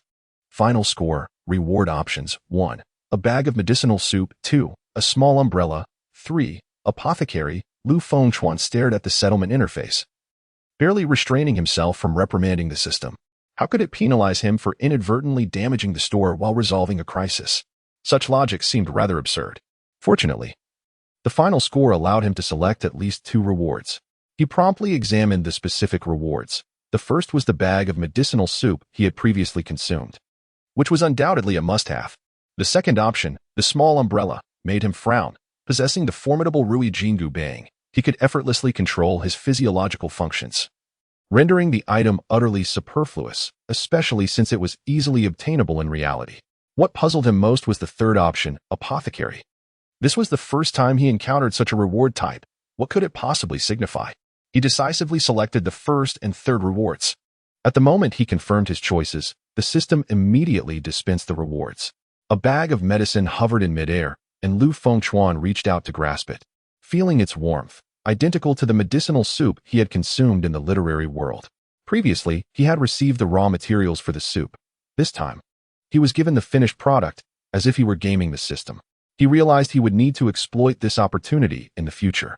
Soon after, the apothecary reward took effect. He felt a sudden pressure in his mind as a wealth of knowledge regarding traditional Chinese medicine surged into his consciousness. It turned out that the apothecary referred to specialized knowledge in herbal medicine. This unexpected delight left him quite satisfied. Previously, he had little understanding of medicinal herbs. Now, equipped with the system's apothecary knowledge, he would be able to discern the authenticity of herbs and avoid counterfeit products. Once the rewards were dispensed, Lu Fengchuan did not hastily consume the bag of medicinal soup he held. He intended to save it for his evening meeting with Aunt Lu. Subsequently, he opened his computer and activated the experience recording function, meticulously transcribing his encounters in the literary world into text. The document automatically generated lines of records. And after fine-tuning the plot details, he completed the upload, successfully concluding today's novel update. After finishing, he habitually checked the backend data. Readers, 300, real-time reading count for the day. In-progress readers, 1,200, cumulative reading count for the past 7 days. Added to bookshelves, 100, number of additions to bookshelves that day. Request for updates, 10, number of clicks on the update request button. Gazing at the data for my story with the charming mature woman, Lu Fengchuan felt a sense of satisfaction. Although the new book had yet to surpass the initial milestone of 100,000 words, its performance was already commendable. Nonetheless, he was acutely aware that the current data fell short of reaching the top 3 in the competition. At the conclusion of the chapter, he typed a plea for interaction. Dear esteemed readers, kindly urge for updates, add to your bookshelf, and bestow a 5-star review. Chapter 56, Discovery of Shu Tong. Xiao Chuan. Be sure to consume more protein to bolster your health. Mere moments after completing the update, a notification chimed from his computer. Lu Fengchuan opened it to find a message from the editor, Shu Tong. Not bad. This time it's quite splendid. However, the protagonist is a bit excessive. Why does he keep bullying Su Minjing? It makes me want to take her place and be bullied instead. Upon reading this message, Lu Fengchuan could not suppress a twitch at the corner of his eye. This female editor was rather bold. Before he could fully process the message, another notification appeared. Your recent novel data is also impressive. Hurry and write up to 100,000 words, and let's see how much attention your debut will garner. Keep it up. Accompanied by a selfie. Lu Fengchuan gazed at the beauty in the photo, reluctantly conceding her exceptional looks. Her skin is smooth and lustrous as porcelain. Yet, as he continued to stare, he suddenly sensed something amiss. The street in the background appeared strikingly familiar. Enlarging the image with his mouse, he recognized it with startling clarity. This was the street in the Villa district near the Lu family. A thought flashed through his mind. Could it be that Shu Tong resides nearby? But he swiftly dismissed the notion. How could an editor afford to live in a villa district? He was well aware of the editor's salary structure. The base pay was modest, primarily relying on commissions from signed authors. Only when their authors produced blockbuster works could their income rise accordingly. With a sense of curiosity, he typed a response on the keyboard. Is this photo freshly taken? Meanwhile, on the street, Su Tong had just returned from grocery shopping, a bag in her left hand. Noticing Lu Fengchuan's message, she smiled brightly, quickly typing on her phone with one hand. Of course it was just taken, still warm. Go ahead and use it. After reading her message, Lu Fengchuan suddenly threw open the window and leaned out, activating his keen eye. His gaze swept across the neighborhood like a radar. And from 500 meters away in the villa district, he precisely spotted a familiar figure. The girl, holding a plastic bag from the supermarket, was dressed identically to the Shu Tong in the photo. Even her expressions were strikingly similar. To think she actually lived here. What a coincidence. He muttered softly to himself. This was his first encounter with the female editor in reality, and she appeared even more vibrant than in her photograph. At that moment, Su Tong was entirely unaware. Fixated on the chat box, muttering, Lu Fengchuan hasn't he replied. Could he actually be saving the photo? Her cheeks flushed slightly as she gently bit her lower lip with her front teeth, taking a few steps to a cream-colored villa. As she tucked her phone away, the playful smile on her face faded, replaced by a serene demeanor. She adeptly inserted the key to unlock the door and vanished behind it. All of this transpired under Lu Fengchuan's watchful gaze, confirming Shu Tong's residence. It was a Western-style villa, slightly smaller than Aunt Lu's house. It is well known that the land in this villa area is exceedingly expensive. Even a mere 100 square meters begins at tens of millions. Lu Fengchuan closed the surveillance app and returned to his seat, pondering over the chat box on his computer. Given that Shu Tong resided in such a luxurious neighborhood, it was evident that her family was well off. One could not fathom why she would choose to become an editor. He found himself perplexed by this mystery, yet upon reflection, he deemed it inconsequential. What mattered most at this moment was that Lu Fengchuan felt an invigorated motivation to secure the first place in the writing competition. After all, the mere thought of captivating such a beautiful girl with his words for an entire day was enough to stir excitement within him. He had heard that girls who often joked lewdly online were usually quite shy in private. He wondered whether this was indeed true. Just as he was lost in thought, a gentle knock echoed from outside, accompanied by Aunt Lu's alluring voice. Xiao Chuan, dinner is ready. The tremor in her tone resembled the soft murmur of a mischievous kitten, sending shivers down his spine. A glance at the lower right corner of his computer revealed that it was already past 6 o'clock.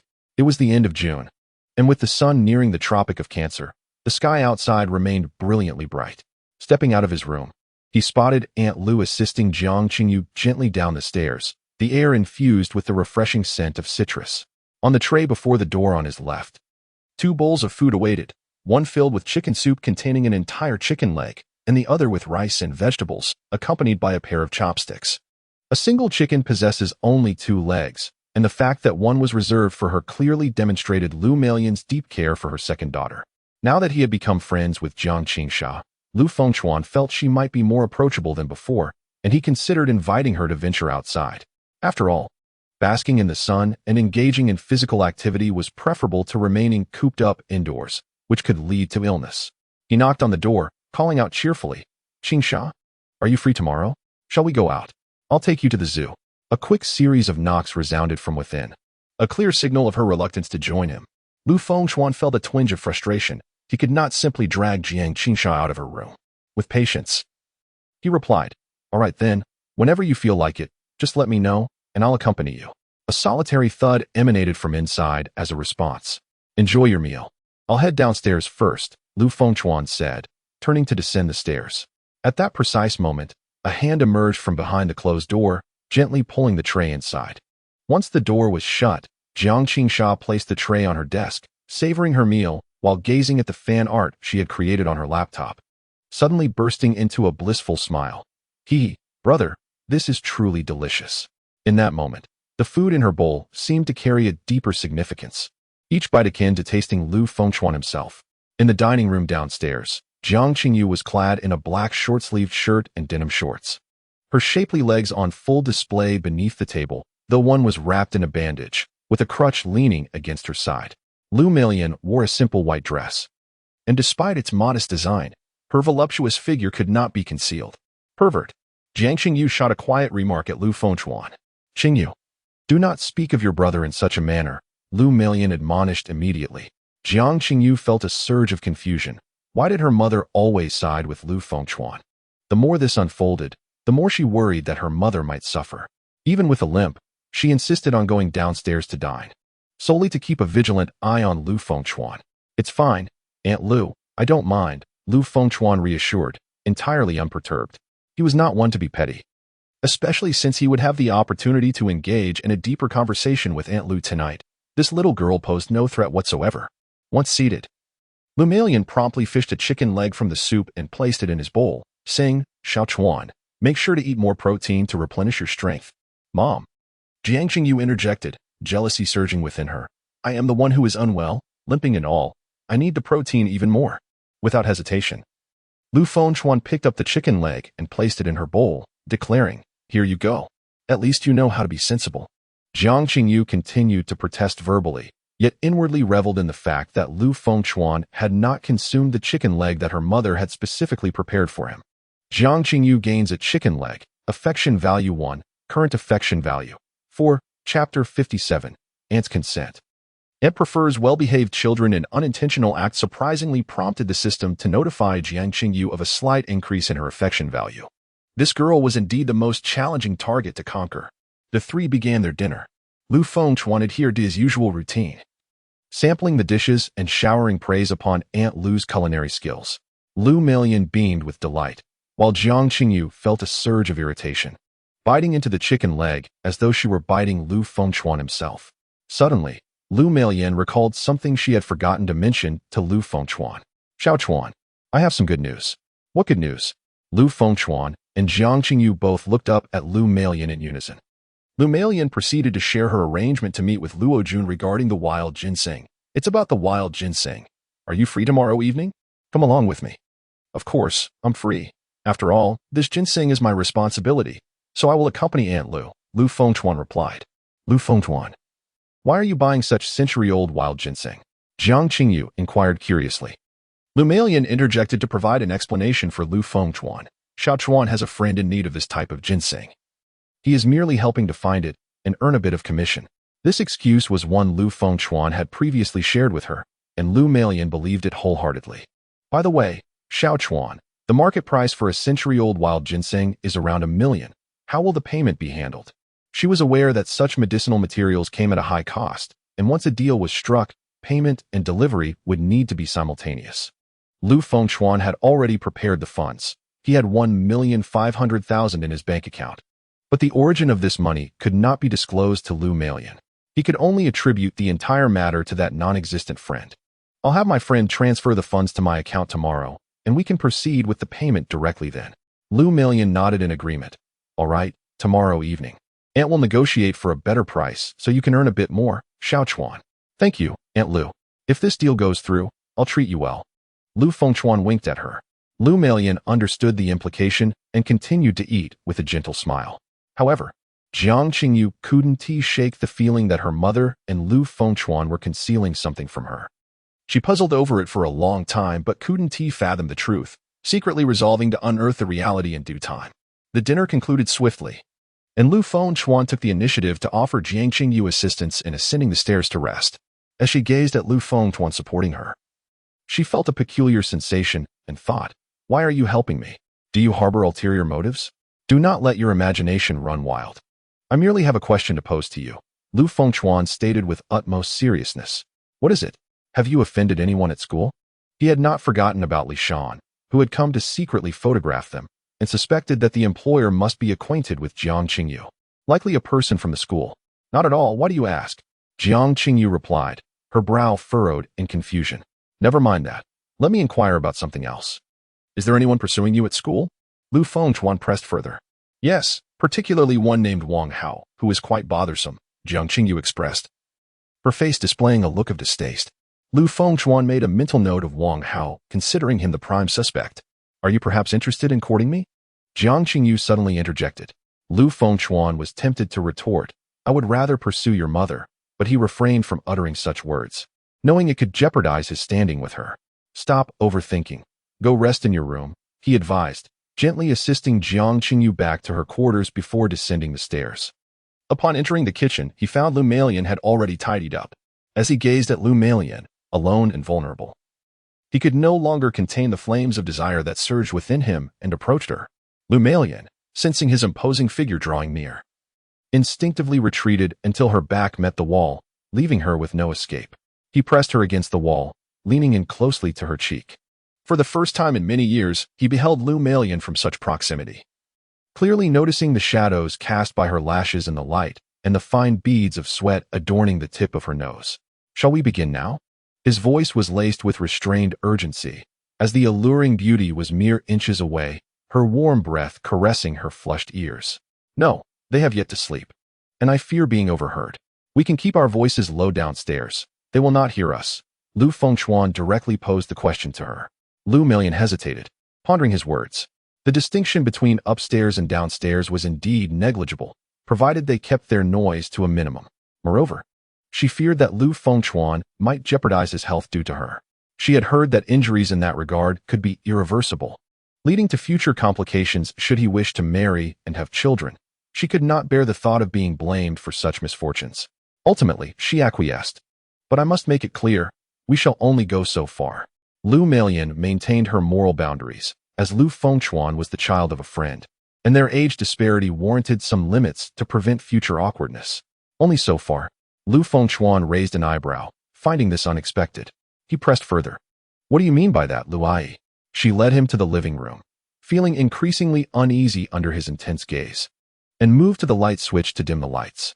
The room was engulfed in darkness, with only the faint glow of street lights filtering through the window, preventing complete obscurity.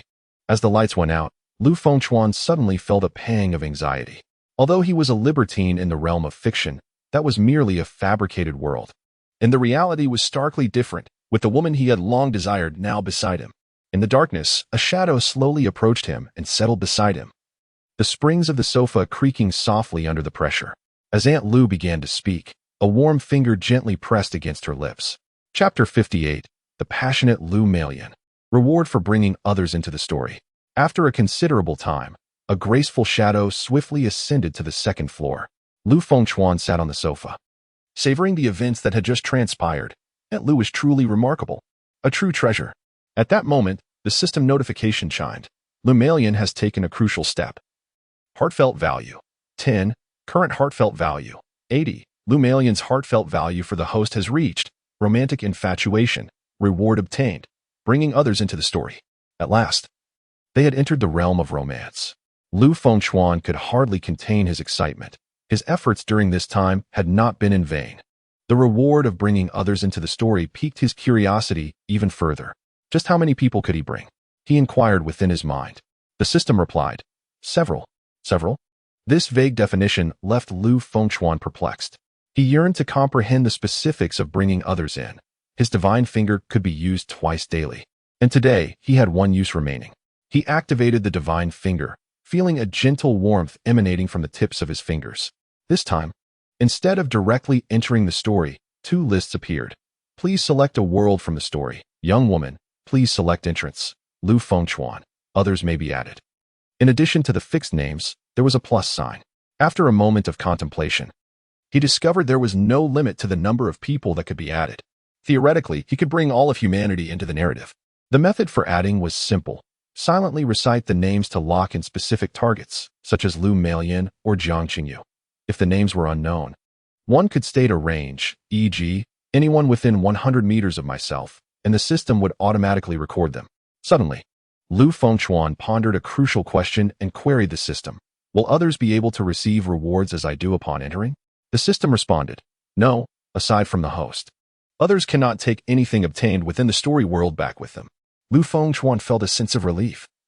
No longer worried about the potential chaos in the real world due to story rewards, he continued to inquire, will others disappear from reality as I do when they enter the story world? The system confirmed, yes. With confirmation in hand, he began to consider his choices. His first thought was of Aunt Lu. The interaction in the living room had not yet reached its peak. If they could reunite within the story world, he hesitated no longer and directly added Lu Meilan to the list, promptly activating the divine finger. At that moment, Lu Melian upstairs felt a bit weary. Having just changed into her nightgown, she lay in bed, preparing to rest. The room, which had previously been dark, suddenly illuminated, and she found herself in a strange, large chamber. Did I fall asleep so quickly today?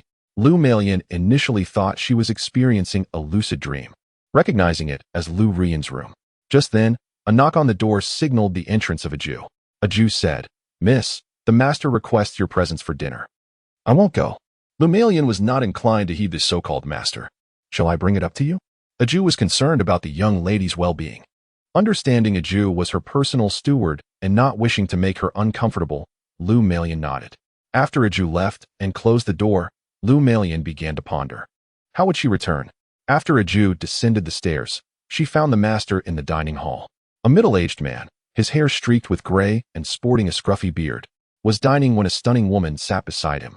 "Sir, Miss refuses to come downstairs for dinner," Aji reported in a hushed tone. "Drag her down here." Lu Zong slammed his chopsticks down, his voice laced with anger. The woman beside him sharply clapped her chopsticks against the table. "Lu Zong, have you forgotten that you are her father? What kind of father drags his daughter downstairs? If she doesn't want to go out, can't we simply bring the meal to her?" Lu Zong shot a furious glare at the woman. "Isn't it your indulgence that has led to this? She's behaving recklessly and bringing disgrace to the Lu family." "My indulgence?" Lady Lu rose abruptly. "How old is she? Which young lady doesn't enjoy a bit of freedom? Meanwhile, you walk around with a face as if someone owes you a fortune. To her, you're as fearsome as the king of hell. Can you blame her for wanting to escape?" Lu Zong's grip on the chopsticks turned white, his beard quivering with indignation. "If she adhered to the rules, would I need to confine her? Last time, she was with that boy named Lu at the bar." Lady Lu placed her hands on her hips, pointing at Lu Zong. "I believe that young man is far superior to you as a father. He knows how to care for her and protect our Ruyan, unlike you, who only knows how to act like a tyrant. If you dare to consider confinement again, I will take Ruyan back to my family's home tomorrow." Lu Zong's complexion turned ashen, the exquisite delicacies before him losing their appeal. He stormed off to his study, his shoes thudding against the floor like a lion with its pride wounded. Lady Lu turned to Aji, softening her tone. "Go to the kitchen and ask old Zhang to prepare a seafood fried rice, Rian's favorite." "Yes, madam," Aji replied as he withdrew. In the kitchen, the five-star chef, old Zhang, worked swiftly, quickly preparing the seafood fried rice. Noticing Aji packing the meal, he adjusted his chef's hat and smiled. "Aji, I heard that the young lady has taken a liking to a male model and is spending lavishly. Is it true?" "You might as well fear the consequences of your words," Aji scoffed, sealing the fried rice in an ornate box before turning to leave. Old Zhang pouted, realizing he had spoken out of turn, and resumed cleaning the pots. Aji ascended to the second floor, gently knocking at Rian's door. "Miss, your dinner has arrived." Inside, silence reigned. Aji's heart raced, recalling how strangely Rian had been behaving lately, feeling as if she were a different person. Fearing for her safety, he set down the meal and pushed the door open, only to find Lu Melian standing by the open window, seemingly ready to jump. "Miss." Aji's heart dropped as he sprinted forward, clutching her ankle and pulling her back. Lu Melian lost her balance and fell backward, landing squarely on Aji. "Are you all right?" Seeing she had landed on him, she quickly scrambled to her feet. Aji struggled up. "Miss, I'm fine, but please don't do anything reckless. I wasn't going to jump. I merely wish to admire the night view," Lu Melian replied, a mix of amusement and exasperation in her tone. Still unconvinced, Aji worried this was merely a pretext for something more foolish. "Miss, I will plead with the sir. Perhaps we can lift the confinement order." "Thank you," Lu Melian expressed sincerely. This gratitude struck Aji as peculiar. She had always been so proud and never so courteous to the housekeeper. She silently speculated that perhaps being confined for too long had driven her to a state of emotional turmoil, leading to a potential fragmentation of her personality. "Miss, please eat first. I shall step out for a moment." Aji carried the lunchbox into the room and placed it on the table before hastily descending the stairs. At that moment, Lu Melian's stomach was empty, and as she opened the gilded lunchbox, a delightful aroma of truffles and seafood enveloped her. The rice was perfectly cooked, each grain distinct and glistening under the light, delicately adorned with flecks of gold. She picked up a piece of translucent crab meat, and as her tongue made contact, it melted away, releasing a rich sweetness. This was no ordinary crab.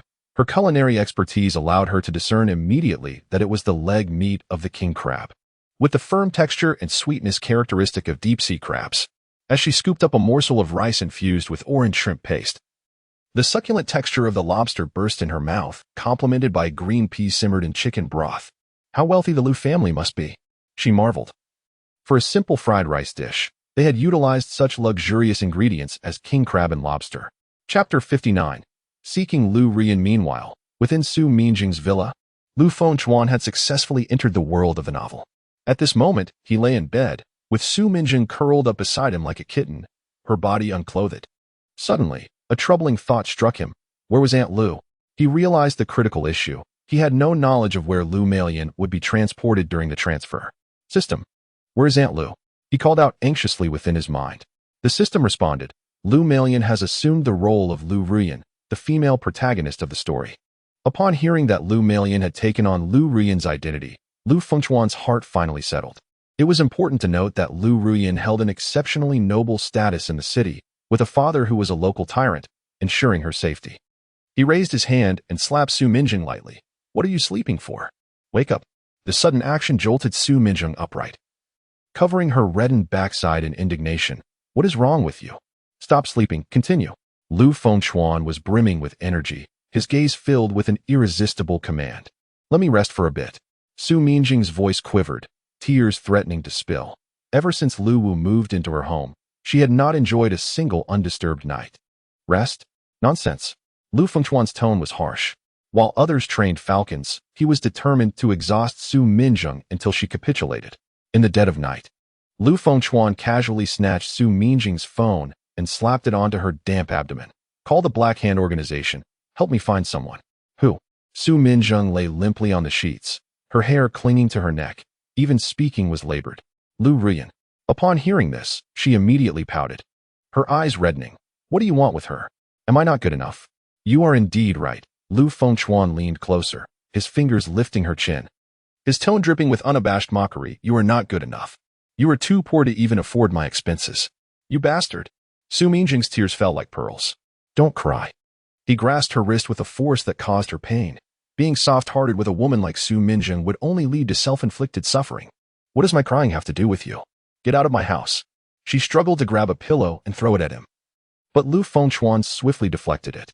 In the next moment, he had firmly restrained her hands, his knee pressing heavily against her waist, casting a shadow that enveloped her completely.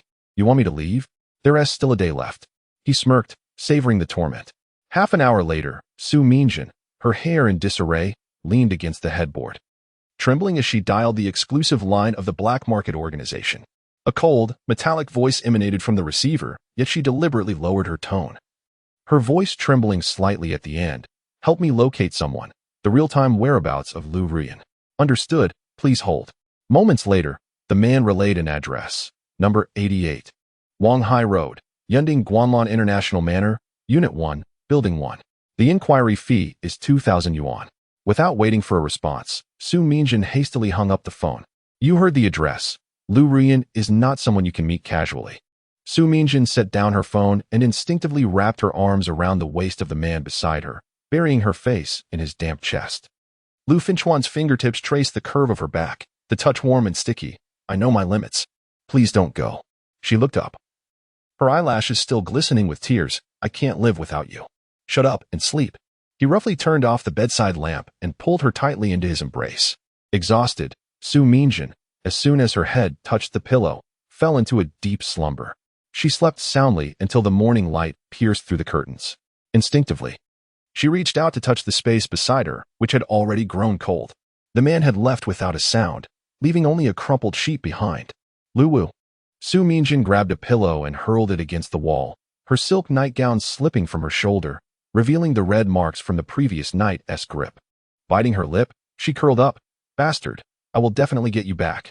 Outside Yunding Guanlan International Manor, Lu Fengchuan stood before the ornate iron gate, gazing at the 3-meter-high wall and the patrolling bodyguards clad in black.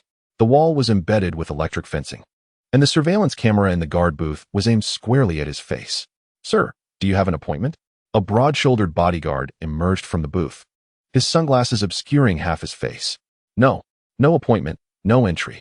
Lu Fengchuan brushed off his sleeves. Please inform them. I am Lu Wu here to see Lu Ruyan. The bodyguard smirked, looking him up and down. Little brother, you're the one who was at the bar with Miss Lu? Quite bold, aren't you? To play with the daughter of Lu Yi and still come knocking? I'm a man. If I dare to do it, I must dare to face the consequences. Lu Fengchuan extracted 5 crisp bills from his wallet and placed them into the bodyguard's palm, requesting a favor. The feel of the money softened the bodyguard's expression. He pocketed the cash and turned back to the booth, picking up the intercom. Unit 1, this is Unit Guai. There's a Lu Wu outside looking for the young lady. Do you want me to report? Silence lingered for 3 seconds before a hoarse male voice responded. Tell him to wait. The ornate iron gate slowly slid open, and the bodyguard suddenly grasped Lu Fengchuan's arm, lowering his voice. Little brother, take my advice. Lu Yi can bury a person alive when angered. Are you sure you want to go in? Of course. Lu Fengchuan shrugged off his hand. If I don't see Lu Malian, wouldn't this journey through the pages be in vain? Just as he stepped into the manor, a small electric convertible buzzed towards him. The driver, a woman dressed in a sleek black professional outfit, appeared to be in her 20s, her ponytail swaying sharply, her profile exuding an air of competence. She parked the car beside Lu Fengchuan and climbed inside. Lu Fengchuan settled into the back seat and seized the opportunity to extend his hand. Hello, I am Lu Wu. Ajio. The woman merely uttered 2 words, her grip on the steering wheel firm as she navigated with swift precision.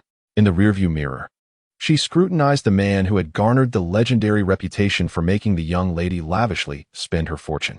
With a prominent nose and a ruggedly handsome visage, he certainly possessed the attributes that appealed to women, explaining why Lu Ruyan had clashed with her family for him. Why are you here? Ajio's tone was as frosty as the morning breeze outside the window. I missed you. Lu Fengchuan reclined against the leather seat, his gaze drifting over the meticulously trimmed holly hedge beyond the window.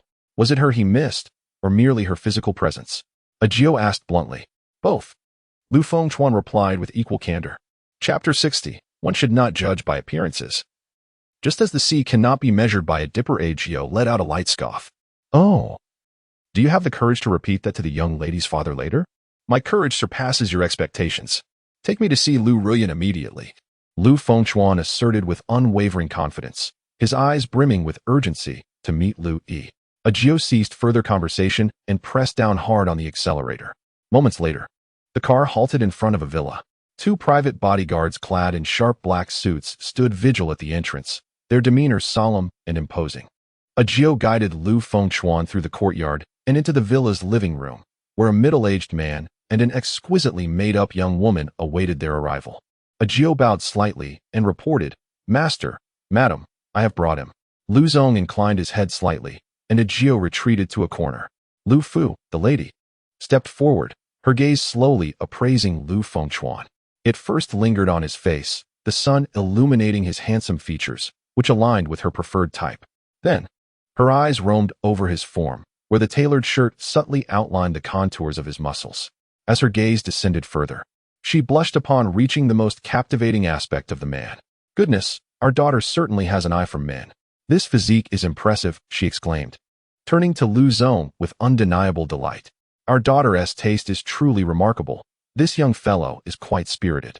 If it were up to me, I would have them settle the marriage right away. I am eager to hold a grandchild soon. Lu Zong replied sternly. One cannot judge a man solely by his appearance. One must consider his true abilities.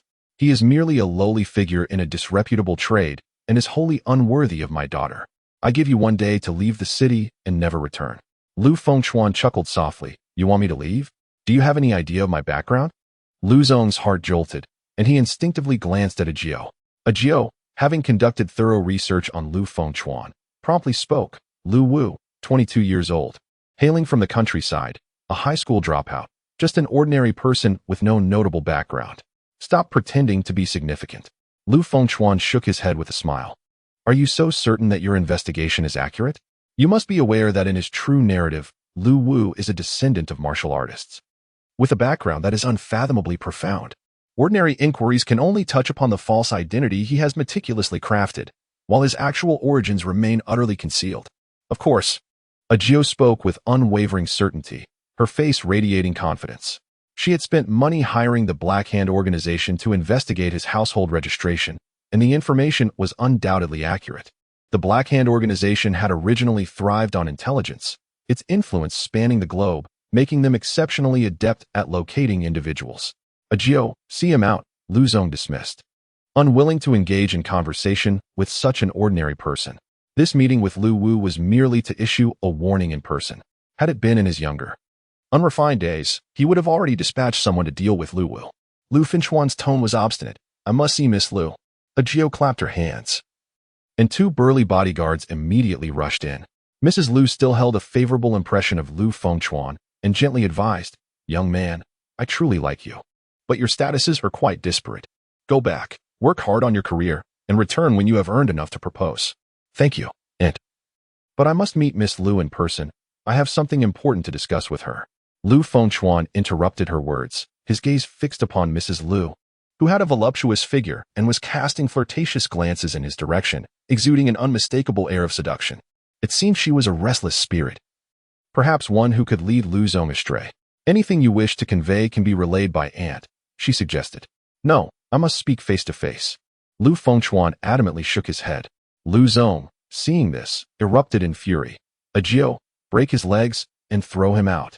Understood. Agio promptly commanded the two bodyguards. Go, break his legs.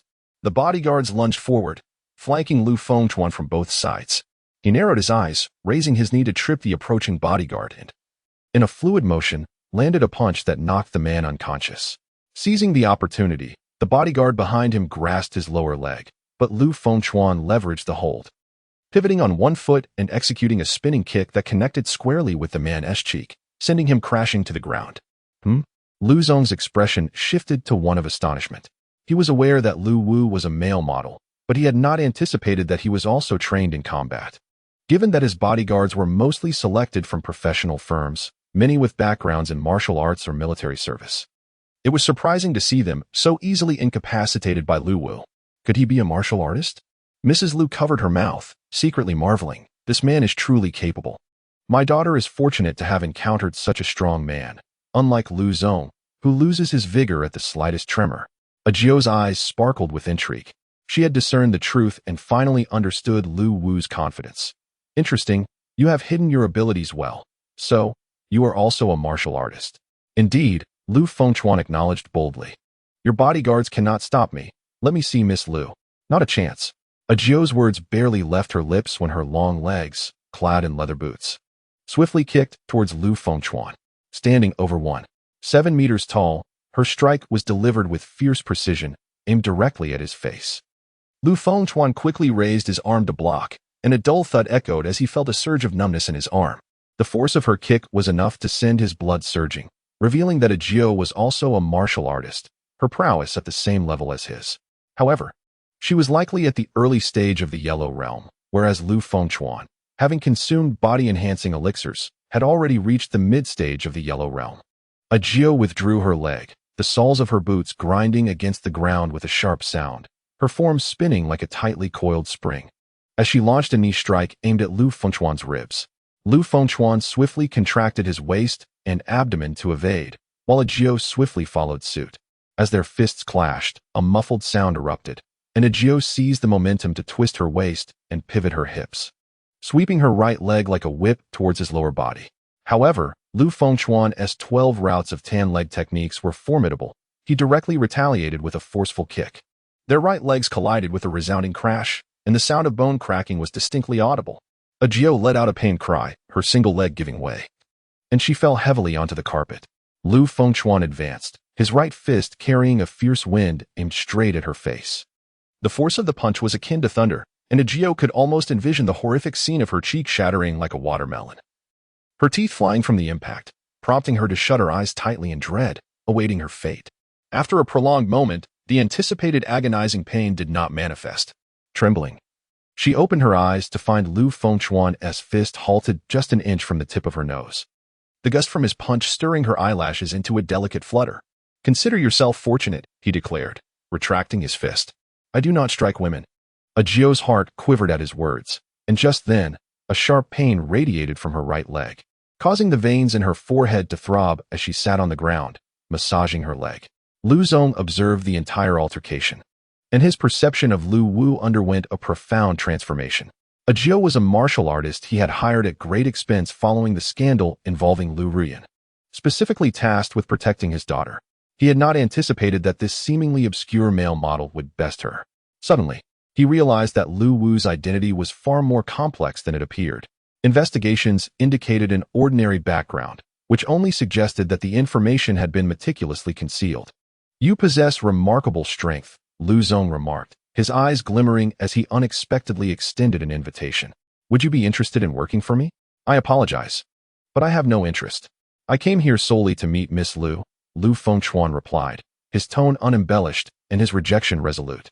Yet Lu Zong was not inclined to relinquish his pursuit easily. He understood well the challenges of nurturing a Huang realm martial artist. First, one must possess innate talent for martial arts. Second, there must be a lineage of martial techniques, whether through apprenticeship or ancestral secrets. And lastly, specific medicinal formulas must be employed for conditioning. Both the techniques and formulas were closely guarded secrets, inaccessible to the average individual, thus making martial artists highly sought after wherever they ventured. After a moment of contemplation, Lu Zong presented a tempting offer. "Work for me, and I will appoint you as my daughter's personal bodyguard. You will ensure that you see each other every day." Upon hearing this, Lu Fengchuan inwardly scoffed. This old fox certainly knew how to strategize. He pondered briefly before articulating his terms. "I agree. But I have one stipulation. I may be quite busy at times and cannot always be by Miss Lu's side. That is of no concern. When you are unavailable, Ajio will be there," Lu Zong replied nonchalantly, as if he had already made arrangements. Ajio, seated on the ground, abruptly raised her head, her eyes wide with astonishment. She had assumed Lu Zong had hired Lu Wu to dismiss her, only to discover that she would continue to accompany Lu Ruyan. This blatantly positioned her as a mere observer, tasked with monitoring the interactions between Lu Wu and the young lady.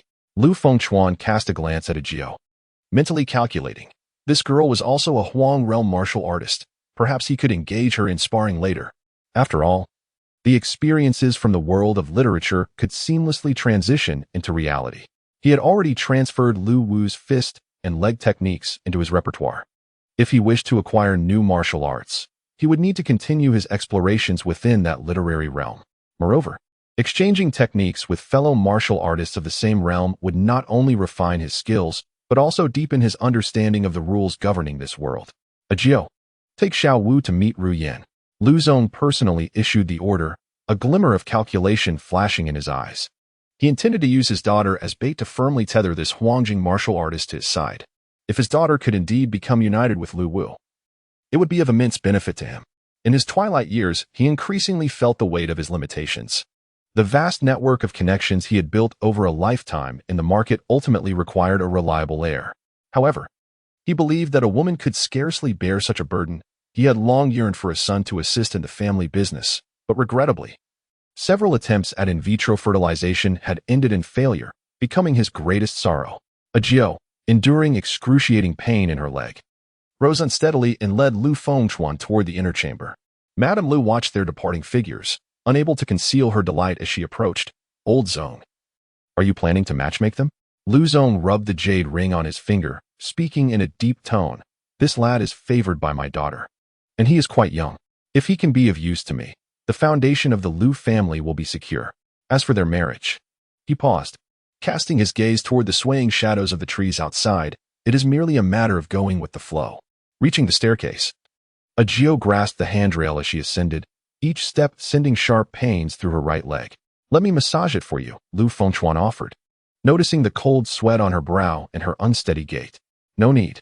Ajio stubbornly held her head high, gritting her teeth as she continued her ascent. Yet, the pain caused her to slip, and she fell backward.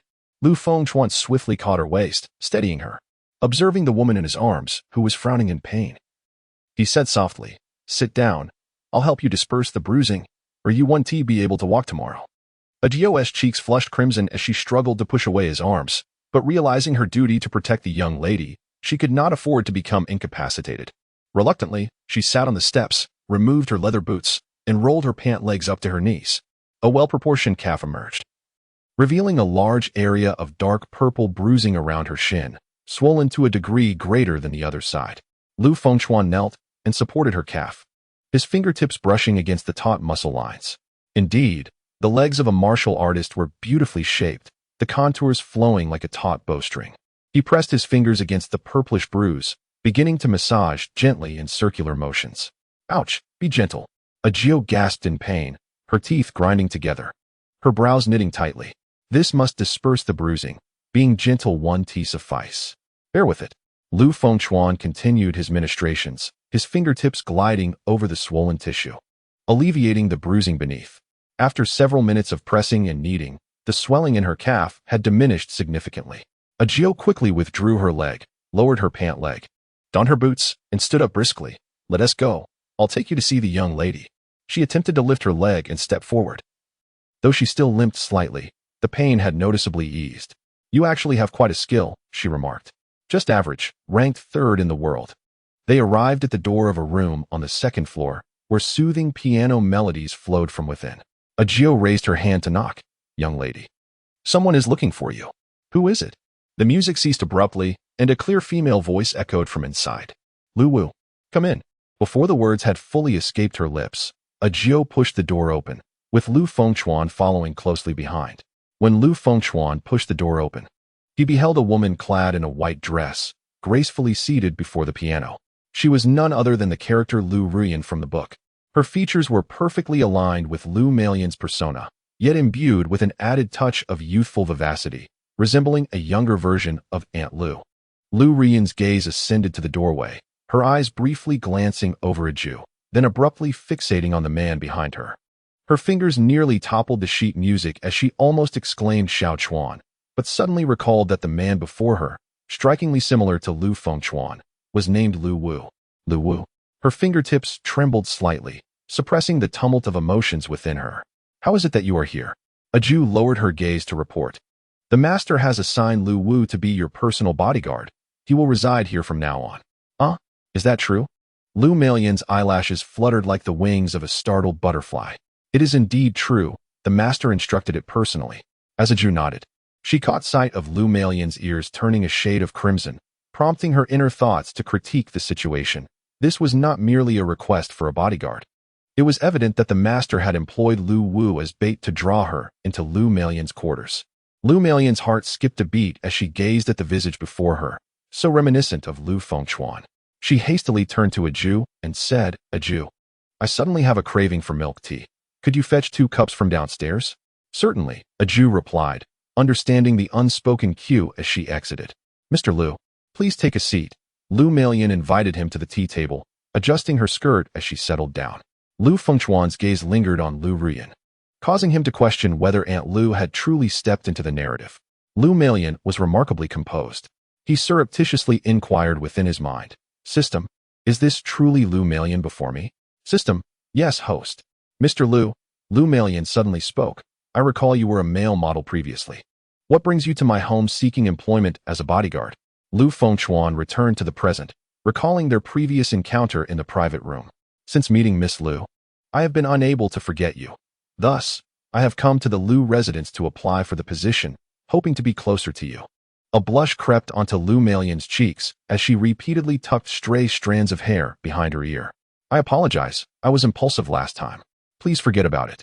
I cannot forget, Lu Fengchuan asserted, his tone imbued with an undeniable seriousness, or I would not have traveled such a distance to find you. Lu Malian blinked in surprise. What do you want from me? I wish for Miss Lu to become my girlfriend, he stated candidly, his gaze fixed upon her widening eyes. Me? That's impossible. Lu Malian protested, shaking her head fervently, her sleeve slipping to reveal a portion of her fair wrist. Please, do not jest. However, Lu Fengchuan stepped closer, halting just at the threshold of her retreat. He lowered his gaze to her nervously fidgeting fingers, his voice deepening with a magnetic allure. Do I seem to be jesting? A jolt of emotion surged within Lu Malian, and as she met his profound gaze, memories of Lu Wu saving her flooded her mind. But we have only met twice. Her voice dwindled, her earlobes burning like ripe cherries. Outside, the wind rustled through the phoenix tree leaves, creating a delicate symphony against the glass. Lu Fengchuan suddenly raised his hand, gently brushing aside the strands of hair that had slipped from her temple. His movements so natural they seemed rehearsed 1,000 times. In my view, The flutter of the heart requires no lengthy duration. He paused, lightly tapping the spot over his heart, and continued, "Ever since I saw you in the private room, this place has been restless." This blunt confession rendered Lu Melian momentarily speechless. The scene before her resembled a confession from Xiaochuan, a dreamlike scenario that felt so vividly real it left her bewildered, unsure of how to respond. Just then, a Jew hurried back with 2 cups of milk tea, exclaiming, "Miss, the milk tea has arrived." As she placed the cups on the table, her gaze lingered briefly on the 2 of them, clearly sensing that her arrival interrupted something significant. And she felt a quiet sense of relief. She must not allow this man to get too close to the young lady. It was imperative to guard her well. Lu Melian took a sip of the milk tea, the icy sweetness sliding down her throat. Stealing a glance at the man before her, she noticed a hint of awkwardness in his expression, causing her heart to skip a beat. She thought to herself, if only in reality Xiaochuan could confess to me like this. Lu Fengchuan glanced at a Jew, who was obliviously sipping her milk tea, his tone tinged with impatience. "A Jew, could you step outside for a moment? I wish to discuss something with Miss Lu." "I'm sorry." A Jew immediately stood upright. "My duty is to protect the young lady. Wherever she is, I shall be." Lu Fengchuan sneered inwardly. Lu Zong, that old fox, clearly does not trust me, sending a Jew to keep watch. Nevertheless, in his eyes, the woman's abilities were negligible. If he truly wished to act, she would not be able to stop him. He might as well consider her a mere light bulb. He turned back to Lu Melian, his tone more earnest. "Miss Lu, please give serious thought to my earlier words. I await your response." Lu Melian set down her milk tea and nodded gently. "All right, I will consider it." A Jew, unable to contain her curiosity, was eager to learn what the 2 were discussing, yet hesitant to ask directly, planning instead to inquire after Lu Fengchuan's departure. "Since Mr. Lu has met the young lady, let us go. I will show you to your room," a Jew urged. Lu Fengchuan did not refuse. His purpose for coming was to ascertain Lu Melian's state, to see if she had seamlessly embraced her role. At that moment, not only did she appear entirely normal, but she also seemed perfectly immersed in the identity of Lu Ruyan, which brought him a sense of relief. A Jew led Lu Fengchuan out of the room and into the adjacent bedroom. Upon opening the door, they found the room furnished with everything necessary, the brand new bedding neatly arranged. "This will be your residence from now on," a Jew pointed out. Before she could finish her sentence, Lu Fengchuan abruptly closed the door behind him. A Jew turned sharply, her tone laced with tension. "What are you trying to do?" Lu Fengchuan advanced silently, step by step. A Jew instinctively retreated, her heel caught by the bed's edge, causing her to stumble and sit down on the bed. Observing her reaction, Lu Fengchuan suddenly smiled. "No need to be anxious. I merely wish to communicate, after all. We shall be colleagues from now on." "Communicate about what?" A Jew looked up at the imposing figure before her, memories of being bested by him flashing through her mind. She was acutely aware of the disparity in their abilities. He was at least at the mid-stage of the Yellow Realm, while she had only just entered the initial stage. "May I inquire about the martial arts you practice?" Lu Fengchuan's tone suddenly softened, his gaze revealing a sense of curiosity. He had always harbored a degree of intrigue regarding this Jew. "I am a disciple of the Ame sect, and what I just demonstrated was the fatal leg technique." A Jew candidly revealed her lineage, then promptly countered, "What about you?" "My training is rather eclectic, primarily grounded in Shaolin martial arts." "Are you a monk?" Lu Fengchuan raised an eyebrow. "Does it seem so?" "Not at all. A Shaolin disciple would never become a male model." "Who exactly are you?" A Jew's curiosity intensified. "I go by the name Lu Wu. The inability to uncover my identity merely reflects your lack of skill." His words left a Jew momentarily speechless. She indeed had not discovered his true background. The so-called information about rural folk was nothing but fabrications. How could a mere villager cultivate to the Yellow Realm and possess such extraordinary martial prowess? "Step aside. I need to leave." A Jew pushed herself up from the bed, but was blocked by Lu Fengchuan, inadvertently colliding her forehead against his chest and falling back onto the bed. Instantly, her nerves tensed, and she warned sharply, "Don't act recklessly. This is the Lu residence, and there are others outside." Lu Fengchuan chuckled softly. "I am not that kind of person. I merely wish to continue massaging your leg." "No need. I can manage myself." A Jew hastily waved her hands in refusal. However, he suddenly adopted a stern expression, his tone unwavering. "Pull up your pants. I told you I can handle it myself." A Jew's voice carried a hint of panic. Lu Fengchuan was unwilling to let a Jew off easily, for he understood a crucial truth. To thoroughly win over Lu Ruyan, he must first deal with this Ajou. The most effective way to handle a woman often lies in winning her over. How to win Ajou? Lu Fengchuan had already formulated a preliminary plan. He knew that a woman like Ajou, who was both skilled in martial arts and strikingly beautiful, could not be acquired through ordinary means. Thus, he needed to adopt a more assertive approach, displaying the demeanor of a true man. Hurry and pull up your pants. Don't force my hand. Lu Fengchuan issued another stern warning. Ajou looked at the imposing figure before her, realizing she could not resist. Simultaneously, she felt embarrassed to call for the people outside. It would be far too inappropriate for the bodyguards to witness her in such a compromising situation with a man. Reluctantly, she pulled up the injured leg of her pants. Lie down on the bed. Lu Fengchuan commanded again.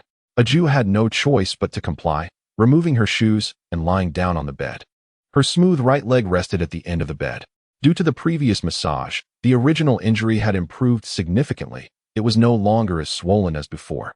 However, to achieve complete recovery, several more massages would be necessary to disperse the remaining bruising. As Lu Fengchuan's hand enveloped Ajou's calf, his fingertips began to gently knead the muscles surrounding the injury through the fabric. The warmth emanating from his palm, characteristic of a martial artist, pressed against her skin, causing Ajou to tense her knee involuntarily, her ankle instinctively retracting. Stay still. His voice deepened, yet his thumb unexpectedly slipped into the edge of her pant leg, his fingertips grazing her cool skin. As he circled his thumb to knead the accumulated knots, Ajou's toes instinctively curled, a suppressed gasp escaping her throat. The sensation was unyieldingly forceful, yet at the acupoint, it was remarkably delicate, as if he were handling a fragile jade artifact. Does it hurt? Lu Fengchuan lifted his gaze, his eyes sweeping over her flushed ears. Ajou hurriedly turned her face away, her hair brushing against the sheets with a faint rustle. She could feel his fingertips gliding along her meridians, each press eliciting a deep ache from her muscles, transforming into a peculiar tingling sensation before it reached the threshold of pain. When his palm pressed into the hollow behind her knee, Ajou's calf suddenly trembled uncontrollably.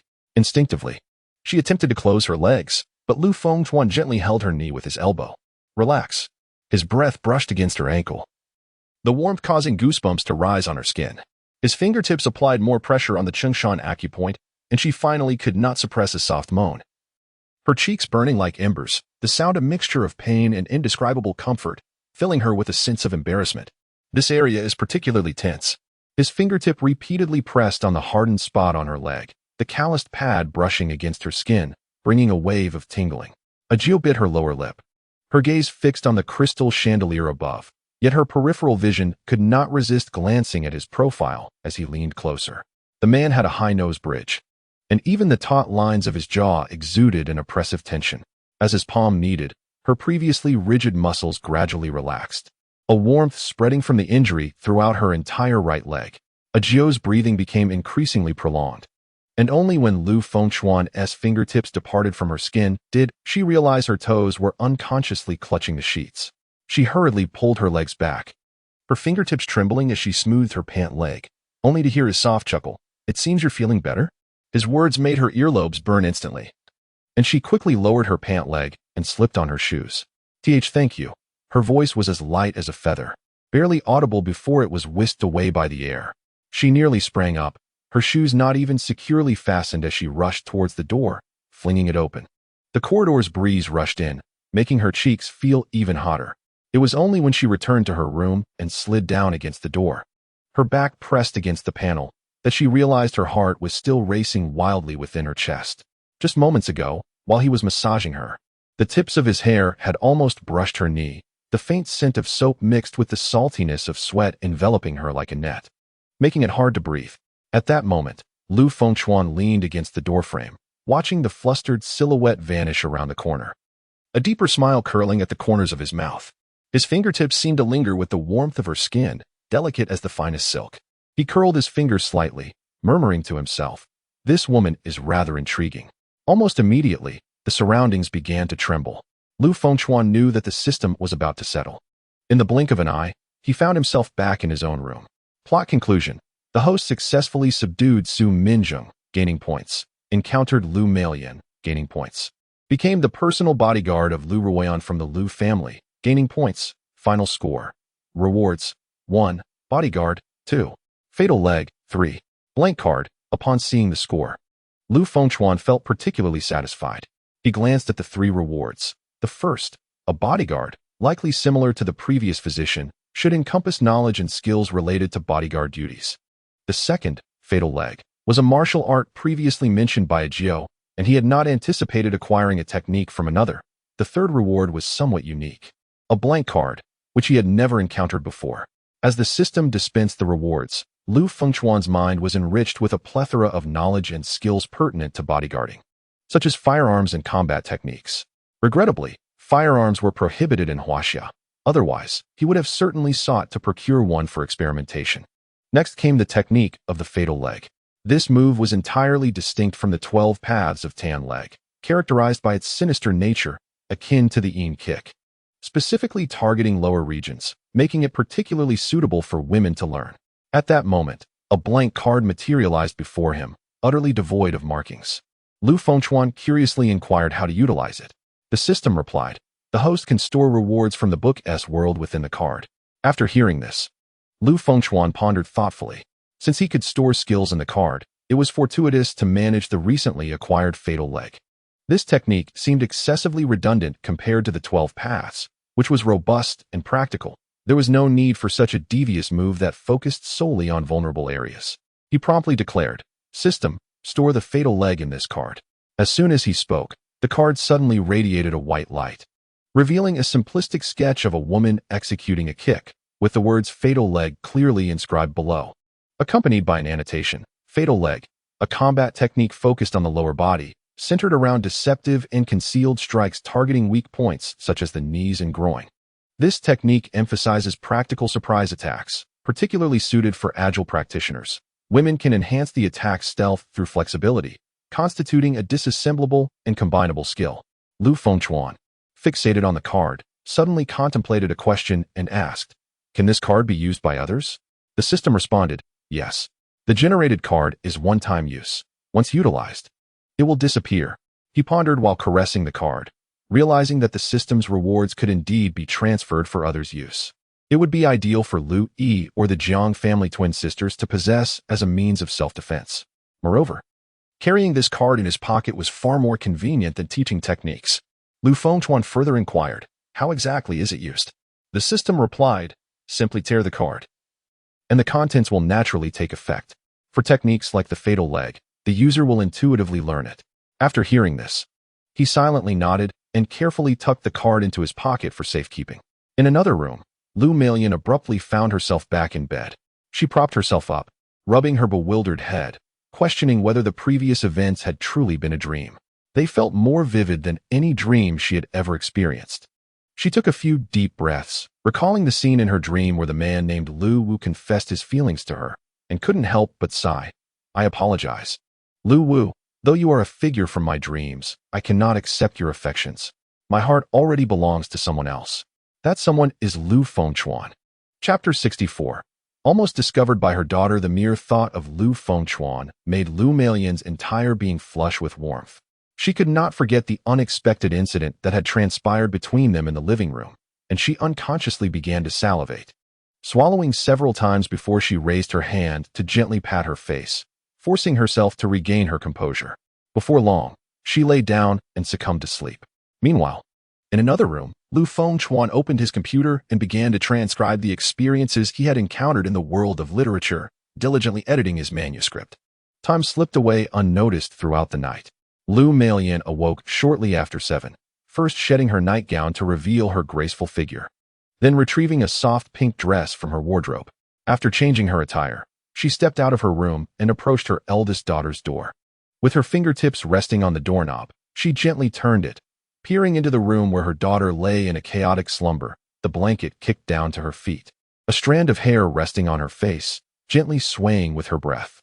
Lu Meilan tiptoed inside, carefully lifting the blanket and tucking it around her daughter's shoulders, before quietly retreating and closing the door behind her. She then turned her gaze to her younger daughter's room, her fingers halting just before the doorknob, confirming it was locked. She pursed her lips, refraining from saying anything further. Turning her attention towards Lu Fengchuan's room, she boldly pushed the door open a crack. There he lay, facing inward, the blanket loosely draped around his waist, exposing a small portion of skin at the back of his neck, which rose and fell with his breaths. Lu Melian stepped inside, intending to cover him with the blanket. Just as she bent down, Lu Fengchuan suddenly rolled over to lie flat, facing her. The physiological response typical of a man in the early morning was particularly pronounced at that moment. Lu Melian's face flushed crimson, and she instinctively turned to flee. However, her wrist was suddenly grasped, and Lu Fengchuan's hoarse voice resonated from behind her. "Aunt Lu, don't go. I need you." He had awakened. The moment the door was cracked open, he had sensed her presence. Lu Melian, too embarrassed to meet his gaze, gently struggled against his grasp. "Xiaochuan, I must go downstairs to prepare breakfast. Aunt Lu, I specifically made you breakfast milk, so please finish what I prepared before heading downstairs to make breakfast for me," Lu Fengchuan said. Lu Melian glanced back at him, noticing the mischievous grin on his face, and scolded playfully. "How dreadful, Xiaochuan. When did you become so mischievous?" Lu Fengchuan leaned closer to her. "We are both adults now. Besides, what was meant to happen last night has already transpired, so it's nothing to fuss over." Lu Melian still felt a tinge of embarrassment. "But what if someone sees us?" Lu Fengchuan chuckled. "Aunt Lu, are you still half asleep? We are in my room. Who could possibly intrude?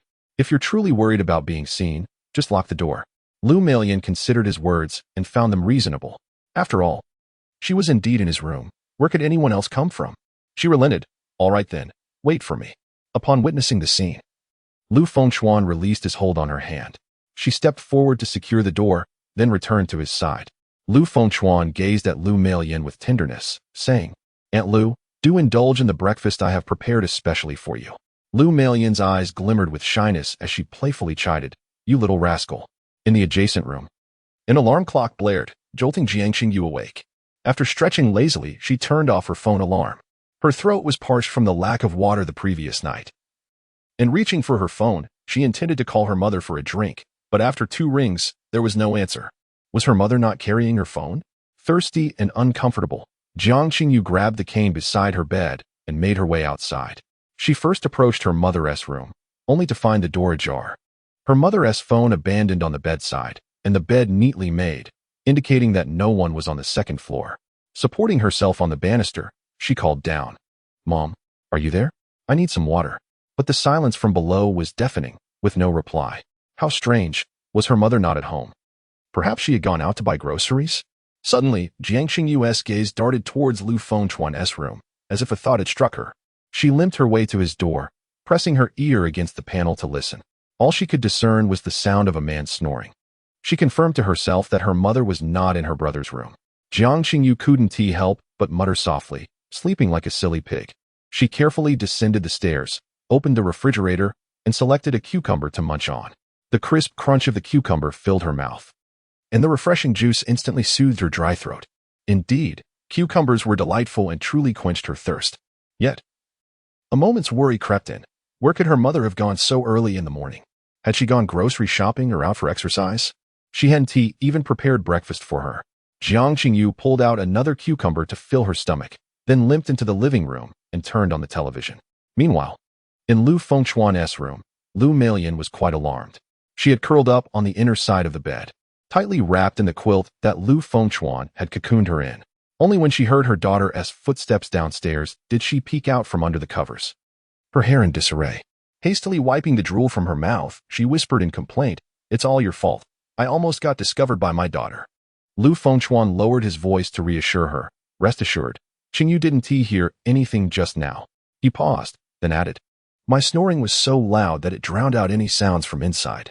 I'm going out now. I won't play with you any longer." Lu Melian attempted to rise. Lu Fengchuan swiftly embraced her, pleading, "I beg you, Aunt Lu, could you stay a little longer? Just let me hold you for a while." No. Though Lu Melian protested verbally, her body betrayed her. For the first time, she found his warmth so comforting, and she unconsciously nestled closer to him. "I won't be mischievous. I just want to hold you." Before Lu Fengchuan could finish his sentence, he tightened his embrace around her. His palm rested against her waist, his fingertips brushing against the softness of her abdomen as he buried his face in her back, greedily inhaling her fragrance. "Aunt Lu, you smell exquisite." Lu Fengchuan unabashedly complimented her. "What perfume are you wearing?" Feeling quite comfortable in his hold, Lu Melian softly replied, "I'm not wearing any perfume." It must be the scent of my body wash and shampoo. Lu Fengchuan seized the opportunity to inquire, may I use Aunt Lu's shower gel and shampoo? Lu Melian, not one to be stingy, readily replied, if you wish to use them, feel free. He followed up with, I would also like Aunt Lu to join me for a bath tonight. Chapter 65. In the morning, I wish to eat you. What nonsense are you speaking? You mischievous child? How could I possibly bathe with you? Lu Melian pinched Lu Fengchuan's hand, which he had wrapped around her. Recognizing her refusal, Lu Fengchuan understood that his affection value was still too low, currently at 80. He presumed it would need to reach above 90 for any real progress. However, he remained unperturbed, for Aunt Lu was already firmly within his grasp. He recalled the system's stipulation. An affection value of 80 indicated a state of infatuation, and unless he voluntarily relinquished it, Lu Melian would continue to harbor feelings for him. Very well, Aunt Lu, since you have said so, I shall not press further. Lu Fengchuan conceded and immediately received a system notification. Lu Melian perceives you as an obedient child. Affection value increased by 1. Current affection value, 81. Lu Melian was acutely aware that she could never fully cross that threshold, for Lu Fengchuan was the child she had watched grow up. Although they had engaged in some intimate gestures, they were at a level she could barely tolerate. To completely reveal herself before him remained an impossibility. All right. Annie must go prepare breakfast now, she announced, preparing to rise. Wait a moment, Aunt Lu. Lu Fengchuan held her back. What is it? Lu Melian inquired with a hint of confusion. Did anything peculiar happen yesterday? Lu Fengchuan asked, curiosity piqued about Lu Melian's experience after entering the world of the book. However, he hesitated to disclose his abilities directly, hence his ambiguous question. After a moment of contemplation, Lu Melian responded, Indeed, I have been experiencing vivid dreams lately, where I transform into a woman named Lu Ruyan. She had unwittingly conflated the world of the book with a mere dream. Upon hearing this, Lu Fengchuan let out a slow breath of relief. Ah, dreaming is quite normal. Yes, but in the dream, there was a man who resembled you. Lu Melian nodded. Aunt Lu, you aren't suggesting you had a dream of a romantic nature, are you? Lu Fengchuan teased, fully aware that the man in her dream was himself. How dreadful. I must go prepare breakfast now. Lu Melian pinched Lu Fengchuan and slipped away. Lu Melian gently twisted the door lock and stealthily exited. Lu Fengchuan then got out of bed, opened his laptop, and prepared to send the revised chapters from the previous night. Meanwhile, Lu Melian crept downstairs, hastily entering the kitchen. Jiang Qingyu, who was munching on a cucumber, heard the sound of the gas stove igniting and turned to see her mother, unexpectedly donned in an apron, frying eggs. Inwardly perplexed, she thought, when did Mom start cooking? There was clearly no one in the house a moment ago. Leaning on her cane, she approached and, observing the sizzling eggs in the frying pan, asked, Mom, where did you go this morning? Why didn't you respond when I called you? I was hanging clothes in the backyard and didn't hear you. Lu Melian quickly fabricated an excuse. This explanation was flawlessly constructed, dispelling Jiang Qingyu's suspicions. After all, she had not checked the backyard and had merely gone downstairs for a cucumber, expecting her mother to have gone out for groceries. Oh, Mom, I would like tomato and egg noodles for breakfast. All right, my dear daughter, I shall prepare it for you shortly. Lu Melian's voice dripped with sweetness. Do not just stand there. Hurry and rest on the sofa. Jiang Qingyu felt a warmth in her heart, but suddenly noticed her mother's flushed cheeks. Mom, why is your face so red from just hanging clothes? Lu Melian instinctively touched her face and, flustered, replied, Oh, I got splattered by some oil while frying an egg. You must be careful. If you get hurt, my injured leg won't be of any help, Jiang Qingyu said anxiously, furrowing her brows. I will be careful. Go rest. Once the dough is ready, I will call you, Lu Melian urged. All right, Mom, Jiang Qingyu said, using her crutch to shuffle back to the living room and resumed watching television. At that moment, Lu Fengchuan came downstairs after finishing a chapter. Seeing Jiang Qingyu nestled on the sofa and catching a glimpse of Lu Melian busy in the kitchen, he contemplated offering assistance. However, he was met with Jiang Qingyu's back as she rolled her eyes at him and then took a sizable bite of the cucumber in her hand. Turning back to the television, Lu Fengchuan's lips twitched. Did she truly find him so detestable? He could not fathom Jiang Qingyu's thoughts, yet he dismissed it, for Lu Ani was there to indulge him. He sauntered into the kitchen and approached Lu Melian. Aunt Lu, do you need a hand? Upon seeing Lu Fengchuan, Lu Melian's cheeks flushed even more. Could you help me peel some garlic? Certainly, he responded, but his hands wrapped around her waist, his body pressing closer, his chin resting on her shoulder, his warm breath brushing against her earlobe. Lu Melian shivered, fearing her daughter might hear, and reproached him in a hushed voice. Xiao Chuan, what are you doing? Lu Fengchuan greedily inhaled the fragrance of her hair, playfully pinching her flushed earlobe, feigning innocence. Didn't Aunt Lu ask me to peel garlic? You mischievous boy, the garlic is under the right cabinet. She swatted his hand away and shifted aside. Lu Fengchuan observed the blush creeping up Lu Melian's neck. Feeling as though he had consumed honey, her reaction was that of a couple in the throes of young love. He crouched down and opened the cabinet, leisurely peeling the garlic cloves. Lu Melian, with a flick of her wrist, stirred the frying egg in the pan and then bent down to retrieve noodles and tomatoes from the refrigerator. The knife danced effortlessly in her hands, slicing the tomatoes into crescent-shaped pieces that quickly joined the boiling water. Not lifting her gaze, she asked, Xiao Chuan, what would you like for breakfast? Aunt Lu, I wish to eat you. Lu Fengchuan deliberately elongated his words, his eyes roving at her waist. Only when he noticed the spatula in her hand tremble did he casually add, the noodles. Lu Melian's heart raced at his words, and she stealthily glanced at Jiang Qingyu, who was engrossed in her cucumber. Lowering her voice, she chided, I fear you may not find it to your liking. Only by trying can one truly know. Lu Fengchuan replied, stacking the peeled garlic cloves into a small mound, his fingers brushing against her wrist. Xiao Chuan, do not speak nonsense. One cannot eat just anything. Lu Melian said as she poured the cooked tomato and egg noodles into a bowl, her chopsticks trembling in the steam. Lu Fengchuan grinned mischievously. What is Aunt Lu saying? I simply wish to eat the noodles you cooked. Why would you think otherwise? Realizing she had fallen into his trap, Lu Melian poked his forehead with her fingertip. You naughty boy, are you deliberately teasing me? How could I be? I merely wanted a bowl of noodles. It is Aunt Lu who is overthinking.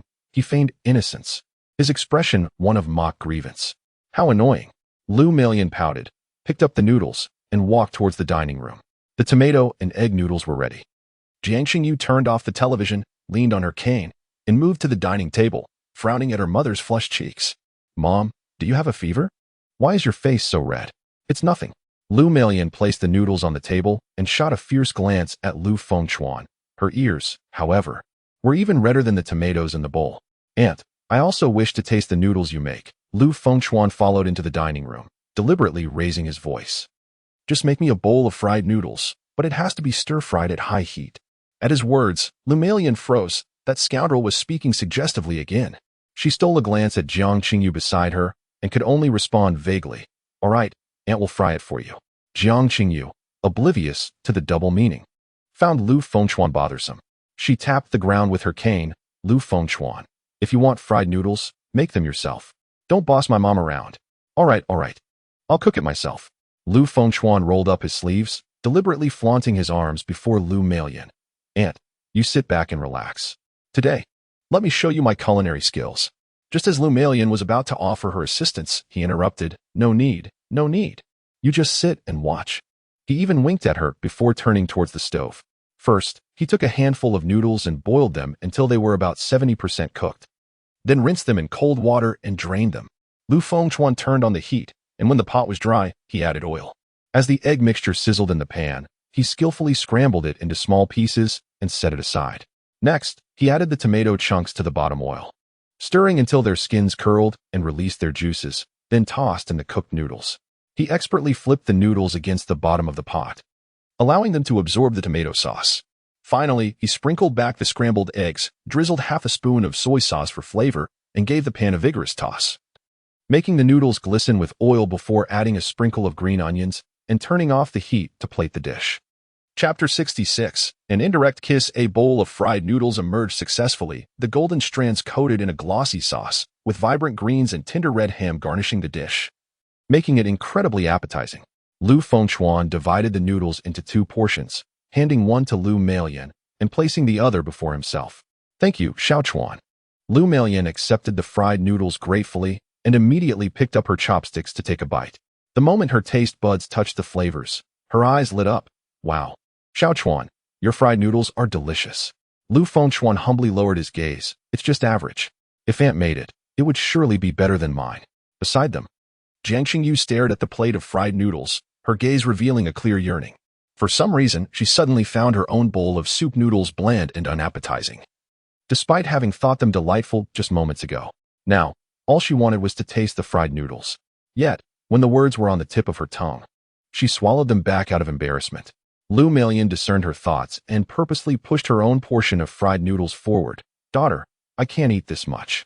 I'll share half with you later. Jiang Qingyu, albeit reluctantly, acquiesced. Thank you, Mom. Lu Fengchuan sat down at the dining table with the fried noodles. Turning his gaze towards Jiang Qingyu with a hint of amusement, shouldn't Qingyu be thanking me? Thank you for what? Jiang Qingyu lifted her gaze, her tone betraying a hint of reluctance. Even if the noodles are delicious, they were given to me by my mother. Yet, the noodles were indeed prepared by her. Lu Fengchuan raised an eyebrow, deliberately teasing her. With a huff, Jiang Qingyu turned her face away, her stubborn demeanor revealing an unmistakable touch of pride. Observing her, Lu Fengchuan felt a sudden wave of nostalgia. He recalled the obedient Jiang Qingyu of the past, who would cheerfully call him brother, her eyes brimming with trust. But time had swiftly passed, and the little girl who once trailed behind him now spoke with an edge. The trio commenced their breakfast. Lu Meilan pushed half a plate of fried noodles towards her daughter. Only then did Jiang Qingyu set aside her bowl of soup noodles, picking up her chopsticks to savor the dish. She first glanced at Lu Fengchuan across the table. He was intently focused on his noodles, completely oblivious to her movements. Once assured, she cautiously lifted a small handful of noodles to her mouth. The moment the noodles touched her tongue, Jiang Qingyu's eyes widened in surprise. The fried noodles were savory and flavorful, the sauce evenly coating each strand, cooked to perfection with a delightful balance of softness and firmness. She marveled inwardly. Lu Fengchuan's culinary skills were unexpectedly superb. The system notification chimed in Lu Fengchuan's mind. Jiang Qingyu enjoyed the fried noodles you made. Heartfelt value 1. Current heartfelt value 5. He lifted his gaze to Jiang Qingyu, who was taking small bites, her cheeks slightly puffed, eyes filled with satisfaction. He couldn't help but murmur to himself, what a true gourmand. Last time, merely feeding her a cucumber and a chicken leg had increased her heartfelt value. Now, just by sharing half a plate of fried noodles, it had risen again. It seemed her heartfelt value was intrinsically linked to her appetite. Jiang Qingyu noticed Lu Fengchuan staring at her and felt her cheeks warm. She hastened her pace in eating. In a whirlwind, she polished off the entire plate of fried noodles, even getting sauce on the corners of her mouth. Lu Meilan chuckled and handed her a napkin. Little glutton, wipe your mouth.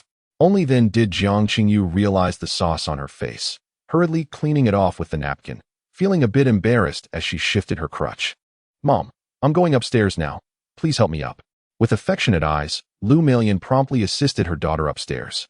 Lu Fengchuan quickly finished his portion, efficiently tidying the dining table and washing the dishes until they gleamed. Suddenly, he remembered a bag of herbal medicine he had yet to consume, brought from the world of books yesterday. Returning to his room, he opened the drawer and retrieved the sealed herbal pouch. Gently shaking the bag, he observed the deep brown liquid, with some herbal sediments slowly swirling within. This time, there was only one pouch of herbal medicine. Given his current constitution, consuming it would not result in the previous complications of expelling the medicinal effects. However, Lu Fengchuan did not intend to drink it directly. He recalled the practices from the book world and wished to share the herbal remedy. After all, this medicine could enhance one's physique, making it a rare treasure for others. At that moment, Lu Meilan had just returned Jiang Qingyu to her room. Passing by Lu Fengchuan's door, she noticed it slightly ajar. She cast a glance inside and observed Lu Fengchuan lost in thought, clutching a bag of traditional Chinese medicine. Curiously, she inquired, Xiaochuan, what do you have in your hand? Lu Fengchuan, with no intention of concealing the contents, promptly revealed the medicine bag. Aunt Lu, this is a nourishing tonic I purchased. Given your robust constitution, why would you need a tonic? Lu Meilan remarked, her gaze appraising him. His exposed arms displayed a well-defined and muscular form, clearly indicative of youthful vigor and strength. Lu Fengchuan clarified, this is not an ordinary tonic. It is designed to enhance vitality. Lu Meilan's interest was piqued, and she pressed further, what ingredients are used to brew this? Lu Fengchuan, prepared for the question, responded with ease, it's a prescription from a friend, utilizing only common ginseng for this decoction. If we could use a century-old ginseng, the effects would be even more pronounced. While Lu Meilan was not particularly convinced by traditional Chinese medicine, she did have faith in therapeutic massage. She hesitated, staring at the medicine bag. Is this truly safe to drink? It won't cause any issues, will it? Rest assured, Aunt Lu, it's perfectly safe, Lu Fengchuan reassured her. I can't possibly consume all this alone. Let me share half with you. Lu Melian quickly waved her hands in refusal. Oh, that would be too much. If I drink it, won't the efficacy be halved? Aunt Lu, please don't be shy. This was specifically prepared for you, Lu Fengchuan insisted sincerely, adding, not only does it enhance health, but it also promotes beauty. Beauty? Lu Melian's eyes sparkled, her previous hesitation dissipating as she readily accepted. All right. Then I shall not be polite. Lu Fengchuan tore open the bag of medicine, tilted his head back, and drank half of it before handing the remaining bag to Lu Melian. She noticed the slight residue left at the opening of the bag, and a blush crept onto her cheeks. They had not yet shared a kiss. Did this count as an indirect kiss? Though a bit shy, Lu Melian blushed deeper as she downed the remaining potion. The herbal liquid was slightly bitter at first, but a sweet aftertaste followed, making it quite palatable. Disposing of the empty bag into the trash, she suddenly felt a rush of warmth, as if her blood was circulating faster, her heartbeat gradually quickening. Xiaochuan, why is my heart racing? She asked, placing her hand on her heaving chest, feeling the robust rhythm of her heartbeat. Aunt, an accelerated heartbeat is a normal response. Lu Fengchuan explained. To fully harness the medicine's power, one must engage in physical activity. Lu Melian, intrigued by the notion of combining traditional medicine with exercise, suggested. Shall we go for a run? Certainly, Lu Fengchuan replied eagerly. I'll change into some sports attire. Please wait for me downstairs. As Lu Melian turned to head to her room, Lu Fengchuan slipped on his sneakers. Passing by her door, he noticed it ajar, a sliver of light spilling through. Inside, shadows danced, revealing the silhouette of her undressing. His fingers almost grazed the door, but he abruptly halted, realizing that entering unannounced would be inappropriate and disrespectful to Aunt Lu. Gently, he pulled the door shut, ensuring it was closed properly before descending the stairs. Inside, Lu Melian heard the soft click of the door closing, and a smile blossomed in her eyes. Xiaochuan remains as bashful as ever, as she changed into her sportswear. She murmured to herself, her fingertips gliding over the fabric, a smile curving increasingly at the corners of her lips. And he specifically left the door open for you. Yet you closed it yourself. In Chapter 67, digesting the effects of the medicine with Aunt Lu, Lu Melian finished changing and first stepped into her elder daughter's room. There, she found Jiang Qingyu leaning against the headboard, engrossed in a book, sunlight streaming through the window, and casting a gentle golden hue on her hair. Mom, do you need something? Jiang Qingyu looked up, her gaze falling on her mother's athletic attire. I'm going for a run with Xiaochuan, Lu Melian replied, smoothing the disheveled quilt for her daughter. You stay home and take care of yourself. Call me if you need anything. Keep an eye on Qing Sha as well. Upon hearing the words going for a run, Jiang Qingyu instinctively glanced at her leg, which was wrapped in bandages, her expression darkening momentarily. Mom, I believe Lu Fengchuan is doing this on purpose. He knows my leg is injured, yet still asked you to go running. Isn't that an intentional provocation? Don't say such things, Lu Melian chided gently, ruffling her daughter's hair. Xiaochuan is not that kind of person. You shouldn't always accuse him unjustly. I'm not unjustly accusing him. Jiang Qingyu set her book aside, her voice rising. Mom, you must be cautious. I suspect he has ulterior motives towards you. At the mention of ulterior motives, Lu Melian's heart inexplicably raced. Wasn't he just that? Yet, the very thought made her cheeks flush, and she quickly waved her hands to interrupt. All right, no more of that. I'm off for a run, and we'll be back before 11. Mom, please be careful. Jiang Qingyu called after her. Don't let Lu Fengchuan deceive you. With a resigned nod, Lu Melian turned and approached her younger daughter's door. She lightly knocked on the door. Qing Sha, I'm going for a run with Xiaochuan. If you need anything, find your sister or call me. At that moment, a soft thud resonated from within the room, akin to the sound of knuckles tapping against wood. Lu Melian froze, her eyes welling up with emotion. It had been almost a year, and this was the first time her daughter had actively responded to her. Since Lu Fengchuan's arrival, Qing Sha had gradually begun to change.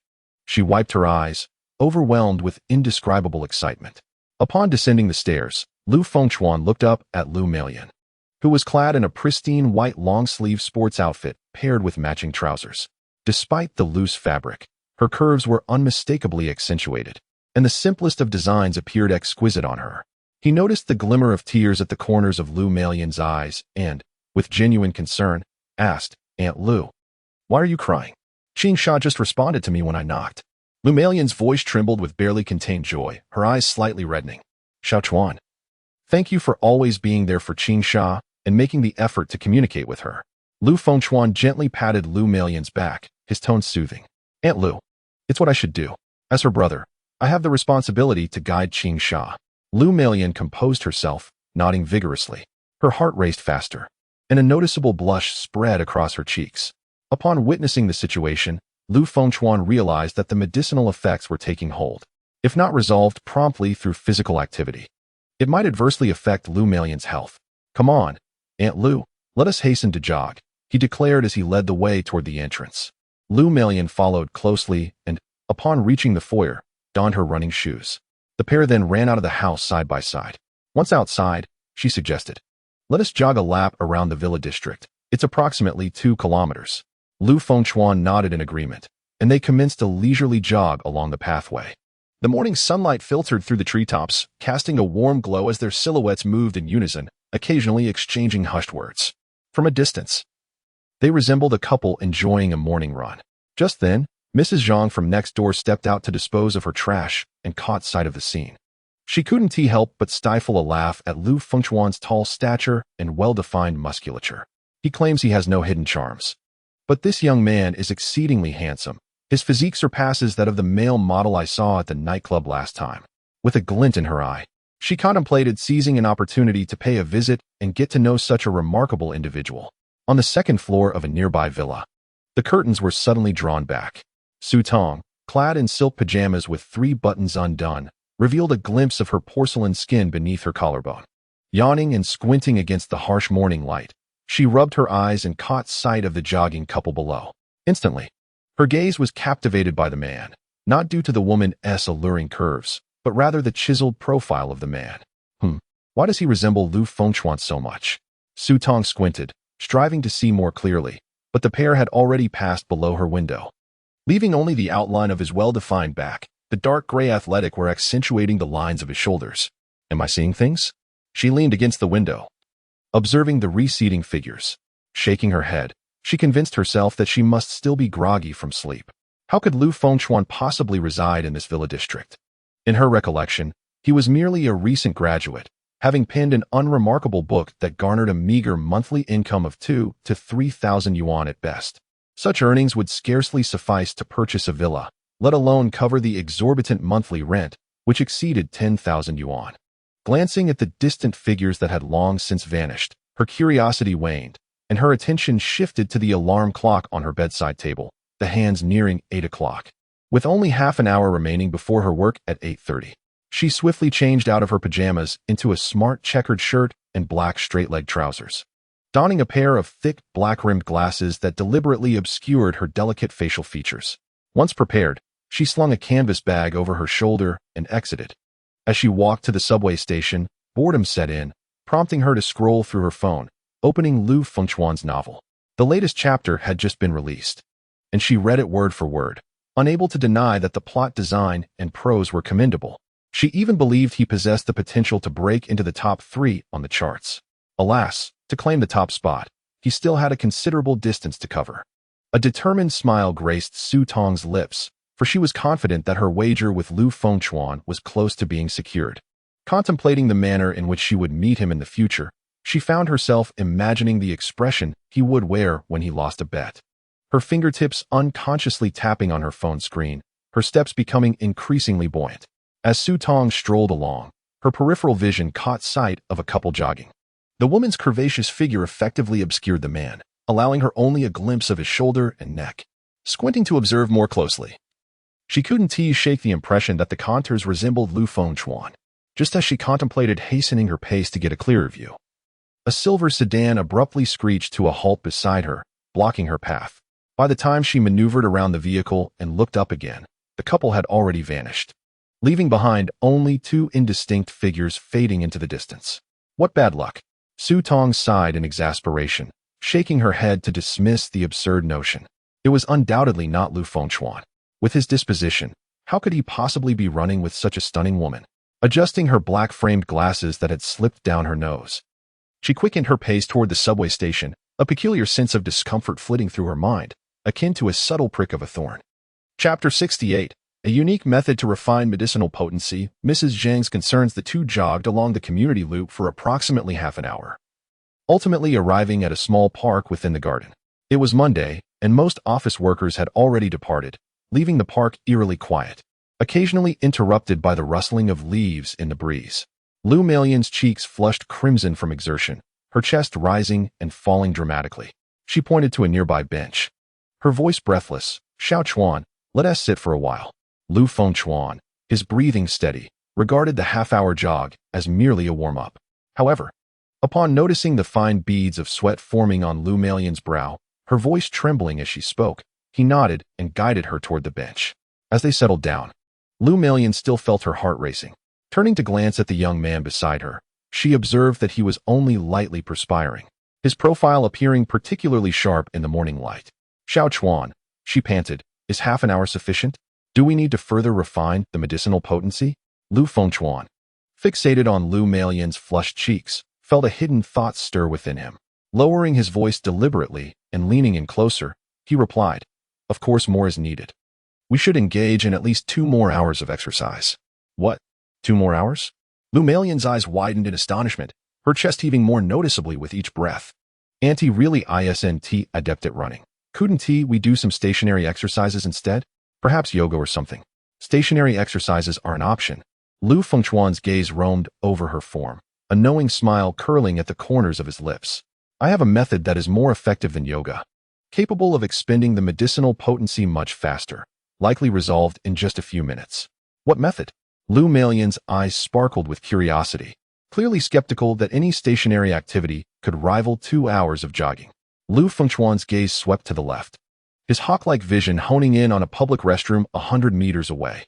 This restroom, belonging to the affluent park, was quite spacious and elegantly decorated, rumored to be equipped with fully automated toilets, gleaming to the same standard as hotel restrooms. "Lu Ai, let us head to the restroom. I'll teach you." In an instant, Lu Meilin comprehended his implication, her cheeks flushing a deep crimson as she playfully pinched his arm, exclaiming, "You little rascal! What thoughts occupy your mind? Though you scold with your words, the softness of your touch belies a playful demeanor." Lu Fengchuan, well aware of Lu Meilin's seemingly stern yet soft nature, could see through her coyness. Her feigned reproach was but a dance of resistance and invitation. He feigned a retreat, suggesting, "If Aunt Lu is unwilling, then so be it. We could either take a break and continue, or head home for some yoga." "But I never said I was unwilling," Lu Meilin replied, biting her lip, her fingers nervously twisting the hem of her athletic attire. "Is it possible for us to change the location? Shall we return home?" Yet Lu Fengchuan stood, raising an eyebrow with a knowing look. "Aunt Lu, have you forgotten that Qingyu and Qingsha are still at home?"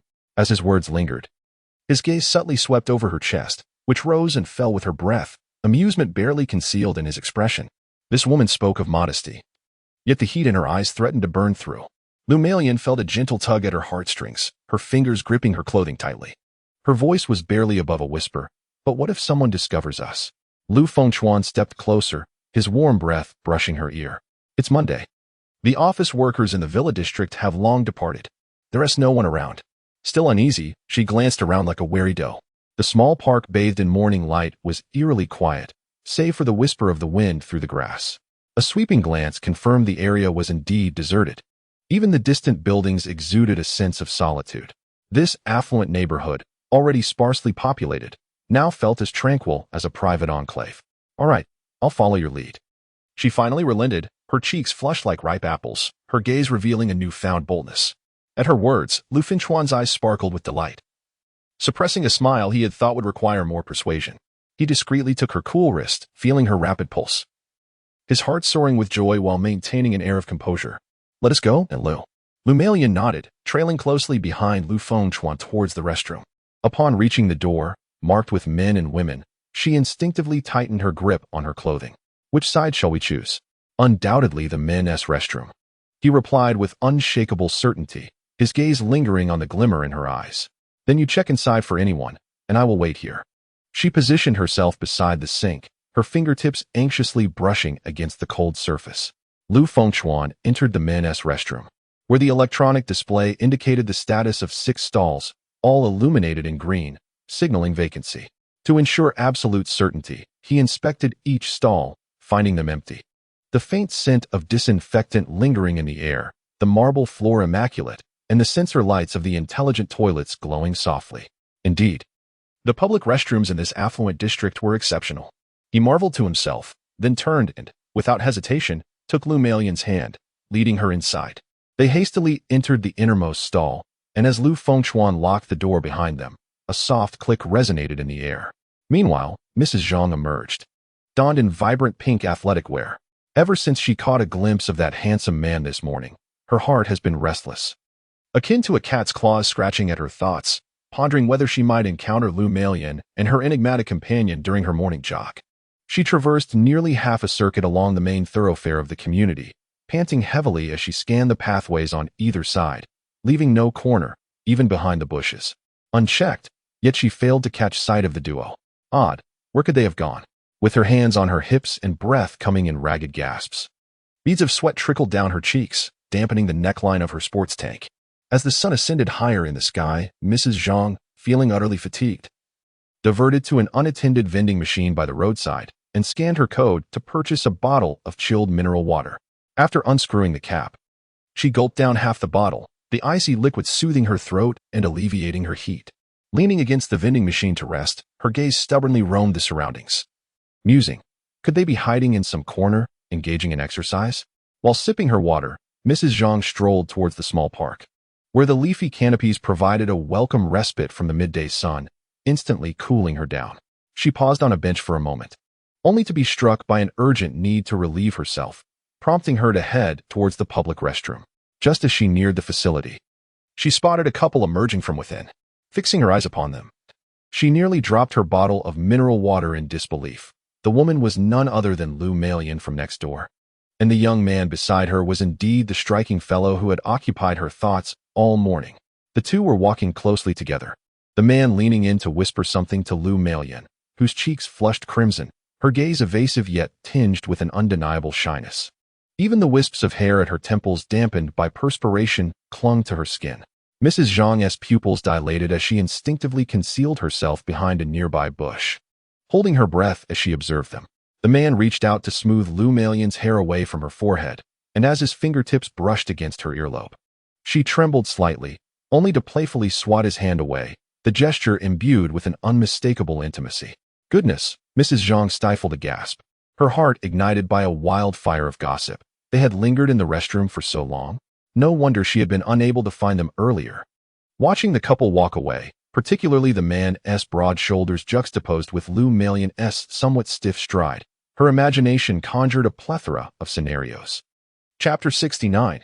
Rescuing Lu Meilin. Mrs. Zhang trailed behind them, witnessing their entrance into the supermarket, before stealthily emerging from the shadows of the trees, her mind racing with schemes. She jogged home, tearing off her sweat-soaked sports headband and rushing into the bathroom. As the hot water cascaded over her, her thoughts remained fixated on that earlier scene, the flush of Lu Meilin's cheeks, the gentle smile of the man as he lowered his gaze, and the palpable tension of unspoken affection between them.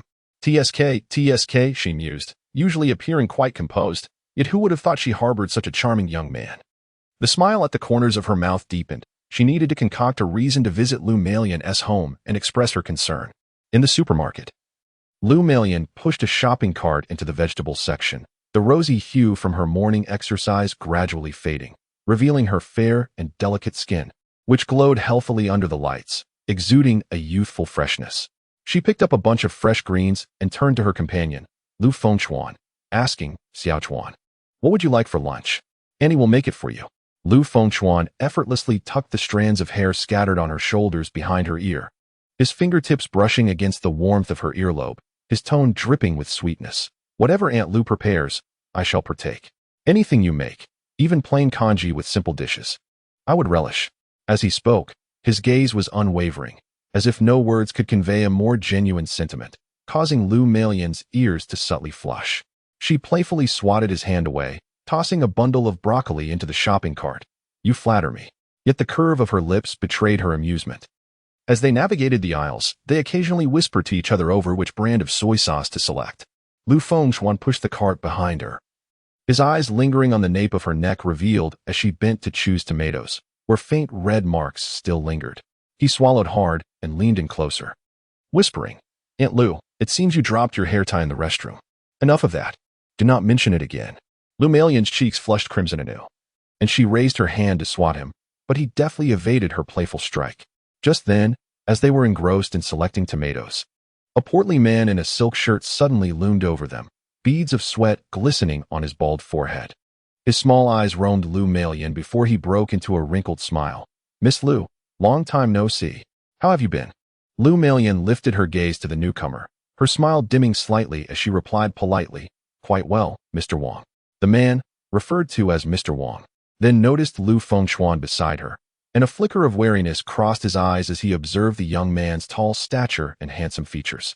He rubbed his greasy fingers together and leaned closer. Miss Lu, who is this young man? My best friend's son, staying at my place for a few days. Lu Malian subtly inched closer to Lu Fengchuan, her tone nonchalant. Xiao Chuan, this is Mr. Wang. Upon hearing the young man was merely the son of her friend, Mr. Wang visibly relaxed and boisterously patted Lu Fengchuan on the shoulder, laughing heartily. I thought he was your boyfriend. You startled me.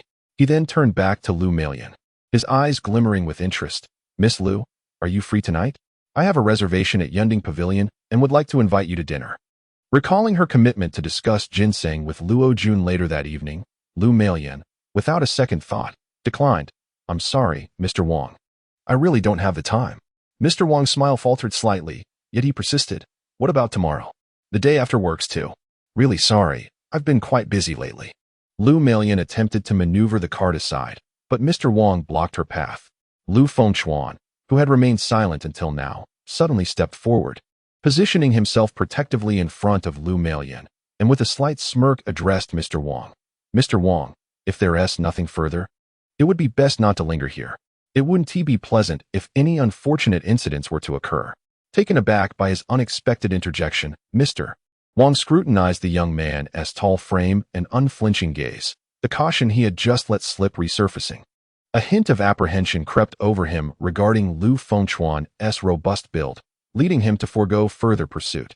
He cast a meaningful glance at Lu Malian. Very well. Miss Lu, let us connect when you're available next. With that, he wobbled away, his hefty figure retreating. Once Mr. Wang had walked away, Lu Malian let out a sigh of relief and cast a reproachful glance at Lu Fengchuan. My dear child, how do you speak to others like that? There's no need to be polite to someone like him. Lu Fengchuan raised an eyebrow and reached out to tidy the disheveled shopping cart. Auntie, it is wise to tread carefully. Those who reside here are often individuals of considerable power and influence. Louis, with me around, you need not worry. I shall ensure your safety, Lu Fengchuan reassured her, leaning down to plant a tender kiss on Lu Malian's cheek.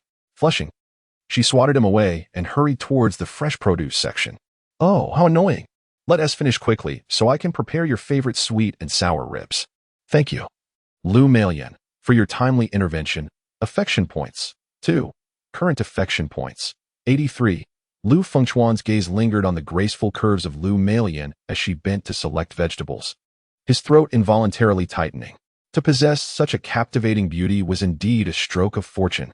Upon returning to the villa with their laden shopping bags, Lu Fengchuan meticulously organized the vegetables and ribs in the refrigerator while Lu Malian retired for a shower. The sound of cascading water filled the air. Just as his heart raced with anticipation, an impatient voice echoed from upstairs. Mom, bring me a glass of water. I'm dying of thirst.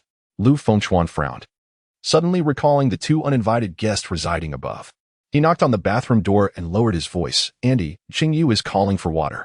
The water ceased abruptly, and moments later, Lu Malian's voice, laced with steam, responded, Got it. Please pour her a glass. I'll be done shortly. Acknowledging her request, Lu Fengchuan filled a glass and ascended the stairs. He found Jiang Qingyu lounging against her headboard, her bandaged leg elevated on a pillow, engrossed in a book on advanced mathematics. Lu Fengchuan, upon noticing his presence, her expression cooled significantly. Where's my mom? She's in the shower, he replied, placing the glass on the bedside table. Who asked you to pour it? Jiang Qingyu abruptly snatched the cup from him, splashing a few droplets onto the quilt. I want my mom to do it. Before she could finish her sentence, Lu Malian, wrapped in a towel and just ascending the stairs, overheard the exchange. She entered Jiang Qingyu's room. Qingyu, how can you speak to Lu Fengchuan like that? With damp hair draping over her shoulders and her cheeks flushed from the steam, the towel around her waist hung loosely, revealing a glimpse of her porcelain collarbone. Seeing her mother, Jiang Qingyu's irritation intensified as she slammed the cup onto the nightstand. Mom, look at the way he is staring. He must be up to no good. Enough. Lu Meilin's brows knitted in disapproval as she glared at her daughter. The towel draped haphazardly on her shoulder, droplets glistening along her collarbone. Lu Fengchuan is your brother. You must not be so rude. Jiang Qingyu bit her lip in silence, but a flicker of malice crossed her eyes. This man must be expelled. He could not be allowed to linger in their home any longer. Avoiding her daughter's scrutinizing gaze, Lu Meilin turned to Lu Fengchuan, her cheeks still flushed. Lu Fengchuan, could you do me a favor? What is it, Annie? Please help me dry my hair. She paused deliberately, and as she turned, the corner of her towel slipped, revealing a smooth shoulder. Lu Fengchuan swallowed hard and followed her out of the room, only to be met with Jiang Qingyu's voice calling after them. Close the door. With a sharp sound, the door shut, isolating the interior from the outside world. Jiang Qingyu swiftly seized her mobile phone, its screen illuminating as her fingers danced across the surface, eager to consult her dear friend regarding some plans. Chapter 70. Jiang Qingyu's scheme. Mrs. Zhang's visit. After the rain. I'm infuriated. That Lu Fengchuan has my mother wrapped around his finger. She just asked him to help dry her hair? Moments later, a response emerged from the profile labeled Sweetheart Spicy Girl. Sweetheart Spicy Girl. What? How intimate. What charm does Lu Fengchuan possess? After the rain, he merely relies on a bit of good looks and cunning. He calls her Annie more affectionately than anyone else. The Sweetheart Spicy Girl sent a flurry of laughing emojis, accompanied by a playful remark. Well, if he can enchant your mother so thoroughly, it must be more than just his looks, right? Could it be his skills in bed? Jiang Qingyu abruptly sat up, her plastered leg colliding painfully with the bedside table, causing her to gasp, but she disregarded the discomfort and quickly replied, Don't be ridiculous. He is just a broke student fresh out of college. What could he possibly offer? He merely has a pretty face to charm people. Her friend, clearly intrigued, responded with an eyebrow-raising emoji. I have a penchant for pretty boys. I simply must come by tomorrow to check on you. Jiang Qingyu shot her a stern glare, her typing growing more forceful. You must not entertain any thoughts about him. He is the person I wish to drive away. Do not meddle. Bring the items I asked you to prepare tomorrow, understood? The Sweetheart Spicy Girl replied with a peace sign emoji, finishing with a mischievous grin. Don't worry, my dear. I'll just admire the handsome lad without stealing him from you. As for the items, I promise to bring them without fail. See you tomorrow. Jiang Qingyu gazed at the conversation, a cold smirk gracing her lips. She tossed her phone onto the pillow and resumed her studies. Lu Fengchuan followed Lu Meilin into her room. Lu Meilin retrieved a hairdryer from her drawer and handed it to Lu Fengchuan. Xiaochuan, could you help me dry my hair? Lu Fengchuan accepted the hairdryer. Lu Meilin settled at the vanity. The hairdryer roared to life, and as Lu Fengchuan's fingers wove through her damp strands, he inhaled the lingering scent of her shower gel. The mirror reflected their close figures, and he suddenly leaned in, whispering in a tone audible only to them. Aunt Lu, how are you feeling? Lu Meilin understood Lu Fengchuan was inquiring about the efficacy of the tonic. She responded, During my shower, I sensed some changes. I think I've lost a bit of weight, and my arms seem to have gained some muscle. Feel for yourself. Lu Fengchuan reached out to touch her arm. Indeed. It felt firmer than before. Lu Meilin pointed to the mirror. Look, my skin seems a bit fairer and feels so smooth. Lu Fengchuan gently brushed her cheek with the back of his hand, noting the noticeably soft texture. It appeared that the tonic had different effects for men and women. He remarked, for men, it enhances physical strength, while for women, although it also fortifies the body, it primarily promotes health, improves skin quality, and imparts a more youthful appearance. Akin to a beauty treatment. Lu Meilin inquired, Xiaochuan, can you brew some more of this medicinal soup? I wish to have some tomorrow. Lu Fengchuan nodded, certainly. But you must not consume too much. We should wait a few days. Soon, Lu Fengchuan dried Lu Meilin's hair. She urged him, Xiaochuan, you should hurry and take a shower. You have developed quite an odor. Lu Fengchuan chuckled. Isn't it merely the scent of you, Aunt Lu? You have soaked me completely. Lu Meilin playfully hit him, saying, What are you saying? No more of that. It's all your fault. Lu Fengchuan gazed at Lu Meilin, feeling even more enamored, and could not resist stealing another kiss. Lu Meilin, slightly alarmed, whispered, Do not act recklessly. We are home now.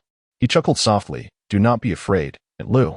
With that, he planted another gentle kiss on her lips, as a light drizzle fell outside. Lu Meilin became firm in her stance, declaring, No, you promised me. It's best to be cautious at home. I do not wish for my daughter to discover our relationship. Lu Fengchuan recognized that Lu Melian could not ultimately cross that final boundary. This matter could not be rushed and required patience. He nodded. Very well, I shall shower first. After bidding farewell to Lu Fengchuan, Lu Melian changed into comfortable home attire and descended the stairs. As her gaze drifted towards the bathroom, a smile unexpectedly graced her face as she recalled the earlier moments, murmuring to herself, "That mischievous boy is truly incorrigible." Just as she prepared to head to the kitchen to prepare lunch, the doorbell rang unexpectedly. Lu Melian felt a twinge of confusion. Who could be visiting her at this hour? Approaching the door, she noticed a small display screen showing the view from the entrance. Standing outside was Mrs. Zhang from next door. Lu Melian pressed the intercom button. "Mrs. Zhang, what brings you here?" Hearing Lu Melian's voice through the electronic lock, Mrs. Zhang quickly responded, "Sister Lu, I've been feeling a bit down lately and thought to have a chat with you." Lu Melian did not think much of it. She was aware that Mrs. Zhang's husband frequently traveled for work, and on dull days, Mrs. Zhang often visited her. Chapter 71. The carnivorous woman appears. Lu Melian pressed the button, causing the outer iron gate to open automatically. Mrs. Zhang stepped inside, and Lu Melian moved forward to close the door behind her. Upon entering, Mrs.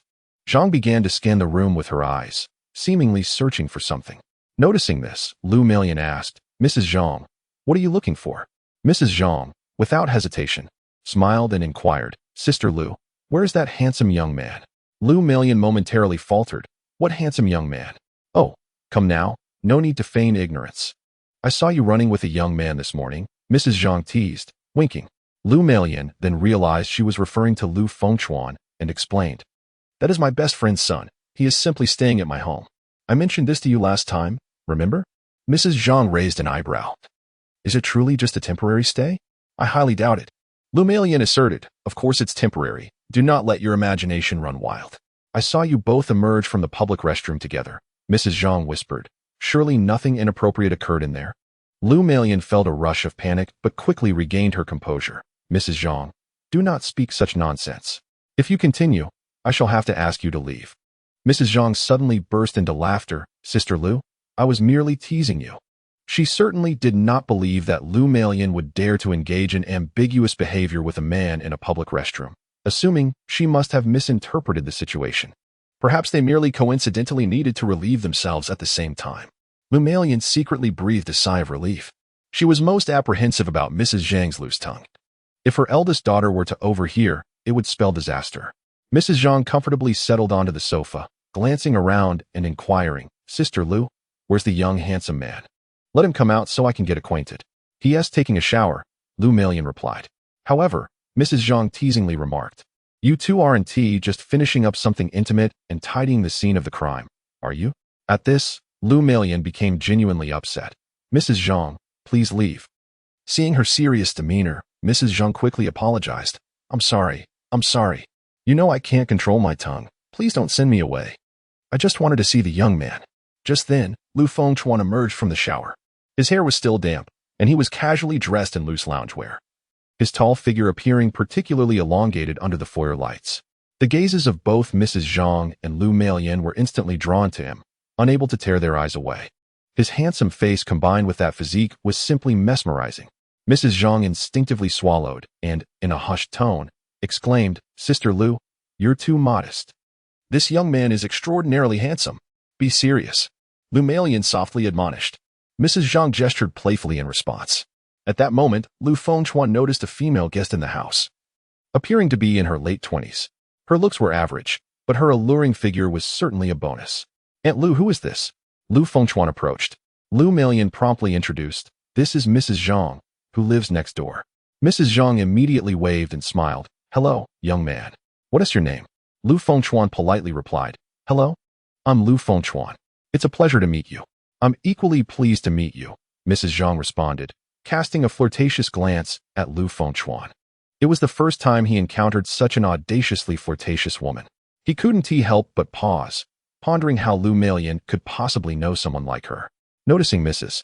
Zhang's behavior, Lu Melian felt a sudden surge of anxiety. She feared that Lu Fengchuan might be lured away by this woman, but found it inappropriate to directly dismiss her. Instead, she deliberately said to Mrs. Zhang, Didn't you mention wanting to learn culinary skills from me last time? I just bought some ingredients. Let us have a lesson now. Although Mrs. Zhang's gaze lingered on Lu Fengchuan, she could not refuse, as she was already intruding. Reluctantly, she replied, "All right. Let us go." Before departing, she threw Lu Fengchuan another flirtatious glance, lingering with reluctance. Lu Fengchuan remained unfazed, discreetly checking her profile. Name, Zhou Hui. Measurements, 80, bust. 61, waist, 75, hips. Hobbies, carnivorous. Attraction level, 5. The profile displayed the name Zhou Hui, yet Lu Meilan referred to her as Mrs. Zhang, indicating that Zhou Hui was indeed a married woman. Lu Fengchuan held firm to his principles. He would never engage with a married woman nor participate in any acts that would lead to infidelity, as this was his unwavering bottom line. With this realization, he found the prospect of pursuing Mrs. Zhang utterly unappealing. Lu Fengchuan said to Lu Meilan, "Aunt Lu, I shall retreat to my room to write." Lu Meilan nodded in acknowledgement. "Very well. Do you require any snacks?" Concerned that his sudden departure might arouse her suspicion, Lu Fengchuan shook his head. "No, thank you." Upon returning to his room, he securely locked the door and activated the divine finger. This time, he refrained from pulling Lu Meilan into the world of his writing. For the risks were too great, he could not bear the thought of her coming to harm. As 10 of his fingers began to warm subtly, his figure vanished from sight. In the kitchen below, Mrs. Zhang clumsily assisted Lu Meilan, struggling even to chop vegetables properly. Lu Meilan patiently guided her. "You must use your knuckles against the knife, otherwise you might cut your fingers." Zhou Hui, however, was obedient for only a moment before she grew bored, casually setting down the knife. "Sister Lu, with your wealth, why not hire a maid? It would be much easier to have someone cook for you instead of doing it yourself." Lu Meilan replied, "If you wish to capture a man, you must first win his heart through his stomach, understand?" Zhou Hui dismissed this notion with a smirk. "In my opinion, to truly capture a man, one must seize his essential desires."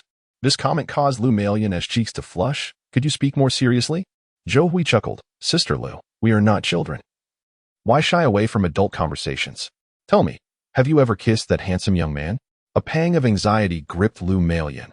Indeed, she had never kissed Lu Fengchuan.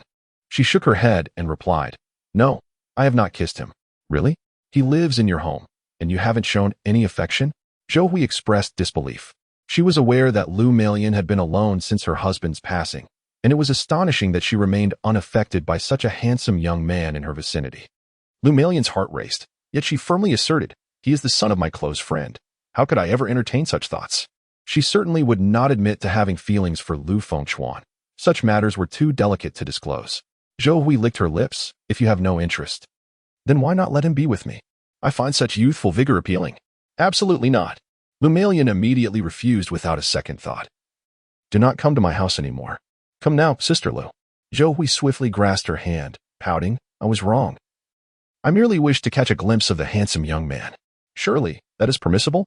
Lu Meilan, exasperated by her persistence, withdrew her hand with disdain. All right. Stop pulling at me." Zhou Hui continued her aimless chopping, while Lu Meilan prepared to marinate ribs, intending to cook sweet and sour pork ribs, Lu Fengchuan's favorite dish.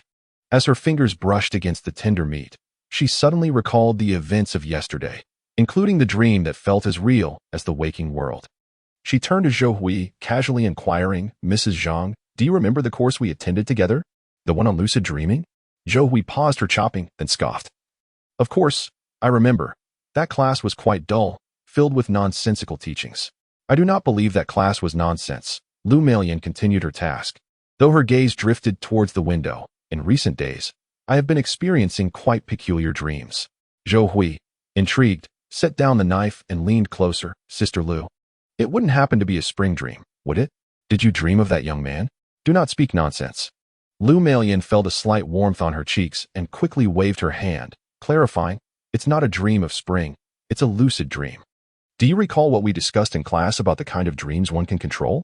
Chapter 72, The Bold Zhou Hui, the Shy Aunt Lu, and the Flustered Zhu.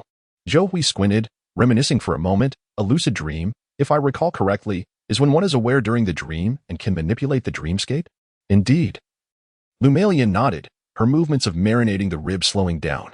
"I've been experiencing such dreams lately, and I remember most of the details quite vividly upon waking." Zhou Hui tapped the cutting board with a knife, a mischievous grin spreading across her face. Having such dreams frequently isn't ideal. You haven't been neglecting your physical needs lately, have you? Resorting to dreams for satisfaction? How absurd. Lu Malian's cheeks flushed, and she shot her a reproachful glare.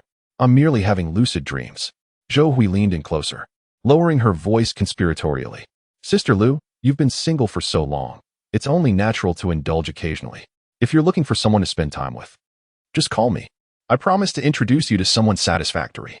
Enough. Lu Malian interrupted sharply, nearly dropping the ribs from her hands. I'm not that kind of person. Please refrain from speaking such nonsense. Oh dear, Sister Lu, you're still shy? Zhou Hui laughed more boisterously, twirling a piece of scallion on her fingertip. It's just for fun. What is wrong with a man to lighten the mood? Lu Malian mumbled. No need. I have my own tools. Oh, but those are merely cold, lifeless objects. Zhou Hui quickly retorted, winking at her. Nothing compares to the charm of a real man. Just look at that handsome young man of yours. With his slender waist and long legs, he stands there and invites all sorts of fantasies. As Zhou Hui's words became increasingly explicit, Lu Malian's grip on the ribs tightened. She regarded the unabashed woman before her, suddenly aware of the looming crisis. Lu Fengchuan was young and handsome. What if other women took an interest in him? She could not allow him to be snatched away. Taking a deep breath, she pondered whether she should be more proactive. Even if it was just to have him stay a bit longer, it would suffice. As the thought crossed her mind, her heart inexplicably quickened.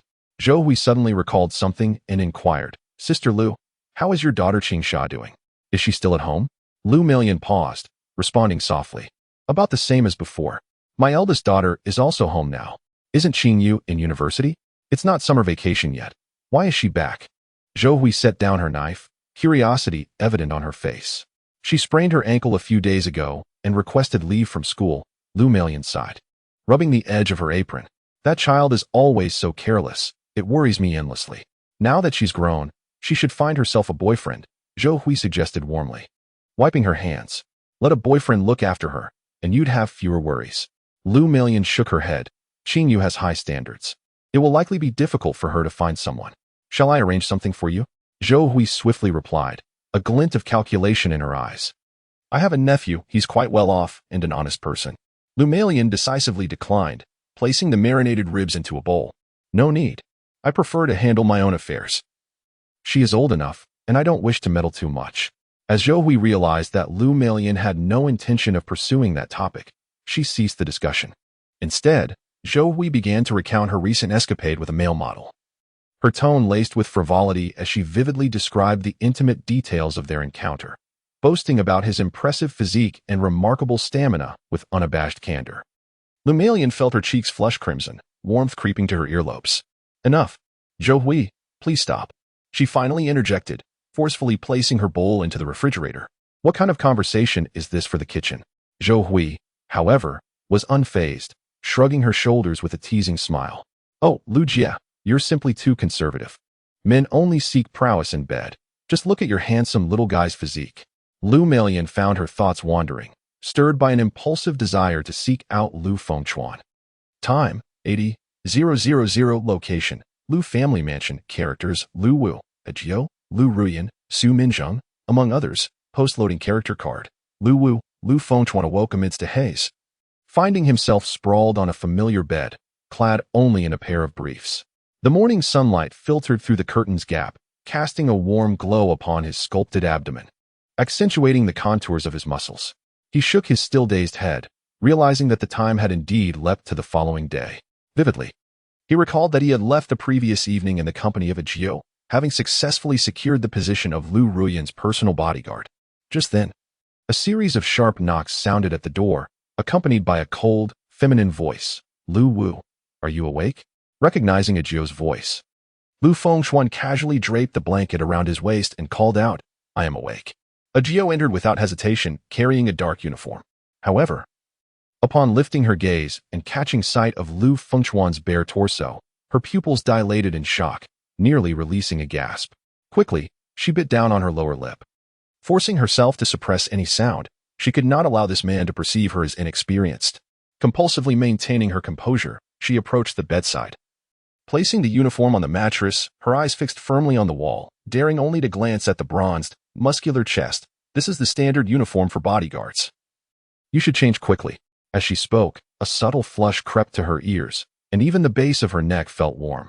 Lu Fengchuan, unbothered by his exposed upper body. After all, it was not uncommon for men to be bare-chested, gratefully accepted the clothing. Ajio responded with a soft turning stiffly as if made of wood, and exited the room. As the door clicked shut, she leaned against the cool wall, gasping for air. The image of that bronzed chest, the fluid lines of muscle, lingered in her mind. Was Lu Wu's physique truly so extraordinary? She pressed her palm against her racing heart, brows furrowing. Having encountered numerous martial artists from the Yellow Realm, she had never anticipated such a visceral reaction to a man's physique.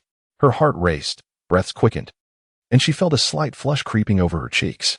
Shaking her head, she attempted to quell the tumultuous emotions rising within. Yet the heat behind her ears refused to dissipate. This was her first instance of losing composure before a man, and it just had to be Lu Wu. Ajio shook her head, casting aside the chaotic thoughts. Enough, no more pondering. She tidied her slightly disheveled hair and turned to descend the stairs. Making her way to the kitchen, it was time to deliver breakfast to the young lady. The wooden staircase creaked softly beneath her feet. She deliberately lightened her steps. Yet her mind remained uncontrollably flooded with the image of Lu Fengchuan bare-chested, his bronze skin gleaming healthily in the morning light. The smooth contours of his muscles stretching from collarbone to waist, exuding an unrefined primal strength. Suddenly, she stumbled, nearly missing a step. Damn it. Ajio muttered a curse under her breath, channeling her energy to stabilize herself, her cheeks burning once more. Taking a deep breath, she forcefully pulled her attention back to the present. The young lady awaited her breakfast, and any further distraction would lead to mishaps. The kitchen door was ajar, with the gentle sound of porcelain clinking emanating from within. She steadied her mind and, upon entering, had already resumed her usual composed demeanor, as though the moment of weakness on the staircase had never occurred. Chapter 73. Meeting Lu Rian. Lu Fengchuan donned the black suit laid out on the bed with ease. Initially concerned that the bodyguard uniform might not fit well, he was pleasantly surprised by its tailored fit. The shoulder seemed nestled perfectly just below his deltoids. The waistline was sharply defined, and the trousers reached his ankles flawlessly. He turned in front of the mirror, his well-groomed short hair framing a jawline that appeared particularly sharp in the play of light. It seemed that Ajio had put considerable effort into this. His fingers brushed over the neatly pressed cuffs, a flicker of realization passing through his eyes.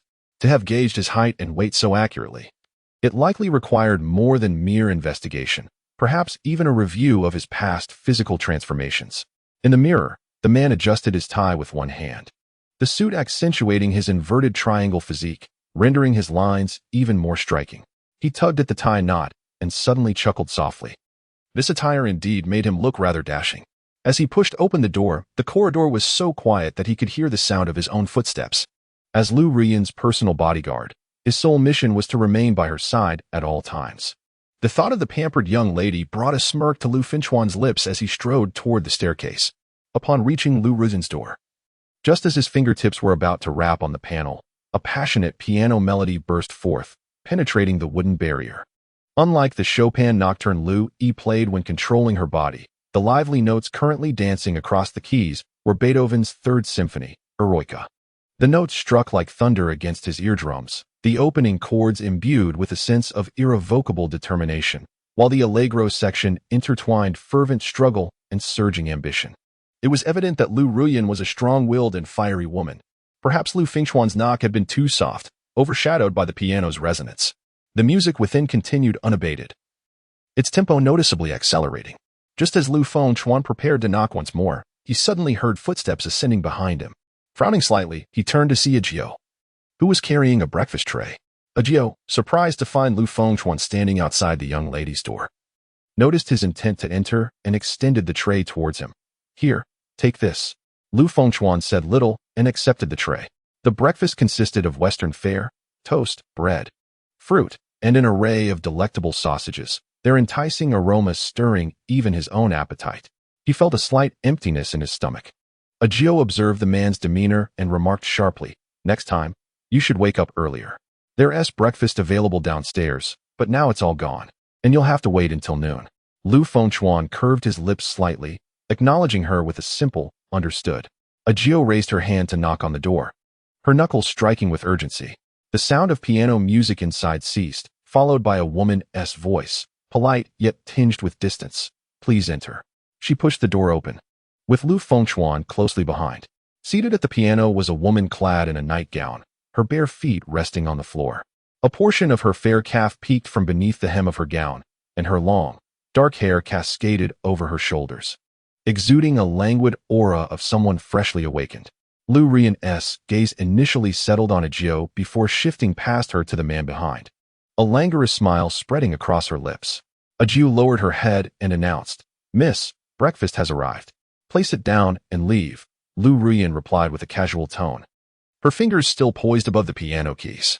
Ajio complied, taking the tray from Lu Fengchuan and setting it on the nearby round table, preparing to lead him away. He remained. Suddenly, Lu Rian spoke, her slender fingers gliding away from the black and white keys to point directly at Lu Fengchuan. Ajio's heart raced at the instinctive realization that the young lady might desire some private moments with this man. She hastily urged, "Miss, the master has instructed that I must accompany Mr. Lu." "Very well, you may stay," Lu Rian responded, rising and stepping barefoot onto the soft carpet, approaching the wardrobe. Ajio hurriedly followed, opening the cabinet door to reveal an array of exquisite garments, their fabrics and cuts gleaming in the light. Her fingers hovered over the strap of Lu Rian's nightgown, but paused as her gaze involuntarily darted towards the man beside her. "Miss," Ajio said, "are you changing clothes? Should I ask him to step away?" Without turning her head, Lu Rian replied nonchalantly, as if discussing the weather, "He has seen my body before.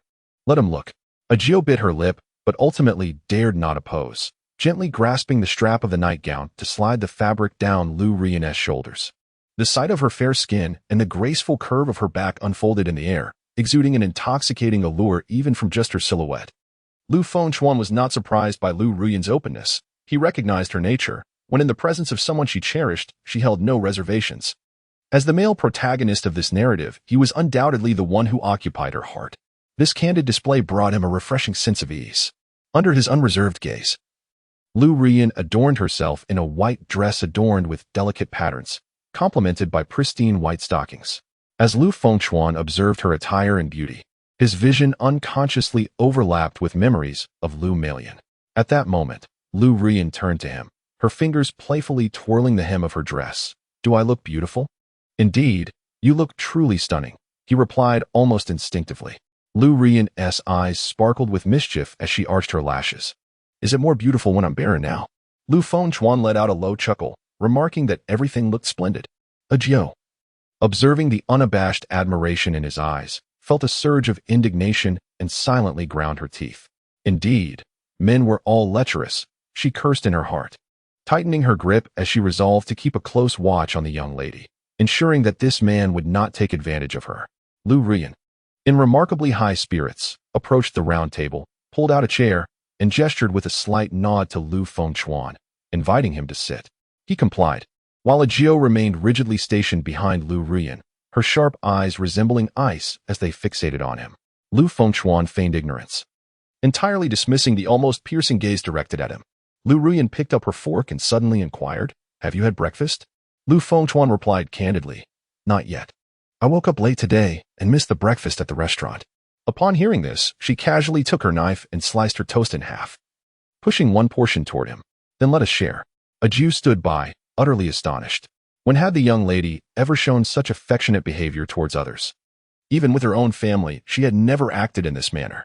It was incomprehensible to her why this man held such a special place in Lu Rian's heart, causing her to behave as if she had lost her wits, utterly consumed by infatuation. Lu Rian, having cut the toast, delicately offered half of it to him with her slender fingers. Lu Fengchuan initially intended to reach out and take it, but paused, curious to discern the position Lu Rian had placed him in. Thus, he lifted his gaze to her face, his tone laced with playful provocation. "Miss, would you feed me?" Chapter 74. Lu Rian's Art of Seduction. Lu Rian's fingers, poised to deliver the bread, froze mid-air upon hearing his words. Ajio's pupils constricted in shock, her lips parting instinctively. It was well known that Lu Rian's father was a formidable figure in the city, a person who navigated both the legitimate and illicit realms with ease. As the daughter of such a prominent individual, Lu Rian had been accustomed to a life of luxury, where everything was handed to her on a silver platter. In Ajio's eyes, the notion of feeding someone was utterly beneath the young lady, who would likely be infuriated by such a request. Immediately, she interjected, "Lu Wu, do not overstep your bounds. You have hands and feet. Why can't you eat on your own? How could the young lady possibly feed you?" What followed was a scene that left Ajio astounded. Lu Ruyan rose, climbed onto the round table, and half sat on its polished surface, still holding the piece of bread. She extended her hand toward Lu Fengchuan from her elevated position, her gaze infused with a teasing challenge. Ajio gasped in alarm. "Young lady, be careful. You could fall off the table." Yet Lu Ruyan paid her no heed, her focus solely on the man beneath her. Even Lu Fengchuan was taken aback. He had anticipated that his request might provoke her ire, but he never imagined Lu Ruyan would acquiesce, and in such a bold manner, since she dared to be audacious. He, as a man, would not retreat. Lu Fengchuan opened his mouth and took a bite of the bread. The soft sweetness of the toast mingling with the slight tang of fruit jam melting on his tongue. Observing his immersed enjoyment, Lu Ruyan gradually leaned forward, patiently following the movement of his throat as he swallowed. It was merely a careless mishap that left a smudge of jam on her fingertip. Before she could fully comprehend the situation, Lu Fengchuan suddenly leaned in, enveloping her index finger with his lips and gently drawing in the sticky sweetness, savoring every morsel. Lu Ruyan swiftly retracted her finger, the lingering warmth sending a subtle thrill through her, causing her brows to arch slightly before a soft laugh escaped her lips. She teasingly brushed her fingertip against the corner of her mouth, remarking, "Your flavor is indeed delightful." Ajio, observing the intimate exchange between the two right before her eyes, felt a wave of exasperation wash over her. Being the third wheel in such a scenario was undeniably uncomfortable, yet she dared not leave. What if they engaged in some indiscreet act that might alert the esteemed elders downstairs? That would certainly spell trouble. Hastily, she approached the table, extending her hand to assist Lu Ruyan. "Miss, allow me to help you down." With Ajio's support, Lu Ruyan descended from the table and settled back into her chair. She polished off the remaining half of her bread, yet her gaze remained fixated on Lu Fengchuan, as if he were an exquisite appetizer accompanying her meal. The intensity of her admiration nearly igniting the air between them.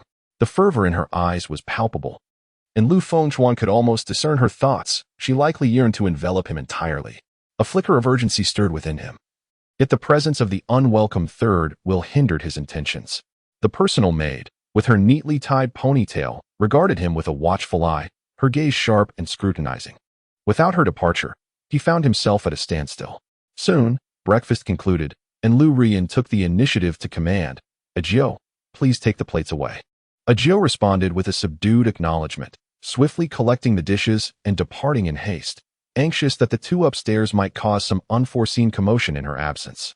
As Lu Ruyan and Lu Fengchuan's gazes returned to each other, she smiled playfully, her eyes sparkling with allure. "Now that everyone has left, will you not join me?" Yet, Lu Fengchuan remained unmoved, steadfast in his seat, his gaze heavy and penetrating as he replied, "The one who should come over is you." This declaration only elicited a more radiant smile from Lu Ruyan, her tone laced with a hint of mockery. "To serve as my personal bodyguard, and yet be so brazen? Do you expect me to take the initiative? Are you not aware that a woman's boldness can be more intriguing?" Lu Fengchuan raised an eyebrow. His tone playful yet captivating, his gaze unwavering. He understood that he could not allow himself to appear submissive at this moment. To do so would render him a mere plaything in Lu Ruyan's hands. As the man determined to conquer her, he could not afford to be a sycophant, even if the worst outcome was to incite her displeasure. After all, he was the male protagonist of this narrative, and as the female protagonist, Lu Ruyan was destined to remain entwined with him. This knowledge fortified his resolve. He possessed the means to win her heart back. Lu Ruyan remained silent for a moment, her fingers idly playing with the hem of her dress. Suddenly, she undertook a daring maneuver, her slender fingers grasping the fabric and slowly lifting it upward. The dress, already knee-length, was raised at an angle that was particularly deliberate, conveniently obscured by the round table, revealing only the graceful arc of the hem while concealing the treasures beneath. Her gaze danced with a blend of seduction and provocation. "Will you truly not come?" Lu Fengchuan inwardly exclaimed. What a bold woman! How audacious of her to tease him in such a public setting. His gaze fell uncontrollably, yet alas, Lu Ruyan's techniques were too adept. She cleverly used the table as a shield, reminiscent of a delicate figure partially concealing her beauty behind a pipa, revealing only a hint of her attire while the more alluring aspects remained hidden beneath the table's edge, igniting an insatiable desire within him. Lu Fengchuan was not one to let Lu Ruyan gain the upper hand, for he had his own schemes in mind. With a flick of his wrist, he cast off his suit jacket onto the table, loosened his tie, and unbuttoned the top button of his shirt, deliberately exposing the contours of his collarbone. A classic display of feigned vulnerability. Lu Ruyan's breath quickened noticeably, the flames of desire in her eyes burning brighter. Yet, she refused to concede easily. Suddenly, she lifted her leg clad in sheer white stockings onto the table. The gossamer fabric enveloped her elegantly shaped calf, through which her soft pink toenails were faintly visible. An alluring glimpse that captivated his gaze. Lu Fengchuan chuckled softly, his tone laced with deliberate nonchalance. I apologize, but I have little interest in legs. Lu Ruyan reluctantly lowered her leg, her crimson lips forming a pout before curving into a sly smile. In the next moment, she opened her mouth, her agile tongue curling into 3 petals, resembling a lotus bud poised to bloom. This remarkable feat, often beyond the capabilities of most, was a rare display of dexterity. Even the average person would struggle to form a simple 2-fold shape, let alone such an intricate 3-part formation. Lu Fengchuan inhaled sharply, feeling his throat dry instantly. He understood the underlying implication of her gesture. Lu Ruyan was clearly showcasing her prowess. The atmosphere seemed to heat up in an instant, and he instinctively tugged at his collar, his gaze involuntarily drawn to the curling tip of her tongue, unable to divert his attention. After her display concluded, Lu Ruyan rested her chin on her hand, propping herself on the table, while her fingertips lightly tapped the smooth edge. Her expression laced with a languid challenge. Are you truly not coming over? A Jew will be going upstairs soon, and then you may miss your chance. Lu Fengchuan swallowed hard, yet remained firmly seated. As long as I am near you, there will be ample opportunities. He met her gaze, a deep smile lingering in his eyes, curious to see just how long she could endure. The air was thick with an almost tangible tension, their silent standoff resembling a tug of war. The first to avert their gaze would lose the battle. Chapter 75. The sudden arrival of Su Minjing, a Jew, had just handed a plate to the maid and was about to ascend the stairs when she suddenly heard a cacophony of voices outside the door. More than one person, including the low timbre of the master, the gentle tone of the mistress, and the unfamiliar voices of 2 women. Were guests arriving? Curiosity piqued, she tiptoed to the entrance. There stood Lu Zong, wearing a warm smile, leading a group into the house. At the forefront were 2 women. One was a married lady draped in opulence, her hair styled in an intricate updo, while the other was a young woman with a sleek bob, exuding a sharp and capable demeanor. Following them were bodyguards, securely carrying elegantly wrapped gift boxes. Madame Su, why bring gifts upon your arrival? Madame Lu's voice, imbued with a gentle mirth, fell upon the short-haired woman. Xiaozhen, do you still remember your aunt? In your childhood, I often held you in my arms. Su Minjin adorned her face with a polite smile, replying, Auntie, of course I remember you. As she spoke, she gestured for the person behind her to present a gift box. This is our company's latest beauty product, which, when applied, can rejuvenate the skin to a youthful state of 20. A glimmer of delight flickered in Madame Lu's eyes as she eagerly accepted the gift box. Oh, is it truly that remarkable? Indeed, Su Fu responded with confidence. This is a product developed by our company, having cost hundreds of millions in research and development. We plan to launch it in the second half of this year. For now, it remains a non-commercial item. Listening to these words, Lu Zong could not help but marvel at the prowess of the Amore Pacific Group. As a leading enterprise in the cosmetics industry, such investment and ambition were indeed extraordinary. Yet, a sense of curiosity lingered in his heart regarding the true purpose of their visit. Soon, the 4 of them moved to the reception hall. A maid brought forth tea, the steam curling gently from the celadone cups. Su Fu promptly delved into the main topic, discussing matters of collaboration with Lu Zong. Her intentions were decidedly clear. She sought to leverage the Lu family's local influence to suppress rival cosmetics companies. After all, as a multinational corporation, Amore Pacific had previously focused primarily on overseas markets, only recently turning its gaze toward the domestic arena. Su Minjin exhibited no interest in the discussions of partnership. Her presence was merely a guise to seek out a certain individual, having learned that he had recently joined the Lu family as a personal bodyguard to Lu Ruyan. The notion of being a personal attendant ignited an inexplicable fury within her. She turned to Madame Lu, feigning a tone of deliberate familiarity. Auntie, I wish to see Sister Ruyan. It has been such a long time since we last met. Madame Lu's smile was warm and inviting. My daughter is on the second floor. You may go up to find her. Seizing the opportunity, Su Mingjin swiftly ascended the stairs. Madame Lu paid no heed to her daughter's actions, having initially not intended for her to accompany her. It was only due to her daughter's insistence that she relented. At that moment, hurried footsteps echoed through the corridor. Su Mingjin, alerted by the sound, emerged from the second floor. Ajio burst through the door. Observing Lu Zong and the eldest young lady seated across from each other without any signs of disturbance, and he secretly exhaled in relief. Lu Ruyan, noticing Ajio's flustered demeanor, inquired, Ajio, what is the matter? Why are you so anxious? Regaining his composure, he promptly replied, Miss, Su Mingjin is here, downstairs. She mentioned she wishes to see you. Lu Ruyan recalled the previous entanglements with Su Mingjin at the nightclub, as well as the inexplicable rumors circulating in the press and online. She understood that it was likely Su Mingjin's doing, yet lacked any evidence to substantiate her suspicions. However, being on her own turf, she was disinclined to dwell on such trivialities. With a faint smile, she said, if she wishes to come up, let her. Please prepare some tea and snacks. Do not neglect our guest, for otherwise, Miss Su may concoct tales claiming that the Lu family is miserly. Ajio acknowledged her request and promptly exited. Lu Fengchuan sat quietly to the side, and upon hearing that Su Mingjin had arrived, a flicker of surprise crossed his eyes. He harbored a suspicion that Su Mingjin was not here solely for Lu Ruyan, but perhaps her true aim was directed at him. Lu Ruyan noticed a peculiar expression on Lu Fengchuan's face and inquired, What is it? Are you afraid of Su Mingjin? Lu Fengchuan shook his head, replying, That's not the case. At that moment, he silently resolved to sternly warn Su Mingjin when they met, ensuring she would not interfere with his affairs.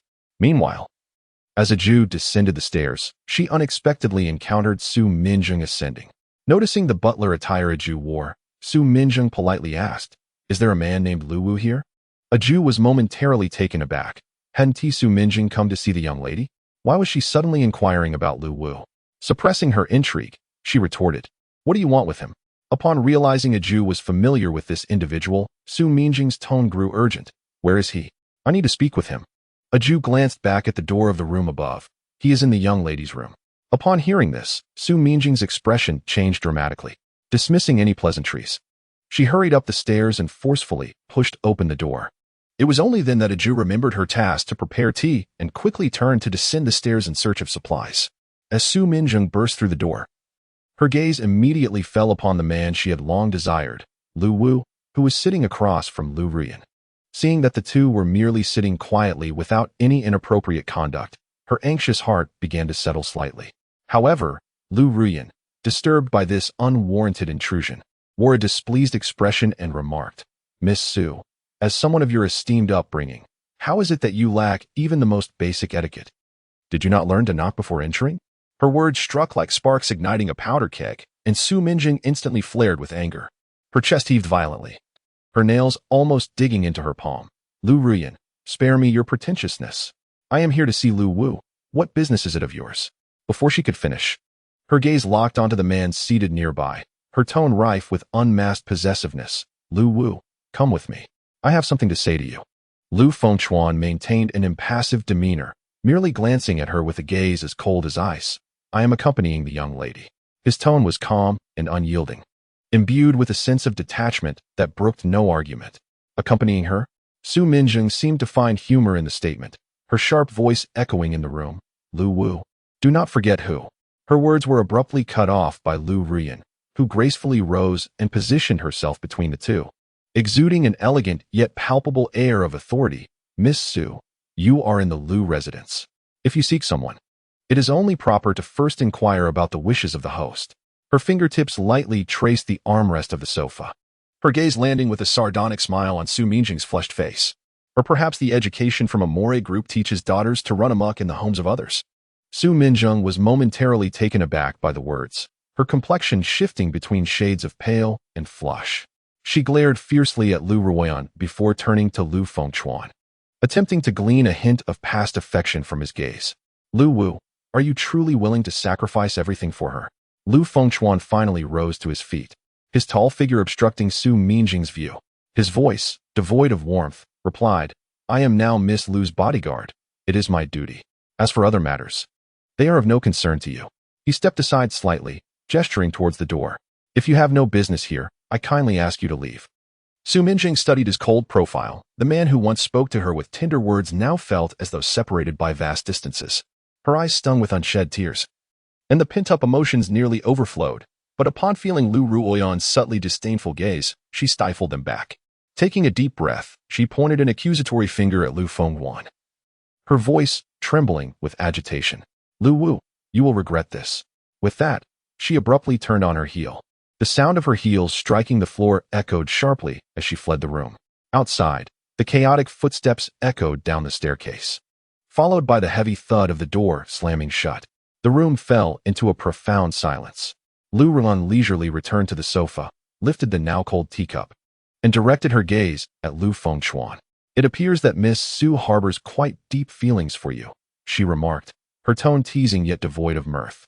Lu Fengchuan lowered his eyes, concealing the turmoil within, and simply replied in a subdued voice, I apologize for the embarrassment, Mississippi. Chapter 76. Lu Ruoyan's reward. As Aju ascended the stairs with a tray of freshly prepared snacks and tea, she encountered Su Minjing, her face ashen and hurriedly descending. The echoing clatter of her high heels on the steps accompanied her disheveled hair, clinging to her flushed cheeks, rendering Aju momentarily speechless. What transpired upstairs in such a short span? Standing at the stairway's corner with the tray in hand, Aju observed as Su Minjing dashed past the entrance without a backward glance, prompting her to scratch her head in confusion as she gazed at the closed door on the second floor. After a brief hesitation, Aju knocked on the door. A calm voice from within, belonging to Lu Ruoyan, responded. Upon entering, Aju spotted Lu Wu standing rigidly by the window. Miss, she placed the tray on the coffee table, her gaze flitting between the two individuals. What happened to Miss Su? Lu Ruoyan did not lift her head. Nothing of consequence, just a mad dog that has run off, she replied dismissively, though her peripheral vision caught the tightening grip of the man beside her. A cool, faint smile graced her lips as she instructed Aju. Keep an eye on Su Minjing. Ensure she does not create a scene in my home. If anything goes awry, it may reflect poorly on the Lu family. Hearing that the young lady intended to dismiss her again, Aju felt a twinge of trepidation and shot an annoyed glance at the man by the window, suspecting him to be the source of her troubles. Yet, despite her reluctance, she dared not defy the young lady's orders and could only respond in a subdued tone before turning to leave. Once Aju departed, the room was left with only the two of them. Lu Ruoyan leisurely indulged in the snacks, sipped her tea, and then inquired, Are you not coming over to eat? No, I have no appetite at the moment, Lu Fengchuan replied. He was still pondering how to deal with Su Minjing, that ticking time bomb. Lu Ruoyan chuckled softly, a glimmer of mischief dancing in her eyes. Could it be that seeing his beloved flee has extinguished his appetite? She is not my beloved. Lu Fengchuan's voice deepened, imbued with an undeniable certainty. Is that truly the case? Lu Ruoyan set her teacup down, her fingertips delicately tracing the edge of the porcelain plate. Then why do you seem so concerned about her? Miss Lu Fengchuan lifted his gaze, his eyes locking onto her face. The person I care about is you. The air hung still for a moment. Lu Ruoyan gazed into the profound depths of his eyes, a smile curving her lips. If you truly care for me, then come closer. Following her command, Lu Fengchuan approached. Witnessing his compliance, Lu Ruoyan's amusement deepened, and a playful impulse surged within her. She broke off a small piece of biscuit, savoring it briefly before standing, her arms wrapping around his neck, catching him off guard with a kiss. You've been so obedient. I reward you with a treat. Her voice, warm and inviting, brushed against his lips, and before the words faded, she transferred the biscuit from her mouth to his. The sweet flavor mingled with the unique fragrance of youth enveloped him, and Lu Fengchuan was momentarily stunned, unprepared for such a reward. As their lips touched, the sudden softness and sweetness disoriented him, drawing him into a deeper abyss of sensation. The sweetness of the biscuit melted on his tongue, richer than any flavor he'd ever encountered. Lu Fengchuan felt the desires within him stirred by this unexpected intimacy. The woman before him, bearing an uncanny resemblance to Lu Melian, possessed a strikingly different allure and charm that effortlessly unraveled his thoughts. Resolute, he bent his arms to lift Lu Ruoyan and placed her on the table. Lu Ruoyan, taken aback by his sudden move, laughed lightly, fully aware of the emotion swirling in his eyes. She playfully tugged at his collar, her tone teasing. Hurry up, Aju is likely to return soon. If she catches us, She might run to tell my father. Hearing this, Lu Fengchuan chuckled softly, his hands caressing her waist with an undeniable authority. Does she dare to tell? Then I shall take her as well. The unexpected declaration made Lu Ruyan look up, finding the depth of his amusement in his eyes, prompting her to laugh even more freely. A Jew is a good girl. Do you really think you can win her over? That may not be so simple. What? Are you eager to see me pursue her? Not a hint of jealousy? Lu Fengchuan studied Lu Ruyan's eyes, his tone inquisitive. Her earlier laughter was candid yet playful, leaving him momentarily perplexed about her true nature. Was she inherently carefree, or did she harbor a rebellious spirit? He gently pinched her chin, observing the fluttering shadows cast by her eyelashes on her cheeks, suddenly feeling that beneath this familiar visage lay complexities he could not decipher. The lingering sweetness of the biscuit in the air now intertwined with a subtle tension, compelling him to peel away her layers of pretense. Yearning to uncover the essence of her soul, I certainly feel a pang of jealousy. Lu Ruyan's fingers danced around the buttons of his shirt, the corners of her eyes slightly raised, yet her tone betrayed no hint of bitterness. However, I am far more intrigued to witness how Ajou struggles to catch her breath in your presence. She spoke her innermost thoughts with an unflinching candor, causing Lu Fengchuan to pause momentarily, then furrow his brow in contemplation. A singular thought surged within him, but it matters not. For this is merely a world within the pages of a book. Everything that belongs to Lu Ruyan should rightfully remain hers. He ceased to suppress the turmoil within, his movements imbued with a primal ferocity as his fingers fiercely grasped the hem of her skirt and tore it asunder. The sound of fabric ripping echoed through the air, and as the exquisite material fell away, Lu Ruyan did not shrink back. Rather, a more fervent light ignited in her eyes. She lifted her face to meet his gaze, a smile curling at her lips, radiating an almost obsessive excitement as she awaited the impending chaos. Chapter 77. Su Mingjing's investigation of Lu Wu. While the atmosphere above was charged with intensity, Ajou found herself at a loss downstairs.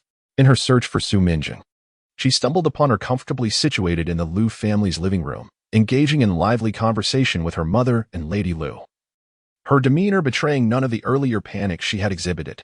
Ajou marveled silently at Su Mingjing's remarkable adaptability, swiftly swallowing her previous embarrassment. She intended to ascend the stairs to report this development, but she overheard Su Mingjing speaking softly to Lady Lu. "Aunt, may I stay here for a while? The scenery of the Lu residence is delightful, and it brings me peace of mind. Moreover, I wish to learn piano from Sister Rian. I have heard she has already attained level 8. Lady Lu relished hearing praise about her daughter's musical prowess. She had invested considerable effort and resources to ensure Lu Ruyan excelled in her piano studies. Upon hearing Su Mingjing's words, she beamed with delight. "Mingjing, feel free to stay for as long as you wish. I appreciate such a thoughtful child like you." After making her statement, she turned to Lu Zong beside her. "Do you have any objections?" Lu Zong shook his head. No objections. He believed Su Mingjing to be well-mannered and sensible, a refreshing contrast to his own more spirited daughter. Su Mingjing's face lit up with a bright smile. "Thank you, Aunt." Just then, Su's mother glanced at her watch and rose to depart. "Mr. Lu, I have matters to attend to at my company, so I shall take my leave." Lu Zong and Lady Lu promptly stood to see her off. "Take care." As Su Mingjing watched her mother leave, she secretly rejoiced. As long as she remained in the Lu household, she would have the opportunity to win Lu Wu back. All of this was overheard by Ajou. Just as she was preparing to ascend the stairs to report, Lady Lu returned from the foyer and, catching sight of her, called out, "Ajou, come here for a moment." Ajou could not refuse and approached Lady Lu. "Is there something you need, madam?" Lady Lu gestured towards Su Mingjing. "Mingjing will be staying here for some time. Please show her to a room." Ajou could only acquiesce. "Yes, of course." She then turned to Su Mingjing. "Miss Su, please follow me." Su Mingjing wore a gracious smile as she followed Ajou to a guest room on the lower floor. This room, intended for esteemed guests, boasted a generous area of at least 60 to 70 square meters, offering a bright and spacious ambience. The interior is immaculate and orderly, furnished with all the necessary pieces, and a small balcony graces the window, while an ensuite bathroom is a standard feature. Ajou politely inquired, "Miss Su, are you satisfied with this place?" Su Mingjing cast a glance at her surroundings, responding, "It's acceptable, though it's a bit smaller than my own room. I shall make do for now." Ajou bowed slightly, saying, "Should you require anything, simply summon the maid outside. I shall take my leave now." Just as she turned to depart, she heard Su Mingjing suddenly call out, "Wait, what is your name?" "Ajou." "Reluctant to share your full name?" Su Mingjin raised an eyebrow in pursuit of clarification. Aji lowered her gaze, stating, "I am simply Aji. There are no other names." She then asked, "What position do you hold in the Lu household?" "I am the personal maid of the young mistress." Upon hearing the term personal maid, a glimmer of interest flickered in Su Mingjin's eyes.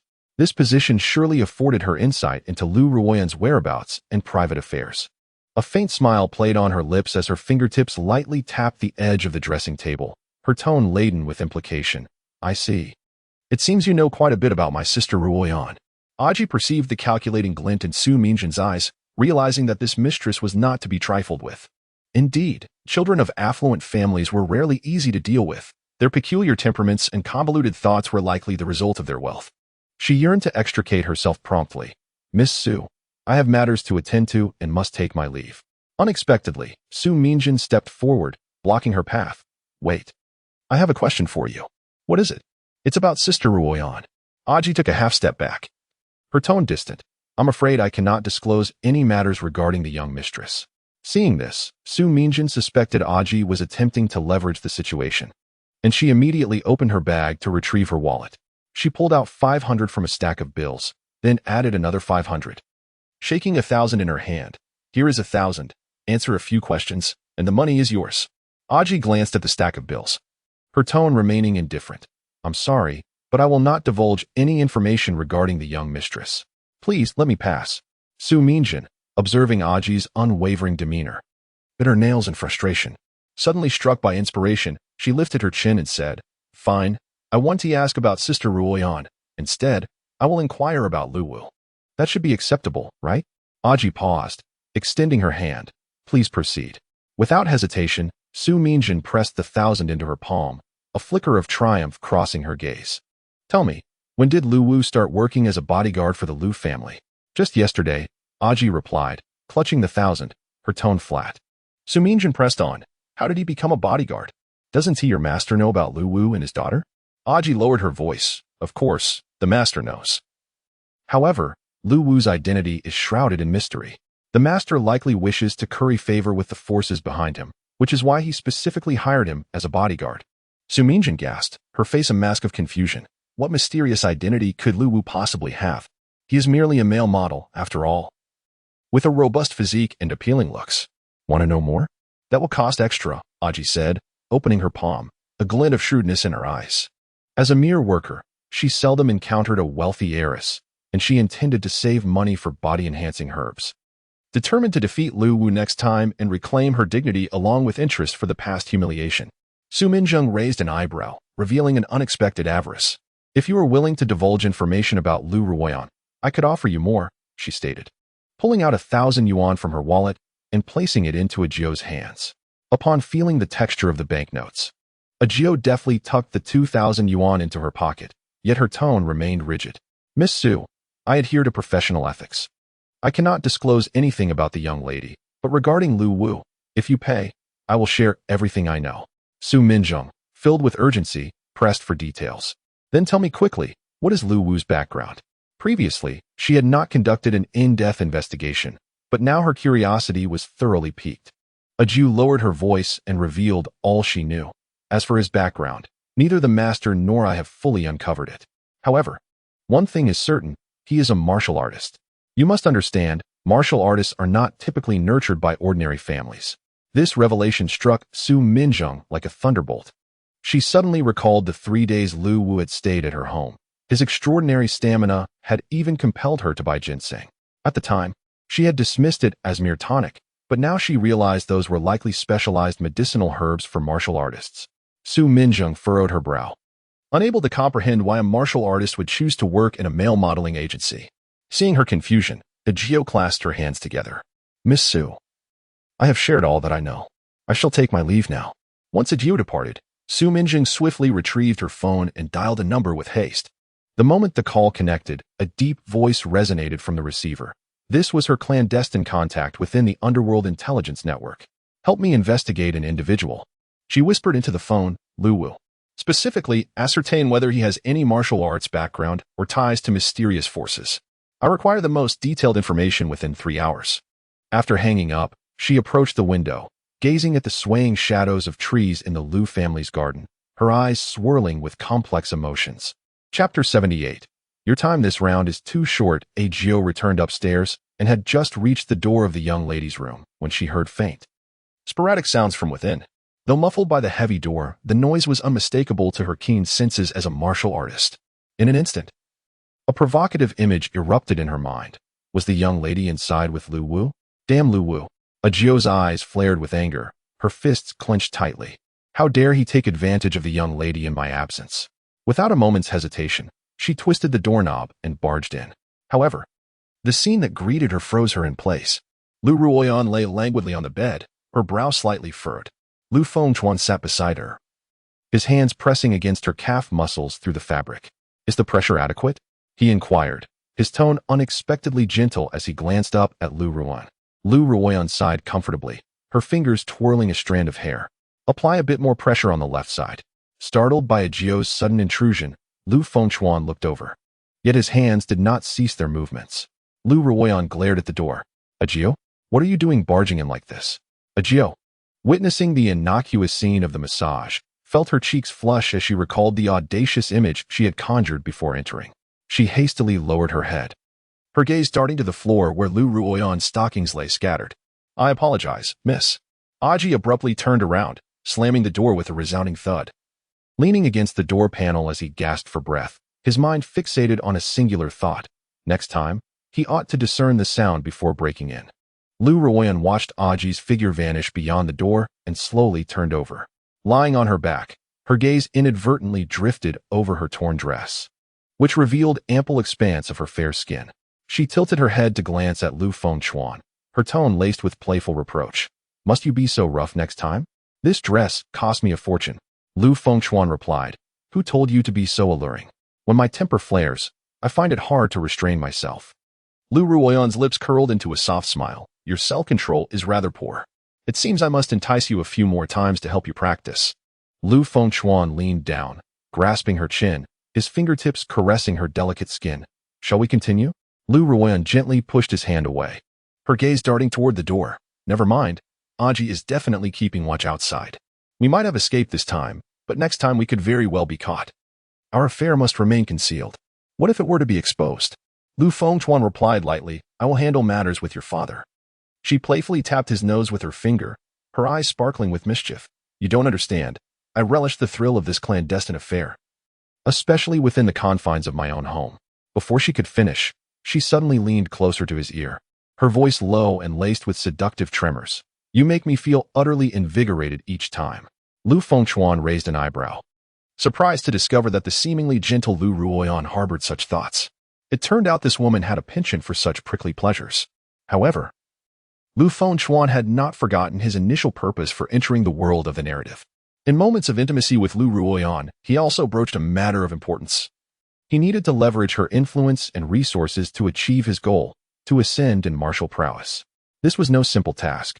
The sole method to elevate one's realm was to procure rare medicinal herbs and concoct specialized elixirs, supplemented by rigorous training.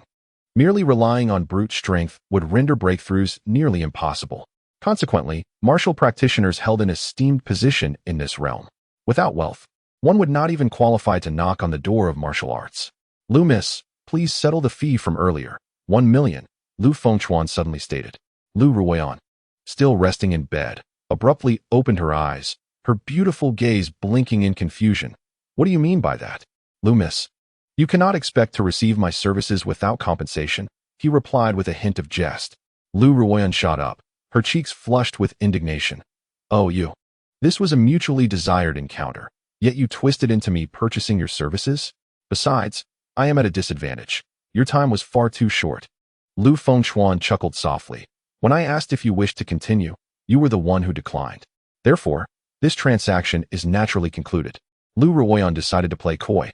I have no money. Lu miss, your family is the most powerful in the city. How could you possibly lack a mere million?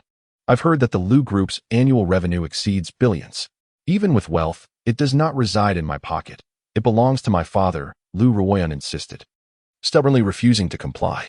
Lu Fengchuan understood well that she was not devoid of funds. She was merely being deliberately difficult. It seems I need to provoke her a bit. He leisurely began. All right, since you are indeed in a tight spot, Why not become Su Mingjing's bodyguard? She is wealthy and willing to spend on me. Absolutely not. Lu Ruyan sharply interrupted, a trace of barely perceptible possessiveness flashing in her eyes. How could she possibly let this delectable man be given to Su Mingjing? Hand me my phone, and I will transfer the money to you. Seeing Lu Ruyan relent, Lu Fengchuan casually passed her the phone from the table. Is it still the same account? She inquired as she took the phone. Lu Fengchuan nodded. She swiftly manipulated the screen with her fingertips before tossing the phone back onto the bed with a snap. Done. You are truly obsessed with money. Am I so devoid of charm that you only agree to bed me if I spend? Lu Fengchuan raised an eyebrow and chuckled. Miss Lu, have you ever heard the saying? A man's essence is incredibly precious. It can enhance a woman's beauty and prolong her life. Spending this little is hardly a loss. Lu Ruyan scoffed. You speak of superstitions, but it's not that profound. If it had such effects, Su Mingjing's family would have gone bankrupt by now. Who would still buy cosmetics for beauty? That's because I am unlike other men. I am a martial artist. Lu Fengchuan's fingers caressed the cuff of his sleeve, his tone imbued with undeniable confidence. Upon hearing the term martial artist, Lu Ruyan was not overly surprised. His commanding aura, formidable strength, and well-defined physique were clearly beyond the ordinary. Moreover, Ajio had previously hinted at Lu Wu's connection to martial arts. Suddenly, she sat up straight. Her gaze intense as she looked at him. Can I become a martial artist? You are already an adult now. Your foundation is set. If you wish to practice, you can, but becoming a martial artist is quite challenging. Lu Fengchuan paused before adding. However, if you are willing to invest and endure hardship, there may still be a possibility. This statement instantly ignited Lu Ruyan's interest. She suddenly recalled a memory from when she was 6 or 7. When her father had asked if she wanted to practice martial arts, only to be vehemently opposed by her mother. What is a girl doing with fighting? Dance and piano are more suitable for you. Her father had always heeded her mother's words, and ultimately, she pursued the path of the arts, missing the chance to become a martial artist. Now, things were different. As a child, she had no choice, but now she was an adult, entitled to decide her own life. This long-buried desire began to quietly sprout within her. Lu Wu, I want to become a martial artist, Lu Ruyan declared, her eyes shining with determination. Lu Fengchuan was not particularly surprised. He merely smiled and ruffled her hair.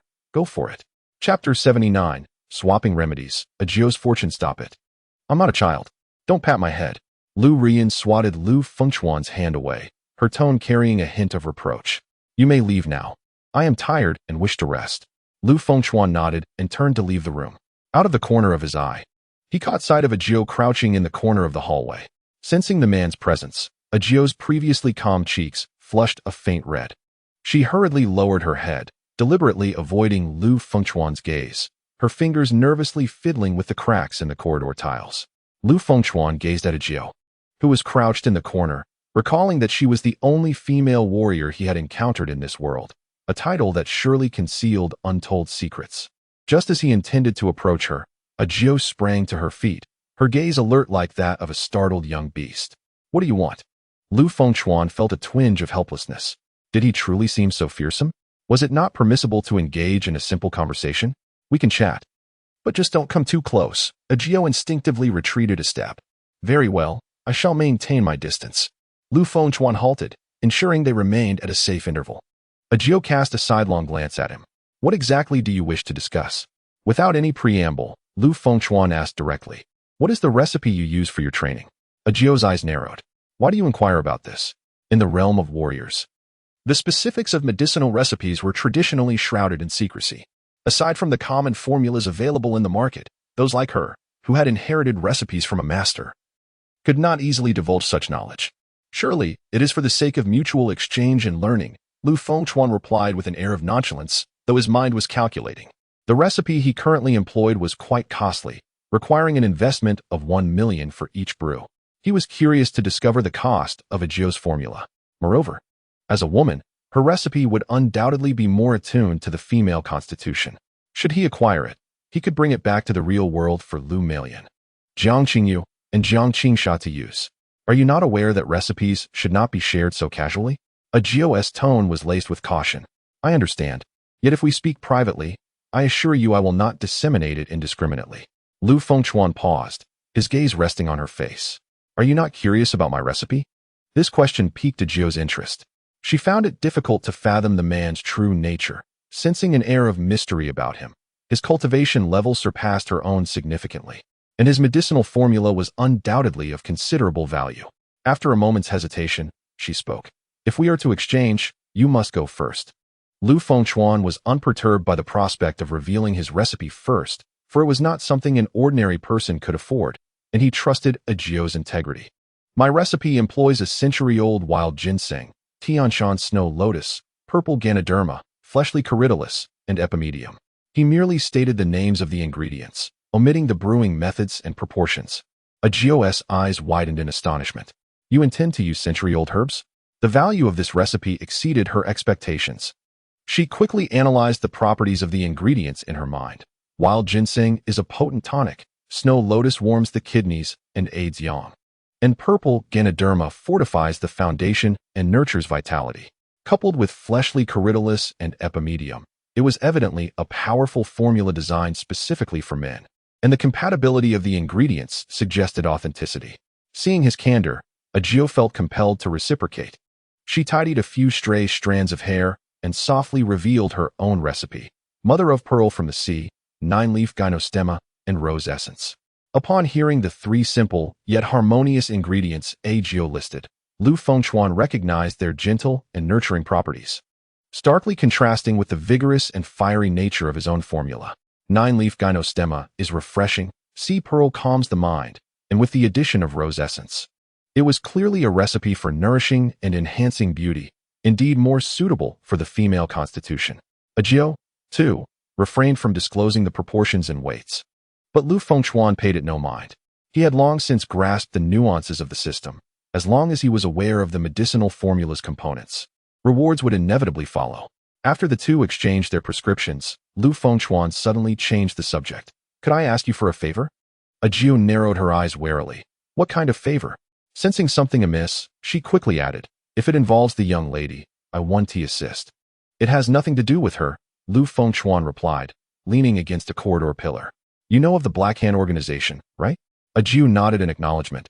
Yes. What about it? Could you help me make a call to the Black Hand organization? I wish to purchase some medicinal herbs from them, Lu Fengchuan stated plainly. Ajio's gaze flickered, immediately catching the crucial information. You want them to procure a century-old wild ginseng for you. Lu Fengchuan snapped his fingers, very astute. However, Ajio furrowed her brow, her tone laced with suspicion. Why don't you call them yourself? Why do you need my assistance? Because I don't have their phone number, nor am I a member, Lu Fengchuan shrugged nonchalantly. This revelation left Ajio utterly astounded. The martial arts community and the Black Hand organization were often intertwined. Many individuals relied on them for side jobs. The man before her clearly possessed considerable skill. How could he lack a membership with the Black Hand organization? She scrutinized him, sensing that the enigma surrounding this man was far deeper than she had initially perceived. Just help me out. It won't be in vain. Lu Fengchuan launched a financial appeal. Ajio, already strapped for cash, felt her eyes brighten at his words and promptly nodded in agreement. All right, I'll call them now. She moved to the corner of the corridor, retrieved her phone, and dialed a series of numbers. Within mere seconds, she hung up and turned to Lu Fengchuan. It's done. The delivery will arrive in half an hour. However, the price isn't low. They quoted 900,000. Do you have the funds ready? Lu Fengchuan smirked. Of course, I have it prepared. You need to transfer the money to me first. Ajio looked up at him. All right, Lu Fengchuan said without hesitation, immediately opening the transfer interface. Ajio was taken aback by his decisiveness, noticing not a hint of hesitation. Despite their limited acquaintance, this sudden display of trust warmed her heart, and she relaxed her grip on her phone. Soon, a notification sound chimed, confirming that a substantial sum of 910,000 had securely entered her account. This extra 1,000 is your errand fee. Is it sufficient? If not, I can add more, Lu Fengchuan remarked casually, transferring another sum. As the million just sponsored by Lu Rian was still fresh, Ajio hurriedly waved her hands. That's enough. That's enough. She felt as though her fortunes had improved since Lu Fengchuan arrived at the Lu family. She had just earned 2,000 from Su Minjing earlier that morning, and now another 10,000 had come in, nearly equating to half a month's salary. She lowered her gaze to the transfer notification, unable to suppress a smile. Her ears tinged with a joyful blush. Chapter 80. A partnership formed downstairs. Su Minjing was seated on her bed, her fingers deftly swiping across her phone screen. Engrossed in a mobile game. Suddenly, her phone vibrated, and a message popped up. It was from the Black Hand organization, containing a comprehensive dossier on Lu Wu.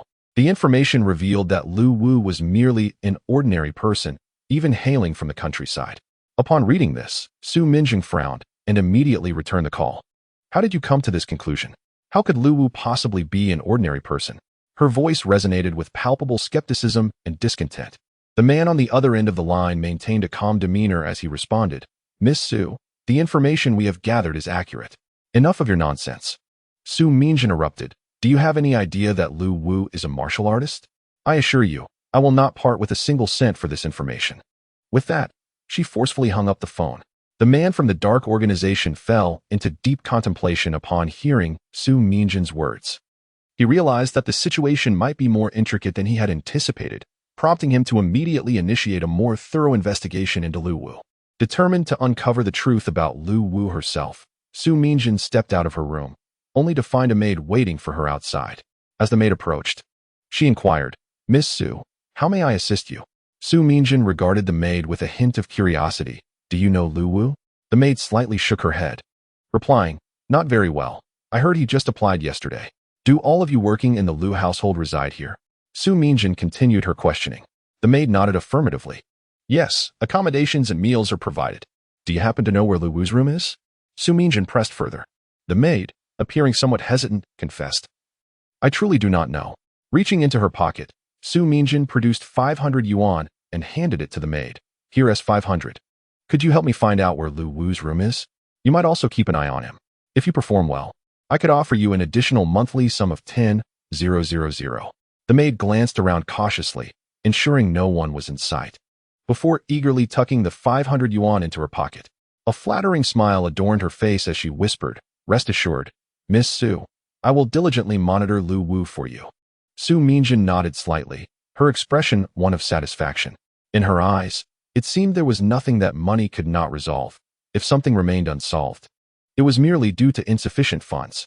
She considered a monthly payment of 10,000 to such a maid to be exceedingly generous. To her, these servants were merely laborers, and earning 4,000 to 5,000 a month should suffice. The sum of 10,000 was trivial in her view. She was aware that come next month, her mother would provide her with several million in pocket money, rendering this amount a mere drop in the ocean. With a wave of her hand, laced with a hint of authority, she instructed, Hurry along, keep a close watch on Lu Wu, and report back to me with any news. The maid promptly nodded, respectfully responding, Understood, I will go right away. Watching the maid hastily depart, Su Minjing began to leisurely explore the opulent Lu residence, taking the opportunity to familiarize herself with her surroundings. She entered the spacious living room on the first floor, her gaze sweeping over the area, contemplating how it spanned 300 to 400 square meters, no less grand than her own home, clearly indicative of the Lu family's wealth. Just then, she noticed someone descending the staircase. The individual who descended was none other than a Jew, the personal steward of Lu Rian. Su Minjing wore a smile, cognizant that a Jew was someone she needed to cultivate a rapport with, for gaining her favor could yield a wealth of information. Thus, she called out a Jew. Where are you headed? Upon hearing her name, a Jew paused momentarily before responding with an air of indifference. I am going to collect a package. Su Minjing, displaying a friendly demeanor, immediately accompanied a Jew, cheerfully stating, I shall join you. Reluctant to decline, a Jew allowed her to accompany her. They arrived at the security booth, which was quite spacious, accommodating 5 or 6 individuals. It not only provided lodging but was also equipped with surveillance equipment to monitor the surroundings of the Lu residence. This booth served as the designated area for collecting packages, where nearly all deliveries for the Lu family were stored. Inside, a tall security guard, upon noticing a Jew's arrival, eagerly presented a long rectangular parcel before her, warmly exclaiming, A Jew, this is your package, it just arrived. A Jew, maintaining a stoic expression, merely muttered a thank you. The guard, unwilling to let the moment pass, called after her, Wait a moment. A Jew turned back, inquiring, What is it? The guard, with a hint of anticipation, asked, Are you free this Saturday? May I invite you to dinner? The Jew replied curtly, I'm sorry, I am quite busy and unavailable. As she opened the car door and settled into the driver's seat, Su Minjing, seated in the passenger side, glanced at her with a playful smile. I didn't realize you were quite the magnet for admirers. Why didn't you accept the invitation from that young guard? She assessed him, finding him rather decent looking. Aju paused momentarily in fastening her seatbelt, her tone devoid of emotion. I have little interest in men. Su Minjung raised an eyebrow, leaning back in her seat with curiosity. Oh, then perhaps you are interested in women? As Aju turned the steering wheel, preparing to drive, she shook her head gently. I have no interest in women either. At my age, I have yet to delve into matters of love. How old are you? Su Minjung pressed further. Exactly 20, Aju responded. Her gaze fixed ahead as the vehicle merged into traffic. 20? Su Minjung was somewhat taken aback, her eyes drifting to Aju's hands gripping the steering wheel. Haven't you attended university?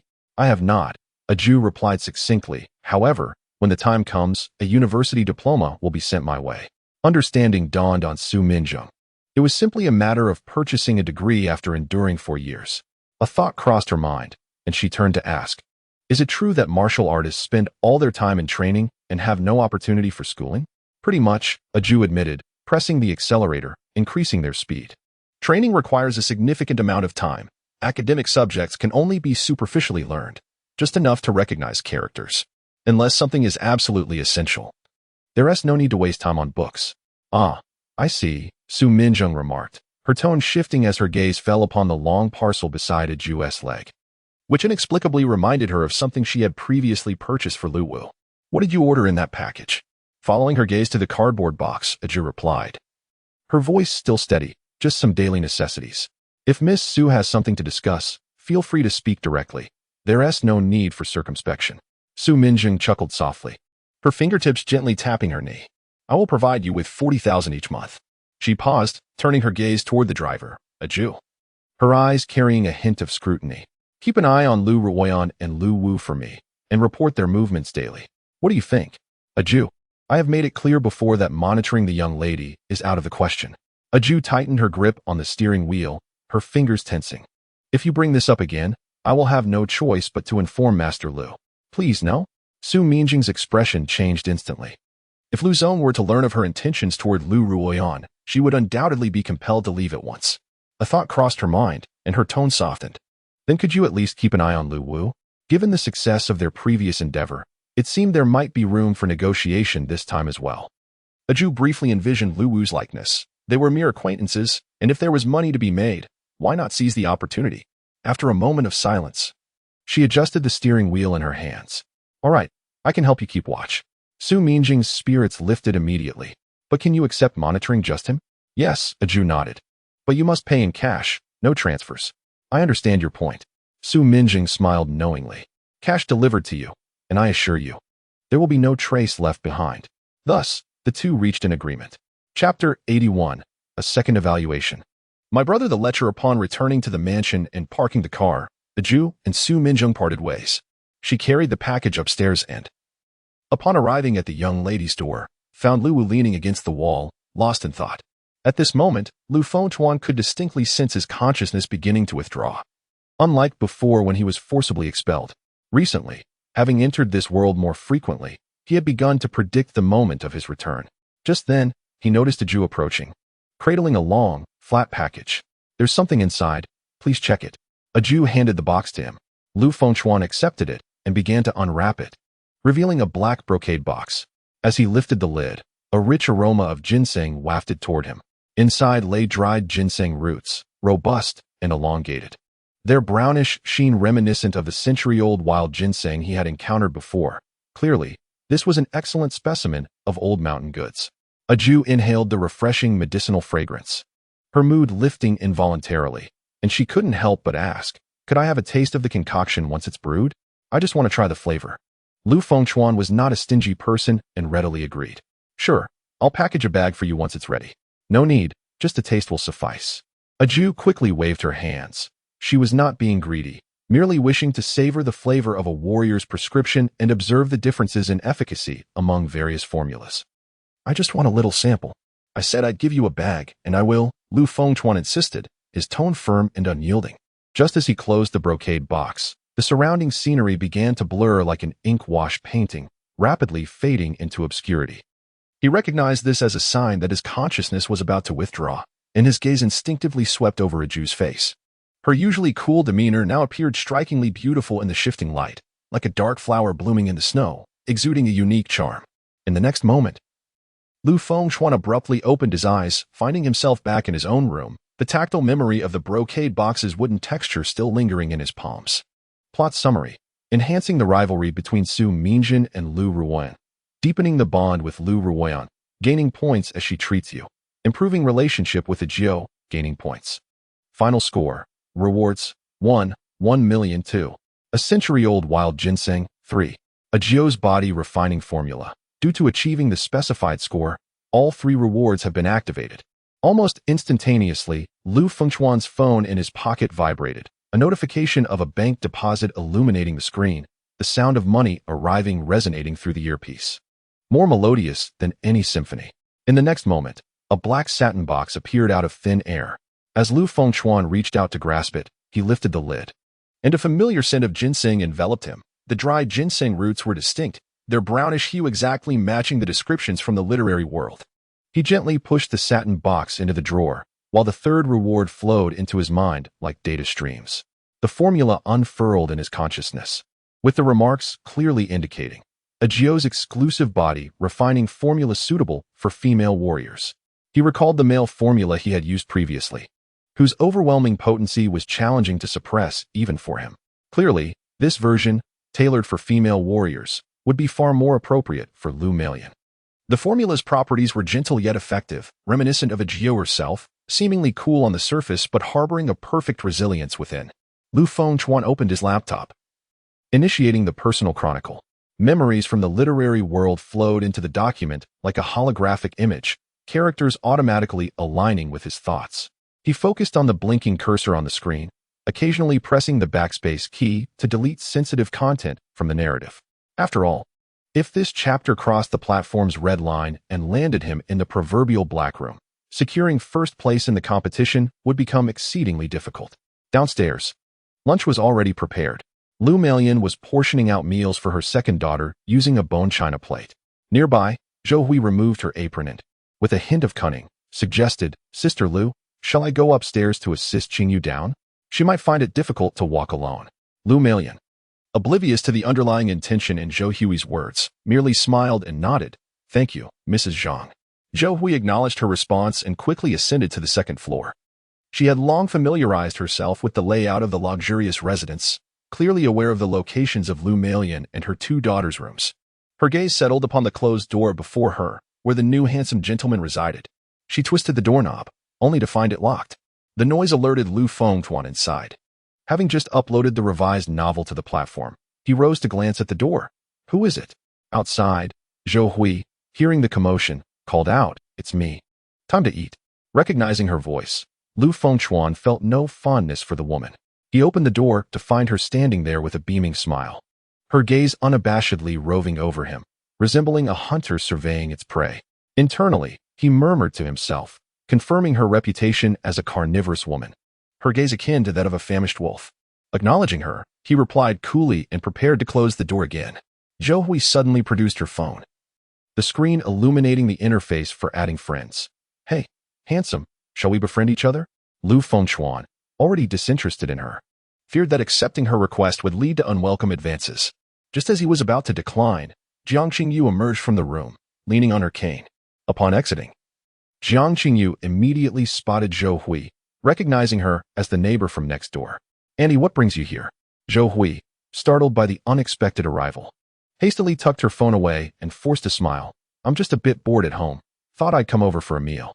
Jiang Qingyu steadied herself on her cane, sensing something amiss. Why would she engage with Lu Fengchuan when merely seeking a meal? Instinctively, she glanced toward Lu Fengchuan's door, a sense of unease washing over her, fearing that the neighbor was intent on forging a connection with him. To interrupt the conversation, she quickly interjected, "Auntie, could you assist me? I wish to go downstairs for dinner." Zhou Hui had originally used the pretext of helping Jiang Qingyu downstairs as an excuse to come up, so she immediately stepped forward, offering her arm for support. Lu Fengchuan, seeing this, also moved to lend a hand. "Allow me to assist, Aunt Zhou, you may go ahead." However, Jiang Qingyu shook her head decisively, gripping her cane tightly, her tone firm and unwavering. "I do not require your help. I want Aunt Zhou to assist me." Lu Fengchuan, taken aback by Jiang Qingyu's sudden obstinacy, found her thoughts difficult to fathom. Unbeknownst to him, her inner musings were vividly clear. Brother is a wolf in sheep's clothing. He might take an interest in Aunt Zhou. I cannot allow them to interact. As Zhou Hui cautiously assisted Jiang Qingyu down the stairs. Each step appeared laborious for Jiang Qingyu, her ankle still bearing some pain. A slight frown creased her brow, her expression tinged with restraint. Zhou Hui maintained a look of concern, softly offering reassurances, fearful of Jiang Qingyu's potential misstep. Lu Fengchuan stood nearby, observing the scene with a hint of a resigned smile. He was acutely aware that Jiang Qingyu had completely misconstrued him as a predatory figure. In truth, he held no interest in Zhou Hui. Her advances seemed to him more a source of amusement than genuine attraction. At that moment, Lu Meilan approached, carrying lunch for her second daughter, Jiang Qingsha. Her steps light as she ascended the stairs. Noticing Lu Fengchuan in a daze, she inquired with concern, "Xiao Chuan, is everything all right?" "Nothing at all," Lu Fengchuan replied, snapping back to reality as he reached out to take the tray from Lu Meilan. "Aunt Lu, allow me." Lu Meilan obediently handed over the tray, and Lu Fengchuan carefully placed it outside Jiang Qingsha's door. Lu Meilan stood by, watching Lu Fengchuan's actions, her eyes filled with warmth and trust. With a gentle smile, she said, "Xiao Chuan, why don't you have a chat with Qingsha? I will head downstairs first." Her voice was deliberately raised, meant for Jiang Qingsha to hear. Lu Fengchuan paused for a moment, then comprehended Lu Meilan's intention. He nodded and assured her, "Of course, Aunt Lu, you can rest easy." He knocked softly on the door, his tone patient and gentle. "Qingsha, your meal is ready." Today, there were sweet and sour ribs, along with scrambled eggs with tomatoes. As he spoke, he meticulously recounted the dishes on the tray, as if he feared missing any detail. Just after finishing, a rustling sound emerged from the gap beneath the door. Lu Fengchuan paused momentarily, bending down to discover a piece of paper had been slipped through the crack. Curiosity piqued, he picked up the paper, only to find it was a drawing. Upon closer inspection, he was taken aback.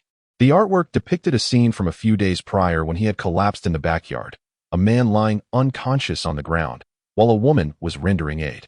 The portrayal of the rescue was indescribable. Jiang Qingsha's artistic skill was remarkable. The figures bore an uncanny resemblance to reality, with every detail showcasing her dedication and talent. Lu Fengchuan's gaze fixated on the woman in the drawing, a surge of intense confusion flooding his mind. He was certain that the woman assisting him was not Lu Meilan, but rather a woman strikingly similar to Jiang Qingyu. Yet, it could not have been Jiang Qingyu, as she had twisted her ankle that day and was at the hospital, rendering her presence in the backyard impossible. Therefore, the woman could only be Jiang Qisha. Could it truly be that Jiang Qisha had saved him that day, instead of Lu Meilan? Images from the moments leading up to his fainting replayed in Lu Fengchuan's mind. He only recalled a vague silhouette flashing before him before he lost consciousness. When he awoke again, he found himself gazing at Lu Meilan's concerned face. If Jiang Qingsha's drawing was indeed genuine, it was entirely possible that it was Jiang Qingsha who had subdued the effects of the medicine that day, not Lu Meilan. But why had Jiang Qingsha chosen to depict this moment and specifically deliver the drawing to him? Was she attempting to convey something? Lu Fengchuan felt utterly perplexed. He attempted to glean clues from the artwork, yet it only presented that vivid scene, devoid of any extraneous explanations. Unable to decipher Jiang Qingsha's intentions and with no means to inquire about her thoughts, he resolved to calm his mind and find an opportune moment to ask Aunt Lu, to ascertain who had truly rescued him that day. Addressing the door, he said, "Qisha, I will keep this drawing for now, but please refrain from creating such risque art in the future. Aunt Lu might misunderstand." He deliberately adopted a light-hearted tone, attempting to ease the tension. A soft knocking emanated from within, seemingly a response from her, as if she were aware. Lu Fengchuan smiled slightly and remarked, "I shall head downstairs for dinner." With that, he turned and returned to his room, carefully stowing the drawing in his bag. This piece of art must not be seen by others, lest it provoke unnecessary misunderstandings. He then descended the stairs, his mind still mulling over the matter. He decided to set it aside for the moment, planning to have a thorough discussion with Aunt Lu when the opportunity arose, to clarify what had transpired that day. As Lu Fengchuan entered the dining hall, he instantly felt 3 pairs of eyes fixated upon him. The atmosphere in the dining area grew tense, as if the very air had thickened. Lu Meilan's gaze was tender and filled with concern, as if silently expressing something profound. In contrast, Zhou Hui's eyes shone with a greedy intensity, openly fixated on Lu Fengchuan, as if trying to see through him. Jiang Qingyu squinted slightly, her eyes harboring a hint of coldness, lost in her own thoughts. Maintaining his usual composure, Lu Fengchuan offered a subtle smile and smoothly made his way to his seat, his movements natural and fluid, as though all of this were utterly commonplace. His tranquil demeanor only heightened the subtle tension in the dining room. As the four began their meal, each displayed distinct expressions. Lu Meiyan appeared somewhat reserved today. With outsiders present, she felt a twinge of embarrassment at the thought of serving Lu Fengchuan. She worried that Zhou Hui might gossip about it, causing unnecessary complications.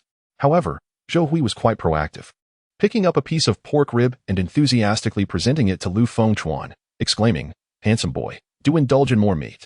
Her voice carried a flirtatious lilt, her eyes brimming with anticipation. "Thank you," Lu Fengchuan replied with a slight smile, graciously accepting the rib. Watching this interaction, Lu Meiyan's eyes dimmed slightly, and she secretly resolved never to invite Zhou Hui to her home again. That woman was clearly trying to steal her man. How outrageous. Jiang Qingyu, seemingly displeased by Lu Fengchuan's popularity, pushed her bowl forward with an air of irritation, addressing Zhou Hui, "And Zhou, I want some too. Please serve me." Her actions appeared somewhat deliberate, as if vying for Zhou Hui's attention. Zhou Hui promptly placed a piece of rib into Jiang Qingyu's bowl, saying, "Qingyu, eat more. You're still growing." Lu Meiyan, unwilling to be outdone, swiftly added a rib to her eldest daughter's bowl, and then another for Lu Fengchuan. On the surface, she was caring for her daughter, but her true concern lay with Lu Fengchuan. Zhou Hui, fully aware of Lu Meiyan's intentions, eagerly resumed serving both Jiang Qingyu and Lu Fengchuan. The atmosphere at the table grew increasingly peculiar, with the two women exchanging dishes back and forth, heaping more and more food into the bowls of Lu Fengchuan and Jiang Qingyu. Lu Fengchuan glanced at the towering pile of food in his bowl, a hint of helplessness crossing his face as he interjected, "That's enough, no more serving, or it will spill over." Jiang Qingyu, equally perplexed, couldn't fathom why her mother and Aunt Zhou had suddenly become so competitive. She frowned and muttered under her breath, "Really, what are you two doing?" Upon hearing Lu Fengchuan's remark, Lu Meiyan and Zhou Hui finally ceased their exchanges. They exchanged a glance, then looked at the overflowing bowls of Jiang Qingyu and Lu Fengchuan, which had become quite comical. Both women felt a wave of embarrassment wash over them, their faces slightly flushed as they busied themselves with their meals to mask their discomfort. Chapter 83. Lu Meiyan exhaled. This awkward situation finally reached a resolution after lunch. Zhou Hui, clearly feeling uneasy, decided it was best to leave Lu Meiyan's home. Lu Meiyan, perhaps sensing the subtle divide between her daughter and Lu Fengchuan, took the initiative to suggest, "Xiaochuan, could you help Qingyu upstairs?" The proposal took both Lu Fengchuan and Jiang Qingyu by surprise. They exchanged a glance, and the atmosphere suddenly became tense. Jiang Qingyu was the first to voice her opposition, her tone laced with defiance. "No, I can manage on my own." With that, she grasped her cane and, limping slightly, made her way toward the staircase. Her movements appeared somewhat awkward, yet exuded a resolute spirit. Lu Fengchuan followed her helplessly. As she ascended the stairs, halfway up, she turned to see him still trailing behind, and her brow furrowed in irritation. "Why are you following me? I don't need your protection." Her voice carried a hint of impatience, deliberately emphasizing her independence. "I'm simply going upstairs to retrieve my tray. Don't flatter yourself." Lu Fengchuan replied nonchalantly, attempting to ease the tension with a light-hearted remark. However, Jiang Qingyu seemed unfazed, letting out a cold huff as she continued her arduous ascent. Each step was taken with great caution, but as she advanced, her foot suddenly slipped, causing her to lose her balance and cry out, "Ah!" In an instant, Lu Fengchuan reacted swiftly, extending his arms just in time to catch her as she tumbled backward into his embrace. The impact was not as painful as she had anticipated. Instead, it enveloped her in a warmth and softness. This scent was distinct from Lu Meiyan's fragrance, a subtle milky aroma, fresh and gentle, evoking a sense of delight. Leaning against Lu Fengchuan's sturdy chest, she felt the firmness of his muscles. The embrace was so comfortable that she found herself reluctant to part from it. Her heart raced involuntarily, and a faint blush crept onto her cheeks. At that moment, Lu Meiyan, hearing her daughter's scream, rushed over in alarm. Upon reaching the staircase, she was relieved to find Lu Fengchuan cradling her daughter, reminiscent of a scene from years past when Qingyu enjoyed being held by him. Observing the apparent easing of their relationship, a warm smile graced her face. Qingyu, at your age, still needing Xiaochuan to carry you? Lu Melian teased, her tone playful and affectionate. Upon hearing her mother's voice, Jiang Qingyu snapped back to reality, her blush deepening. She hurriedly extricated herself from Lu Fengchuan's arms, steadying herself with her cane, and awkwardly insisted, I didn't tea. She limped up the stairs in a flurry, her movements betraying her embarrassment. Lu Fengchuan shook his head in resignation, internally reflecting on the enigma that was this young woman. Though she seemed to disdain him, she appeared to relish his embrace. Truly, young women are perplexing creatures.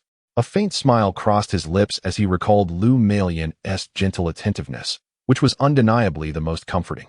Xiaochuan, you must treat Qingyu well, Lu Melian said with a smile before turning back to the kitchen to wash the dishes. Lu Fengchuan, hearing her words, felt a twinge of confusion, even questioning whether Lu Melian was subtly encouraging him to pursue her daughter. An absurd image flashed through his mind, a mother and daughter together. The beauty of the scene was so overwhelming that he dared not dwell on it any longer. He quickly shook his head, dispelling these chaotic thoughts, and hurried upstairs. Upon reaching the upper floor, he found the doors to the sisters' rooms firmly shut. A tray lay outside the gauzy door, its contents already consumed. Lu Fengchuan approached and picked up the tray, only to discover a drawing pressed beneath it.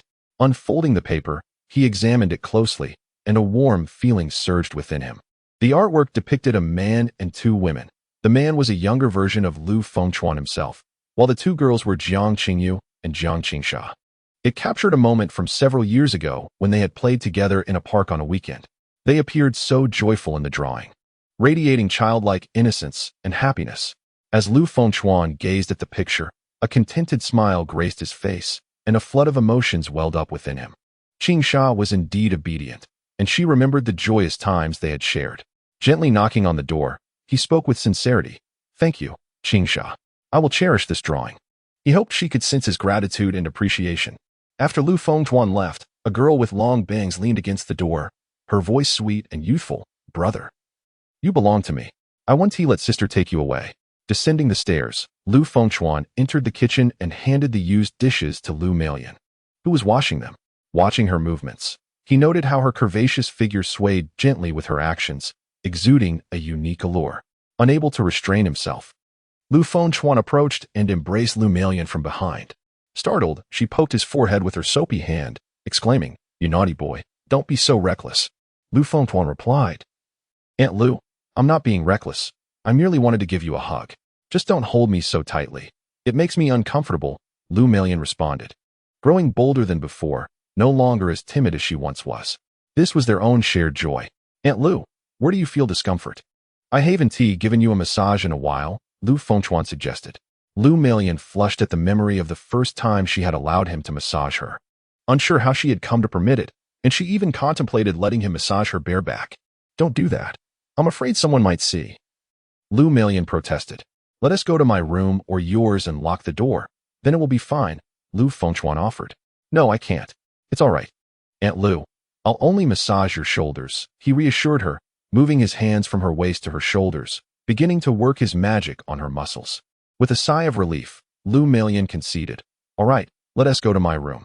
In Chapter 84, titled The Daughter Almost Discovers Her Mother's Secret, Jiang Qingyu sat quietly at her desk, her eyes fixated on an IELTS English book, diligently taking notes with a pen in hand.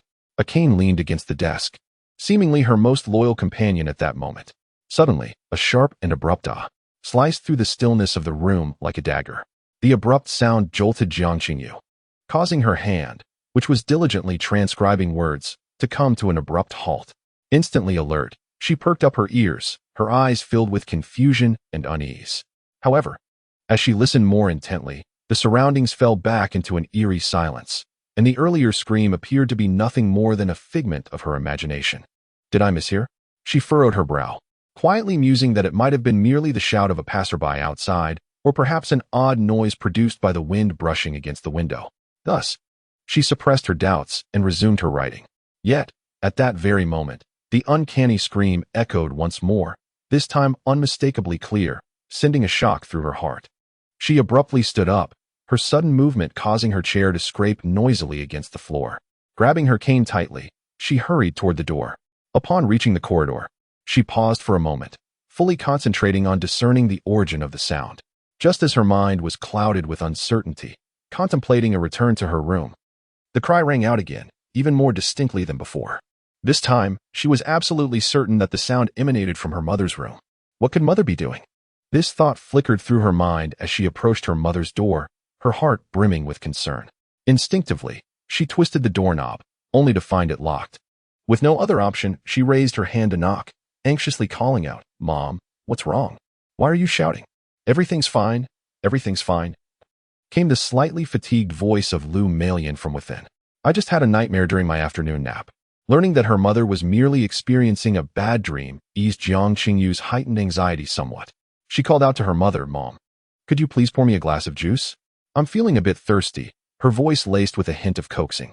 "All right, you go back for now. I will come down shortly to get you a glass," Lu Melian replied from inside, her tone imbued with the unique tenderness of a mother. Jiang Qingyu responded with a okay, and slowly made her way back, leaning on her cane. The rhythmic sound of the cane striking the floor resonated clearly in the quiet corridor. As she passed by Lu Fengchuan's door, she felt an inexplicable pull, as if guided by some mysterious force, and turned the doorknob. To her surprise, it was unlocked. She gently pushed the door open a crack to peer inside, curious about what Lu Fengchuan was up to, only to find the room devoid of any presence. Where could he be? Did he step out? She murmured softly, her curiosity compelling her to fully open the door and step inside. Upon entering, she took a gentle sniff of the air, detecting no unpleasant odors, and thought, how tidy Lu Fengchuan is. Next, she walked straight to the nearby trash can, leaning forward slightly to peer inside, only to find it completely empty. She furrowed her brow, pondering, does Lu Fengchuan never throw out the trash, or has Mother cleaned this bin? Following that, she approached Lu Fengchuan's bedside and, without hesitation, lifted a corner of the bedspread.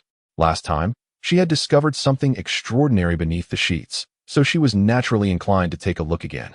Upon lifting the cover, she discovered an empty space beneath, devoid of anything. A sense of unease washed over Jiang Qingyu, her brow furrowing deeper. He must have relocated his belongings. With this thought, she resumed her search within the room, methodically opening each drawer to inspect their contents. One drawer contained a mysterious black box. What could this be?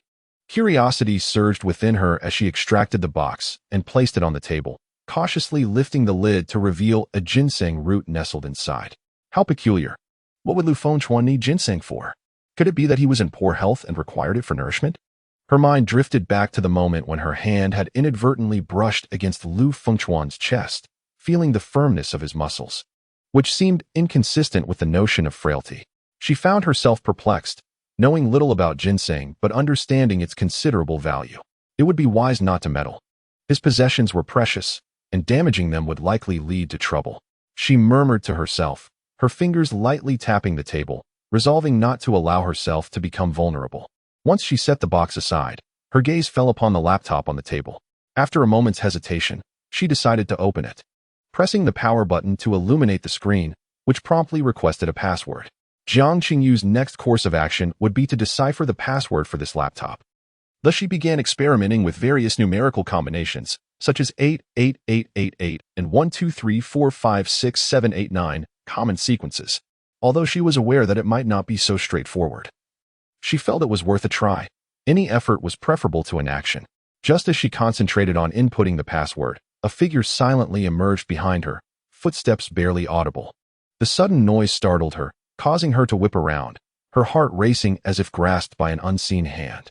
To her relief, the person was not Lu Fengchuan, but her mother. Clutching her chest, she exclaimed, "Mom, what are you doing? Why did you come in without making a sound?" Lu Melian appeared somewhat flushed. Having just finished exercising, holding a glass of juice, her gaze fixed on her daughter, who was tinkering with Lu Fengchuan's laptop. She inquired, "What are you doing with Xiao Chuan's computer?" "I just wanted to look up some information," Jiang Qingyu replied swiftly, fabricating an excuse. "My own computer is back at the dormitory. Why don't you see if you can ask a classmate to bring it back for you?" "I'll have a classmate come by tomorrow to collect everything," Jiang Qingyu responded, but then noticed that her mother's complexion seemed unusually bright, as if she were unwell. She asked directly, "Mom, why is your face so red? Are you running a fever? Should we go to the hospital?" Lu Melian touched her face and felt the heat radiating from it, a result of her recent physical activity. She quickly replied, "I'm fine. I might have just been startled by a nightmare." With her quick wit, she conjured this explanation. Jiang Qingyu still sensed something amiss. An instinct telling her that her mother was not being entirely truthful, yet she lacked evidence to confront her. Suspecting that everything might be connected to Lu Fengchuan, she directly asked, "Mom, where is Lu Fengchuan? Where did he go?" "He has gone out for some errands." "Is he really out, or is it just a facade?" "He certainly has gone out." Lu Melian stammered as she replied. Chapter 85. Aunt Lu is truly kind and obedient. Jiang Qingyu instantly sensed her mother's unease. She knew her too well. Whenever her mother lied, she would stutter. "Mom, you haven't hidden Lu Fengchuan in your room, have you? That's nonsense. Don't say such things." Lu Melian's expression faltered, revealing her inner turmoil. Jiang Qingyu seemed to have an epiphany. Leaning on her cane as she headed towards the door, Lu Melian hastily set down her juice and rushed after her. "Qingyu, where are you going?" Seeing her daughter heading for her room, she quickly positioned herself to block the door. This action only solidified Jiang Qingyu's suspicions. There was undoubtedly something amiss in her mother's room. "Mom, are you and Lu Fengchuan involved? Is he in your room? Was that cry just now him causing you pain?" The barrage of questions left Lu Melian flustered and speechless. Seizing the opportunity, Jiang Qingyu pushed the door open. Lu Melian gasped, "No." The room was empty. Jiang Qingyu stood at the threshold, momentarily stunned, her gaze fixed on the bed, scanning the room for any trace of Lu Fengchuan. Confused, she turned to her mother, her cane tapping the floor absent-mindedly. "Mom, how can there be no one here?" Lu Melian's breath was still rapid, the flush on her cheeks not yet faded, and her eyes darted about. "What are you thinking, child? Didn't I say Lu Chuan went out?" Furrowing her brow, Jiang Qingyu felt the situation was more complicated than it appeared. Leaning on her cane, she cautiously entered the room, searching for any clues in its subtle details. "Mom, why were you so flustered earlier and wouldn't you let me in?" Feigning anger, Lu Melian retorted, "You are getting more unruly as you grow up, suspecting your own mother." Jiang Qingyu approached the window, peering outside but finding nothing unusual. Although her mind was still rife with doubts, she hesitated to press further. With a resigned sigh, she turned and said, "Mom, I just find it a bit strange." Lu Melian quickly grasped her daughter's hand, leading her back outside and shutting the door behind them. "What is so strange? Enough of your wild thoughts. Just go back." Jiang Qingyu obediently returned to her room. Once her daughter had left, Lu Melian slumped against the wall, resembling a deflated balloon, her legs weak and her heart racing. The harrowing moment replayed in her mind. She genuinely feared her daughter would uncover that unspeakable secret. The mere thought of the potential embarrassment sent chills down her spine, a cold sweat threatening to break forth. Fortunately, Lu Fengchuan had left just in time, absent from the room. With that thought, she quietly exhaled, her previously tense body gradually relaxing. She wiped the sweat from her brow, took a few deep breaths, and endeavored to regain her composure. Once steadied, her phone vibrated in her pocket. She retrieved it to find a message from Lu Fengchuan. "Aunt Lu, I've stepped out to buy something." Upon receiving this message, Lu Melian felt a sense of relief. The child has fortunately stepped out. She then picked up the juice from Lu Fengchuan's room and made her way to her daughter's chamber. At that moment, Jiang Qingyu was engrossed in reviewing her English vocabulary. Lu Melian approached her daughter, placing the juice on the table, and immediately noticed the array of English words sprawled before her. "Studying abroad, you say? But you are merely a freshman," she thought with a hint of concern in her tone. Jiang Qingyu took a delicate sip of the juice, the sweet and sour flavors blossoming on her tongue, her gaze resolute. "I am preparing for the future. I intend to pursue a master's degree abroad, and if possible, a doctorate as well. This will make finding a job much easier." Lu Melian's fingers brushed through her daughter's hair, her eyes glimmering with a mixture of pride and complexity. "Naturally, I wish for your success, but the distance makes me uneasy." Jiang Qingyu set down her pen and looked up at her mother, a radiant smile illuminating her face. "Oh, Mom, do not worry. I am grown enough to take care of myself. Besides, with the convenience of the internet, I can contact you anytime." Lu Melian nodded, her gaze returning to the English words, letting out a gentle sigh. "I may not understand these things, but I have faith in you. If you grow weary, take a break. Do not overexert yourself." As she spoke, her hand lightly patted Jiang Qingyu's shoulder. Jiang Qingyu responded verbally, yet her thoughts drifted far away. She cherished her mother, but felt compelled to leave. Her mother cannot manage the company, and if left to others, it will inevitably decline. leading to bankruptcy. Thus, she aspired to return after her studies to take charge of the business. Chapter 86. Aunt teaches you to drive on the bustling streets outside. Lu Fengchuan hopped onto a shared electric scooter, deftly navigating through the throngs of people, his destination clear, a traditional Chinese medicine shop to procure some herbal ingredients. As he rode, he reflected on his earlier encounter with Aunt Lu, concluding that she was truly amiable and obedient, readily complying with his requests. However, when Jiang Qingyu interrupted him, he had to escape through the window to avoid detection. Upon arriving at the herbal store, Lu Fengchuan swiftly parked his scooter and entered. The air inside was infused with a subtle herbal fragrance. He approached the counter and listed the herbs he required to the herbalist: 9-leaf gynostemma, mother of pearl, rose, Tianshan snow lotus, purple ganoderma, cistanche, and epimedium. The herbalist skillfully prepared and weighed the herbs in no time. Lu Fengchuan collected the herbs and exited the shop. He then visited a grocery store to purchase a few clay pots for boiling the medicine and subsequently rode his shared bicycle back home. By the time he arrived, it was nearly 5 o'clock, and Lu Meiyan was busy in the kitchen preparing dinner, the sounds of pots and pans clattering resonating through the air. "Aunt Lu, I'm back," Lu Fengchuan announced as he stepped into the kitchen, carrying his items. Lu Meiyan paused her chopping, glanced at what he held, and inquired, "Xiaochuan, where have you been? What are these items?" Lu Fengchuan replied, "I went to buy some herbal ingredients for a decoction. This clay pot is for that purpose, as using an electric kettle does not yield good results." Lu Meiyan further asked, "Is it a tonic?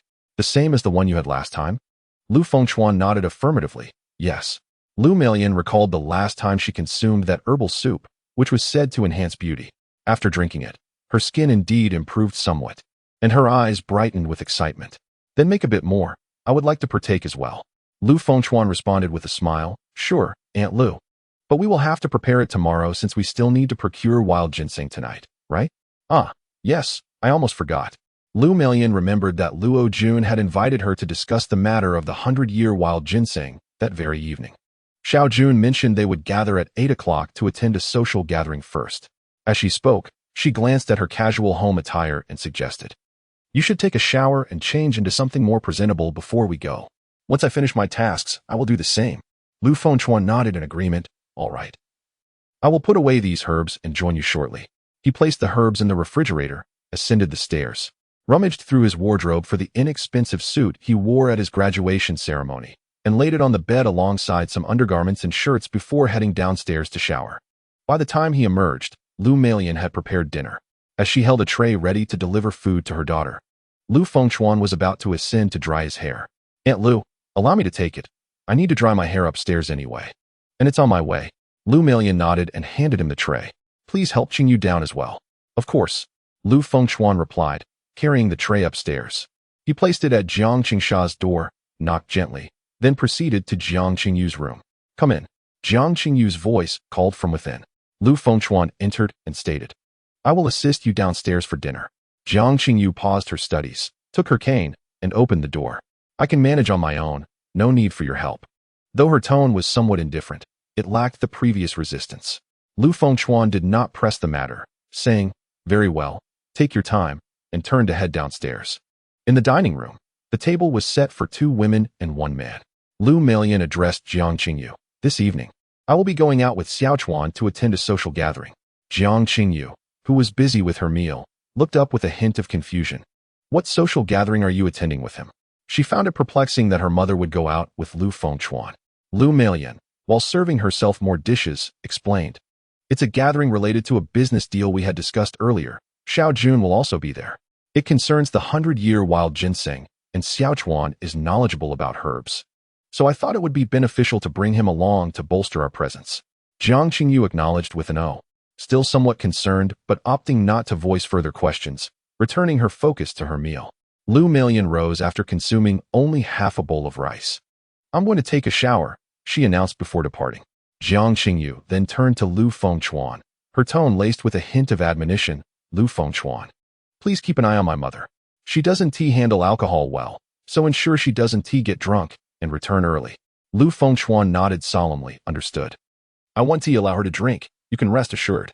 Only then did Jiang Qingyu feel a slight sense of relief, giving him a gentle nod in acknowledgement. System notification, Jiang Qingyu trusts you.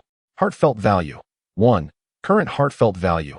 6. Upon noticing the system prompt, Lu Fengchuan felt a surge of joy. Although it was a mere increment, he perceived it as a hopeful sign of improving his relationship with Jiang Qingyu. Patience, he reminded himself, would yield results in due time. Meanwhile, Jiang Qingyu finished her meal and, using her cane, ascended the stairs independently, leaving Lu Fengchuan to tidy up the remnants of their dinner. Approximately half an hour later, as the clock approached 7, Lu Meilan descended the stairs, adorned in a flowing red dress that accentuated her graceful figure. Her exquisite makeup, complemented by high heels, rendered her exceptionally beautiful, exuding an undeniable aura. "Aunt Lu, you look stunning today," Lu Fengchuan generously praised. Lu Meilan smiled, a glimmer of satisfaction flickering in her eyes. "You do flatter me. Let us not be late." The two made their way to the garage, where a BMW 7 stood quietly. A vehicle Lu Fengchuan knew to be worth no less than 1 million. Lu Meilan pressed the key fob to unlock the car door and inquired, "Xiao Chuan, do you know how to drive?" Lu Fengchuan replied, "I obtained my driver's license in college, but I have never owned a car." Lu Meilan, initially intending for him to take the wheel, hesitated upon hearing this, fearing he might be inexperienced. "Let me drive instead. You can sit in the passenger seat, and I shall teach you how to operate this BMW." Lu Fengchuan nodded in agreement, and they both entered the vehicle, fastening their seatbelts. Lu Meilan skillfully navigated the car out of the garage and headed towards their destination for the evening's gathering.